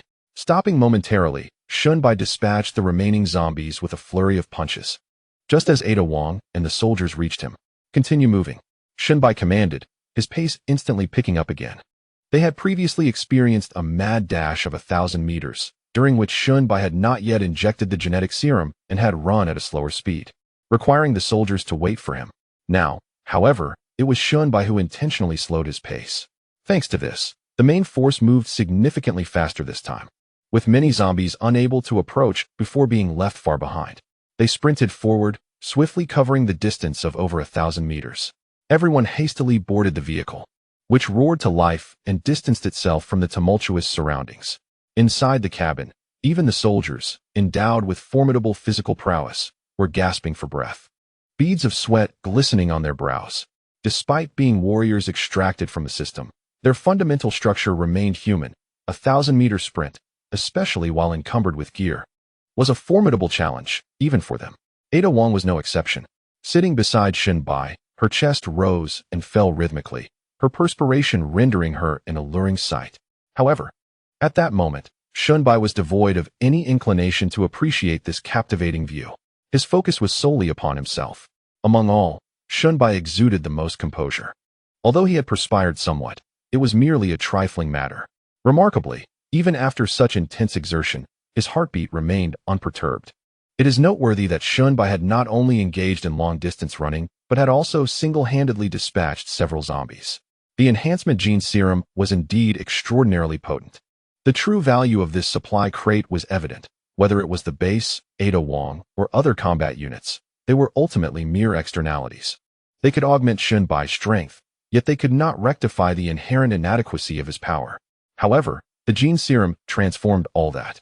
From this moment forth, Shunbai need no longer fret over threats to his safety, nor must he always venture forth accompanied by a multitude of soldiers for protection. For he had become a nearly superhuman entity. After a brief surge of exhilaration, a furrow creased Shunbai's brow. The emergence of the mutated cat served as a stark reminder that while his pace of development was rapid, the evolutionary rate of this apocalypse was even swifter. The mutated cat was far more formidable than the mutated dogs previously encountered. It adeptly concealed itself, preying on the weak, moving with agility that rendered preemptive shooting futile. Its tough hide and robust physique meant that without a precise strike, it was nearly impossible to eliminate. And this was merely a mutation of domesticated pets. What of larger livestock such as cattle and horses? What transformations awaited the wild animals confined in zoos? Shunbai surmised that even the soldiers' and mercenaries' firearms would likely prove ineffective against these mutated creatures, unless they could deploy combat units surpassing even the super soldiers. Thus, he resolved to advance toward the coordinates of the next supply crate. Shunbai's trajectory was meticulously planned based on proximity, with the nearest location to the Jinling Hotel being the Greenland Square. This area was similarly the most bustling part of the city center. The Jinling Hotel, once the tallest edifice in Nanshur City, was a remnant of a bygone era, back in the 1980s. The 110-meter-tall Jinling Hotel stood as the tallest building in the nation. However, decades of change had rendered the 110-meter structure insignificant in today's Nanshur City. Now, the tallest building in Nanshi City is the Zifeng Tower, standing at a height of 450 meters, with 89 floors above ground and 3 below, totaling 92 levels. Fortunately for Shunbai, his luck was rather favorable. Judging by the coordinates, the supply box was not located within Zifeng Tower. Otherwise, it would have been quite exhausting to search through over 90 floors, one by one. From Jinling Tower to Greenland Square, there are numerous routes. Bai and his companions drove around several paths before finally discovering one that was passable, leading directly to Greenland Square. The situation here was similar to that at the Jinling Hotel, with the roads virtually choked with various vehicles and zombies wandering about. However, upon stopping the car, as Bai and the others gradually disembarked and proceeded toward the coordinates of the supply box, their steps involuntarily slowed. What was going on? Before them lay a scene of utter devastation and ruin. Dozens of vehicles surrounding the area appeared as though they had been struck by a heavy object, their bodies severely deformed, reduced to heaps of scrap metal. It was not just the abandoned vehicles that suffered. The marble pavement was extensively shattered, pockmarked with deep craters, and many of the streetlights lining the road had collapsed. As they had traveled, although the city was rife with the desolation of a post-apocalyptic landscape, most buildings remained intact. This was the first time they had encountered such a scene of destruction. Could it be that a mutated beast had caused this extraordinary havoc? Bai furrowed his brow, contemplating the possibility. If it were indeed large livestock that had mutated and wrought this chaos, he would not hesitate to flee upon encountering one. Yet, the process of obtaining this supply box seemed overly convoluted. Was it akin to the tropes found in Lin Xiao novels, where treasures are always guarded by fearsome beasts? Be careful, move quietly, and try not to disturb whatever caused this destruction. Let us stealthily collect the supply box and leave at the quickest possible pace. Despite the trepidation instilled by the severely damaged ruins, they were determined to seize the supply box. Bai whispered a cautionary reminder, then led the way toward the coordinates. The location of the supply box was in an open area at the entrance of Greenland Square, brazenly exposed to the sunlight, requiring no effort from Bai and the others to locate. However, upon reaching the entrance and laying eyes on the supply box, he could not help but exclaim in disbelief. What the hell? The supply box was right there, just like the first one, adorned in a green metallic coating, approximately 1 meter on each side, appearing exceptionally sturdy and weighty. Yet, the issue was that beside the supply box stood a creature that defied description. Firstly, this creature was not a mutated animal but a human. This was evident from its blurred visage, with faint features barely discernible. However, the human characteristics exhibited by this creature were limited to just a face and a contorted humanoid form. Apart from these features, Bai could discern no trace of humanity in this monstrosity. The creature lacked skin, revealing only its crimson muscles, which, in stark contrast to those of a human, appeared excessively engorged, rendering what may have once been a human being nearly devoid of any recognizable human shape. Due to this abnormal muscle expansion, the creature's height exceeded 3 meters. If one were to judge by its outline, it bore a resemblance to a brown bear with a smaller head. Yet its bulk remained undiminished. What manner of being was this? Could it also have evolved from a zombie? Bai stared in astonishment at the creature. In terms of visual impact, the mutated T2 zombie, with its clawed hands and crimson eyes, paled in comparison to the beast before him.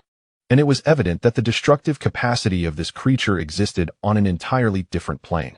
It was abundantly clear that the desolation they had traversed earlier was most likely the result of this monster's rampage.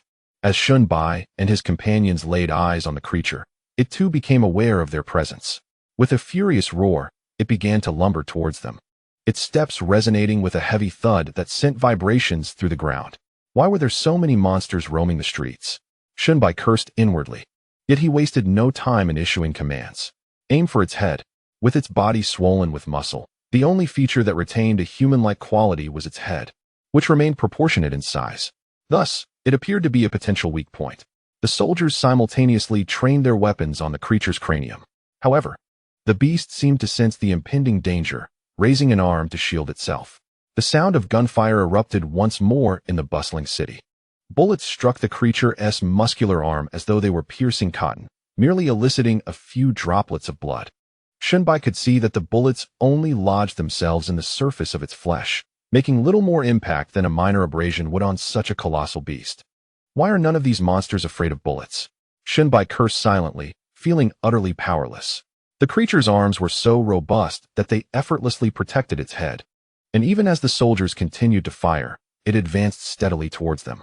As the distance between them dwindled to mere dozens of meters, the creature let out a thunderous roar and suddenly surged forward, accelerating like a charging tank towards Bai and his companions. The ground trembled violently beneath the force of its rapid approach. With a sense of urgency, Shunbai quickly retreated, his eyelids twitching, signaling the soldiers to follow suit. They distanced themselves from the creature, which exhibited astonishing speed, nearly matching that of the soldiers. Any ordinary person, lacking in physical prowess, would be overtaken in the blink of an eye. The chase ensued, spanning 100 meters, until the creature finally halted. Its massive frame, while formidable in defense and strength, revealed deficiencies in stamina and speed. Realizing it could not catch up to Shunbai and his comrades, the creature decisively turned away, returning to its previous location. Observing the creature's retreating form, Shunbai furrowed his brow in deep contemplation. This was no ordinary foe. It had the uncanny ability to abandon its prey, unlike typical zombies. After murmuring to himself, an epiphany struck him, and a glimmer of disbelief flickered in his eyes. Could it be that the creature was guarding a supply crate, unwilling to allow others to claim it? If that were the case, the situation would be dire.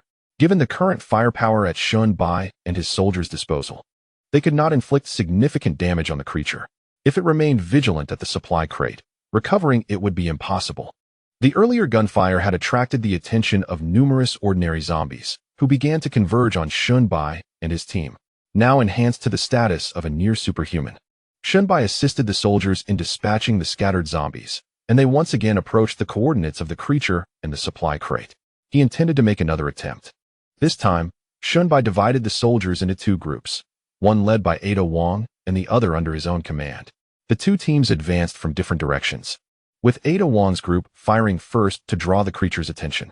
As anticipated, the creature, upon being attacked, charged towards Ada Wong's direction.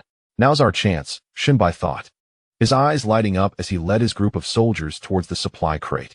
However, before they could close the distance, the creature abandoned its pursuit of Ada Wong and turned its focus towards Shunbai and his team.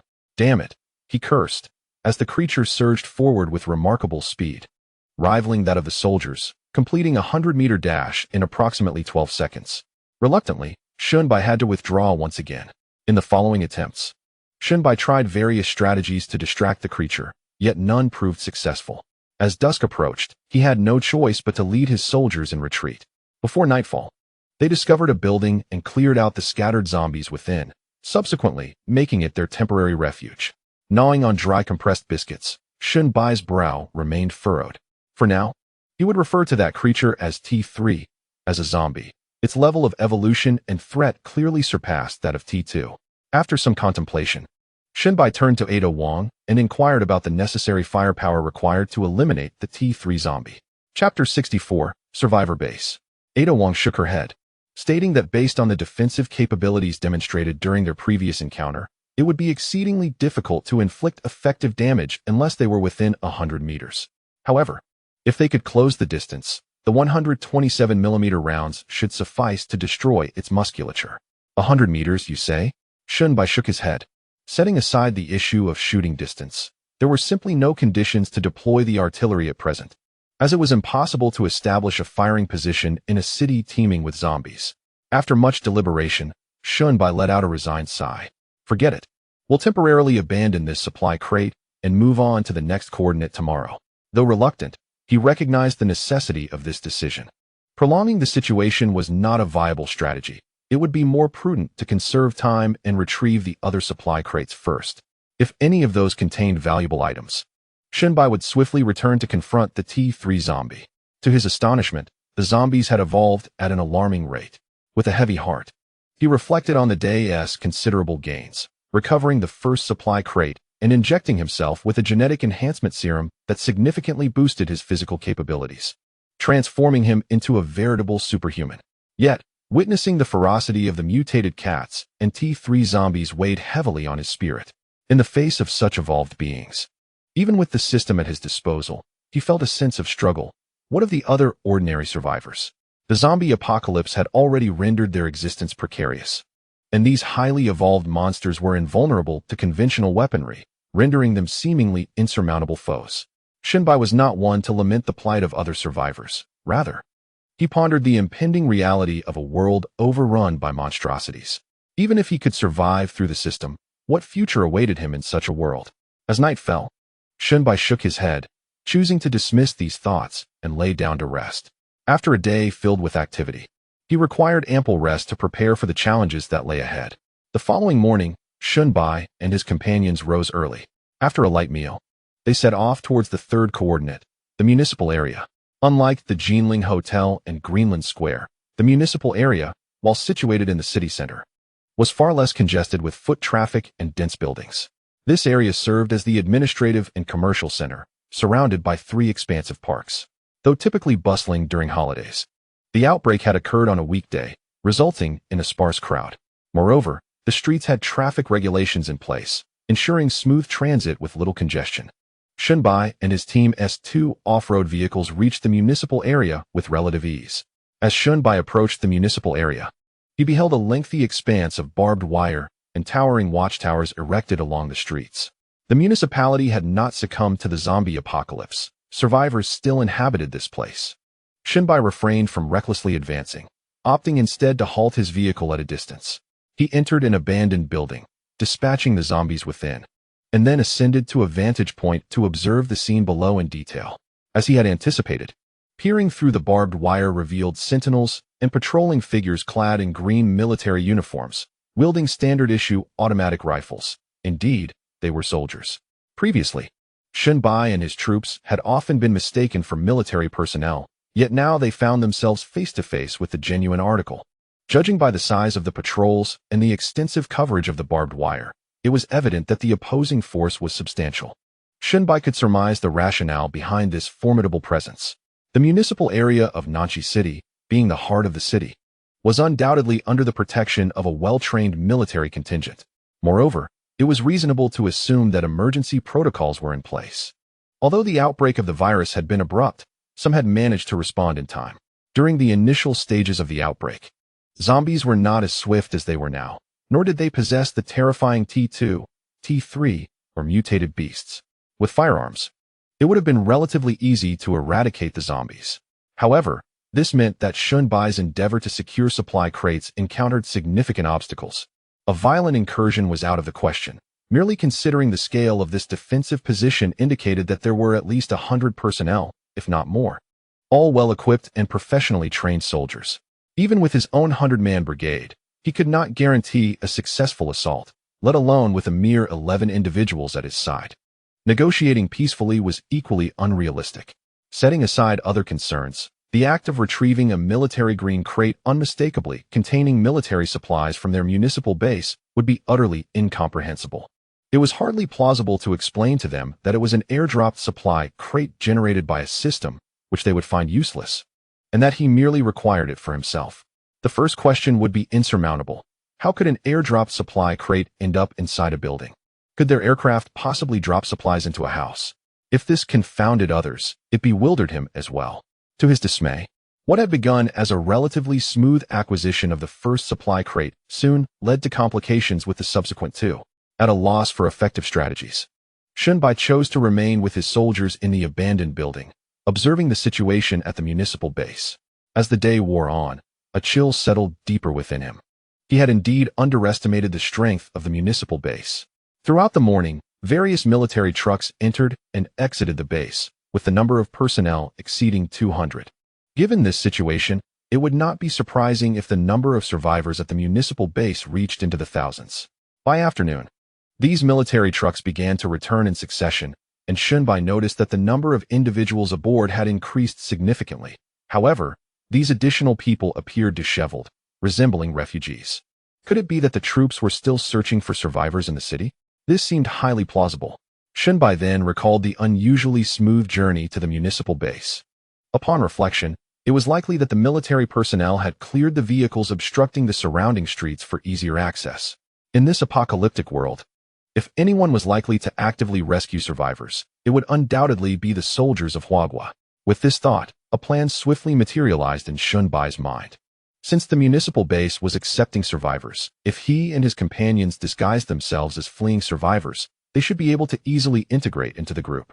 With this idea in mind, Shunbai immediately began preparations for action. Of course, it was unwise to rush in recklessly. Whether it was the soldiers' M4A1 rifles or the mercenaries' M249 machine guns, these were standard-issue equipment, and carrying such weapons would surely lead to their discovery. Moreover, Shunbai needed to concoct a convincing story to address any potential interrogations they might face. Chapter 65. Infiltrating the base, preparing the necessary items consumed a considerable portion of the day. For this operation, Shunbai planned to bring only 2 individuals, his personal bodyguard, the super soldier Lin Xiao, and 1 mercenary. Ada Wong would lead the other 7 soldiers on standby outside. This mission was not about combat. Bringing in more people would serve little purpose, and in such a location, the carrying of weapons would certainly be prohibited. Having soldiers accompany them would be of no benefit. Rather, fewer individuals would facilitate their movements and help avert unnecessary complications.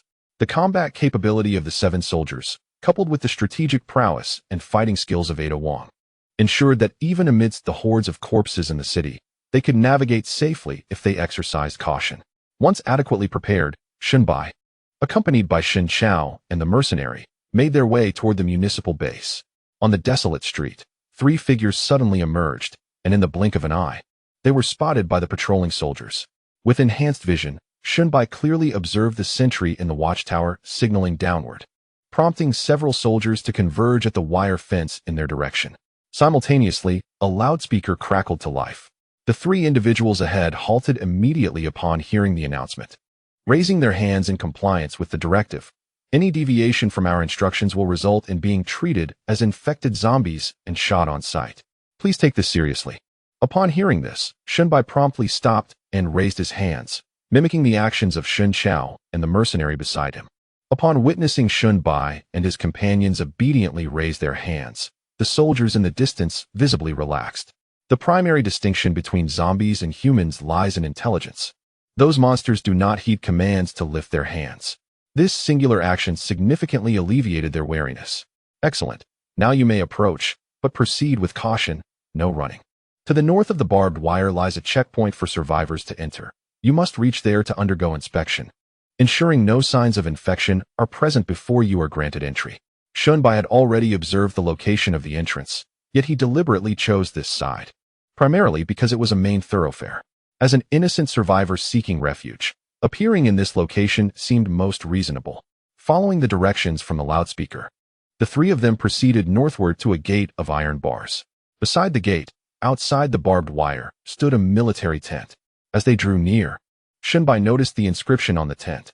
Survivor Health Checkpoint. New survivors must enter the tent for a full body examination before being permitted entry. Inside the tent, a few tables and chairs were arranged simply, while the other side of the tent was not enclosed but directly connected to the barbed wire. Several staff members, clad in white coats and wearing masks, stood behind the barbed wire, accompanied by armed soldiers. Greetings, survivors. Please remain calm. We are merely conducting a brief assessment of your physical condition. The zombie virus possesses a formidable ability to spread, and we must ensure that every survivor entering the base is free of the virus, one of the staff members explained, gesturing toward a nearby table. Now, please place your belongings from your backpacks and any items from your clothing on the table, including firearms, knives, and other weapons. Shunbai had anticipated this possibility and left everything that could raise suspicion or misunderstanding with Ada Wong before their departure. Apart from essential survival items, they carried nothing, including firearms. He only possessed a 92-style pistol with merely 2 rounds of ammunition. Observing Shunbai and his companions placing all their belongings on the table, the staff meticulously recorded each item.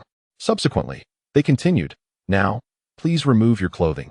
We need to examine your bodies to ensure there are no scratches or bite marks." Following a series of inspections, Shunbai and his companions donned their clothing once more. These occurrences had all been foreseen by Shunbai, who had prepared in advance, resulting in a seamless process. "All right, you may retrieve your equipment from the table. However, that pistol must remain behind. The base prohibits the carrying of any personal weapons. You will soon be able to enter the base through the main entrance and proceed to the registration desk to document your identity. The pertinent regulations for behavior within the base will be available at the registration desk." Upon concluding his statement, the staff member lowered his mask and warmly greeted Shunbai and his companions, expressing his pleasure at their survival upon their arrival at the Nengxi City Emergency Rescue Base. The inspection process was far from pleasant, particularly as they were required to undress and be scrutinized like animals, with their weapons surrendered. Nevertheless, the staff member's subsequent demeanor and his concluding remarks succeeded in dissipating the discontent harbored by most individuals. Overall, Shunbai's initial impression of the Nangxi City Emergency Rescue Base was rather favorable. This indicated that the base remained under governmental control, with the populace maintaining their rationality, unlike other survivors in the apocalypse who had succumbed to chaos and lawlessness. Thus, it seemed that this operation might unfold more smoothly than anticipated. Zhao Nina's father, a prominent figure as the secretary of the Municipal Party Committee and one of the foremost authorities in Nangxi City, was undoubtedly among the key individuals safeguarded by these soldiers. Provided he had not been infected in the initial wave of the zombie virus, his chances of survival were significantly high. As the trio exited the inspection room, they approached the entrance, where the main gate opened slightly to allow their entry. Upon entering the base, an armed soldier gestured towards a nearby row of tents, indicating that it was the registration area where they needed to record their personal information. Following instructions, Shunbai and his companions made their way to the tent, which, in contrast to the previous inspection area, felt considerably more welcoming, devoid of the oppressive barbed wire that suggested confinement. Inside, several staff members were diligently at work, with a designated waiting area displaying a sign for those in line, where dozens of individuals were seated. The staff member responsible for registration glanced up at Shunbai and his companions, instructing them to wait in line. Shunbai remained unperturbed, joining Lin Xiao and the mercenaries in the waiting area, observing the details being recorded by the staff. Although this was an emergency rescue base amid an apocalypse, the registration process was remarkably thorough, encompassing queries about names, identification numbers, ages, genders, places of residence, and occupations prior to the outbreak of the zombie virus. After completing the registration, the staff would take a photograph of the registrants, archiving it along with their information, and subsequently issuing them an identification badge bearing a unique numerical code. This badge served as the sole identifier within the base, required to collect daily complimentary meals. Their accommodations were assigned in the tent area to the west of the base, with the corresponding number matching that of their identification badge, and they were wished a pleasant stay within the premises. Chapter 66. The unseen young delinquent Shunbai paid particular attention to the housing allocation process, noting that individuals with certain reported job types were assigned to different locations. For instance, certain technical occupations, such as construction workers and electricians, are assigned to the tent area in the east, while individual entrepreneurs, merchants, and vagrants find themselves in the tent area to the west. There are also two uniquely positioned survivors whose circumstances are rather peculiar. They were not assigned any accommodation, nor were they issued identification badges, and were directly escorted out of the registration office. It is evident that, regardless of location, the status conferred by one's identity varies significantly. Although he has yet to witness it firsthand, Shunbai can easily envision that the conditions in the western tent area, in terms of amenities and other factors, would undoubtedly surpass those of the eastern side. This is hardly surprising. Shunbai even comprehends the rationale behind it. In this apocalyptic world, every morsel of food and every resource is exceedingly precious, and he himself is reluctant to see survivors waste supplies.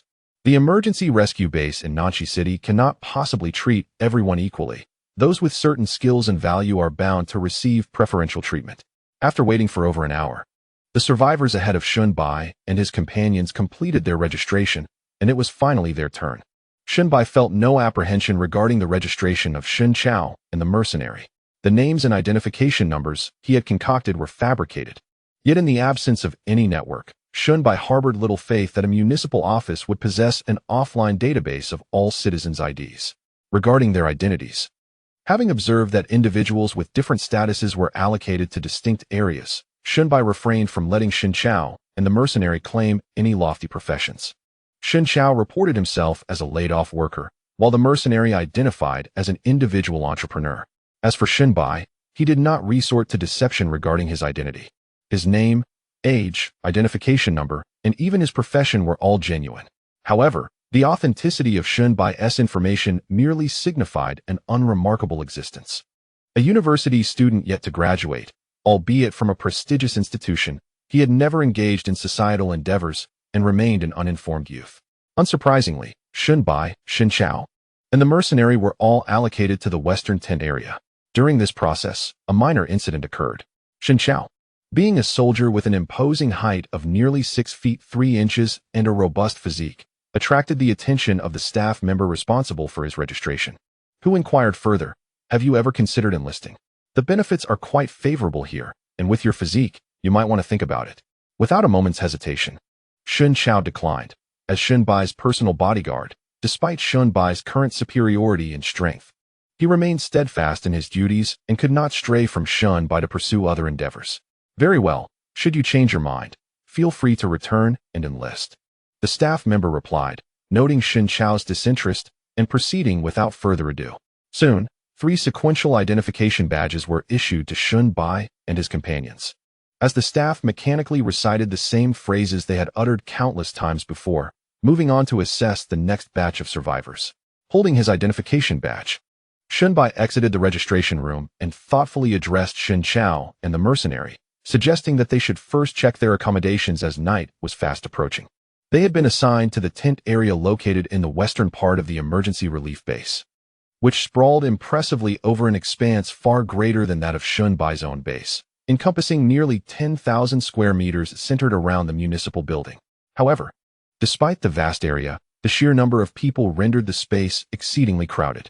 Just during the time Lin Bai had waited in the registration room, dozens of individuals had already completed their check-in.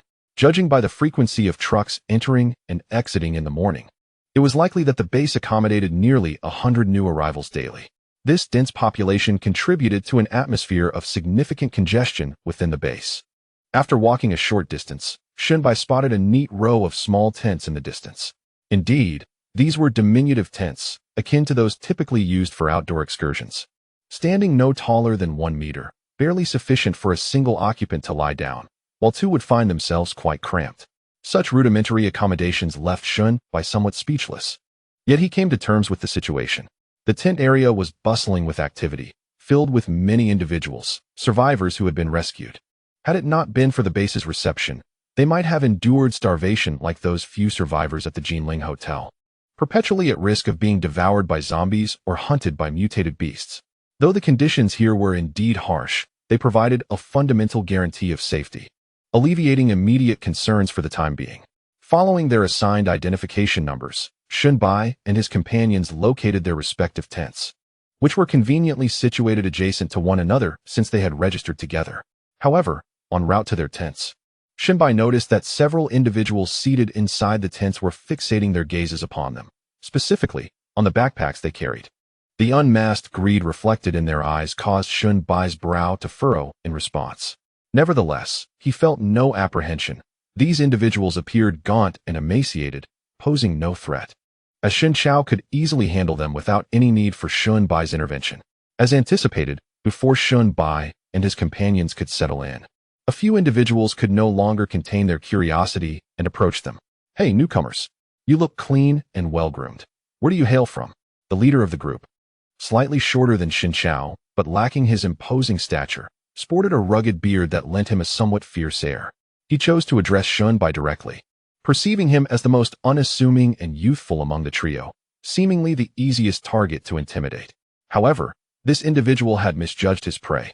Lin Bai, enhanced by gene modification, was far more formidable than Lin Xiao, a 3-star soldier. Dispatching these men with a single punch would be an effortless feat. Lin Bai did not rush to act. Instead, he cast a mere sidelong glance at the man, choosing to disregard him entirely. Upon realizing he was being blatantly ignored, a flicker of anger crossed the man's face. "Hey, are you deaf? Do you know who's south backing this place? If you wish to stay here, you must first offer something of value to me. Show me what you have in your bags." As he spoke, he stepped forward, reaching towards Lin Bai's backpack tucked inside the tent. At that moment, Lin Xiao appeared beside them, firmly grasping the man's wrist. "Oh, so you wish to meddle in affairs that do not concern you, do you? Release him now." The man initially froze, ready to retaliate against Lin Xiao, but before he could complete his threat, his expression twisted in pain. As a super soldier, Lin Xiao's strength approached the pinnacle of human capability. Even when compared to weightlifters, he was no less formidable. Although the man bore a tall stature, he was ultimately just an ordinary person. Captured tightly by Lin Xiao's grip, he immediately cried out in agony. "It hurts. Let go of me." The intensity of the pain caused him to buckle, collapsing to the ground, beads of sweat forming on his forehead. Chapter 67. They are all heroes. Why are you all just standing there? Get in here. The group of individuals surrounding the man clearly belonged to the same faction, having engaged in the act of forcibly seizing belongings from new survivors on multiple occasions. Yet, this particular situation was unprecedented for them. Why was it that merely holding the man's wrist resulted in such a reaction? Hey, let him go. As they spoke, several individuals advanced, encircling Lin Xiao. Ordinary survivors, upon entering the base, would have all their weapons confiscated, including firearms, knives, and other hazardous items. Consequently, both Shun Bai and his companions, as well as these men, were left unarmed. It was precisely for this reason that they exploited their numerical advantage, frequently robbing newly arrived survivors. The base's military personnel lacked the time and resources to address such matters, and these individuals were well aware of the boundaries. They would only resort to theft, ensuring that any physical altercations remained mild, resulting in little more than superficial injuries. Even if these individuals were reported, the matter would likely dissipate without consequence. This situation was unavoidable.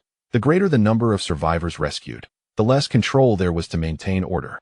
The soldiers within the base were perpetually engaged in searching for survivors, fending off zombies, and patrolling, leaving no personnel to manage internal security issues. Furthermore, given the current circumstances, spending time resolving minor disputes within the base could jeopardize the safety of survivors outside. These individuals understood this reality, which emboldened their actions. Unfortunately for them, they had underestimated their opponent this time. Be gentle. As they surrounded Lin Xiao, Shun Bai finally spoke, his words light, yet laced with authority. Be gentle. Is he pleading for mercy? Is he asking us not to strike his companions too hard? This was the initial reaction of the group encircling Lin Xiao, but they swiftly realized their grave misunderstanding. Lin Xiao finally relented, yet in the very next moment, his figure surged forward with breathtaking speed, delivering a punch to each of them, toppling them to the ground. His formidable strength, remarkable agility, resilient vitality, and rapid recovery were the hallmarks of a super soldier. While super soldiers possessed some combat skills, in the face of absolute power and speed, such techniques became unnecessary. The onlookers, survivors still engrossed in the spectacle, were left utterly astonished by the scene. They scarcely comprehended what had transpired before the assailants crumpled to the earth, some clutching their shoulders, others cradling their stomachs, wailing in agony. This was still under Shun Bai's instruction to show restraint.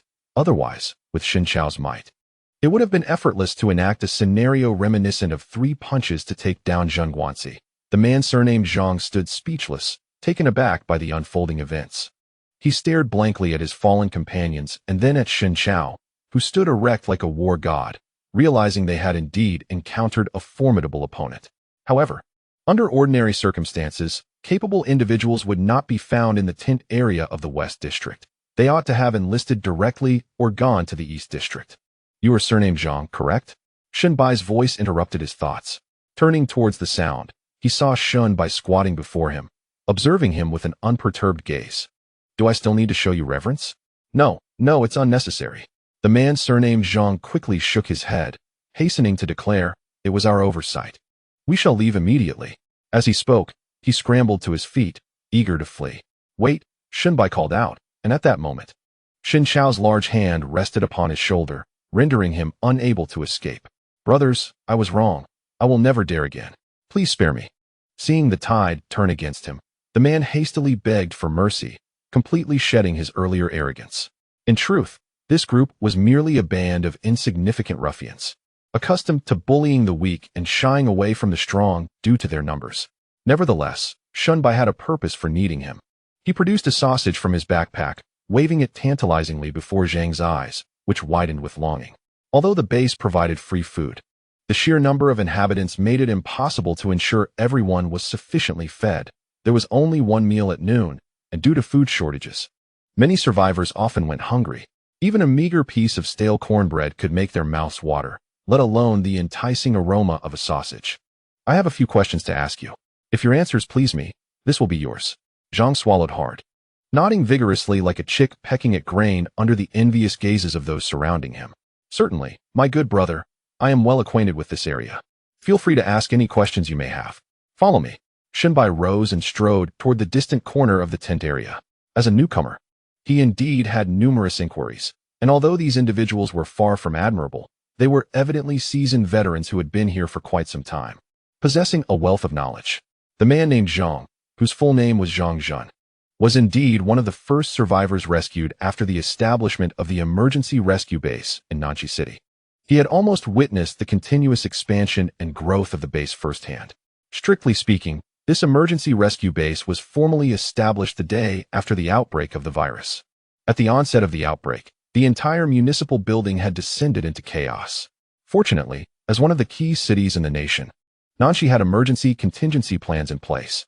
A special operations regiment stationed nearest to Nanchi swiftly arrived at the municipal building after suppressing the infected soldiers within their ranks, clearing out the zombies from the premises. Subsequently, they established a defensive position centered around the municipal building, solidifying their front lines, which marked the nascent form of the emergency rescue base. Are you implying that the troop strength within the base amounts to a regiment? Shenbai inquired. Gazing at Zhang Zhun shook his head, responding, No, this special operations regiment suffered severe casualties during the outbreak. Of the over 1,500 personnel, only about half survived. After arriving at the municipal building, they engaged in continuous battles with the zombies, enduring several large-scale zombie assaults, resulting in significant losses among the soldiers. Currently, only a little over 500 remain, which is still a result of the recent recruitment of new soldiers from among the survivors. Shenbai fell silent. The hordes of zombies he had encountered in the suburbs, both in number and quality, were incomparable to those in the city. He could vividly imagine the bloodshed these soldiers had endured to carve out such a vast base. Did they not realize that there were fewer zombies in the suburbs? Of course, they did. But how many survivors in the suburbs were in need of rescue? All along, Shenbai had felt that while he could not be considered a villain, he certainly was not a paragon of virtue either. Having become an orphan at a young age, he was acutely aware of the harsh realities of society and had never extended a helping hand to others. Yet, this did not diminish his profound respect for those soldiers who sacrificed themselves to save others. They were all heroes. Chapter 68. Action stymied after a moment of silence. Shenbai looked at Zhang Zhun and asked, Do you know who currently oversees the base? Zhang Zhun replied, There are 4 individuals responsible for the base at present. The Secretary of the Nanchi Municipal Committee, the Deputy Secretary of the Municipal Committee, the Mayor of Nanchi, and the Deputy Commander of the Special Operations Regiment. The first 3 manage the development and daily operations of the base, while the Deputy Commander oversees combat and strategic command. Upon hearing Zhang Zhun mention the Secretary of the Municipal Committee, Shenbai's eyes brightened slightly. Zhao Nina's father, the Secretary of the Municipal Committee, was named Zhao Qingze. He could hardly believe that he was still alive and one of the leaders of this base. It is indeed a thought-provoking matter. Individuals of such high stature, when faced with a crisis, stand a considerable chance of survival as long as they have not succumbed to the infection and transformed into zombies. Many would risk their lives to protect them. Astonishingly, the Secretary, the Deputy Secretary, and the Mayor are all alive, while the Commander of the Special Forces has perished, leaving only the Deputy Commander. There is another question. Shenbai gestured towards an area behind the municipal building, inquiring about its significance. The direction he indicated corresponded to the location of the supply box coordinates.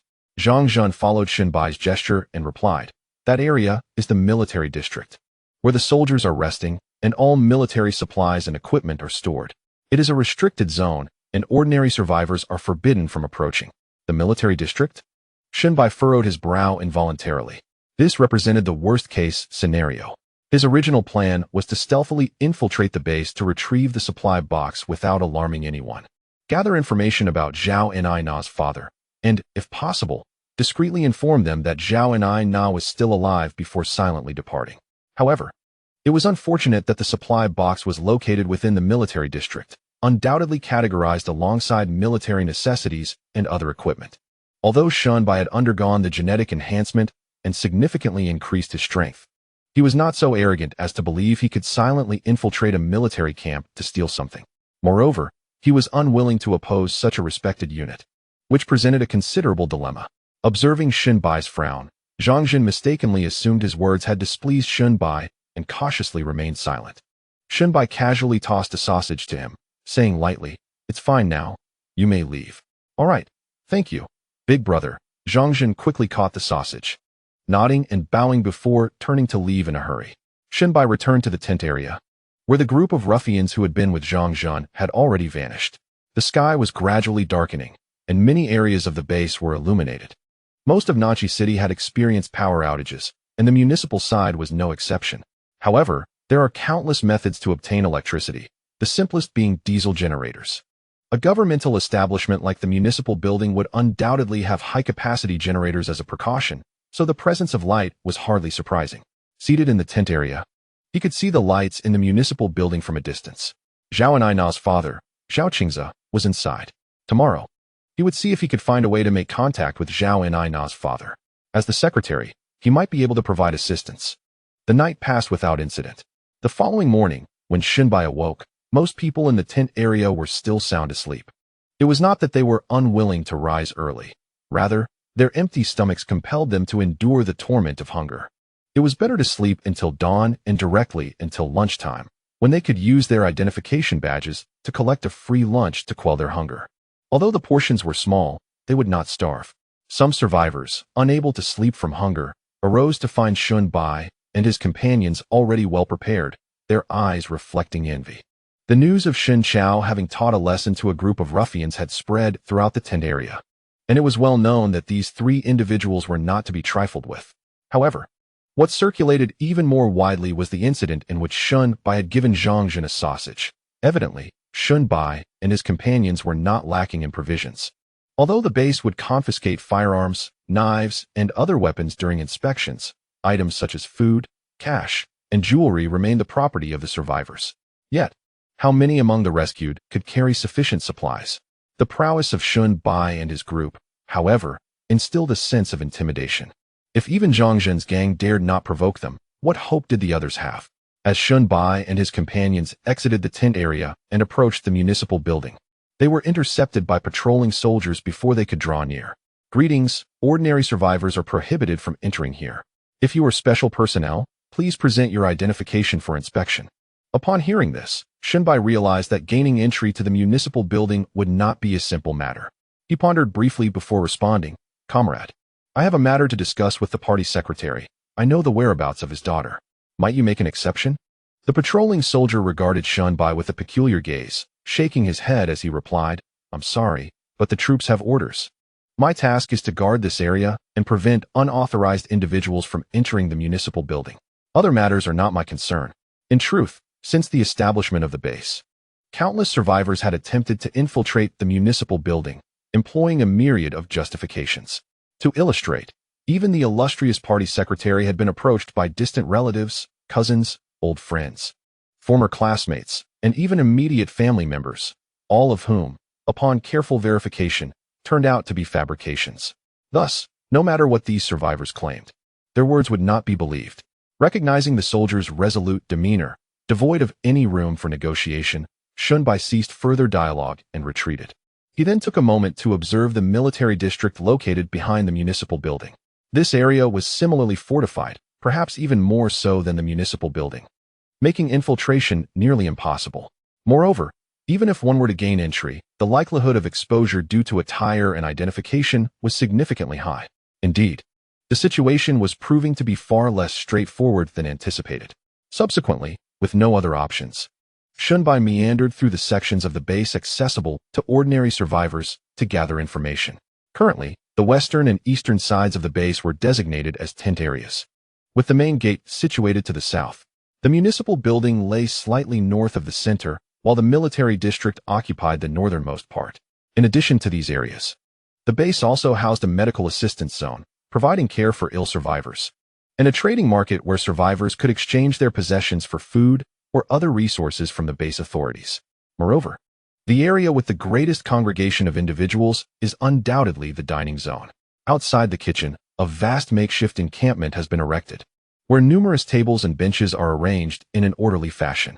It is here that the base distributes free lunches on ordinary days. Many survivors, upon awakening and finding themselves devoid of purpose, simply choose to linger here, awaiting the mealtime. In Chapter 69, Enlisting, Xunbai and his companions sat in the dining area for a while, primarily listening to the idle chatter of the survivors who were waiting for their meals. However, the information these survivors possessed was exceedingly scant. They merely regurgitated the same few tidbits, rumors of dwindling food reserves at the base, leading to a reduction in daily rations. and tales of several women in the western tent area resorting to seeking shelter with men possessing food, indicative of a decline in moral standards. The vacuousness of their conversations left Shun-Bai rather speechless. Only when the dining hall opened did the survivors disperse en masse, jostling toward the food distribution point. The so-called free lunch provided by the base consisted of a thin, watery rice porridge, with only a hint of oil floating atop, devoid of any meat. Nevertheless, each individual was meticulously scrutinized for their identification tags to prevent any attempts at claiming double portions. Many survivors hastily gulped down their bowls of porridge, left unsatisfied yet resigned to depart. This meager sustenance was far from sufficient to sustain them throughout the day. Such a life, who knows when it will come to an end? Shun-Bai and his companions refrained from queuing for the porridge, as it was indeed inadequate. After half a day's observations, Shun-Bai had garnered a general understanding of the situation here. Without a doubt, this base was of considerable scale, with a population exceeding 1,000, and over 500 individuals dedicated solely to combat. However, numerous issues remained evident within the base. Many survivors were idle, there was a scarcity of available manpower, and the large population exacerbated the shortages of food and other resources. More critically, this base had been established in an urban area. While it appeared stable for the moment, it would be insufficient to withstand a massive onslaught of zombies, as the frail barbed wire would offer little resistance against such an attack. Furthermore, the urban landscape had already seen the emergence of T3 zombies, impervious to bullets and agile, deadly mutant cats. Shun-Bai was uncertain how long this base could endure, but given the current operational model, its sustainability seemed bleak. Lin Xiao, join me this afternoon to enlist, he finally resolved after much deliberation. He had initially aimed to avoid complications and acquire supply crates through the most direct and efficient means. However, the current circumstances did not permit such an approach, compelling him to seek alternative solutions. Coincidentally, the base was in dire need of personnel, making enlistment a straightforward process. By successfully integrating into the base's military unit, he would gain greater freedom of movement within the military zone and have easier access to the coveted supply crates. As for the mercenaries, they shall remain on standby in the western tent area. Shun-Bai harbored no concerns regarding their safety, although the mercenaries lacked the physical prowess of the ordinary blackguard soldiers, and certainly fell short of the super soldier Lin Xiao. They were by no means to be trifled with. Furthermore, since both Shun-Bai and Lin Xiao enlisted, few dared to challenge him in the tent area. With a decisive spirit, Shun-Bai promptly led Lin Xiao to the registration spot from the previous day. The throng of people remained as abundant as ever, clearly indicating that the current plight of the base would not deter their efforts in rescuing more survivors. Hello, we wish to enlist. Could you please direct us to the registration area? Shun-Bai approached the same staff member who had previously persuaded Lin Xiao to join. Oh, it's you two. Have you changed your minds? The staff member recognized Lin Xiao, or rather, he was deeply impressed by him. Most of the rescued refugees appeared emaciated, frail, and gaunt. A towering figure like Lin Xiao, standing over 1.9 meters with a muscular build, was a rare sight indeed. However, as he spoke, his gaze shifted to Shun-Bai. You wish to enlist as well? His tone was laced with skepticism. This was not surprising, standing at 1.83 meters. Shun-Bai was of average height and appeared somewhat slender next to Lin Xiao. While the gene enhancement serum had propelled Shun-Bai's physical capabilities beyond human limits, it did not alter his physique in the dramatic fashion of the super soldier serum that transformed a frail individual into a robust powerhouse. Is that not permissible? In response to the staff member's doubt, Shun-Bai offered a slight smile. Of course it is. The staff member nodded and called over another individual, instructing, take them to the enlistment assessment area for evaluation. Although the number of survivors at the base was substantial, the willingness to enlist was scarce. No one was foolish enough to overlook the fact that, while military service came with its benefits and the promise of food, it also entailed the perilous task of combating terrifying zombies. This was not a time of peace, and few were truly willing to risk their lives for a mere morsel of sustenance. Thus, even if they had to endure hunger, subsisting on little more than rice porridge, the majority preferred not to join the military. Under the guidance of another staff member, Shun-Bai and Lin Xiao were led directly to the military district.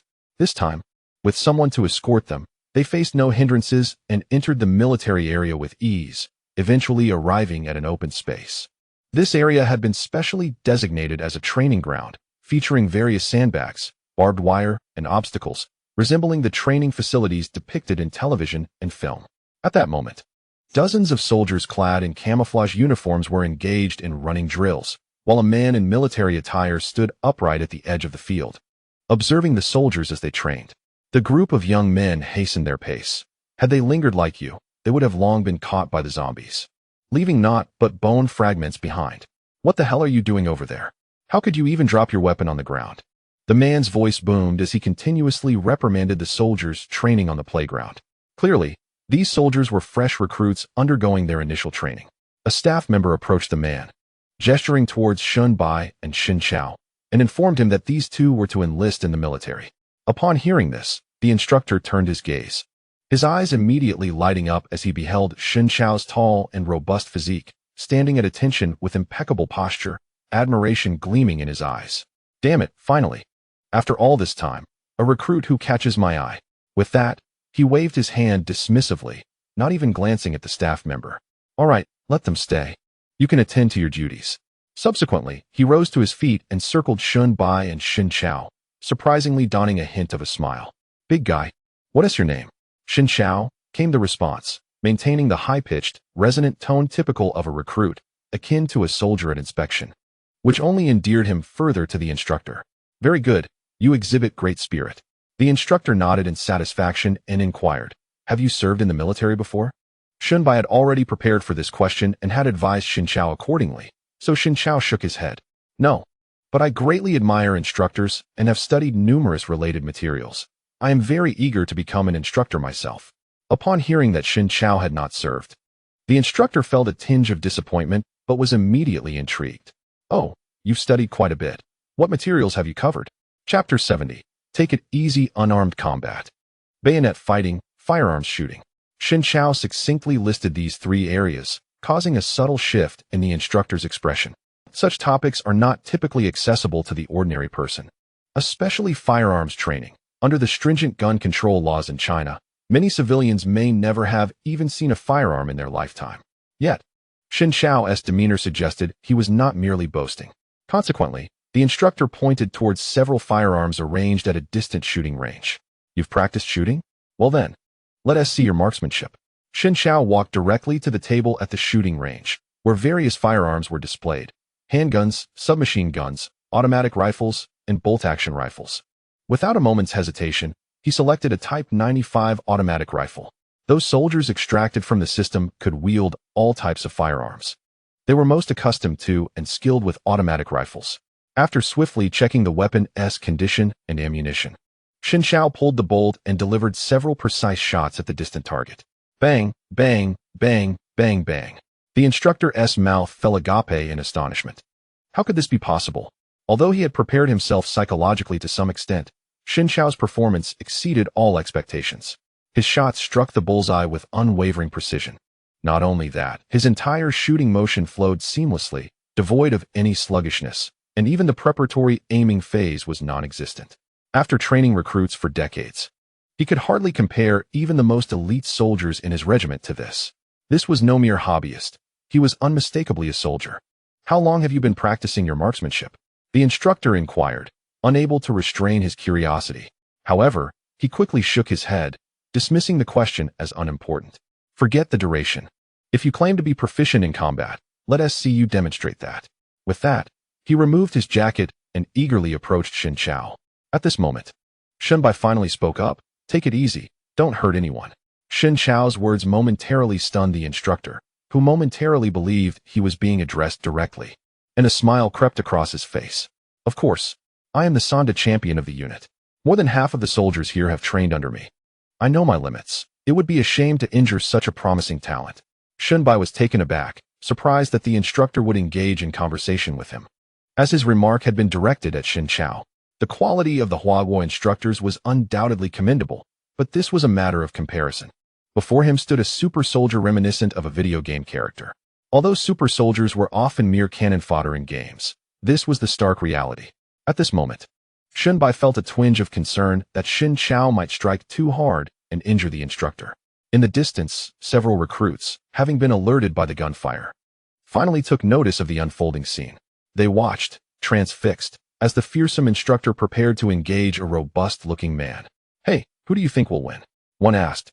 "It's obviously the instructor.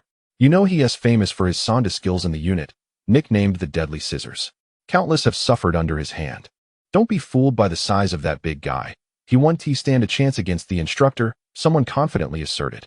At that moment, the two prepared to engage. The instructor was the first to act, lunging forward and grasping Lin Xiao's collar, attempting to leverage his position to throw him off balance. However, in the next instant, his movement halted abruptly. His eyes widened in astonishment, his mind racing with disbelief. In that fleeting moment, he felt as though he were desperately trying to pull a boulder that remained utterly immovable. How could this be?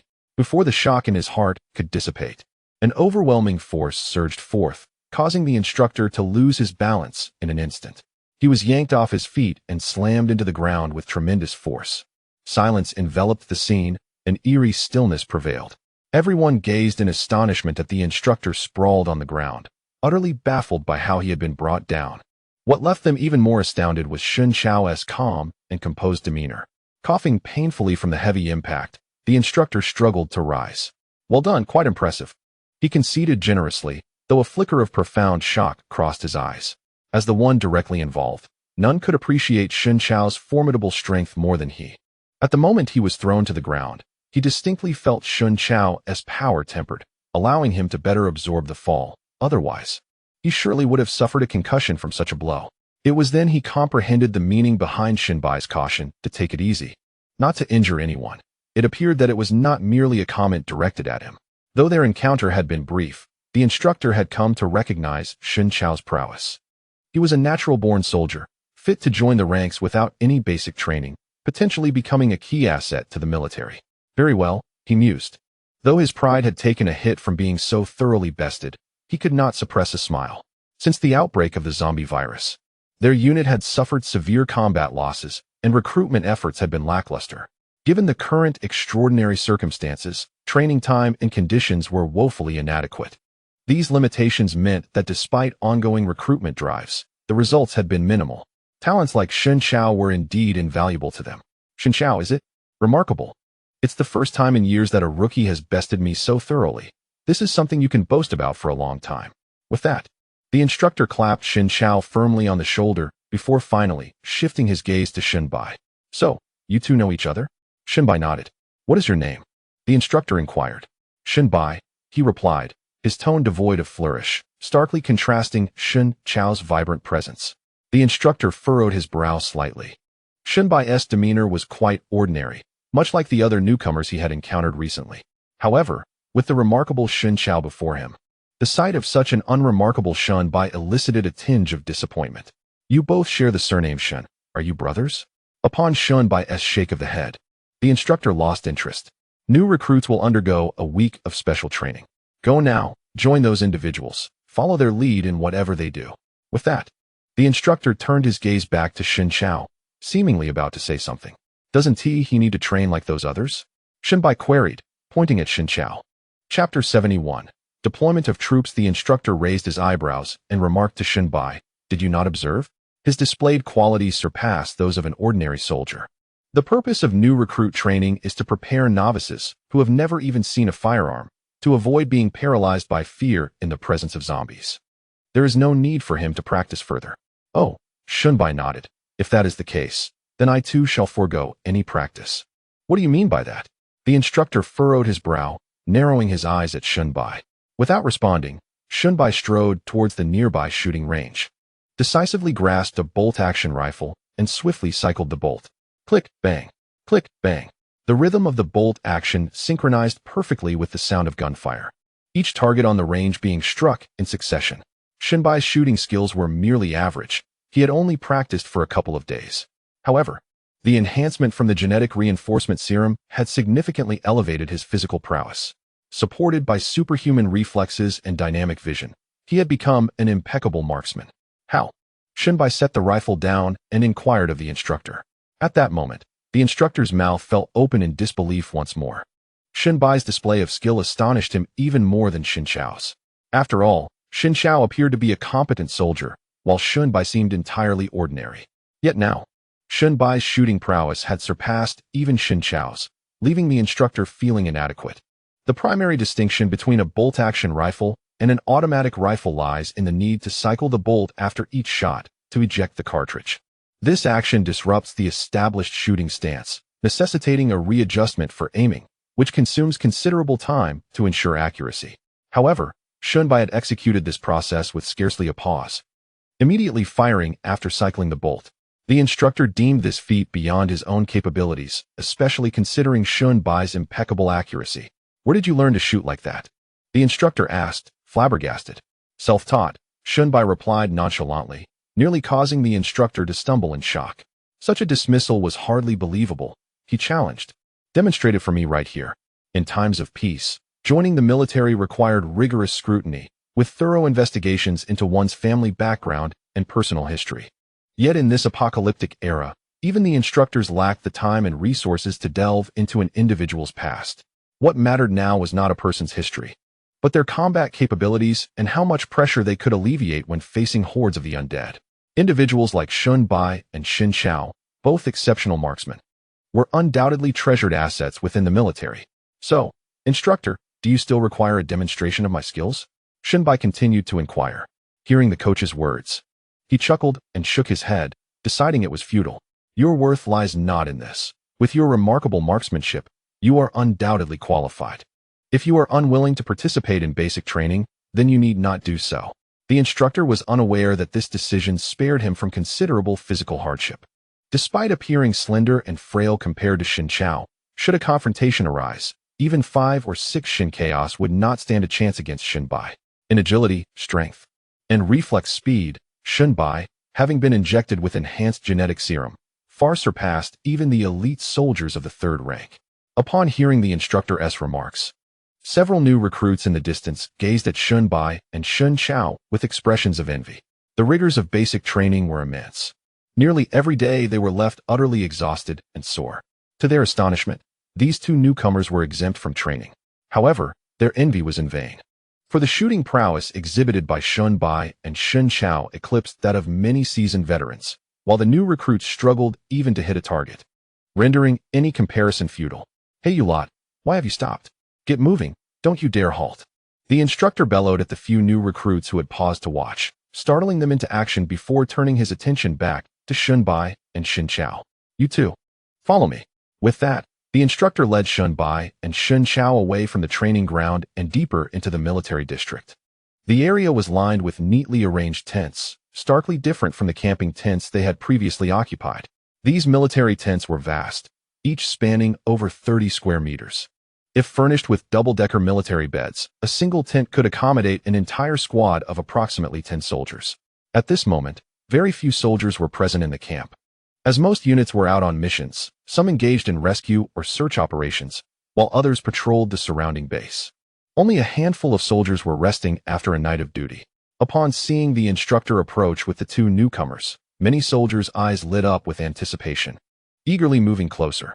"Finally, old Zhao, we've been waiting for you. Your efficiency has been declining year by year. Does it really take this much effort to train a few recruits?" One soldier in camouflage stepped forward, slapping the instructor's shoulder with force. "You know nothing. Do you think it's the same as before?" The instructor shot back with a glare, unyielding in his retort. "Those brats wouldn't even qualify for military service in the past. You have no idea how much effort it takes to turn them into soldiers.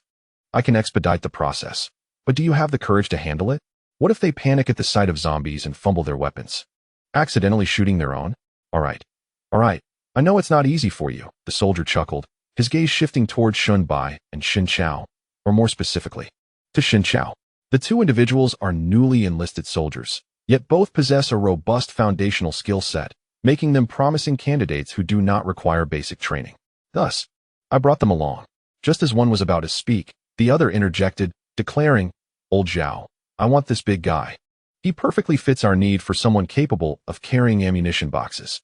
"You shameless scoundrel, I had my eye on him first," the man who initially spoke retorted angrily, casting a furious glare at his counterpart.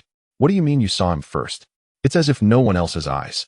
I could just as easily claim I had my eye on him first, and I was the one to speak up first. Oh, you Zhongbo, are you daring to challenge me? Who's afraid of whom?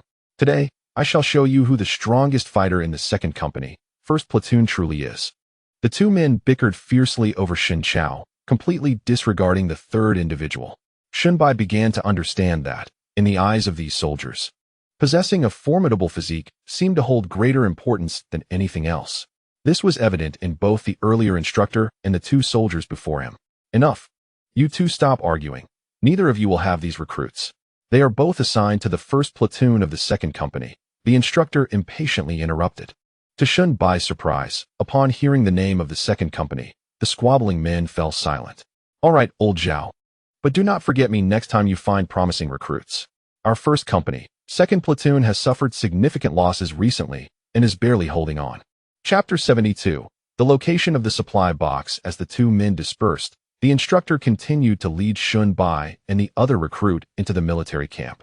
Why did they stop arguing upon hearing you mention the second company, first platoon? What happened? Shunbai inquired with curiosity. The instructor paused for a moment before responding. A few days ago, the first platoon of the second company was dispatched on a rescue mission. While attempting to save a dozen survivors, they were ambushed by a horde of corpses. To protect their comrades and the survivors, the platoon chose to stay behind. When reinforcements finally arrived, only a few of the original 30 soldiers remained alive. Although the company commander later reassigned personnel from other platoons to bolster their numbers, it is a critical time, and every unit is severely understaffed. Hence, the first platoon still lacks sufficient personnel. Listening to the instructor's account, even as a bystander, Shunbai felt a weight settle upon him. In conclusion, the first platoon of the second company is a valiant and commendable unit. Once you arrive there, work diligently, and do not tarnish the legacy of those who came before you. As he absorbed the instructor's words, Shunbai remained silent, internally expressing his apologies. Ultimately, Shunbai's primary objective in enlisting was to successfully enter the military camp, retrieve the supply box, and thereby facilitate contact with Zhao Nina's father to relay information. He had no intention of serving as a soldier indefinitely. Were it not for the supply box, he would not have enlisted at all. With a system at his disposal, Shunbai was destined to become a commander rather than merely a soldier. After traversing a considerable distance, the instructor finally led Shunbai and Lin Xiao into a tent. Inside, a man clad in military uniform, appearing to be in his 30s with a neatly cropped hairstyle, was engaged in the meticulous maintenance of firearms. Upon hearing the instructor's words, the man, named Yu Wei, lifted his gaze to scrutinize Shunbai and Lin Xiao, inquiring about the merits of these promising recruits. This tall individual possesses remarkable marksmanship, and during the recent sparring session, he decisively threw me to the ground with great force, the instructor initially pointed out Lin Xiao. Then, he gestured toward Shunbai.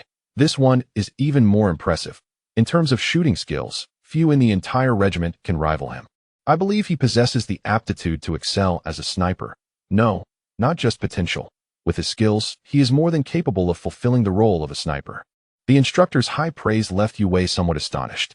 Being part of the same unit, he was well aware of the instructor's character and knew he would not make exaggerated claims without merit. Thus, it was evident that these two individuals were indeed exceptional. Thank you, Lao Zhao.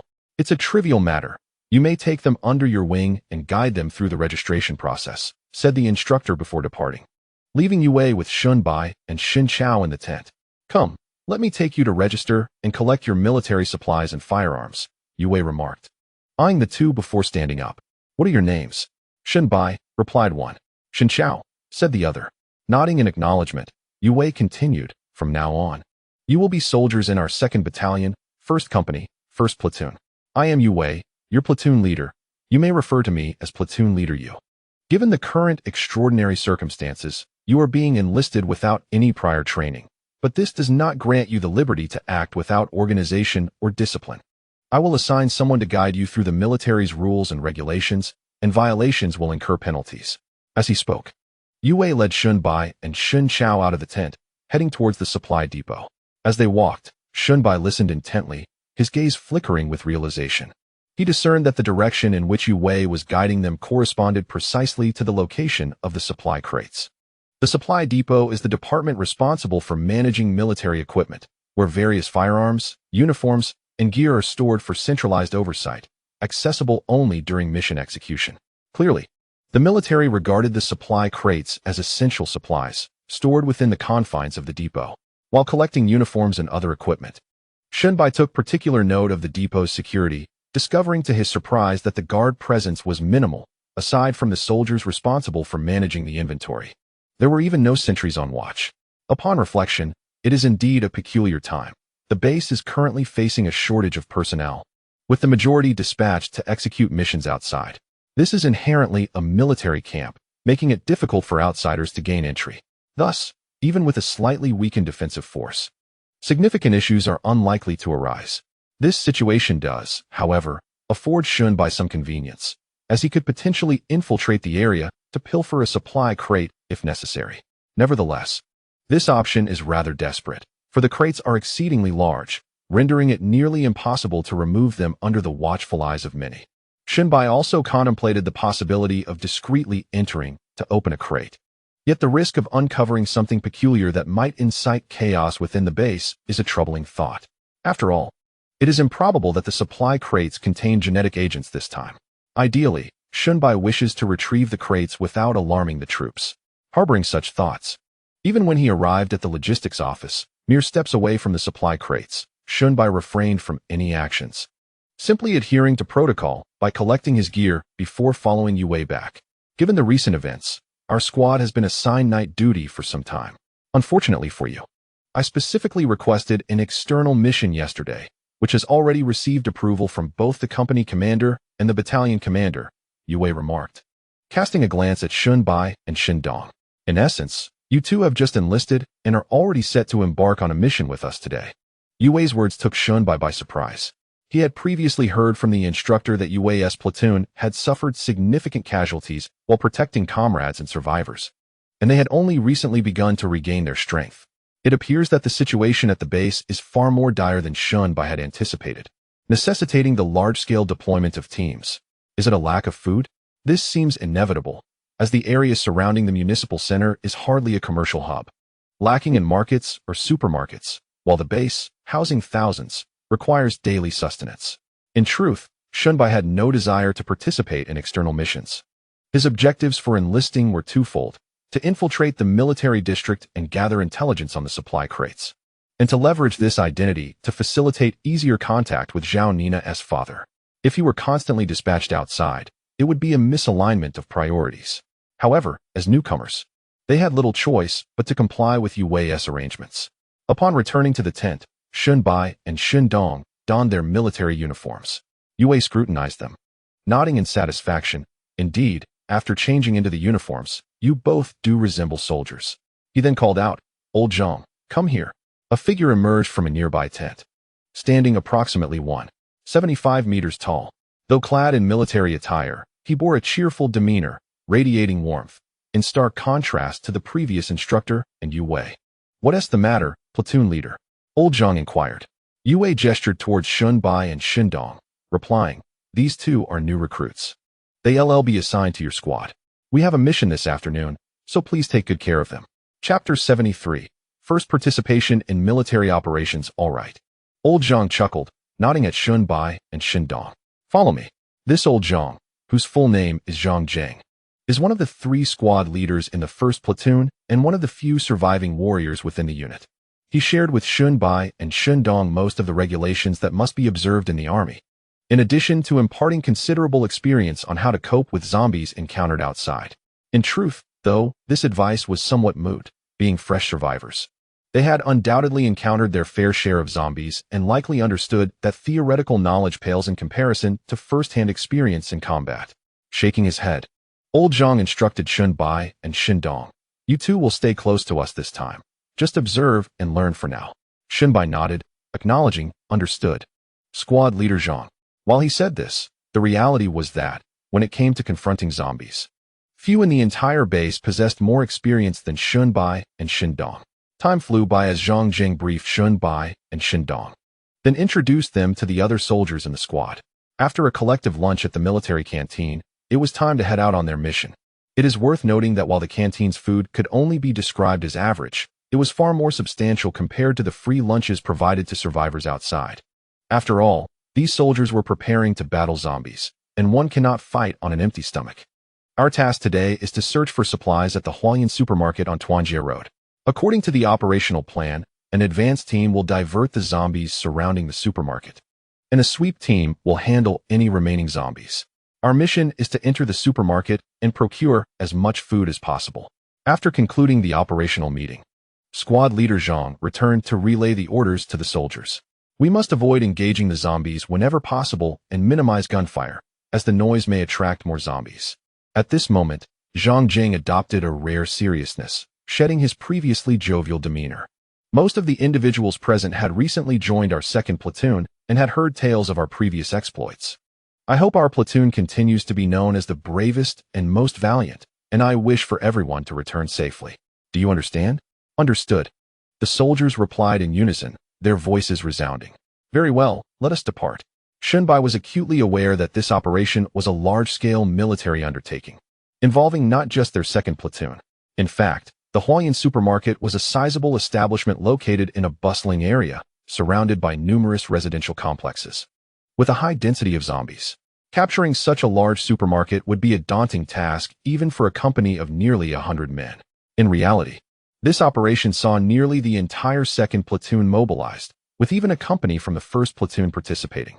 Unfortunately, due to substantial casualties, the second platoon currently comprised only over 200 personnel, while the first platoon had fewer than 100, totaling just over 300 soldiers combined. Over 300 individuals boarded military trucks, setting forth towards their designated destination, the Huayan supermarket on Tonglian Road. The convoy traversed the urban streets, encountering no obstructions along the way. Shunbai did not perceive this as mere coincidence. Evidently, the military had invested considerable effort in clearing this route, pushing aside obstructive vehicles and removing barriers to ensure the unimpeded passage of the military trucks. Furthermore, the number of zombies encountered along the way was scant, with only a few scattered wandering about. Under such favorable conditions, the military promptly arrived at their destination, Tonglian Road. Simultaneously, Shunbai heard the distant sound of intense gunfire, indicating that the advance team had already reached the location and was engaged in a firefight with the surrounding zombies. Zhang Zheng, seated in the vehicle, addressed Shunbai and the others, instructing them to await orders. Upon receiving instructions, they would immediately enter the supermarket to transport supplies. This wait was brief.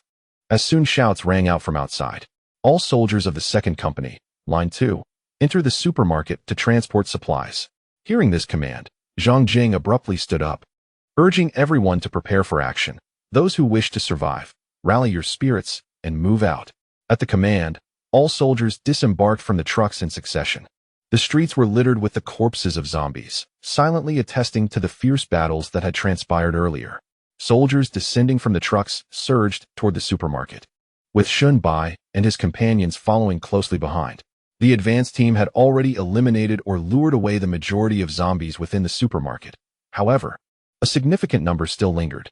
Noticing the influx of soldiers, the remaining zombies surged forward. Due to operational directives, soldiers entering the supermarket were instructed to refrain from gunfire, leading them to dispatch the zombies using bayonets. Shunbai and Shundong mingled among the troops, making their way directly to the food storage area at the rear of the supermarket. Here, rows upon rows of rice, flour, and various grains were neatly stacked. Without needing a commander, the soldiers spontaneously hoisted package after package of supplies, passing them along in an efficient chain. Their movements were remarkably orderly and methodical, with over 150 soldiers from the two companies exhibiting astonishing efficiency. Just then, a soldier's anguished scream pierced the air from a corner of the supermarket. In the next instant, gunfire erupted, mingling with the shouts of soldiers. We require fire support against the evolved zombies. The term evolved zombies struck a chord of alarm among the soldiers. Most of them had fought in the urban area for an extended period and had witnessed the terrifying prowess of the T2 evolved zombies. Their ghostly speed and highly evolved claws had claimed many soldier lives. Such creatures, once detected, demanded immediate and serious attention. First and second squads move in to provide support. The company commander, Yu Wei, commanded with a furrowed brow. Upon hearing Zhang Zheng's command, he immediately shouted, "The first squad, follow me." Shunbai and the others set down the food they were carrying, gripping their weapons firmly, and hurried after Zhang Zheng towards the sound of gunfire. In a dimly lit corner of the supermarket, the gunfire intensified. Just as Shunbai and the others arrived, they witnessed a T2 zombie pounce on a soldier. its razor-sharp claws slicing open the soldier's chest, blood splattering everywhere. Damn it, shoot it. Zhang Zheng's eyes turned crimson with fury as he roared, firing his weapon with fierce intensity. However, the T2 zombie swiftly dodged between the shelves, moving with astonishing speed, rendering the soldier's bullets ineffective. The squad leader, this monster is too fast to hit. Someone exclaimed. Don't panic. Maintain fire suppression and drive it into a corner where it can't escape. Zhang Zheng shouted, clearly having faced T2 zombies before and possessing some experience. In the midst of the gunfire, he turned back to Xun Bai and Xun Dong, urging, stay back, you two. This kind of creature is beyond your capability to handle. In such a vast supermarket, the stockpiles of food were considerable, but accounting for the spoiled and decayed items, and considering the entire base's supply, it would be sufficient for quite some time. Therefore, they had no choice but to fight to the death. Chapter 74.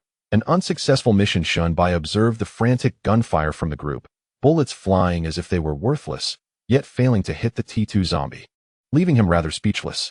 Squad leader Zhang, let me take a shot, Xun Bai said, stepping forward rather than retreating. Regardless of the situation, he greatly admired the soldiers' willingness to sacrifice themselves for others, and if possible, he hoped to see them survive, all while keeping his own secrets hidden. Aiming at the T2 zombie, Xun Bai found that under the astonishing reflexes and dynamic vision he possessed, the creature's movements appeared almost in slow motion. Don't be reckless. Step back. It's dangerous here. Zhang Zheng's eyelids twitched in disbelief at the audacity of the new recruit. Just then, Xun Bai fired. The muzzle of his Type 95 assault rifle flared as a bullet shot forth, piercing the T2 zombie's skull with unparalleled precision. The T2 zombie, still in motion, collided with the shelves, toppling an entire row of them. Zhang Zheng turned in shock to look at Xun Bai, who calmly reloaded his weapon. What just happened? That was quite a commotion. In the distance, the sound of the collapsing shelves prompted Yu Wei to inquire. Nothing much, Company Commander. The evolved zombie has been neutralized. Zhang Zheng replied loudly. That was fast. Yu Wei expressed his astonishment. He was well aware of how troublesome T2 zombies could be. Their incredible speed typically required overwhelming firepower to gradually corner them, making it possible to achieve a final kill. In a complex terrain such as a supermarket, two classes numbering fewer than 20 individuals managed to execute their mission with remarkable swiftness. However, the sudden turn of events forced them to open fire, disrupting their original plan, leaving little time for contemplation. They hurriedly transported supplies, aware that the recent gunfire might attract the wandering horde of corpses back. Strength in numbers proved effective. Despite the supermarket's vast expanse, the soldiers' efficient efforts resulted in every consumable food item remaining unspoiled being loaded onto military trucks within mere minutes. Meanwhile, the gunfire providing cover on the streets outside gradually subsided. The soldiers responsible for the transport began to withdraw from the supermarket. Throughout this process, Zhang Zheng remained in a state of daze, occasionally glancing at the composed Xun Bai. Recently, the unit had welcomed a considerable number of new recruits, most of whom had enlisted merely to secure a meal within the military. These fledgling soldiers often exhibited panic when confronted with zombies, struggling even to steady their weapons, let alone fire them. In stark contrast, Xun Bai, a newcomer, demonstrated remarkable prowess. His stunning shot earlier had surpassed all others in the unit. The speed of the evolved zombie was astonishing, yet Xun Bai managed to track it and deliver a precise headshot. Such lethal accuracy required extraordinary skill. Have you served in the military before? Zhang Zheng inquired, unable to contain his curiosity as they sat in the truck. No, it's merely a personal interest. I have practiced shooting, Xun Bai replied, dismissing the question with a casual wave. To be honest, he had no desire to reveal the full extent of his abilities. Yet the circumstances had compelled him to act. Had he not intervened, more soldiers would have fallen to the T2 zombies. Xun Bai held a certain fondness for his comrades and could not bear to watch them fall helplessly, prompting his decisive action against the T2. Ah, very well. Zhang Jing acknowledged, sensing Xun Bai's reluctance to elaborate. He chose not to press further, but resolved to inform the squad leader about this incident later. After the unit withdrew from the supermarket, they did not return directly to base, but instead advanced towards their next target. Although a large supermarket could yield a significant amount of food supplies, the allocation for the over 1,000 personnel at the base would be scant. This operation was meticulously planned to include several large supermarkets, aimed at alleviating the food crisis in the short term. The scavenging mission at the second supermarket proceeded seamlessly, free from disruptions by evolved zombies like T2, allowing the soldiers to efficiently clear the shelves of food. However, upon reaching the third supermarket, they encountered severe resistance. One squad, tasked with diverting the horde, fell victim to an attack by mutated dogs, resulting in substantial casualties. Other units dispatched to provide support inadvertently compromised their strategy to lure the zombies, leaving a significant number still lingering around the supermarket. The main force expended a considerable amount of ammunition but ultimately failed to seize the supermarket, necessitating a reluctant retreat.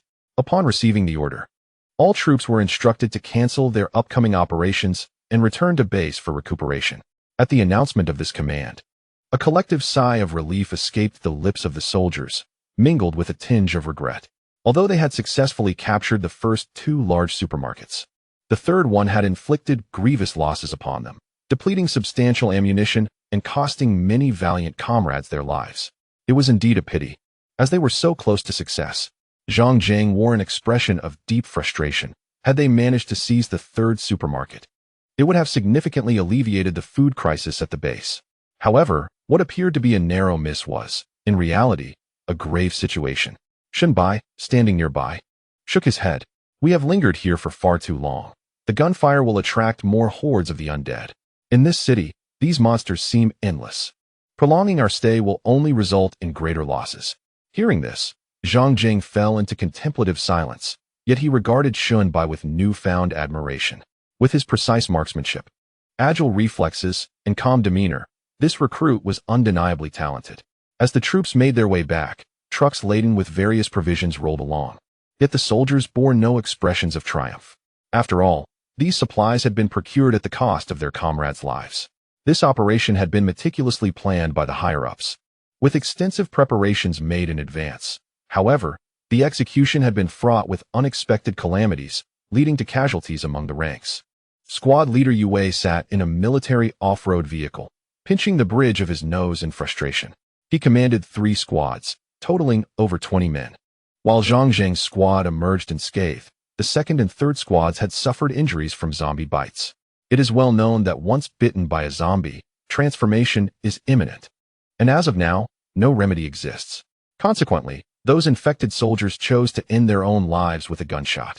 Since the outbreak of the zombie virus, Yue had witnessed this tragic scenario countless times, yet it remained a bitter pill to swallow. As the vehicle entered the military district of the base, Yue disembarked, preparing to report to the company commander for a meeting. Suddenly, Zhang Jing leaped from the truck and approached him briskly. Squad leader, I have something to report. Yue, in a foul mood, waved his hand dismissively. I must attend the meeting first. We can discuss it later. No, squad leader, I believe this matter requires your immediate attention. Zhang Jing insisted. During our mission today, we encountered an evolved zombie. Chapter 75, Sniper Shun Bai. I am aware that the evolved zombie was swiftly dealt with. Yue replied, somewhat impatiently, yet he maintained his composure. You all performed admirably. While other squads suffered casualties, yours managed to remain entirely intact after facing the evolved zombie. Well done. Our ability to eliminate the evolved zombie was primarily due to that recruit Shun Bai. During the encounter, our shots failed to hit the evolved zombie. But it was Shun Bai who took the shot that felled the creature, and he did so with a single bullet that struck its head. What did you say? Zhang Zheng's words left Yue momentarily stunned, rendered incredulous by the very sound of his own ears. Squad leader, it was that newcomer, Shun Bai, who managed to kill the evolved zombies. I believe his shooting talent is exceptionally high, and he possesses the potential to become a sniper. Therefore, I kindly request your assistance in seeking approval from the higher-ups for a sniper rifle to be allocated to Shun Bai. Yue's eyes flickered, his mind recalling what the instructor had previously mentioned about both Shun Bai and Shun Dong being exceptionally promising recruits. Very well, I acknowledge this matter. I shall report to the higher-ups shortly. You have done well. If our squad secures a sniper, the credit will be yours. With that, Yue hurriedly departed. Inside the company commander's tent, 3 squad leaders, including Yue, awaited the arrival of their superior. Following a combat operation, the regiment commander would convene all battalion and company leaders for a debriefing, after which the company leaders would relay the information to their respective subordinates. They did not have to wait long before the company commander lifted the curtain and entered. Noticing the commander's troubled expression, Yu Wei's heart sank, sensing that something was amiss. This operation involved our 2nd Battalion coordinating with the 1st Battalion's 1st Company to search for food supplies. Unfortunately, unforeseen incidents arose, and we did not manage to procure all the supplies from the planned supermarkets. We only secured food from 2 stores, enough to sustain the base for approximately a week. The commander spoke with a furrowed brow. The crux of the issue lies in our combat losses. In this operation, over 40 of our 300 soldiers tragically lost their lives, a significant loss. Upon hearing this figure, Yu Wei's heart tightened, and he fell into a somber silence. Over 40 casualties amounted to more than an entire squad. Although he was aware that losses were inevitable in the military, he had not anticipated such a staggering toll. It was crucial to note that the total number of troops at the base was merely over 500. Thus, this loss represented nearly 1/10 of their strength. If this continued, the soldiers would scarcely be able to endure for long. The primary cause of this heavy toll was unforeseen attacks. The commander continued, I believe you have heard about the mutated dogs. Previously, we had only encountered evolved zombies, but we had not faced mutated creatures. These transformed animals pose a greater threat than zombies. They are larger, faster, and firearms are ineffective against them. According to the regiment commander's directives, from this day forward, all troops embarking on missions must be equipped with high-explosive grenades and flamethrowers to combat these mutated animals. High-explosive grenades had proven ineffective against hordes of zombies. Their primary means of inflicting damage relied on shrapnel from the explosion, which did not deliver significant harm to zombies that only had their heads as vital targets. Typically, a single grenade could only take out 2 or 3 zombies, and the smoke generated by the explosion would serve as cover for the horde. Due to the scarcity of fuel resources, the use of flamethrowers had been abandoned. However, now, to enhance our lethality and effectively confront mutated animals, these pieces of equipment must be reinstated. The bullets are incapable of inflicting effective harm. Yu Wei murmured, suddenly struck by a thought. He hastily exclaimed, Yes, Captain. 2 new recruits have recently joined my unit, and one of them possesses remarkable marksmanship. Today, during our mission, we encountered an evolved zombie, and that lad dispatched it with a single shot to the head. I believe he has the potential to be a sniper. Could you possibly arrange for him to receive a sniper rifle? Upon hearing this, the captain was somewhat moved. He recognized that Yu Wei would not deceive or exaggerate. Nodding, he replied, Very well, I will see to it. Just ensure that young man understands his responsibilities and does not bring disgrace to our unit. Understood, Captain. A little later, within the military tent, Shunbai gazed at the sniper rifle placed on the table. His expression one of surprise as he looked up at squad leader Yu Wei and the grinning class leader Zhang Jing. Young man, do you know what rifle this is? Zhang Jing asked cheerfully. This is the Type 10 anti-material sniper rifle, with a caliber of 12.7 millimeters and an effective range of 2,000 meters, a truly excellent piece of equipment. Though Shunbai was not familiar with the specific model of the sniper rifle, he was well aware of what an anti-material sniper rifle entailed. It was designed for long-range engagements against armored vehicles and for precision strikes. I heard from old Zhang that you took down that evolved zombie today. Well done, Yu Wei said, looking at Shunbai. Old Zhang believes you have a knack for sniping. This rifle is yours from now on. Give it a try. Thank you. Squad leader. Shunbai did not hesitate to grasp the sniper rifle, acknowledging the quality of the weapon as Zhang Jing had noted. Snipers, even within the military, are exceedingly rare, as the role demands an individual with exceptional shooting talent. While Shunbai's marksmanship may not have been outstanding, the enhancements from the gene modification serum had significantly bolstered his physical capabilities. Even if he could not achieve the precision required to hit a target thousands of meters away, he could certainly employ his superhuman reflexes and dynamic vision to wield the sniper rifle as if it were an assault rifle. With the sniper rifle in hand, Shunbai followed Yu Wei and Zhang Jing to the shooting range to test the weapon. Upon seeing Shunbai aim the sniper rifle at the target, both Yu Wei and Zhang Jing were taken aback and quickly intervened. Are you a novice? Have you never seen a pig run? Yu Wei said with exasperation. Have you ever seen a sniper in a movie shooting with both hands carrying the rifle? The recoil of an anti-material sniper rifle is considerable. It must be supported by a bipod to mitigate the impact, or else the recoil could send you tumbling. Yu Wei had made himself quite clear, yet to his surprise, Shunbai shook his head and replied, It's fine, I just want to give it a try. With that, he aimed the sniper rifle at the target before him. The sound of the anti-material sniper rifle resonated with a dramatic intensity, akin to a thunderclap. In an instant, the distant target was obliterated, leaving Shunbai thoroughly satisfied. It was truly worthy of its designation as a sniper rifle with a caliber of 127 millimeters, akin to that of a sentry cannon. Such formidable power could surely incapacitate even the most resilient of mutated beasts. One couldn't help but wonder if that T3 zombie would withstand a single shot.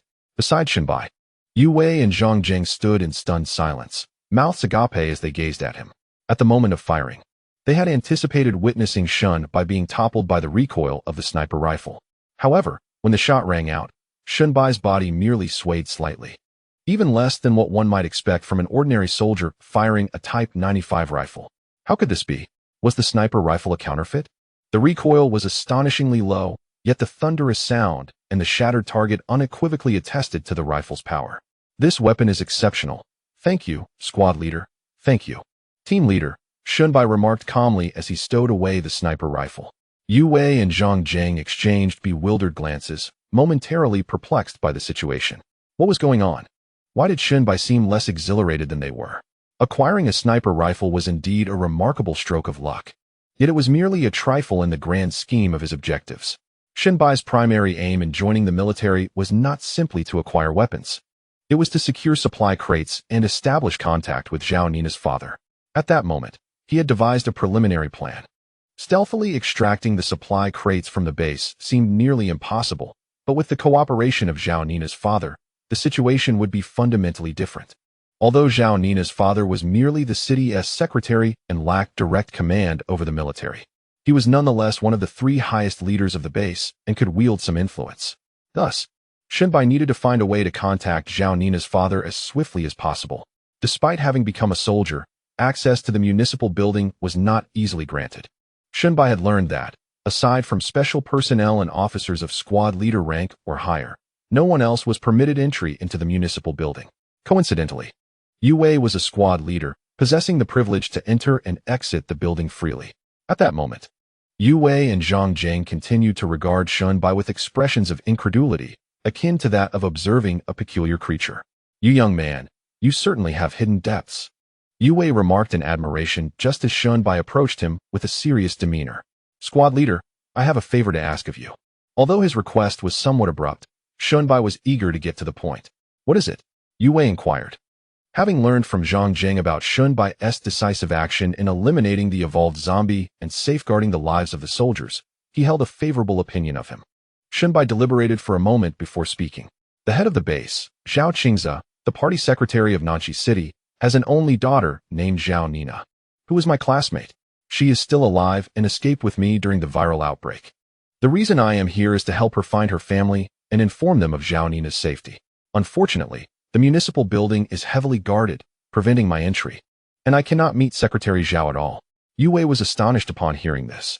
He had indeed heard of Secretary Zhao's daughter, but in this apocalyptic world, it was uncertain whether she was still alive. Shunbai would not fabricate such a story. If true, it was indeed a significant matter. Ordinary survivors were not allowed to enter the municipal building freely, yet you could certainly explain the situation to them. Shunbai smiled wryly and shook his head. I have already attempted to explain, but they dismissed me as a fraud seeking to meet the leaders for food and drink, taking me not seriously at all.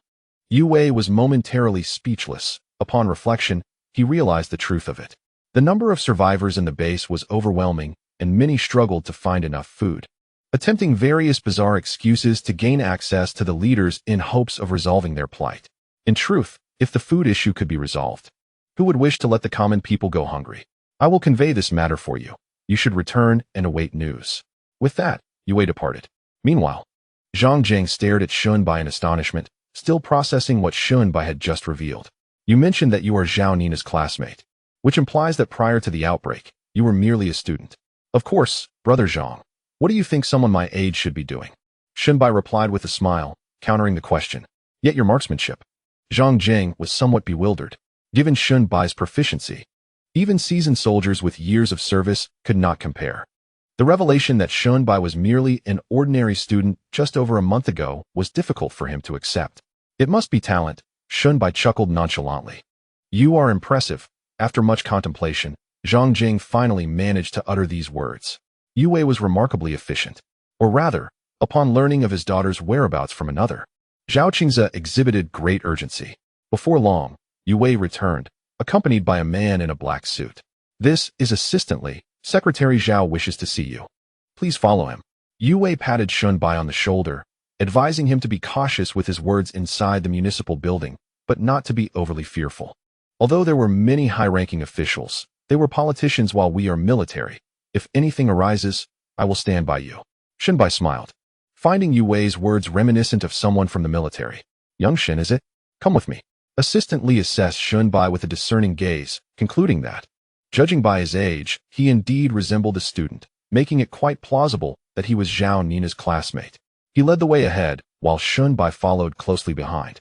Entering the municipal building without encountering any obstacles, the two ascended to the top floor and entered an office. Secretary Zhao, I have brought him. Assistant Li announced as he stepped inside, addressing the middle-aged man who had his back turned to them. Ah, Xiao Li, you may leave now and attend to your duties. I wish to speak with this young man privately. A voice resonated, calm yet imbued with authority. The middle-aged man turned around, revealing a visage identical to that of the man in the photograph Zhao Nina had shown Shun Bai. This individual was none other than Zhao Nina's father, Zhao Qingze, the secretary of the Nangxi City Committee and the head of the base. You must be Shun Bai, Zhao Qingze remarked, his steady gaze betraying a hint of excitement. You have news of Nina. She is alive? Indeed, Shun Bai nodded. She is doing well.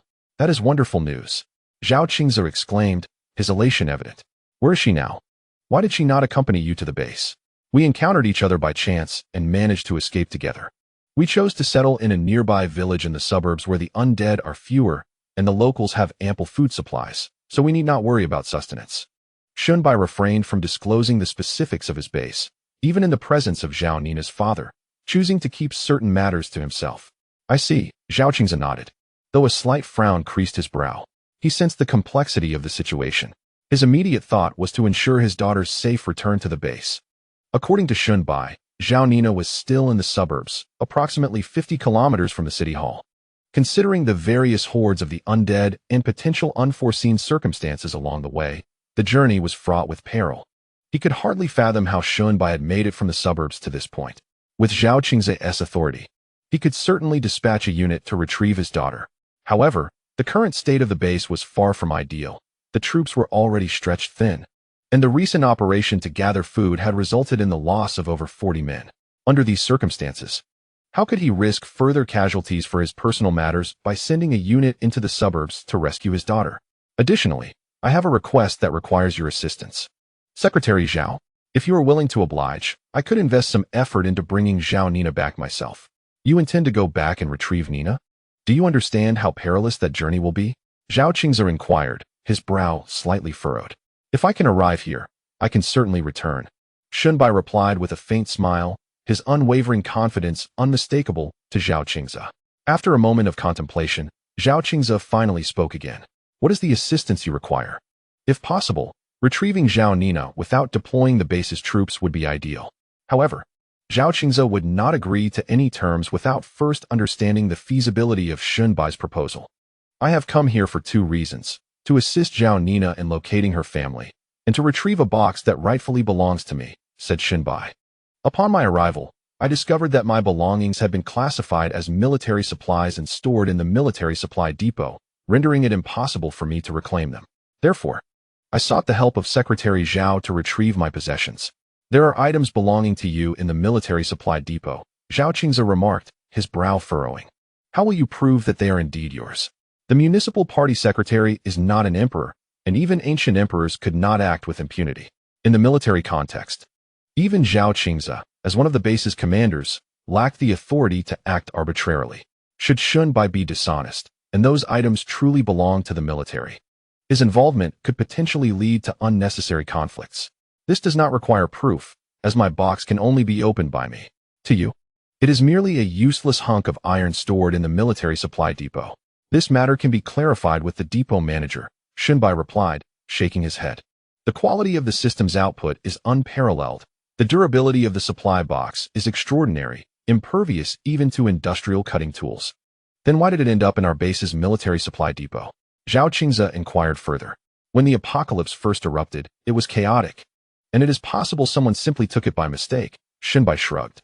Had I not installed a tracking device within the box, I would not have known it was here. After pondering for a moment, Zhao Qingze finally said, "The commander of the 1st Battalion is a close acquaintance of mine. I will have him escort you to the military supply depot to reclaim your items. If your claims are indeed valid, the military would not intentionally withhold what belongs to you. However, this is not a transaction. Your retrieval of your belongings and your assistance in bringing back Nana are two separate matters. Should you successfully return her, I shall owe you a favor." "My gratitude to you, Secretary Zhao," Shinbai replied. In a strict sense, Zhao Qingze could already be considered his father-in-law.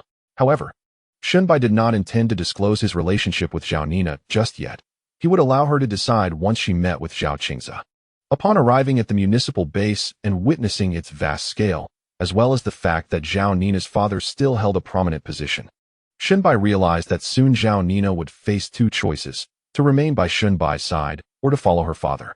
Shinbai could not stay at the municipal base. The existence of the system dictated that he must establish his own path and continuously expand his endeavors. He would not rely on any faction.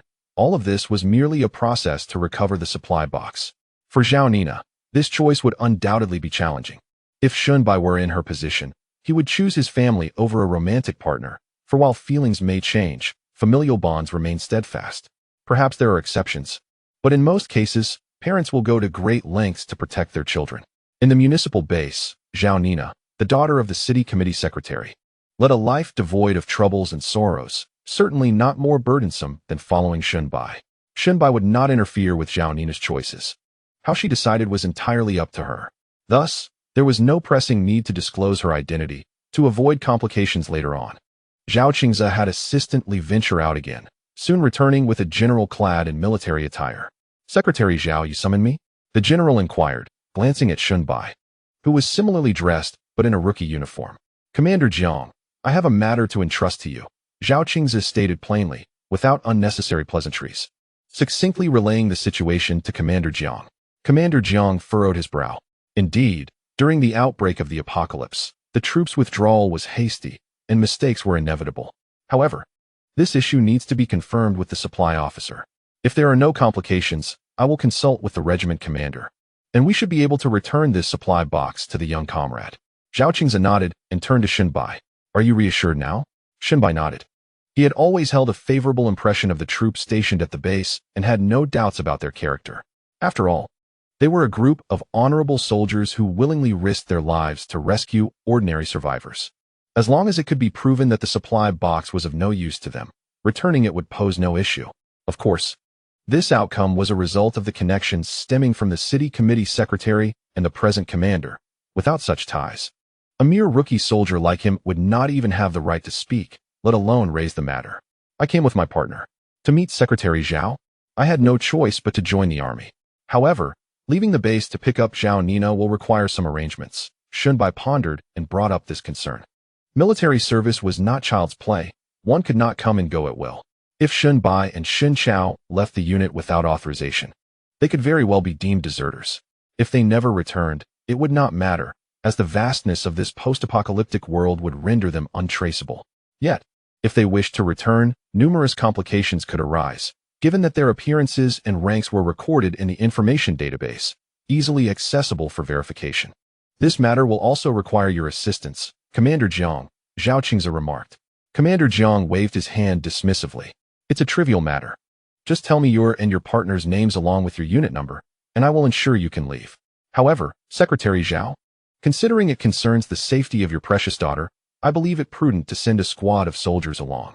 Zhao Qingze sighed and shook his head. "Let's not. My daughter is a human being. If she requires rescue, do the other survivors not deserve the same?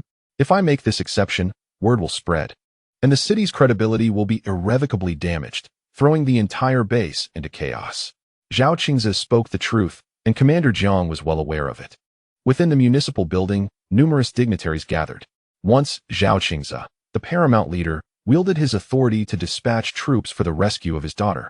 It was inevitable that others would follow suit, demanding the military's assistance in locating their own kin. With a resigned sigh, he dismissed such thoughts. Chapter 78. Returning Zhao Nina to the base. The commanding officer of the 1st Battalion, Captain Jiang, exhibited remarkable efficiency. No sooner had Shunbai returned to the military camp than a document was delivered, granting him free passage in and out of the base. This document indicated that Shunbai and Lin Xiao were engaged in a classified mission, though the details of this mission remained undisclosed. As the day wore on, Zhang Jing felt a growing sense of numbness. He was unclear about the unfolding events and baffled by the fact that Shunbai, a mere recruit, was already embroiled in a secretive endeavor, just as he had returned, barely settled in, only to receive orders for another classified mission. Nevertheless, as a soldier, Zhang Jing understood the boundaries of inquiry. Some matters were not meant for him to question. Given that Shunbai was tasked with a confidential operation, it was beyond the purview of a junior leader such as himself, and even the platoon leader, Yu Wei, lacked the authority to pry. The document authorizing the classified mission had been issued by Captain Jiang, who commanded Shunbai, a subordinate of the 2nd Battalion. While this may have bordered on overreach, rank often dictated the flow of command. As long as neither the regiment commander nor the 2nd Battalion leader objected, no issues would arise. Those in higher positions indeed had the ability to facilitate matters. Shunbai and Lin Xiao not only received permission to depart, but were also granted special authorization to bring their equipment and to drive a military off-road vehicle. Such vehicles were invaluable. While Shunbai's base boasted many civilian off-road models, they paled in comparison to the military-grade vehicles in terms of performance and durability. Shunbai drove the military off-road vehicle to the tent area to pick up the engineers who had been waiting for 2 days before departing the base. Upon leaving the municipal complex and traveling a short distance, he slowed the vehicle and adjusted his course towards the location where Ida Wang and the other soldiers were stationed. During these past 2 days, there had been no significant developments on Ida Wang's side. Under his leadership, the soldiers had exercised extreme caution, even slaying very few zombies, which allowed several individuals to remain undetected in their midst. "Commander, how did it go? Were you successful in retrieving the supply crate?" Ida Wang inquired upon their safe return. Shunbai shook his head, indicating that the situation was somewhat complex, yet nearing resolution. "Let us return to the base first." The journey back was far simpler than the initial trek, as they were now familiar with the terrain, aware of which paths were impassable and where the concentrations of undead lay. Although the positions of the zombie hordes might shift over time, the accessibility of the roads rarely changed. On their return journey, Shunbai and his companions encountered various groups of the undead. However, thanks to the clear roads allowing them to accelerate, they easily evaded these hordes. After approximately an hour and a half, they departed from the city and returned to their suburban base. From a distance, as they beheld the imposing walls of the base, Shunbai couldn't help but feel a wave of nostalgia. In terms of scale, the municipal base vastly surpassed his own in every aspect, including land area and population. Yet, in terms of the immediate sense of awe it inspired, Shunbai's base far exceeded that of the municipal one. The towering walls, nearly 3 meters high and stretching close to a kilometer, transformed Shunbai's base into an impregnable fortress, rendering the municipal base's barbed wire defenses utterly inadequate by comparison. While the flimsy wire might offer some resistance against smaller hordes, it would prove ineffective once the number of the undead reached a critical mass. Furthermore, when confronted with mutated beasts or the massive T3 zombies, such a delicate barrier would be entirely useless. Upon their return, the gates of the base swiftly swung open. Shunbai and his group had been away for a total of 4 days, and no incidents had occurred at the base during their absence. In fact, even if Shunbai had been away longer, nothing would have happened, given the formidable defenses in place. Lofty walls, nearly 100 soldiers, and a 127mm sentry cannon ensured that even a siege by the undead posed little threat. As soon as Zhao Nina learned of Shunbai's return, she hurried out to greet them. Seeing Shunbai return safely, without any unexpected misfortune, she let out a long sigh of relief.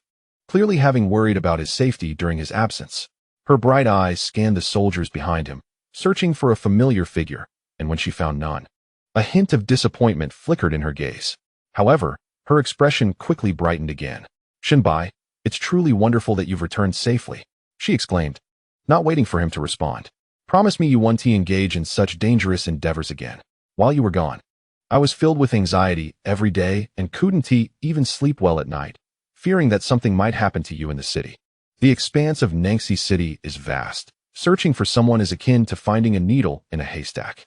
How could I possibly find my parents? I was too naive and willful. These past few days, I've come to realize that I have already lost my family and cannot afford to lose you as well. Her voice trembled as she spoke the latter part, revealing her vulnerability. Such an unguarded confession left Ada Wong, who stood beside Xinbai, wearing an expression of bemusement. Though she was the only one to display such a reaction, the other soldiers remained impassive. Zhao Nina's words touched Xinbai, evoking both gratitude and amusement. He felt moved because, aside from the loss of his parents, Zhao Nina was the only person who genuinely cared for him. No, he recalled fond memories of his uncle's family who had treated him well during his childhood. He wondered how they were faring now. Amusingly, Zhao Nina had evidently misunderstood the situation.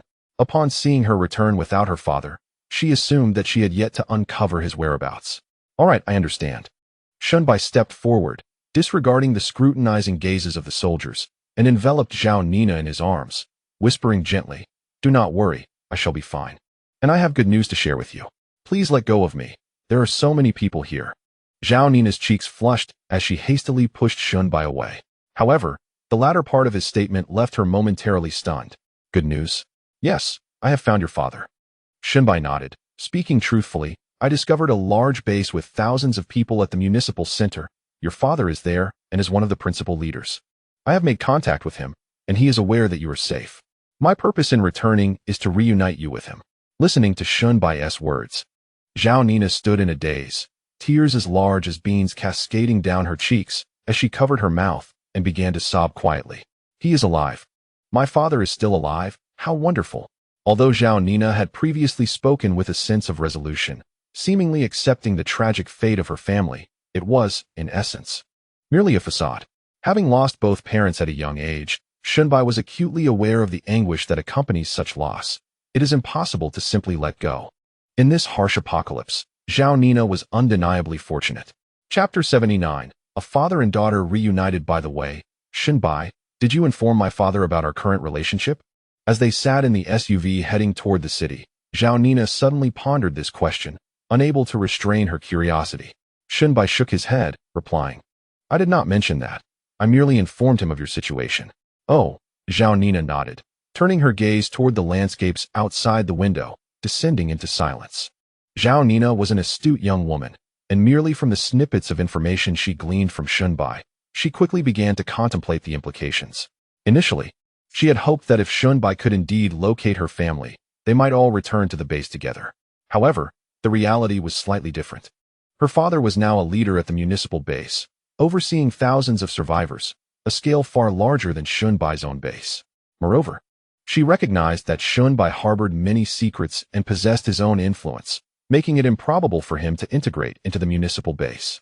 This realization caused Zhao Nina's initial joy at the prospect of reuniting with her father to morph into a complex turmoil of emotions.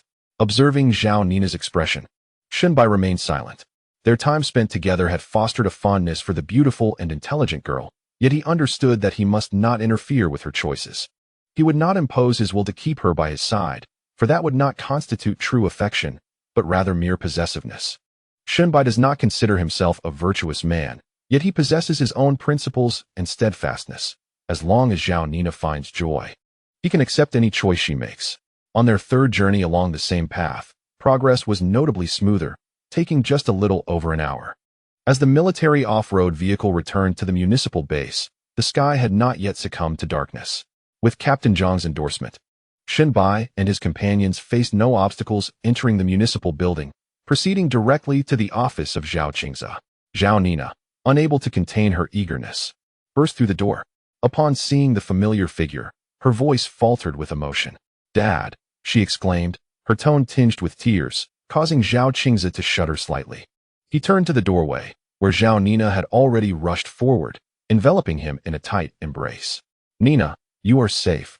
That is truly wonderful," he replied, his voice quivering. "I thought I might never see you again." In the presence of her father, Zhao Nina shed all semblance of her usual strength and composure, abandoning her image as the goddess of Nanxi University, and instead succumbed to tears. Xinbai, with keen awareness, discreetly exited the room, gently closing the door behind him. He understood that after such a long separation, the father and daughter had much to discuss, and the matter of the supply box could wait.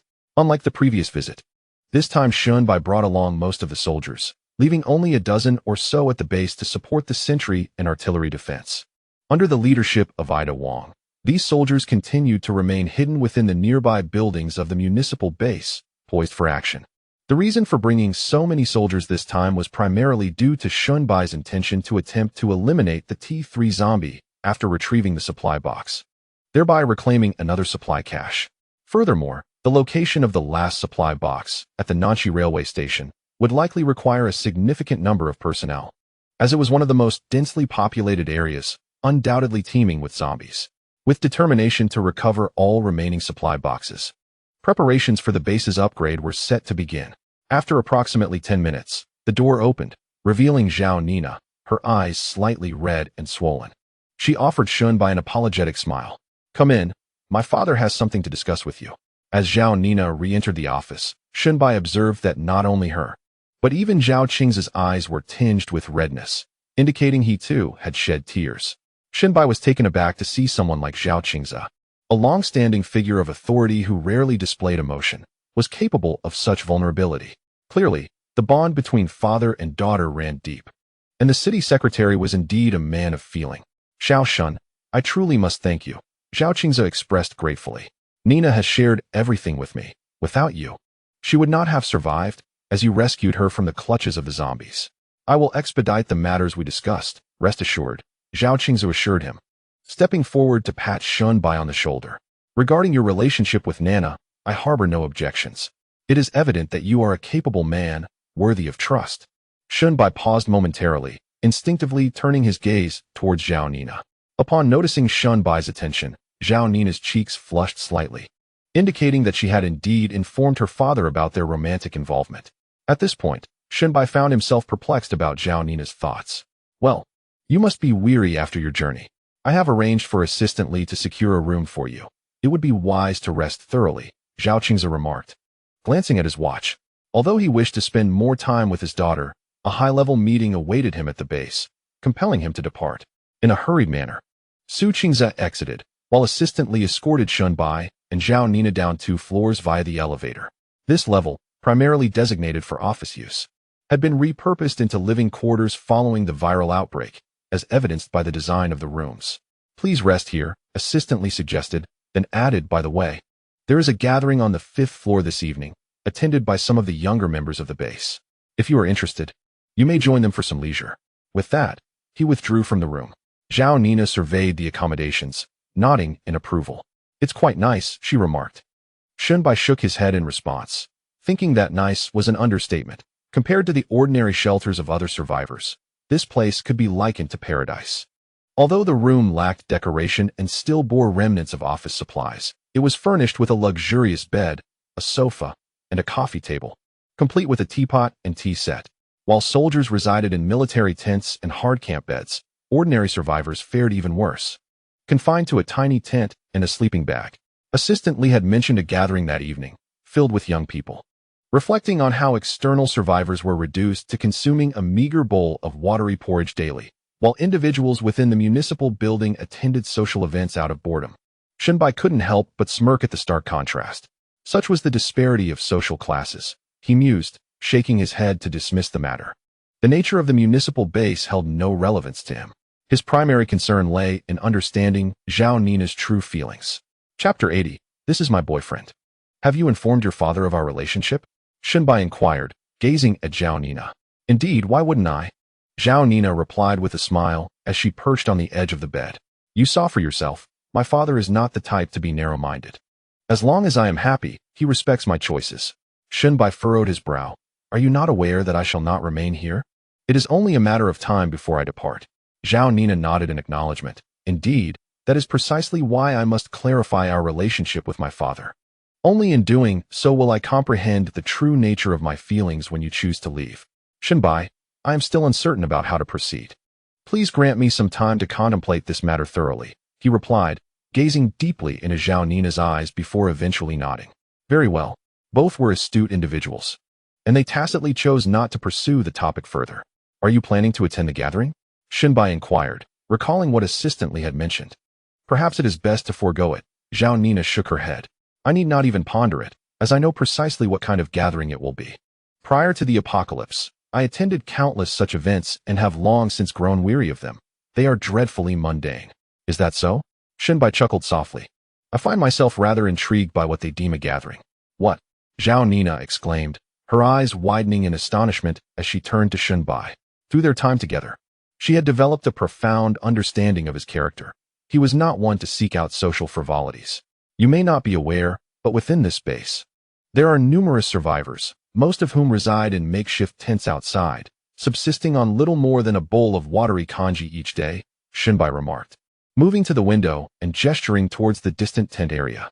Following Shunbai's gesture, Zhao Nina beheld a vast expanse of colorful tents, arranged with meticulous order, resembling an array of mushrooms.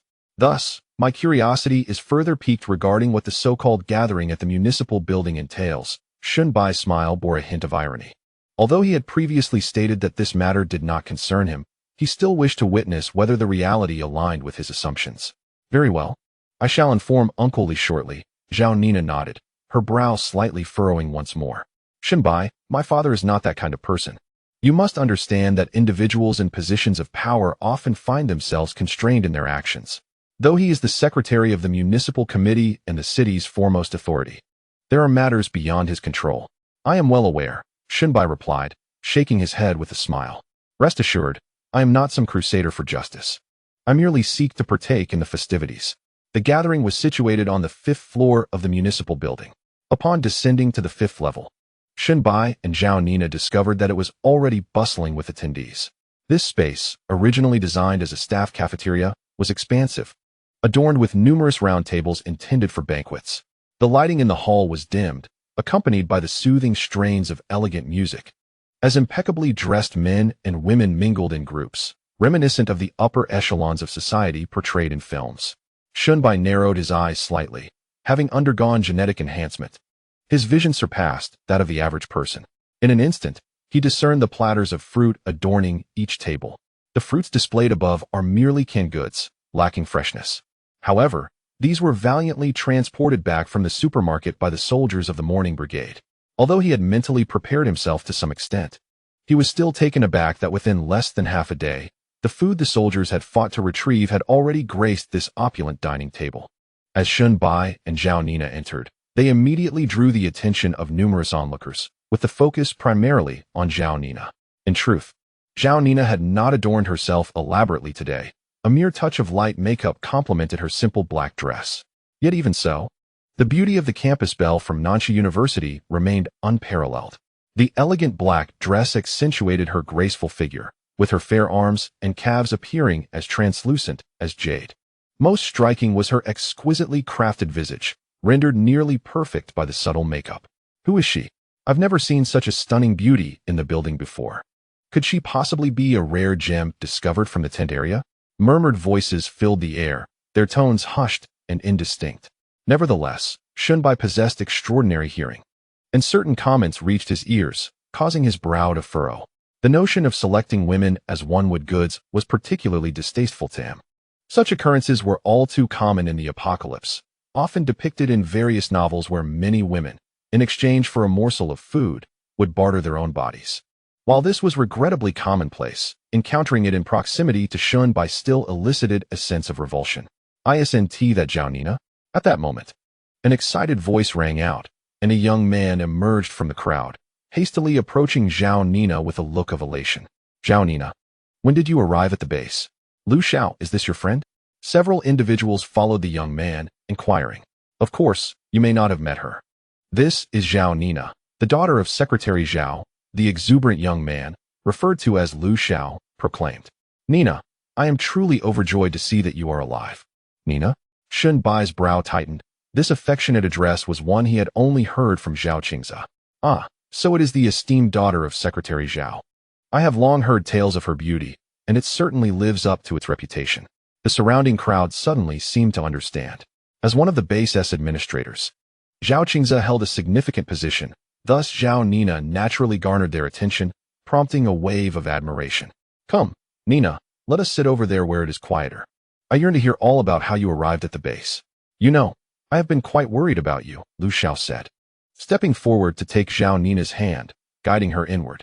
Zhao Nina maintained a serene smile, her hands clasped behind her back, while at the same time, Shunbai had turned his body, positioning himself in front of her.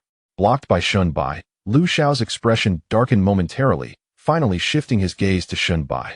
Unlike Zhao Nina, Shunbai was still clad in military attire, which led most people in the hall to assume he was a bodyguard dispatched by Secretary Zhao for Zhao Nina.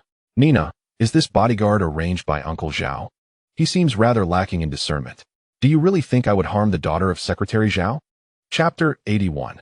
He is anything but ordinary. In response to the words of the man referred to as Lin Xiao, Shunbai calmly shook his head. I am not Zhao Nina's bodyguard. Not a bodyguard? Lin Xiao scrutinized Shunbai once more. The military uniform was familiar to him, yet the absence of any insignia indicated that he was merely a recruit. His brows furrowed slightly, and his tone grew brusque. How did you get in? Of course. I came in with her, Zhao Nina interjected before Shunbai could respond. She stepped forward, linking her arm with Shunbai's, and cheerfully announced, Lu Kang. Let me introduce you to my boyfriend, Shunbai. Boyfriend? Shunbai? Lu Kang's eyes flickered with malice as he regarded Shunbai, forcing a smile. Come now, Nina. When did you get a boyfriend? Didn't you say you wouldn't date before graduation? Indeed, but now graduation seems out of reach, Zhao Nina replied with a faint smile. Shunbai, shall we move over there? She then led Shunbai toward a corner of the hall. Watching their retreating figures, Lu Kang's eyes glinted with fury. Is that Lin Xiao your suitor? Observing Zhao Nina's demeanor, Shunbai could surmise the situation, and her recent actions had already indicated her stance. Yes, that individual is named Lu Kang, the son of the mayor of Nanchi City, Zhao Nina said, her eyes betraying an unmistakable disdain. It's a pity he hasn't been bitten by a zombie. Do you dislike him that much? Shunbai inquired. Absolutely. This man, relying on his father's position, has committed numerous misdeeds, causing harm to many girls, yet he escapes retribution due to his father's influence. The most troublesome part is that he has been pursuing me relentlessly, perhaps because of my looks, but also because my father is the secretary of the municipal committee. Winning me over would greatly benefit him. Shaking her head, Zhao Nina remarked. Never mind him. With my father around, he wouldn't dare cross any lines. Would you like some fruit? She then picked up a fruit platter from the table and offered it to Shunbai. No, thank you, Shunbai declined, shaking his head. From a distance, Lu Kang's gaze turned even colder as he watched the affectionate interaction between Zhao Nina and Shunbai. Lin Xiao, what is the matter? A nearby individual, observing Lu Kang's expression, seemed to grasp something and lowered his voice, inquiring, Shall I assist you in venting your frustrations? Lu Kang paused, turning to regard the speaker, asking, What do you intend to do? I have a friend, a soldier within the Special Operations Forces. Unlike these inept recruits, he is a true ace, his prowess surpassing that of ordinary soldiers. I will summon him to effectively temper this young man's arrogance. Pondering this response for a moment, Lu Kang ultimately nodded, saying, Very well, let us proceed as you suggest. Despite his uncertainty about how a mere recruit garnered Zhao Nina's favor, he was convinced that an ordinary soldier was unworthy of being the boyfriend of the mayor's daughter. In the ensuing period, numerous individuals approached Zhao Nina, for she was the daughter of the base's commanding officer, and no one could afford to overlook her. Zhao Nina appeared to have acclimatized to this attention, engaging in light-hearted banter with each of her interlocutors, her demeanor effortlessly graceful. In stark contrast, Shunbai, positioned beside her, seemed entirely out of place, akin to a rustic who had just arrived in the city. Indeed, as these individuals beheld Shunbai's military attire and the absence of insignia on his shoulders, some could not suppress their disdain. Those present at this gathering were all esteemed dignitaries, much like Zhao Nina's father, the city party secretary, and Lu Kang's father, the mayor. Shunbai, a mere soldier, would have had no chance of entering the building, let alone attending such a prestigious event, were it not for Zhao Nina's company. As several young women conversed quietly with Zhao Nina, one could not help but remark, Zhao Nina, how could you choose such an ordinary person as your boyfriend? This comment momentarily took Zhao Nina aback, prompting her to glance over at Shunbai, who sat alone in the distance. Is he ordinary? She instinctively queried, eliciting laughter from the surrounding women. Indeed, within the base, soldiers like him were commonplace. Ah, Zhao Nina, my dear, you should consider parting ways with him. I noticed that Lin Xiao seemed to show some interest in you. You two would make a splendid couple, and your families are well matched. Before the speaker could finish, Zhao Nina suddenly burst into laughter. Ordinary. If I had seen him for the first time, I might have thought Shunbai was indeed quite ordinary.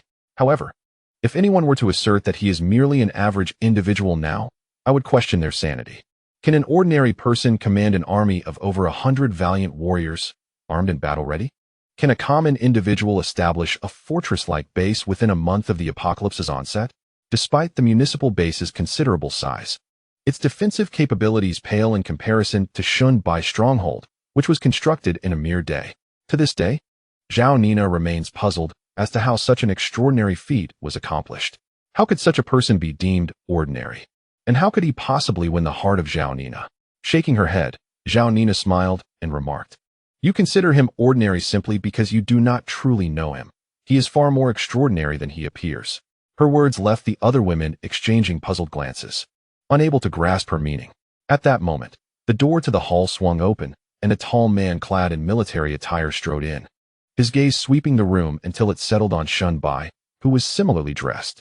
His eyes then flicked to the distant figure of Lu Kang, and upon noticing a subtle nod from that individual, a smile broke upon his face as he made his way directly toward Shunbai.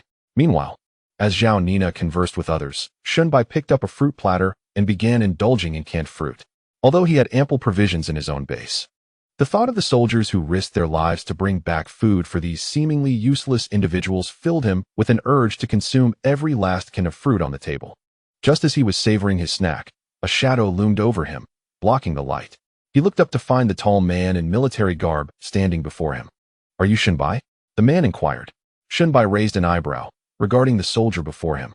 He had never encountered this individual, and while they were both dressed in military uniforms, there were noticeable differences. The most striking distinction was the inscription on the man's uniform, Mountain Eagle Special Forces. Chapter 82. You are too weak. Could it be that this man is a soldier from the Mountain Eagle Special Forces? I have heard that the Mountain Eagle unit comprises the most elite and exceptional soldiers in the military. He certainly looks formidable. It seems the rumors are well-founded. The whispers around Shunbai reached his ears. Due to his relatively short time in the military, Shunbai was not very familiar with many matters, including the so-called Mountain Eagle Special Forces. However, the fact that those around him had heard of it indicated that this special unit must possess commendable qualities. "I am Shunbai. What is it?" Shunbai set down the fruit platter and calmly addressed the elite soldier from the Mountain Eagle Special Forces. However, his gaze briefly darted toward Lu Kang and the others in the distance. Using his superhuman hearing, he had vaguely caught snippets of their conversation, and it appeared that this individual had been sent to confront him. Unfazed by the potential trouble, Shunbai did not believe that the so-called elite soldiers from the Special Forces could pose any real threat to him. "I have heard that a talent emerged from the 2nd Battalion, who on his first day of service shot down an evolved zombie and was subsequently recognized, receiving a sniper rifle to become a sharpshooter in the unit," the man proclaimed. "So, I have come today to witness the capabilities of this talented individual." Shunbai's eyes narrowed slightly, realizing that these individuals had managed to ascertain his background within the military in such a short span of time.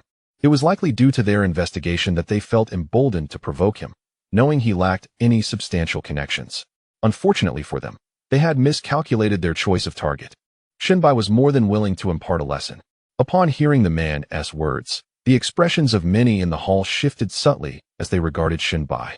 They were taken aback to discover that Zhao Nina's seemingly unremarkable boyfriend possessed such capabilities. Most attendees were familiar with the name of the evolved zombies, and though many had not witnessed them firsthand, they were aware that numerous soldiers had perished at the hands of these terrifying creatures. To their astonishment, the seemingly ordinary Shunbai had managed to slay one of these evolved zombies. However, even so, when compared to the elite warriors of the Mountain Eagle Special Forces, he might still appear lacking. It was evident to all that the man before them harbored ill intentions and had come to trouble Shunbai. Zhao Nina, sensing the commotion from a distance, furrowed her brow and moved to assist Shunbai. Yet, just then, she caught Shunbai's gaze, which caused her steps to falter momentarily. Having spent some time with Shunbai, she had come to understand him well and was aware of his meaning. Shunbai regarded the man coolly, slowly shaking his head as he remarked, "You are simply too weak." His voice, though not loud, resonated clearly in the ears of all present. In an instant, many were left astonished. "You are too weak." How could Shunbai dare utter such audacious words against a member of the elite Mountain Eagle Special Forces? The man, initially taken aback, quickly recovered, his eyes glinting with malice as he sneered, Whether I'm weak or not, you shall find out soon enough. With that, he tensed his body, his hand darting out to grasp Shunbai's collar with the intent of lifting him violently. However, before his hand could make contact with Shunbai's clothing, it halted abruptly. In fact, Shunbai had already seized his arm, locking it in place. At that moment, the man felt as though his arm was ensnared in an iron grip. No matter how fiercely he struggled, he could not free himself. Such strength. The man was astounded, unable to fathom how someone who appeared so slight could possess such power. Disregarding his surprise, he instinctively raised his other hand to strike Shunbai's face. Yet, that hand too was intercepted by Shunbai. What's wrong? Is this truly all you can muster? Pathetic, Shunbai's calm voice echoed as he began to exert pressure downward with both hands. The man's face flushed a deep crimson as he desperately attempted to free his hands, but he was no match for Shunbai. As Shunbai exerted force downward, an intense pain radiated through the man's arm, compelling him to bend over until his knees touched the ground. Beads of sweat, resembling pearls, formed on his forehead due to the excruciating agony. Although this man was an elite soldier from the Mountain Eagle Special Forces, he was still merely a human being, unable to contend with Shunbai, who had been enhanced by gene serum. The onlookers were utterly astonished by the spectacle before them. It was simply too outrageous. The man's face was beet red, and the veins in his neck bulged prominently from exertion, his entire body trembling as if he had summoned every ounce of strength he possessed.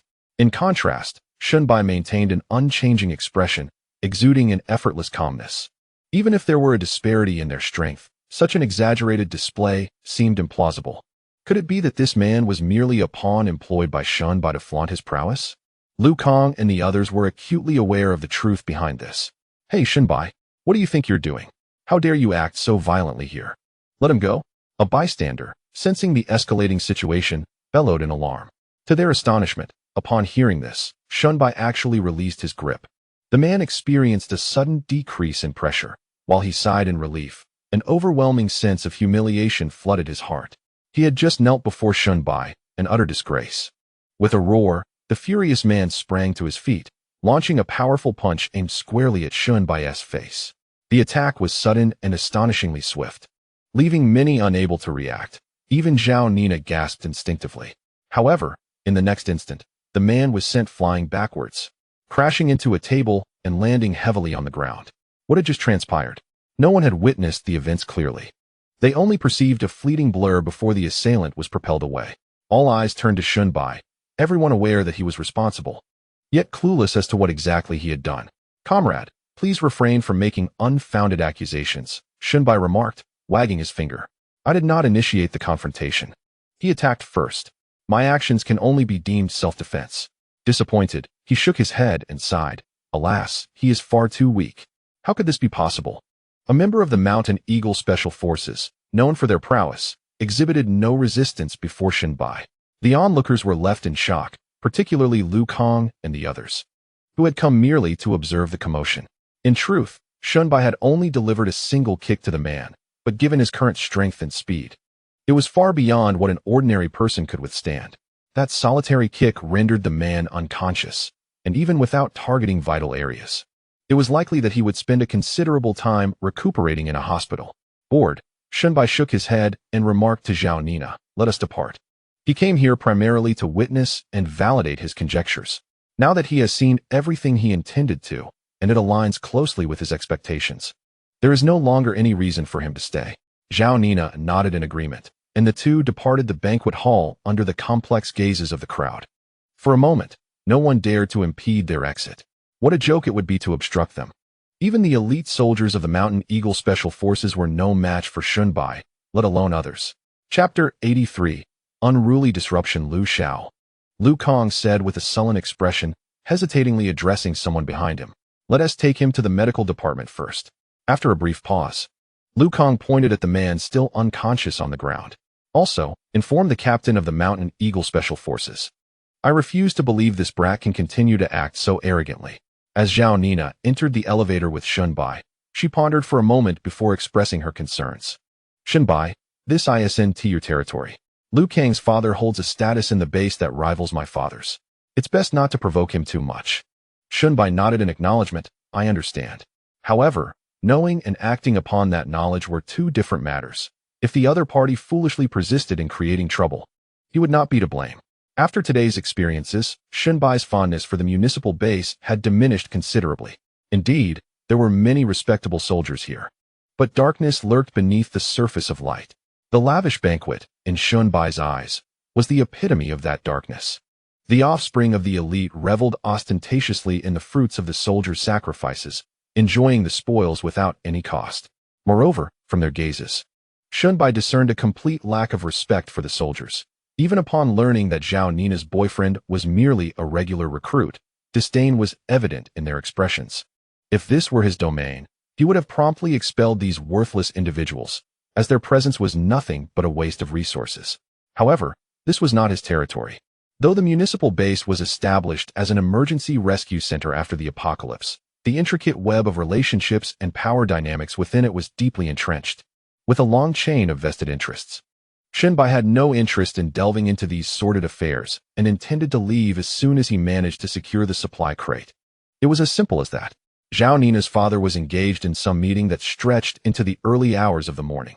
It wasn't until the next day, with bloodshot eyes and an exhausted appearance, that Zhao Qingzhou arrived at their room. "Dad, even if it's work, you must take care of your health. What if you collapse?" Zhao Nina felt a pang of sympathy for her father's worn-out state and couldn't help but complain. There's no choice. With thousands of people in the base, we must be responsible for them," Zhao Qingzhou replied, shaking his head with a smile. "Don't worry, such circumstances are rare." As he spoke, he glanced at Xunbai with an expression of mild apology, saying, "I apologize for making you wait so long. I will contact Captain Jiang immediately to retrieve your belongings." Finally, the prospect of acquiring a second supply box filled Xunbai with a subtle excitement. With the captain leading the way, Xunbai smoothly entered the military supply depot and, following the coordinates, located the supply box. The supply box was stacked alongside other military supplies. Despite sharing the same olive-green hue, its color and signals clearly distinguished it from the rest. "This is the one," Xunbai said, pointing to the supply box as he addressed Captain Jiang. Captain Jiang turned to the supply officer, asking, "Can you check if this box belongs to our unit?" The supply officer shook his head. "It shouldn't. During our inventory, we discovered that this box was not listed in the equipment records, and it seems to be locked, which is why it has been left here." "That confirms it," Captain Jiang replied, nodding to the soldiers behind him. "Move it out." Following this, once they completed the registration, the supply box would officially belong to Xunbai. However, before they could reach the registration desk, Xunbai and his companions were halted. "Captain Jiang, what are you doing?" Several individuals blocked their path, with one at the forefront addressing Captain Jiang. "The item you are holding is special equipment belonging to our unit. We kindly request that you return it." Xunbai narrowed his eyes, focusing on the insignia on the chests of these individuals that read Mountain Eagle Special Forces. "Special equipment belonging to your unit?" Captain Jiang furrowed his brow, regarding the man before him. "Captain Zhao, I haven't heard of any special equipment from your special forces." "Of course. The Mountain Eagle Special Forces operate independently from the regiment and are directly commanded by the regiment commander. It is understandable that you are unaware," Captain Zhao replied, his tone haughty despite his apparent lower rank than Captain Jiang. "Furthermore, this young man beside you injured one of our brothers yesterday, and I have reported this to the regiment. I am taking him back for investigation." "I am aware of this," Captain Jiang replied coldly. "Yesterday, Xunbai attended a banquet with Secretary Zhao's daughter, and your subordinate rudely confronted him, initiating the altercation. Unfortunately, he was outmatched, and many witnessed it. Besides, if someone needs to be taken, it is the regiment's responsibility to do so. It does not concern you." This matter was conveyed to her father by Zhao Nina. Knowing Lu Kang's character, Zhao Nina concluded that the other party would not relent easily, and their group was most accustomed to employing such underhanded tactics. Thus, Captain Jiang had been well prepared for this confrontation. Captain Zhao nodded. "Then we shall wait for the regiment's personnel to arrive. However, this equipment is special to our Mountain Eagle Special Forces, and none of you will leave with it. If you claim it as your equipment, then why not open it and prove it?" Xunbai said, regarding Captain Zhao with a calm demeanor. "Since it is special equipment, how could it be casually shown to others?" Captain Zhao replied coldly. "It is evident that their sole intention is to disrupt Xunbai's affairs. On one hand, it may be orchestrated by Lu Kang. On the other, it is likely a deliberate act of retaliation for the soldier injured by Xunbai. Even Shunbai could not have anticipated such an incident occurring just as he was about to retrieve the supply box. Initially, the box was stored in the warehouse as an unregistered and unclaimed item, and there was no issue with Shunbai taking it. However, the situation has changed. Regardless of the adversary's evidence, as elite special forces within the military, their claims to the equipment will garner attention, even in the absence of proof. Indeed, the words of the leader of the Mountain Eagle Special Forces caused the warehouse manager to hesitate. After a moment's contemplation, he addressed Captain Jiang, stating, "Captain Jiang, my apologies. Since Captain Zhao has raised this concern, we must verify the matter. It would be unfortunate to proceed incorrectly. Perhaps you could wait a little longer." Captain Jiang furrowed his brow, realizing it would be challenging to retrieve Shunbai's equipment today. He turned to Shunbai and quietly remarked, "Shunbai, please return for now. Rest assured, what is yours will ultimately remain yours. I understand the circumstances. They are merely seizing the opportunity for revenge, without evidence to substantiate their claims. I will report to the regiment commander, and with Secretary Zhao's pressure, your equipment will soon be returned to you." Shunbai remained silent, nodding slightly. Yet a flicker of anger stirred within him. Chapter 84. The sudden appearance of zombies. This truly is an inexplicable predicament. If it were any other matter, Shunbai might not be particularly concerned. However, regarding the supply box from the system, which he values dearly, his indifference waned. He cast a casual glance at the so-called Captain Zhao, a glimmer of cold light flashing in his eyes. If the supply box could be obtained smoothly, all would be well. But if this absurd situation were to lead to these individuals harming themselves while hindering others, and if they were to withhold a supply box that held no use for them, they could not blame him for being ungracious. Although Shunbai harbors goodwill towards the soldiers in the base, it is merely goodwill. When it comes to his own interests, those before him become adversaries. The Mountain Eagle Special Forces pale in comparison when faced with such stakes. Upon returning to the municipal building, Captain Zhang briefed Zhao Qingze on the situation before hastily departing. Zhao Qingze patted Shunbai on the shoulder, offering reassurance. "Don't worry, Xiao Shun. Captain Jiang has already gone to speak with their regiment commander. If matters do not proceed smoothly, I will personally intervene to assist you. Please remain patient. We must wait." Shunbai smiled and replied, "Thank you, Secretary Zhao. But you need not trouble yourself too much with this matter. If it becomes cumbersome, I shall handle it myself. Do not call me Secretary Zhao. It feels too formal. Just refer to me as Uncle Zhao." Zhao Qingze chuckled. "However, I fear tackling this issue alone may prove challenging." The Mountain Eagle Special Forces wield substantial influence within the regiment. Seated nearby, Zhao Nina could not help but glance up at her father, then at Shunbai. At this moment, Zhao Qingze likely had not yet grasped the meaning behind Shunbai's suggestion of handling the matter himself.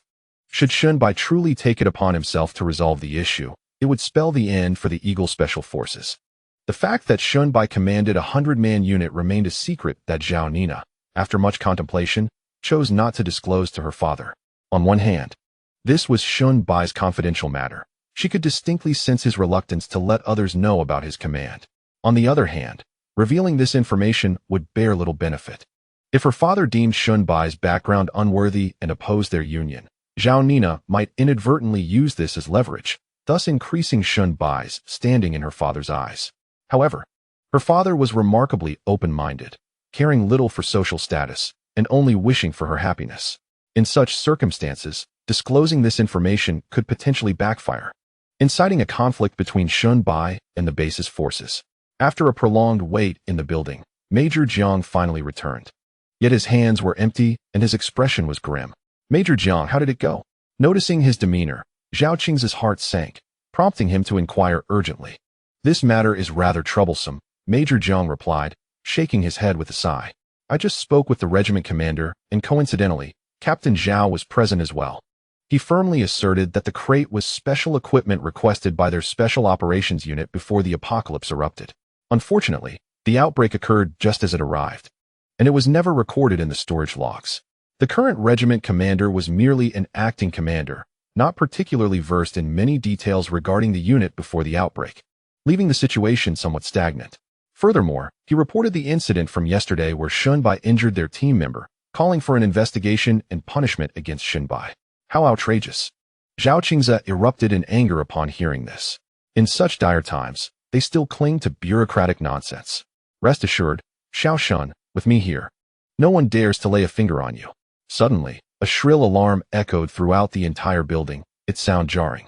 The moment the alarm rang, Zhao Qingze and Major Zhang's expressions shifted instantly. What is happening? Zhao Nina asked, slightly covering her ears in confusion. At this moment, both Zhao Qingze and Major Zhang sprang to their feet simultaneously. That is the alarm. Zombies have appeared in the base, and they are inside the building. Zhao Qingze urged. Nina, quickly take Xiao Shun and exit the building via the emergency stairway. According to the special virus containment regulations, the entire building will be sealed off in 1 minute. Zombies within the base, and inside the building no less. This revelation left Zhao Nina, and even Shun Bai, momentarily stunned.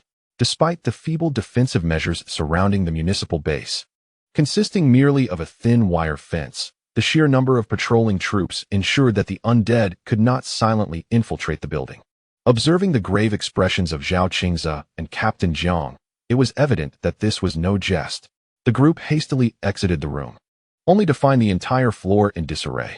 Many individuals surged from their rooms, a frenzied swarm rushing towards the elevator, which was already at capacity. Its doors unable to close due to the overwhelming weight. Did you not see the overload? Hurry and exit. Why should I be the one to leave first? Move quickly. We cannot linger here. Otherwise, none of us will escape. Amidst the chaos, several opted to take the safety stairwell. Although they were on a high floor, it was merely under 10 stories, and there remained a chance to evacuate before the building was sealed. Captain Jiang had already drawn his weapon from its holster, leading the charge, with Zhao Nina, Shun Bai, and Zhao Qingze closely following him into the stairwell. The stairwell was densely packed with people, their descent slow. Panic was etched on most faces, as the majority had never encountered a zombie, amplifying their fear compared to the ordinary survivors outside. What could possibly be happening? Why were there zombies in the building? What were the guards on alert doing? Could the people in front move a bit faster? In mere minutes, this building will be locked down, and then we will be trapped. Amidst the clamor, Shun Bai and the others progressed slowly with the throng towards the lower floors. Gunfire erupted from above, accompanied by a few indistinct yet piercing screams. Remarkably, the zombies had appeared on the upper levels. However, this was somewhat reassuring for those descending the stairwell, as they need not fear being obstructed by zombies during their descent. Throughout the descent, Zhao Qingze remained troubled. His brow furrowed. He could not fathom how zombies could suddenly manifest within the building. The gunfire indicated that there were no zombies outside. Otherwise, the cacophony of shots would have been overwhelming. This peculiarity only deepened his suspicions. How had zombies materialized within the building? Had they somehow learned to teleport? Appearing out of thin air? Chapter 85. Personal vendetta. Shun Bai and the others descended the stairs and exited the building without encountering any zombies, further confirming that the threat was confined to the upper levels. Upon stepping outside, they found themselves surrounded by armed soldiers. Those emerging from the building halted, undergoing inspection to ensure they bore no bite marks before being allowed to pass. The soldiers aimed their weapons at the fleeing crowd, while someone shouted through a megaphone. A middle-aged man, well-dressed and portly, stepped forward from the ranks, speaking loudly. I am Mayor Lu Mingyuan, let me pass. Upon hearing this, an individual promptly approached to verify the identity, and shortly thereafter, Lu Mingyuan was escorted outside. Zhao Qingze furrowed his brow, but remained silent, refraining from disclosing his identity to receive special treatment akin to that of Mayor Lu Mingyuan. Instead, Commander Jiang took a few steps forward and whispered to a soldier before gesturing towards Zhao Qingze, Zhao Nina, and Shun Bai.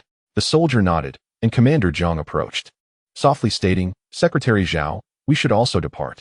Zhao Qingze shook his head, asserting that the rules were established by themselves and that they could not violate their own regulations. Please have a few individuals conduct a preliminary examination to ensure we have not been bitten or infected before proceeding. Shun Bai observed this and noted that Zhao Nina's father was indeed a person of strong principles.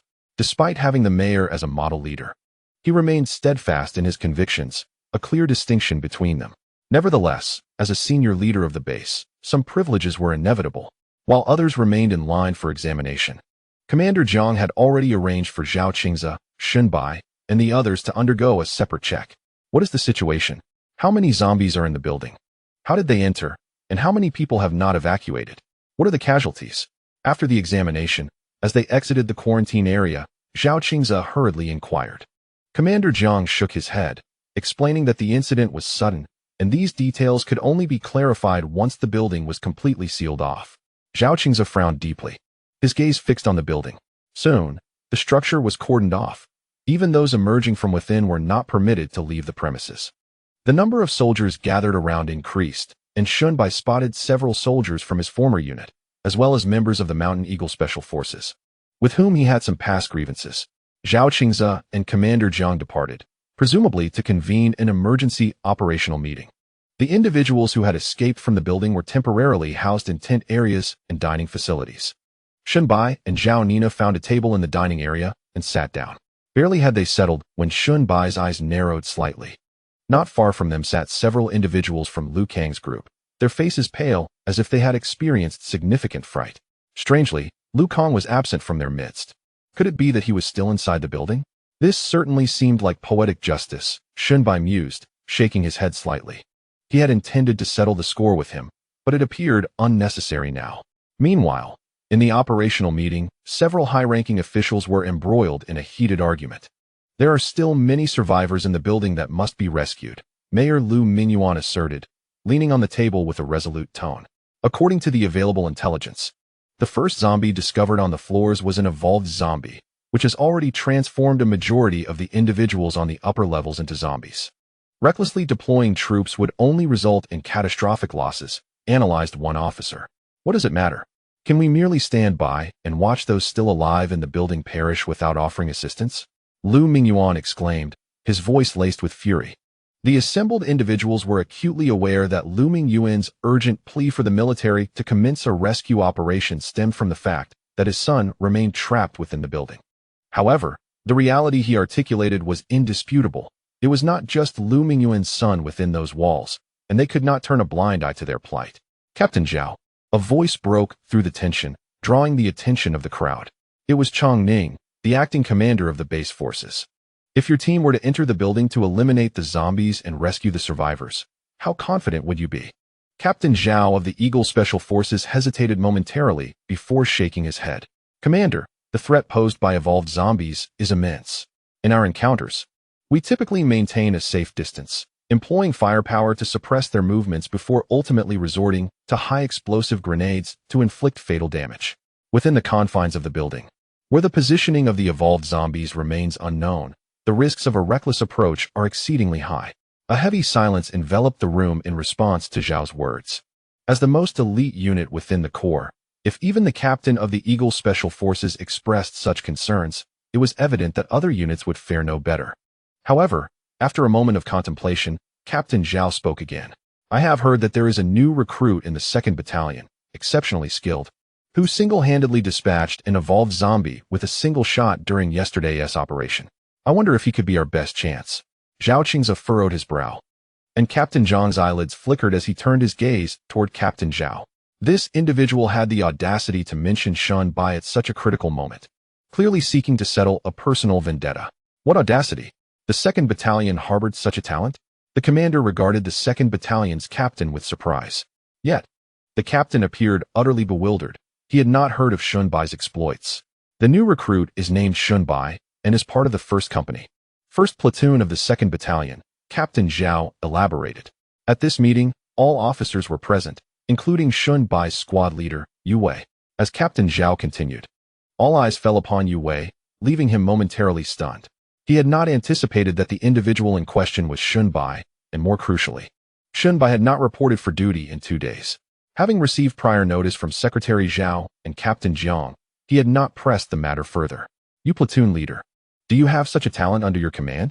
The 2nd Battalion commander inquired, gazing at Yu Wei.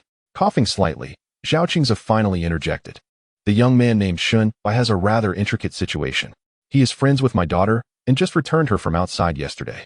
I intended to keep him close for assistance, and I have already informed you platoon leader about this. A formal request is in the works. At present, Shunbai is no longer considered a soldier of the battalion. Captain Zhao shook his head, as if he had already prepared his response. The formal written application has yet to be submitted. Moreover, given the current critical situation, it is imperative that anyone with the capability, regardless of military status, contributes to the base. Secretary Zhao, the situation is urgent. Let us summon that young man and inquire. Lu Mingyuan interjected before the commander could speak. With his own son trapped within the building, Lu Mingyuan was consumed by anxiety, transcending other concerns. Chapter 86. I have a condition. Zhao Qingzi surveyed the assembly, his brow furrowed, recognizing that evasion was no longer an option. Very well. But I believe that such a predicament cannot be resolved by individual efforts alone. As the most elite soldier in our ranks, Captain Zhao should carefully contemplate a solution. Thus, Shen Bai, who had been waiting outside, was ushered into the conference room by several soldiers. Shen Bai, there is an evolved zombie within the building. Due to the confined terrain, any rash action could result in devastating losses for the soldiers. Do you possess a means to eliminate that evolved zombie? Before others could speak, Zhao Qingzi swiftly asserted, you must consider this carefully. The danger involved is immense. If you find yourself unable to succeed, do not be reckless. Upon hearing Zhao's words, Lu Mingyuan immediately countered, regardless of the likelihood of success, we must make an attempt. There are numerous survivors within the building. We cannot abandon them. Shen Bai cast a calm gaze over the room, quickly grasping the overall situation, and felt a cold smirk rise within him. Why should it fall upon me? A mere rookie? The illustrious captain of the Eagle Special Forces is present. Surely he can devise a solution. Shen Bai's remark rendered Captain Zhao's countenance ashen, leaving him momentarily speechless. He understood all too well the peril posed by the evolved zombie in such a constricted environment.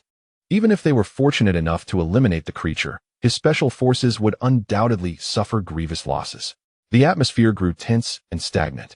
Commander, at that moment, Squad Leader Yu Wei suddenly stood, exclaiming, the 1st Platoon of the 2nd Battalion requests permission to enter the building and execute the mission to eliminate the evolved zombie. Yu Wei's declaration took many by surprise. Most in attendance were aware of the recent calamity faced by the 1st Platoon of the 2nd Battalion, which had nearly suffered total annihilation while covering for their comrades. The reconstruction of their team had only recently begun. Clearly, they were neither prepared in terms of combat capability nor team cohesion for such a task. Yet, Yu Wei stepped forward without hesitation. Excellent, Squad Leader Yu. Time is of the essence. I implore you to mobilize immediately. If we delay any longer, the survivors within the building will be slaughtered by the zombies. Lu Mingyuan's heart soared at these words. The identity of those entering the building mattered little to him. The losses were inconsequential as long as the threat posed by the zombies could be eradicated and his son rescued. The commander gazed at the upright Yu Wei, and after a moment of silence, spoke. Have you made up your mind? I have, Yu Wei responded without any hesitation. Very well, in that case. The commander nodded, preparing to issue orders, when suddenly, Shen Bai interjected. Wait, assisting in eliminating the evolved zombies within the building is not out of the question. But I have a condition. Initially, Shen Bai was reluctant to wade into this murky situation, yet Yu Wei's unexpected emergence caught him off guard. He could see that Yu Wei was genuinely prepared to sacrifice the lives of his soldiers to save the survivors trapped within the building. Although he harbored no fondness for the Mountain Eagle Special Forces or the mayor, Lu Mingyuan, he held a certain admiration for Yu Wei and the squad, including Sergeant Zhang Jing. Furthermore, a sudden thought crossed his mind. This could indeed be an opportunity. Earlier, a member of the Mountain Eagle Special Forces had provoked him, and, after he retaliated, their captain had deliberately sought revenge by confiscating his personal belongings. Return my belongings, Shen Bai stated calmly, and I will help you deal with the evolved zombies in the building. The commander furrowed his brow upon hearing Shen Bai's words. Captain Zhao, what is the meaning of this? Captain Zhao's brow twitched as he hurriedly defended. Commander, those items originally belonged to our special forces equipment. Shen Bai colluded with the company commander to unlawfully retrieve these supplies from the military storehouse. Enough. What time is it? The commander interrupted Zhao, his frown deepening. He had already heard the report from Captain Zhang regarding this matter. Both sides were adamant in their claims, making it difficult to ascertain who was in the right. Captain Zhao, I do not wish to know who rightfully owns the equipment. I ask you, can we relinquish the equipment to him? If not, then the Mountain Eagle Special Forces will undertake this mission. At this point, Captain Zhao realized that the commander was growing dissatisfied with him. Even a mere squad leader like Yu Wei dared to volunteer himself, putting life and death aside to save others. How could the elite Mountain Eagle Special Forces shrink back at such a moment? Gritting his teeth, Captain Zhao finally nodded. Fine.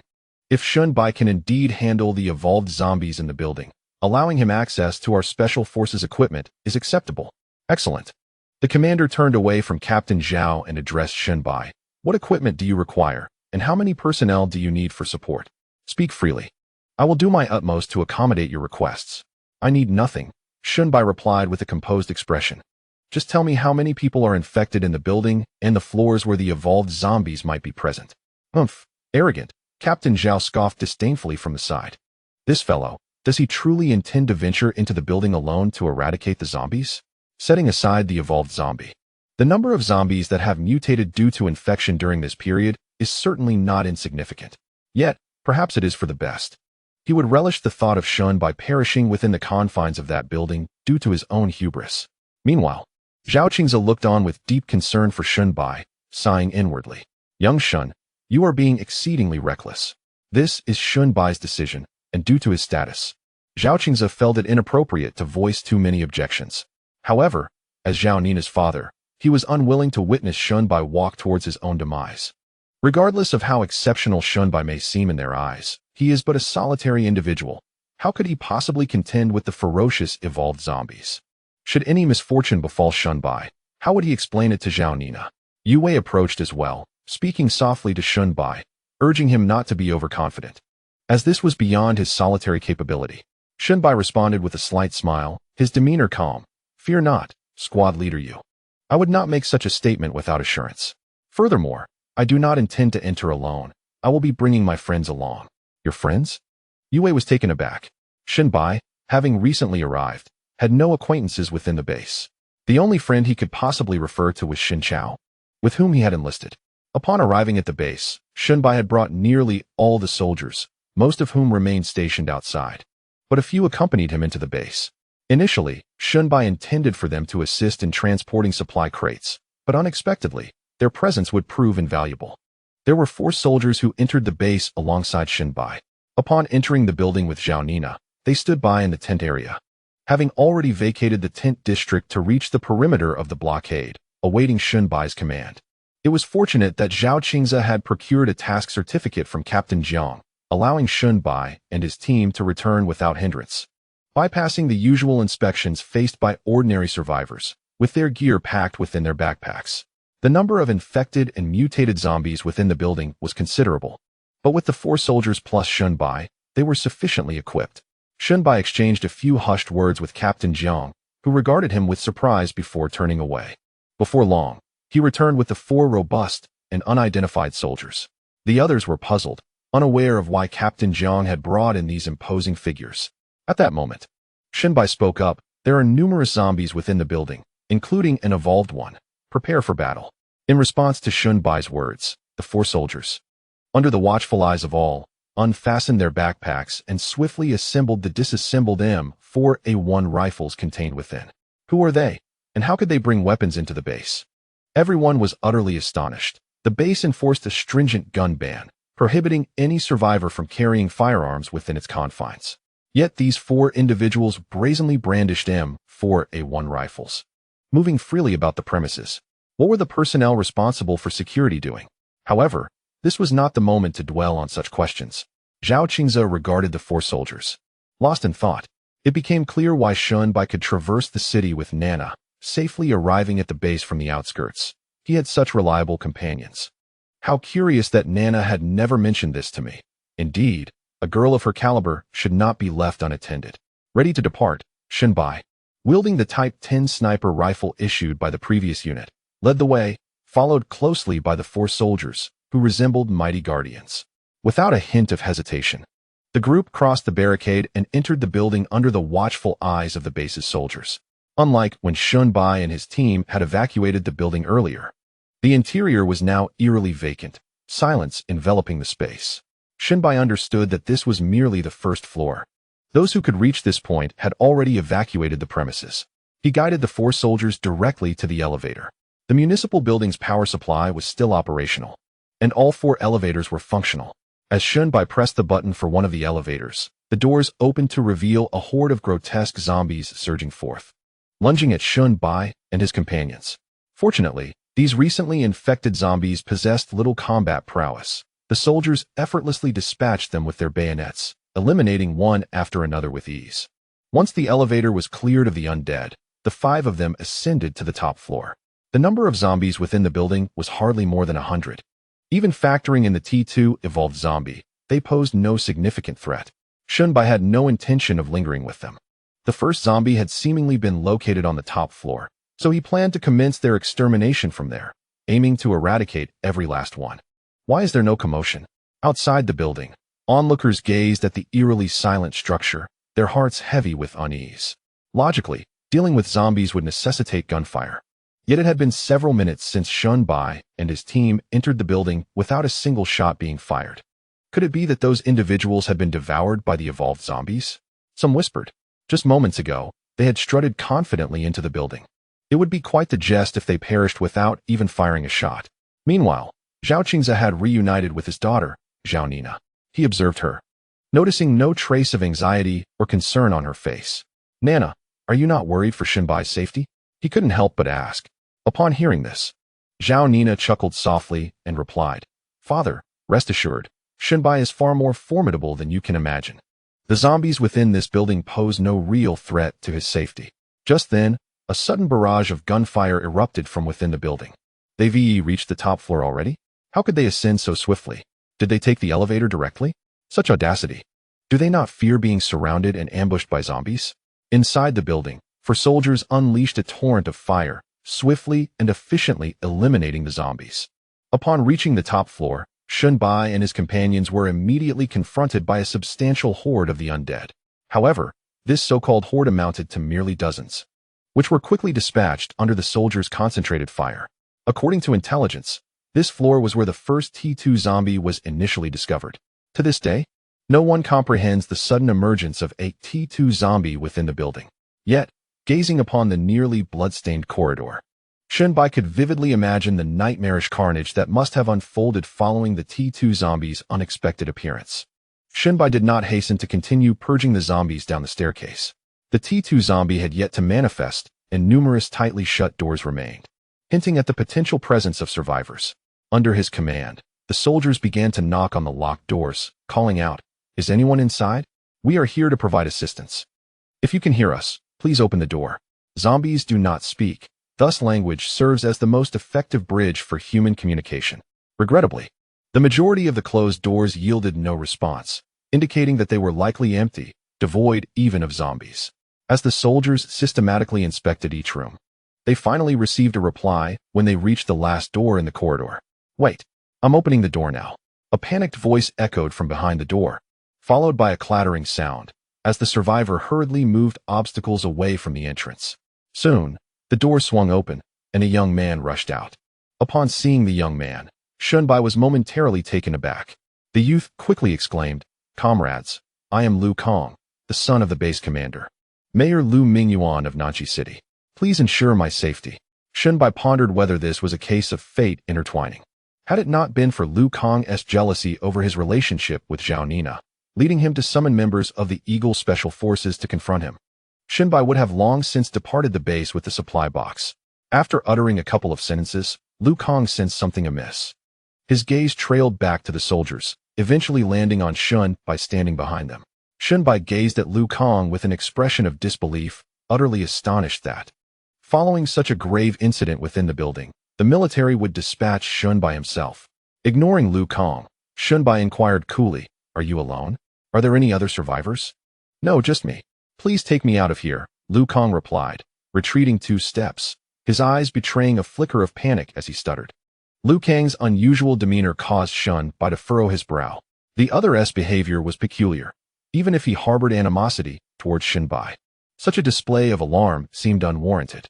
After all, as he had mentioned, his father was one of the principal leaders of the base, a figure of considerable influence. Anyone wishing to confront him would have to carefully weigh the potential repercussions. Thus, he had no reason to be so fearful. Chapter 88. Inhumanity, what are you saying? I cannot comprehend you. It is still perilous here. We can discuss matters once I am safely escorted out. Lu Kang's increasingly frantic demeanor only served to reinforce certain suspicions in Shunbai's mind. He turned to Lin Xiao and instructed, "Go inside and take a look." Upon hearing this, Lin Xiao immediately stepped towards the interior. "What are you doing?" Lu Kang interjected, blocking the doorway, his voice rising in anger. "Shunbai, do you dare?" Before he could finish his threatening remark, Lin Xiao forcefully shoved him aside and strode into the room. Soon, Lin Xiao's voice echoed from within. Sir, there is a partition inside that you may need to inspect. Wait, you cannot enter. Liu Kang's complexion drained of color, and he attempted to obstruct the entrance once more. But another soldier beside him seized him, rendering him completely immobile with sheer strength. As Shunbai stepped into the room, he was met with an overwhelming scent of perfume, causing him to wrinkle his nose. Surveying his surroundings, he noted that it was an ordinary room, resembling a storage space cluttered with various items. There were several partitions within the room, and the one Lin Xiao indicated was the smallest and most concealed. The moment Shunbai entered the partition, his brow furrowed in immediate discontent. A pungent odor of blood assaulted his senses, accompanied by an indescribable stench. This was a cramped room of merely a few dozen square meters, yet it contained a plethora of items, more accurately, an array of instruments of torture. Foremost among them was a prisoner's chair, entirely made of iron, designed to restrain captives so that they could not escape. However, at that moment, the chair had been damaged. The iron shackles intended to bind the legs and arms appeared to have been forcibly broken. In addition to the chair, a nearby table displayed a variety of tormenting implements, small knives, whips, hammers with nails, and other assorted instruments of cruelty. Liu Xiao, Shunbai said quietly after a moment's silence, turning to gaze at Liu Kang outside the door. Could you elucidate what this is all about? What is there to explain? Liu Kang, with a grim countenance, stubbornly insisted. This is merely my peculiar preference. I am a sadist, and I have meticulously assembled a set of tools. Does it concern you? Sadistic tools. Shunbai casually picked up a small knife from the table. It was a genuine blade, sharp and stained with remnants of blood, authentic blood that had darkened over time. Certainly not typical blood. Shunbai surmised he could approximate the situation. Bring him in. His voice bore no discernible emotion. Since young Master Liu relished such instruments, it seemed fitting to allow him a thorough experience. What do you intend to do? Liu Kang exclaimed in sheer terror, struggling desperately. Yet, his strength paled in comparison to that of the soldiers, who forcibly dragged him into the room, pinning him firmly to a torture chair. Shunbai toyed with the knife in his hand, observing the abject fear etched across Liu Kang's face. He spoke coolly. I shall grant you one final opportunity to divulge everything you know. Otherwise, I will experiment with every instrument of torture here upon you. And I dare say that would be rather entertaining. Do you have any idea who my father is? He is the mayor. You dare treat me this way? You will not escape unscathed. Liu Kang shouted, though his voice trembled with dread. From Shunbai's unflinching gaze, it was evident that he was utterly unfazed by Liu Kang's threats. Shunbai was resolute. I can provide information, but you must guarantee my safe exit from the building and ensure that this matter remains confidential. Liu Kang swallowed hard and whispered, as long as you assist me, you will have the son of a mayor as a friend within the base. With the mayor and the secretary of the municipal committee backing you, you will be able to navigate the base with ease and acquire whatever you desire. Very well, I accept your terms. Shunbai nodded without hesitation. Upon hearing Shunbai's assurance, Liu Kang finally exhaled in relief and began to recount his tale. Although Shunbai had mentally braced himself, the revelation still left him astounded. It turned out that the origin of the zombies within the building was none other than Liu Kang himself. To be precise, it was not the zombies that had infiltrated the building, but a vial of blood derived from a zombie. Liu Kang indeed possessed certain proclivities that many would find incomprehensible. Inflicting torment brought him a perverse sense of pleasure. Prior to the apocalypse, he often engaged in such games. Yet he had refrained from excessive indulgence due to legal and moral constraints. However, with the outbreak of the virus, a plethora of zombies emerged, exhibiting an extraordinary resilience to pain. What others perceived as horrifying creatures became, in Liu Kang's eyes, exquisite playthings. Initially, he paid a handsome sum to soldiers within the military to procure a vial of zombie blood for him. Subsequently, he sought out an unfortunate soul in the tent area, lured them into the building, bound them, and administered the zombie blood. As anticipated, the hapless individual became infected and transformed into a zombie, thus becoming the very object of Liu Kang's twisted fascination. During this period, Liu Kang had subjected the zombie to every conceivable form of punishment, even documenting these acts on his phone. Little did he anticipate that this particular zombie would evolve into a T2 variant, whose strength far surpassed that of ordinary zombies, rendering the restraints of the chair ineffective. Sensing impending doom, Liu Kang retreated to another room, locking the door behind him as the T2 zombie burst forth, hunting down others until Shunbai and the others arrived. Listening to Liu Kang's account, a chill enveloped Shenbai. Having read numerous apocalyptic novels, he understood a profound truth. The human heart can be more terrifying than zombies or monsters. However, it was only at this moment that he truly grasped the essence of that statement. It was unfathomable that someone who appeared normal could be so twisted as to transform a living person into a zombie for their own amusement. Shenbai struggled to comprehend this, yet he realized he need not understand. If he could fathom the mind of a madman, he would not be far from madness himself. I have shared everything I needed to with you, Liu Kang said cautiously, observing the silent Shenbai.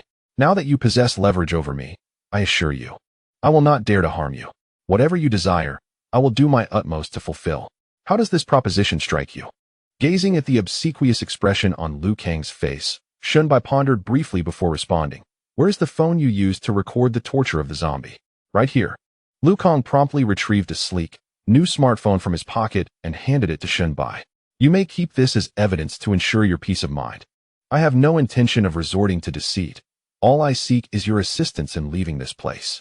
Shenbai glanced at Lin Xiao, who understood the unspoken cue and stepped forward to accept the phone.